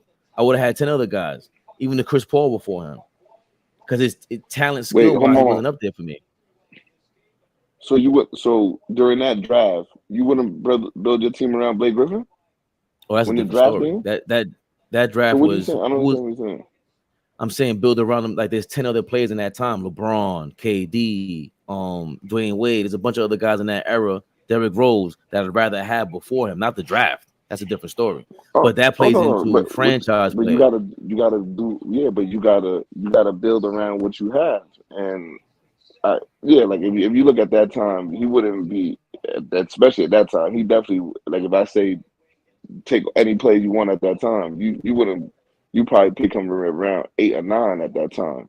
But see, that's what we're saying. But that's what I'm saying.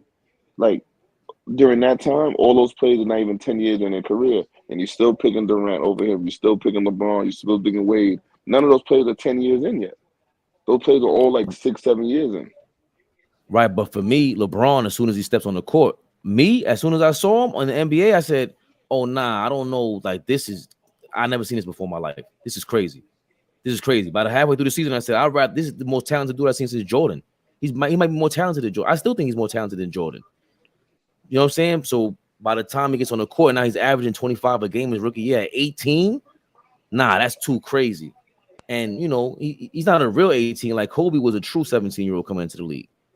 You know, so it was different. Like, LeBron was a year older than 17 coming to the league. He was turning 19 when he went to the league, but he was still a man child. His rookie season, I would have taken him over plenty of people. He might have been in my top 10 by then. He was just too ill. D Wade, I was watching his rookie season. I was like, yo, I don't know if Melo was better than him. I was saying that rookie season because I would watch a lot of Miami games. I thought he was a superstar from then, but Nah, the numbers Melo didn't was translate. Melo was better than I would say Melo the first. I would say Melo was better than the first 3 seasons they all was in NBA. Melo was NBA ready because his body, his strength was NBA ready. Melo was NBA ready. If you told me if you'd have let them play that whole, if you told me to pick somebody after 3 seasons, like all right, we're gonna start over. I think and way the game was played, I think I would have took Melo. Cause I could get that. Cause reason why I'm saying that because back then I could go get a point guard. I don't need Braun to pick it up for me. I could go get a center. I don't need Braun to be the best defender. But the way the switch changed, LeBron became your best ball handler. He became your best defender and your best scorer. So I would have made a mistake because I would have picked Melo because I still would have been under the tradition where, all right, that's my scorer. He's going to give me 25 to 30, and then I'll just build around that. But the NBA changed so quick that LeBron's versatility was too much. You can't put that versatility. You can't put that versatility, and then when you put him with D Wade, it's just too much. I just thought from a rookie season, I saw Melo, D Wade, and I was like, he looks like baby LeBron, and it was just sick. Like I would watch them all the time. So when I like Melo come out of college, I loved him, but I said, yo, it's something about him. He's more one dimensional. And Melo, when he came into the league, had a little handle. Like we forget about that. He was crossing dudes up a little bit, spinning off them and everything. When Melo faced up on you, it was toast. He could do whatever he wanted. He could get a foul. He was nimble. He could pump fake you. He's gonna dunk on you. He could get in a corner, assist 3. He could do anything he want. I didn't really like D Wade's game. Grew on me when they lost. When they went to the finals. I mean, when they lost at Eastern. When they lost in the second round, and then when they won the championship the next year, I respected his game way more. I'm like, yo, then they got Shaq and all them.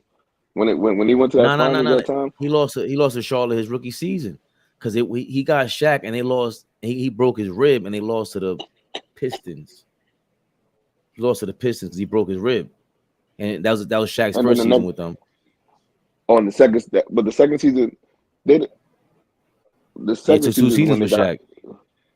No, I'm saying, but the second season when they got Antoine Walker was there the 2 seasons too.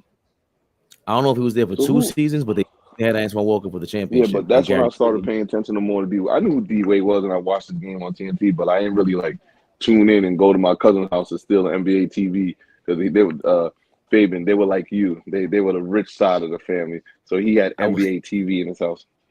Yeah, they were like you. Then, he was fair skinned and he had a nice European style nose that you crave in your life. The one that I have, I mean, we crave. I look at it every morning. But D Wade, you know what it was? It was like Marbury, Baron Davis. We were just talking about this earlier. Remember earlier we were talking about this, the early 2000s. That Charlotte and Miami used to have some horrible series, but it was still ill to watch because it was a different style. Like Tim Hardaway, Eddie Jones, and I can't forget the other guard I think Ricky Davis was on the bench for either Charlotte or Miami. But they had these tough, Ricky Davis was on the strong. Bench. He wasn't. They were tough, strong guards. Baron Davis and David Wesley were tough, strong guards. And then when D Wade came in, I was like, yo, it's like they found a super version of Tim Hardaway and the other guy. He's just like Marbury, just strong. His first step was crazy. He would finish crazy. I'm like, yo, D Wade is amazing. You're athletic. D Wade got long arms. He would have stretched. Yeah, he got mad long arms. His arms go past his knees. I remember when they did the draft camp, and I think it was like Chicago, whatever they did it. They measured his arms went past his knees. He was crazy. He was like he was built to be a 2 guard. He's a hybrid 2 guard. He was built. David West died, right? He got in a car accident, right? No. I mean, David Wesley. David Wesley died, right? Did he? Yeah, I don't think so. Didn't one of them die? Who died in Charlotte? One of those guards died. Was it David Wesley? Yeah. That's crazy. Or 1970. Nah, he didn't. It doesn't say he died. It would have said it over here. What 6'1" Charlotte Hornets guard dies? Type in who comes up. He was light skinned. No, Bobby Fields. My fault. Bobby Fields. Oh. I think it's Bobby Fields. Oh, damn, I forgot about Bobby Fields. Bobby Fields was there with them. They had a 3-guard lineup, I think. Yep. Fields. I forgot about Fields. He died, right? Yeah. Yeah. 95, 96. He was a 3-and-D wing. I forgot about him. That's crazy. Yeah, remember Bobby? You talking about? Look at his pictures. He was super shape. That's a strong dude right there. Him. I remember all of them being. All of them was being like him. Kendall Gill. They were all super strong and like super duper in shape. Like they was like, I was like, yo, dang, how niggas got like their bodies was crazy. Cause you really, that's when you start seeing muscular players still be super athletic. Before they were just big and stiff. Like that's when the athleticism started coming out. Steph Curry and James Harden were in the Blake Griffin draft. I forgot about that then. James Harden was in that draft? That's crazy. Yeah, I think James Harden. Yeah. Nah, Harden not a top 2 pick. Hell no. I think is Harden a top 5 pick? Look at that draft. I want to say, yeah. 2009 Blake Griffin. To Seattle? Kevin Love is number 5. Wait, who's number 5? Yeah, Love is 5. Kevin. Number 1 is Blake Griffin. Hasheem Thabit. Look, James Harden's 3rd. Tariq Evans is 4th. Ricky Rubio's 5. Johnny Flynn is 6. Steph Curry is 7. Jordan Hill's 8. You want me to tell you who's rookie of the year that year? You know who wins rookie of the year, right? Hold on, I know Blake Griffin. Tyreek Evans wins it. 20 average. His game 25 and 5. He averaged. Tyreek Evans. Listen, what I'm saying to you. Tyreek Evans, top five person I've ever saw play at 55th with my own eyes. And that's including, I was at the Kobe Bryant game, and I was at those all NBA players when all them NBA players came. Tyreek at 55th, it's a rebound, 3 dribbles, a crossover, and he's at the rim. His handle for that side, we didn't see that before.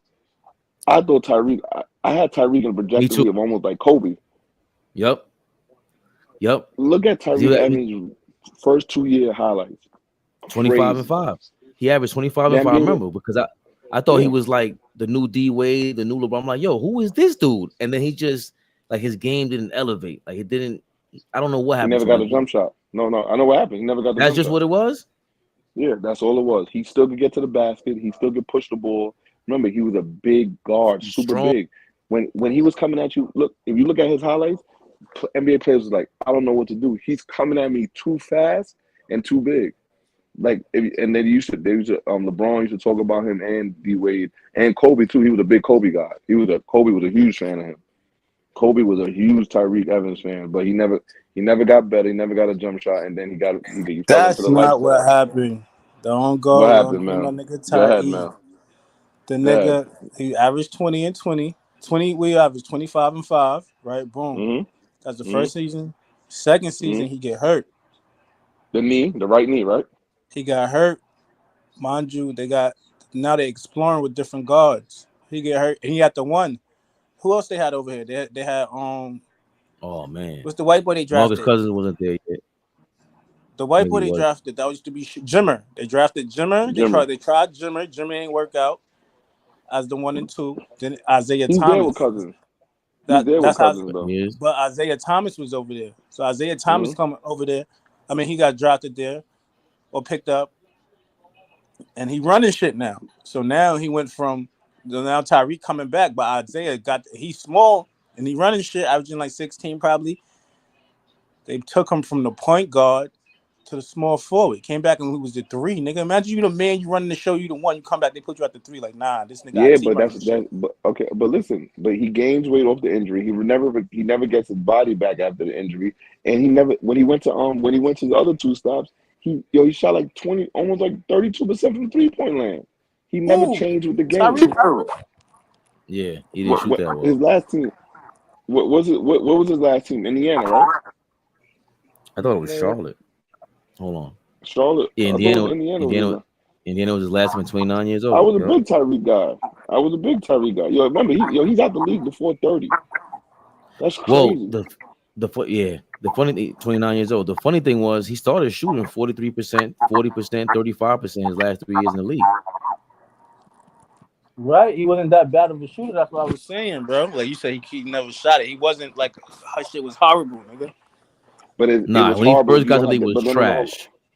No. But I'm saying it's horrible, Mel, when you don't got the same athleticism when you had before you hurt the knee. He never recovered from the knee injury.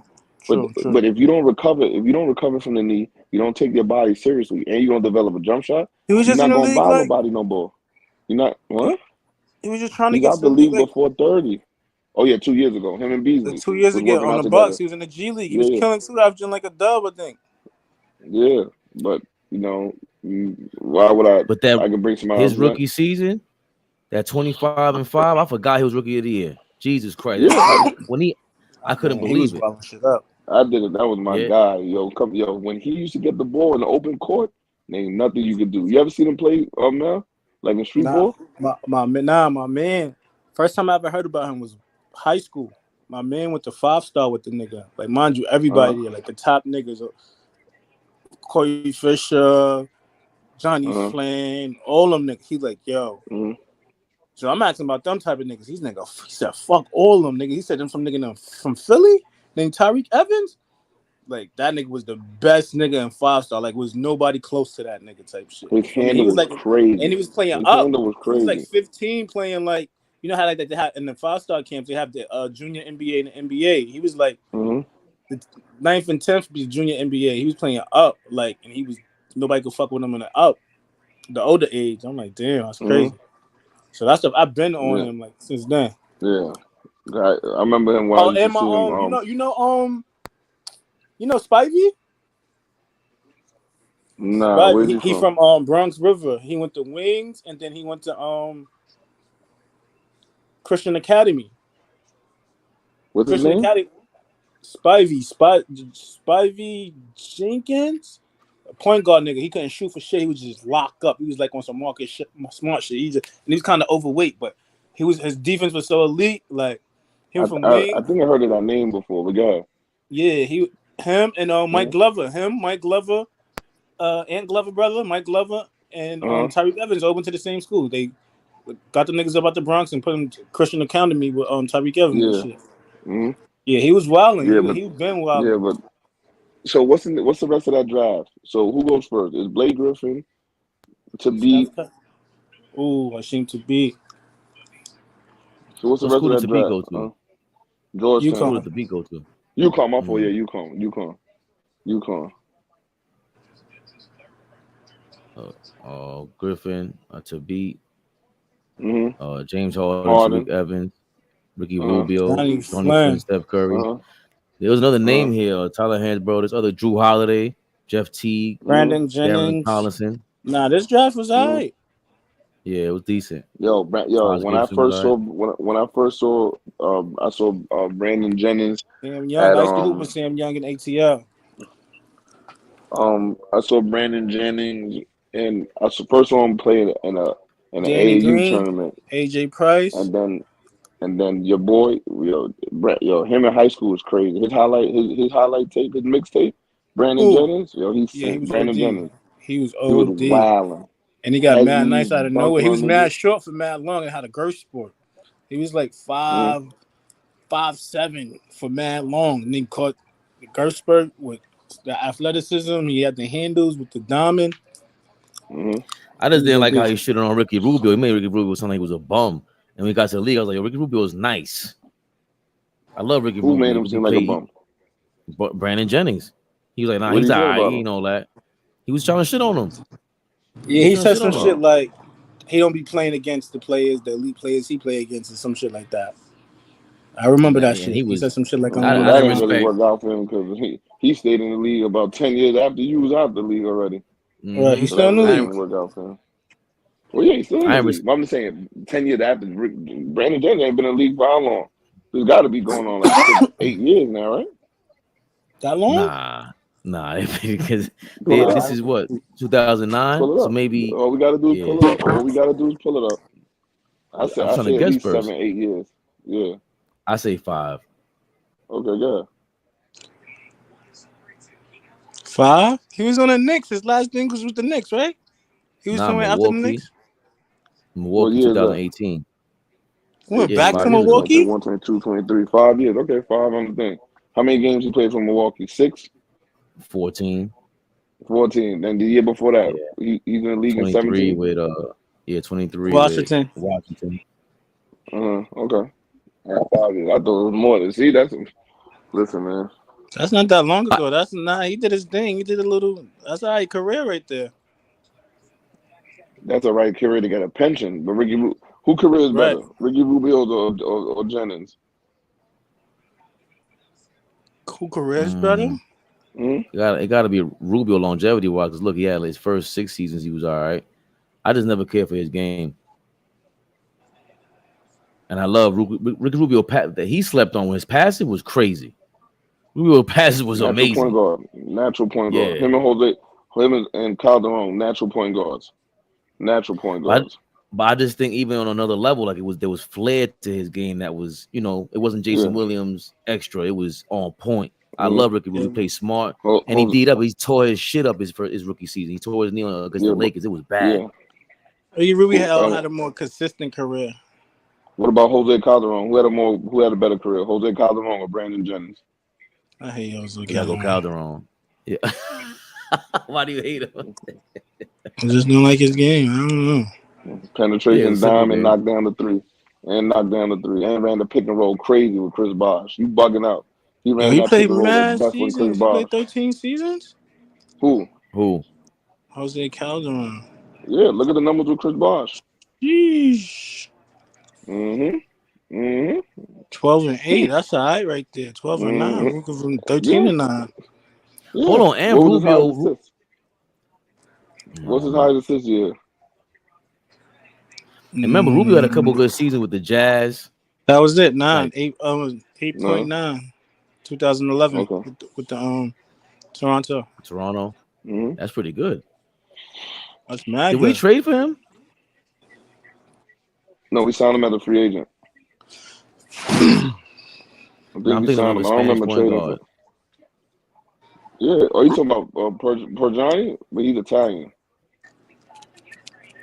We had Jose Calderon. We had him? Maybe you talking about Perjani. No, it's Perjani. I hated him. Yeah. That was annoying. Yeah. Is that when we got not Bargnani? He's a fan for no Perjani. He's on that Knicks team with Steve Novak and them. He's on that team. Yeah, okay. Giving out mad assists. That was another flash in the pan. Steve Novak had a crazy run with Jeremy Lin. That's not even a flash in the pants. Jeremy Lin the lease joint lasted a little bit longer than Novak. Novak was 40 games and that's it. And he played Indiana exposed him and put him in every pick and roll and they had to sub him out.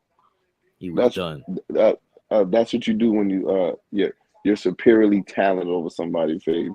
I'm glad me and Mel, no, not Mel, because Mel, the zone. What are they gonna do against the zone? Nah, they looked shaky when they went zone for the one game. The one game they was looking shaky. They're gonna lose in 5, Mel. Calm down. Fucking zone. But I just want to see. I'm still disappointed in Bam. I don't care what y'all say. You saw.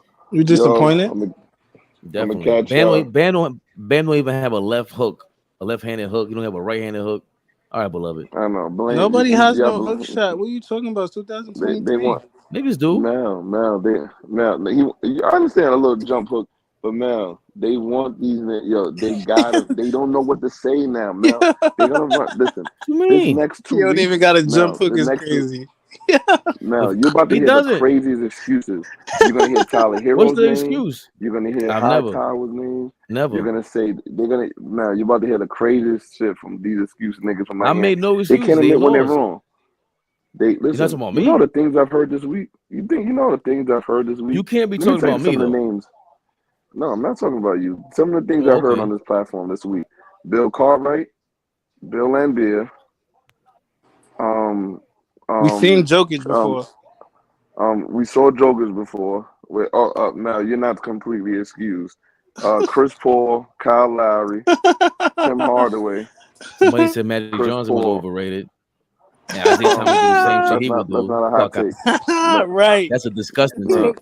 Just to keep no, everybody. no, Disgusting take. no, Magic came in like no. he looked like Superman out there. He's It's almost the he person. was Okay, hold alright. on. Tell me. Magic All was right, no problem, no alright. problem. And then remember All he right. said his He assists only are got the totally assist overrated. because And we broke that shit Mhm. down from top to bottom. Like, yo, And it still Tony. proved me right.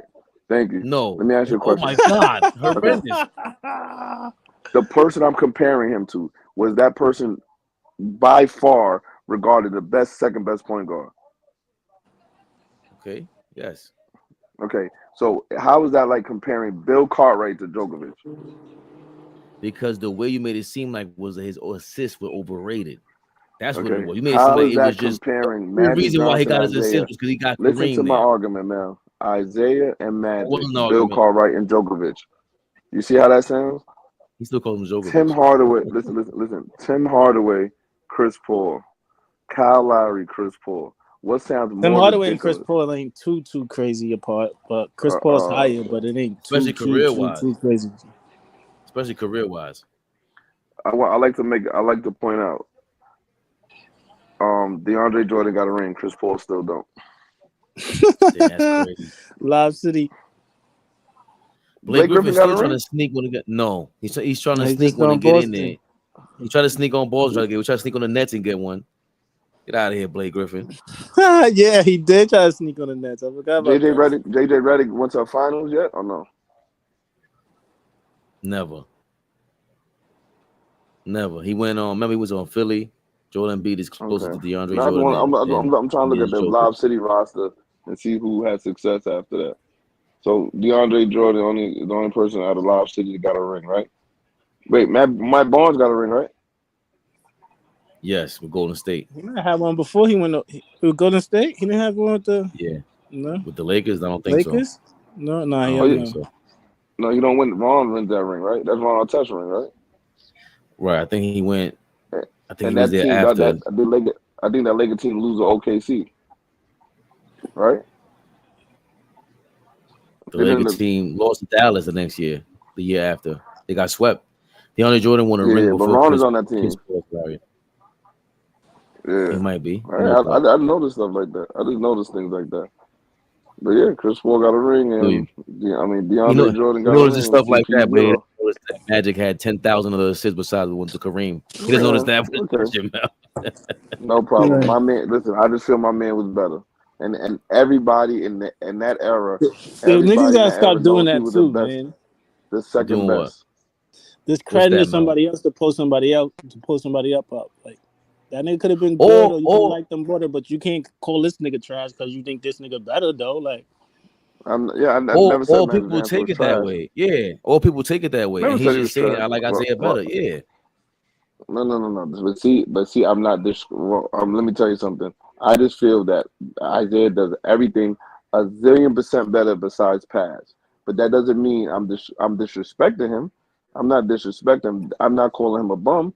I just feel that he had a better situation than my man did, and my man had the same situation. I feel that he would have did the same thing. But I could tell you this, and we do this all the time. If my man played in this era, he will be very successful. Very successful. Who? Isaiah Thomas. He could shoot and he'd get into the rim. He could shoot and get to the rim. He could shoot, He could beloved. score. He could, How about he Magic could can shoot enough to shoot be in better this league. than Zeke?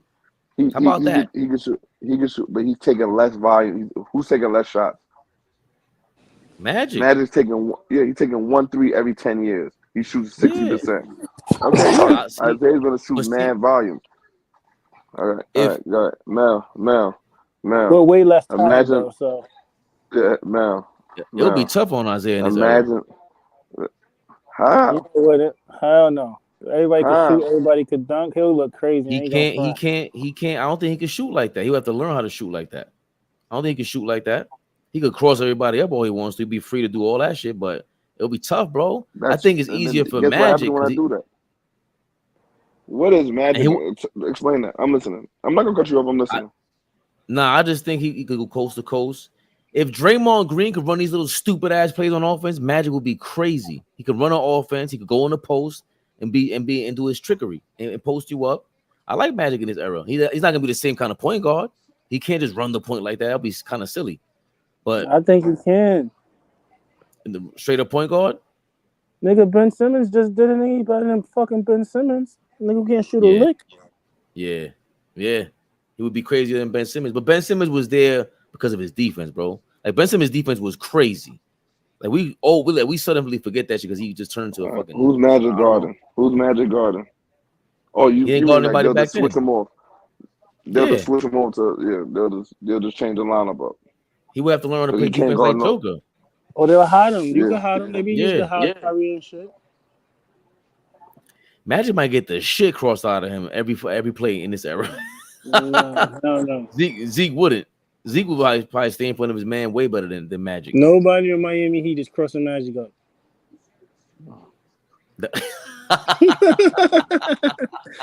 Tell him, man.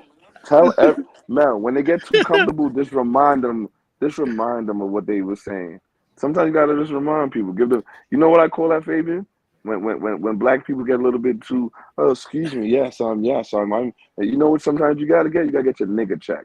You gotta get pulled over down This south. nigga's crazy Get pulled right over here, man. down south. I told you. Listen, I love when niggas get their nigga check. You know who gets it? I love when people get their nigga check. Oh, you thought you was something that you wasn't? Come here. Let me bring you down from reality. You go up there and this writes and this person got it right and this person got it right? Oh, you think so? They'll humble you real quick. We've seen all our celebrities humbled. Either they'll humble you or put your brains against the wall. Look it up. Don't get too big for your britches there. Don't get too big for your britches. Did Jordan get humbled? Yes, they put his father in the gutter. They put his father they put his father in a ditch and left his Benz and try to blame it on a black crackhead. Everybody gets humbled. And you know what Jordan did after that? Republicans bought sneakers too. Was that before? That was after that? That was after his father gets killed. Even shit like that. Like if that would have happened in this day and age, niggas been looking at Michael crazy, saying all types of what they be saying? Conspiracies and the mob killed him and his gambling problem. That would have been crazy on the internet now. They were saying that back then. But remember, he was talking about retiring from the first time he won a championship. So it wasn't far-fetched from what he was saying. It's just the fact that that was all crazy. His pops died and he retired. That was crazy. Remember, he's the biggest star on the planet at that point. Him, Michael Jackson. That was nuts. I was in DR when it happened. It was front page news, back page news. Michael, you want to run with the nation? No problem. Don't forget what you into, brother. We always gonna know. Listen, one thing they do, they always know what you into. All your vices. They'll use all your little vices. You didn't do it to this one? Don't worry, we'll pay a Mexicano one to go in there and say you did it. But y'all pray for Mexico and they got my man Mike in trial like he did son. But they do that to everybody though, right? Like nobody's exempt from this. Anybody can get got. Yeah, everybody can get got, but they do it especially, and they put you front row in the newspaper. If you ever think that you're gonna try to uplift or do better for your race, you listen. You know who dodged that bullet very well? Who? But he's doing it. You know why? Because he's coming up at the right time. LeBron. If LeBron was doing this in the 80s or 70s, oh brother. He don't really do shit. Nigga, he talk about shit, but he don't really stand on that. He talk though. He'll say like, "Yo, I'm from the people." He'll say some shit, but he not gonna really do no shit to make a real movement or a real change. Yeah, Mel, that's what he does. He'll build a school. He'll give some money. He'll pay for a funeral, and that's it. Right. That's the most they let you do. They let you pay for a funeral and build a school. When you get too listen. When you get a little bit too big for your britches, here comes your check. But they do shit on him though. That side, the same side you talking about, the Republicans, they do shit on him bad. He's so much for the people, right? It was so much for, standing up. He stand up for Kyrie. Of course not, because no. But remember what he said. Remember when he said that Jew money line? They made sure he humbled himself.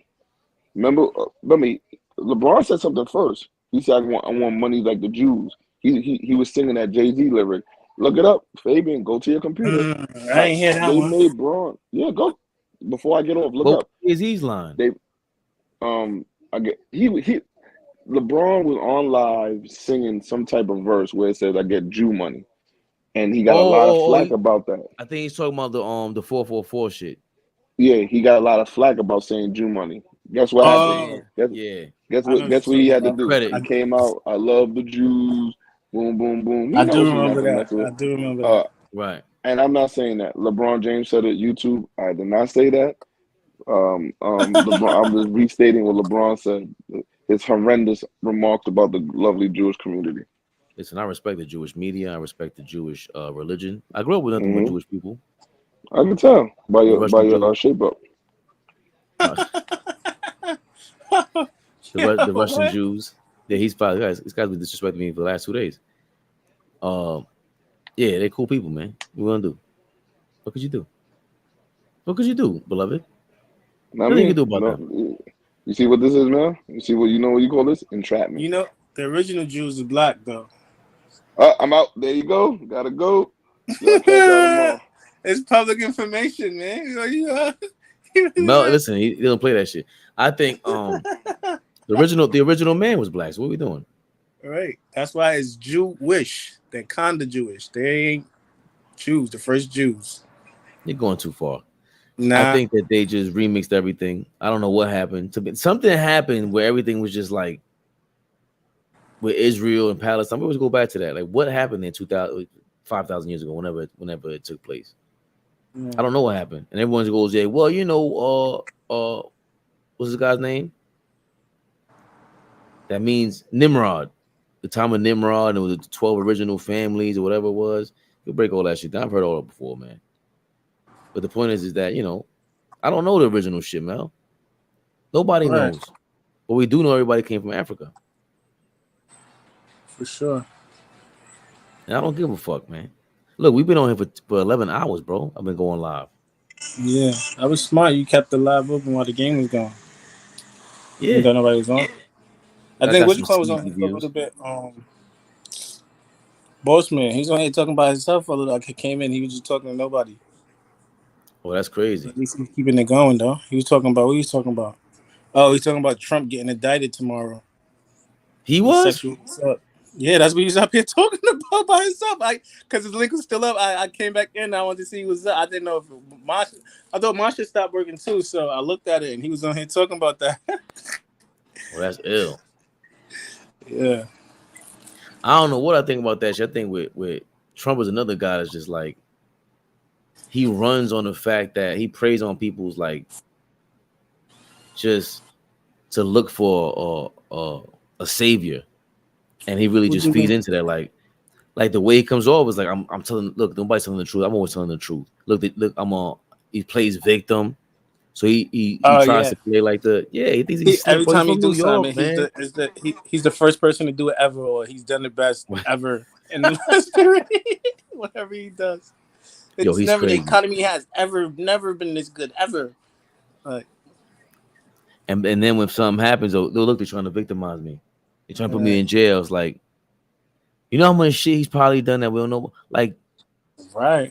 This comedian Joey Diaz made a great point years ago when he first went to office. He's like, yo, bro, he made it in the real estate game in New York in the 80s. The real estate in New York in the 80s was ran by the mob. There's no way you didn't go through the mob. So in order to sit down with the mob, what do you think you have to do? You gotta extort people. His lawyer, Trump's lawyer from back then, was the same lawyer as like 3 or 4 out of the 5 families in New York City in the mob.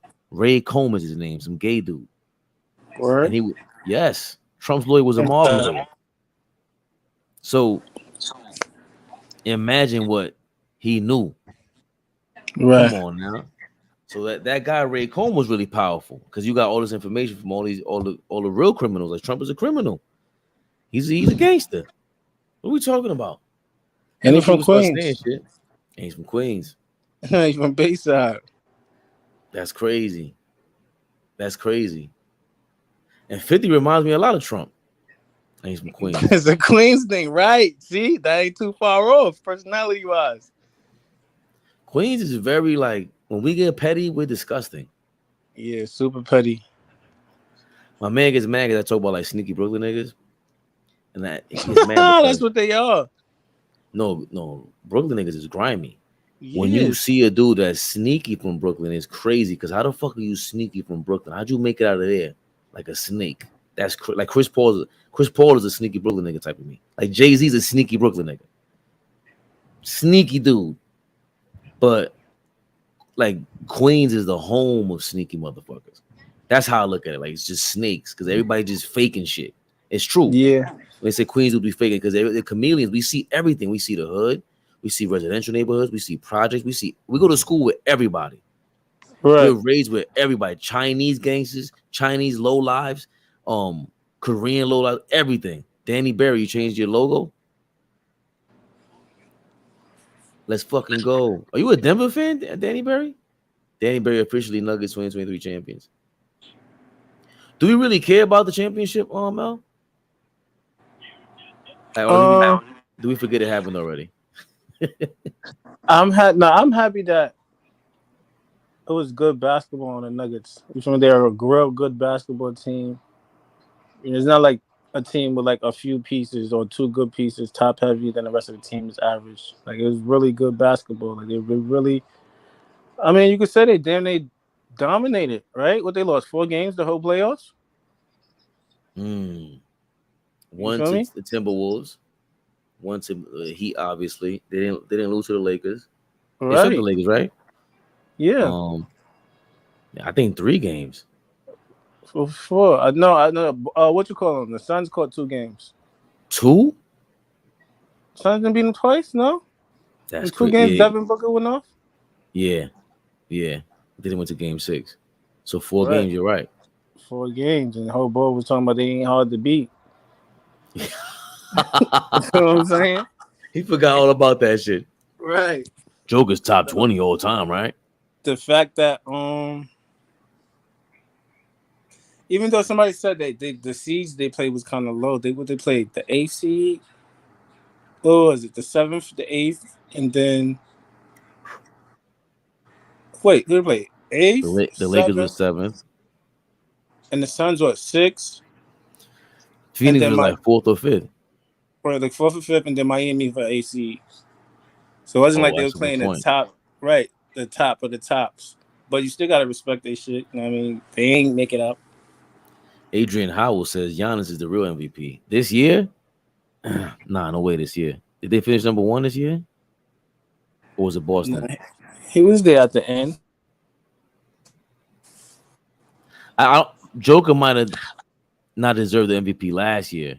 I didn't mind him losing it last year because they finished 6th, and you know what I'm saying? That Giannis finished 1st. I think the Sixers finished with a higher record also.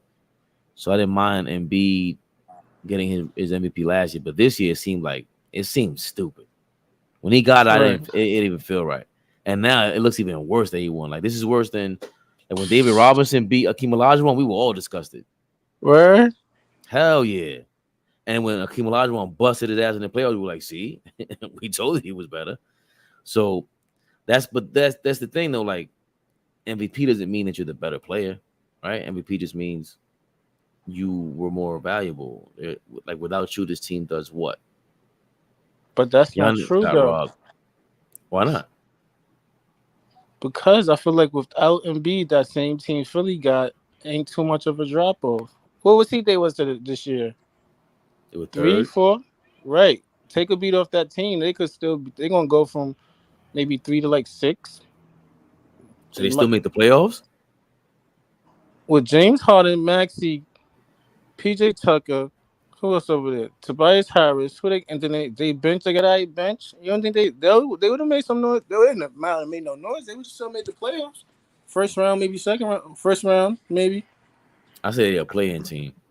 A playing in the East? Yeah. The Miami Heat just made it. That team is better than the Miami Heat. Almost. Or like I don't know if player wise. Coach is a Spoelstra. Right. Player coach wise is different. Right. And I'm talking about as a team, just the team. Or the value of the team. That's what I'm saying. Take that. It's not like they're going from 1 to 8th. They're going from 3 or 4th to maybe 8th or 9th or whatever. If an NBA player doesn't play 82 games, they shouldn't be considered for MVP. Adrian Howell, how old are you? So what are you talking about? How do you? Right, you gotta play all 82. It's crazy. 82 games. I don't think we'll ever see that again. I ain't gonna front. We ever seen it. Not with this. What's not talked about enough is I think this era, even though I like Gilbert Arenas, that's how you know he's a troll, bro. He went from being super duper LeBron this whole era, and now he's flipping his whole shit. And now he's like way more pro Michael Jordan. He said something today. Oh, they were talking about Jason Kidd. They were so pro Jason Kidd. I'm like, and now he also made a great point where like they don't, in this era, they don't even know basketball like that. He said the way he's talking now is kind of crazy. He sounds like an old head, and he was saying it's easier on their body because they run from like free throw to free throw line or 3-point line to 3-point line. They don't even have to be in shape like they were back in the day. He said That makes sense. That makes sense. He said he used to play ball and then run on a treadmill afterwards, or run 4 miles after a game or after practice all the time. He said there's no way they do that nowadays. He might have a point with that. Right, but they still don't play 82 games.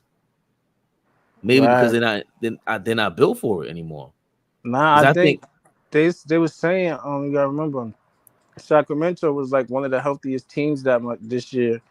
They didn't really have a lot of injuries, and they really practiced more than most teams, and most of them played in their games and most of the games and shit.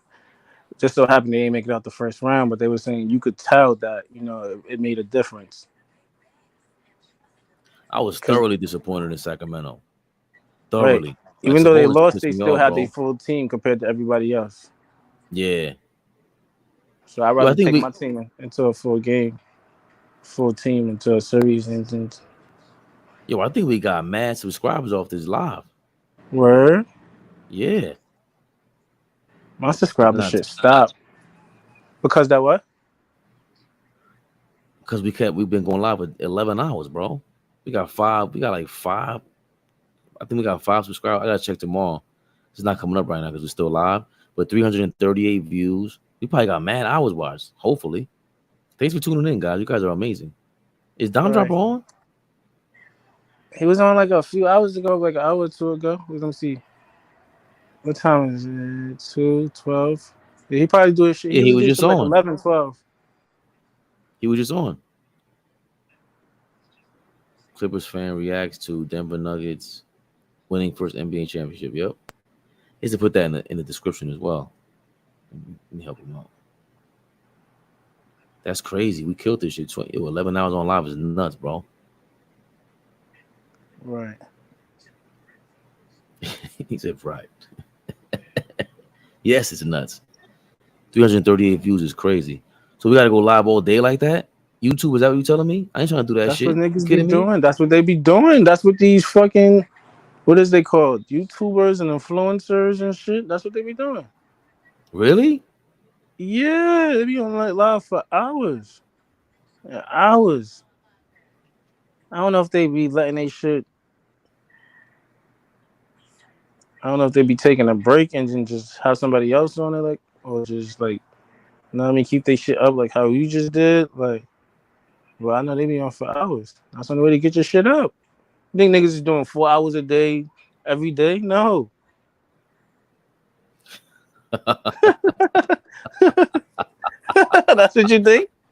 Why you think really? You think niggas is coming on for 2 hours a day and then they should have just gone crazy like that?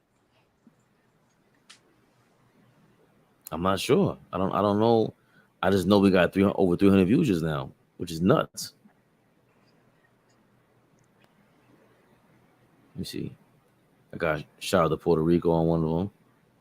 That one didn't get much. I thought I was gonna get some on there. Shout out to Puerto Rico for yesterday. Puerto Rican Day Parade. That's when Bilal was making fun of me, saying that I grew up as a Puerto Rican or something like that. Wasn't it Puerto Rican parade this weekend? It just passed. Mm.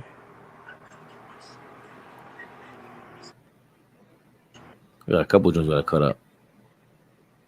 I wonder if they're gonna let me cut the video up. We talking mad shit earlier. My boy was tight earlier too. You need to make some of the make huh? Saying Zach was tight earlier. You saw? He was sick. Like, people's opinions really be touching him. I was just like I ain't even agree with Flea. I'm just like, and he was so mad. I forgot he just was on Flea Platform. He's like, I was just on Flea Platform. I'm like, he damn sure was.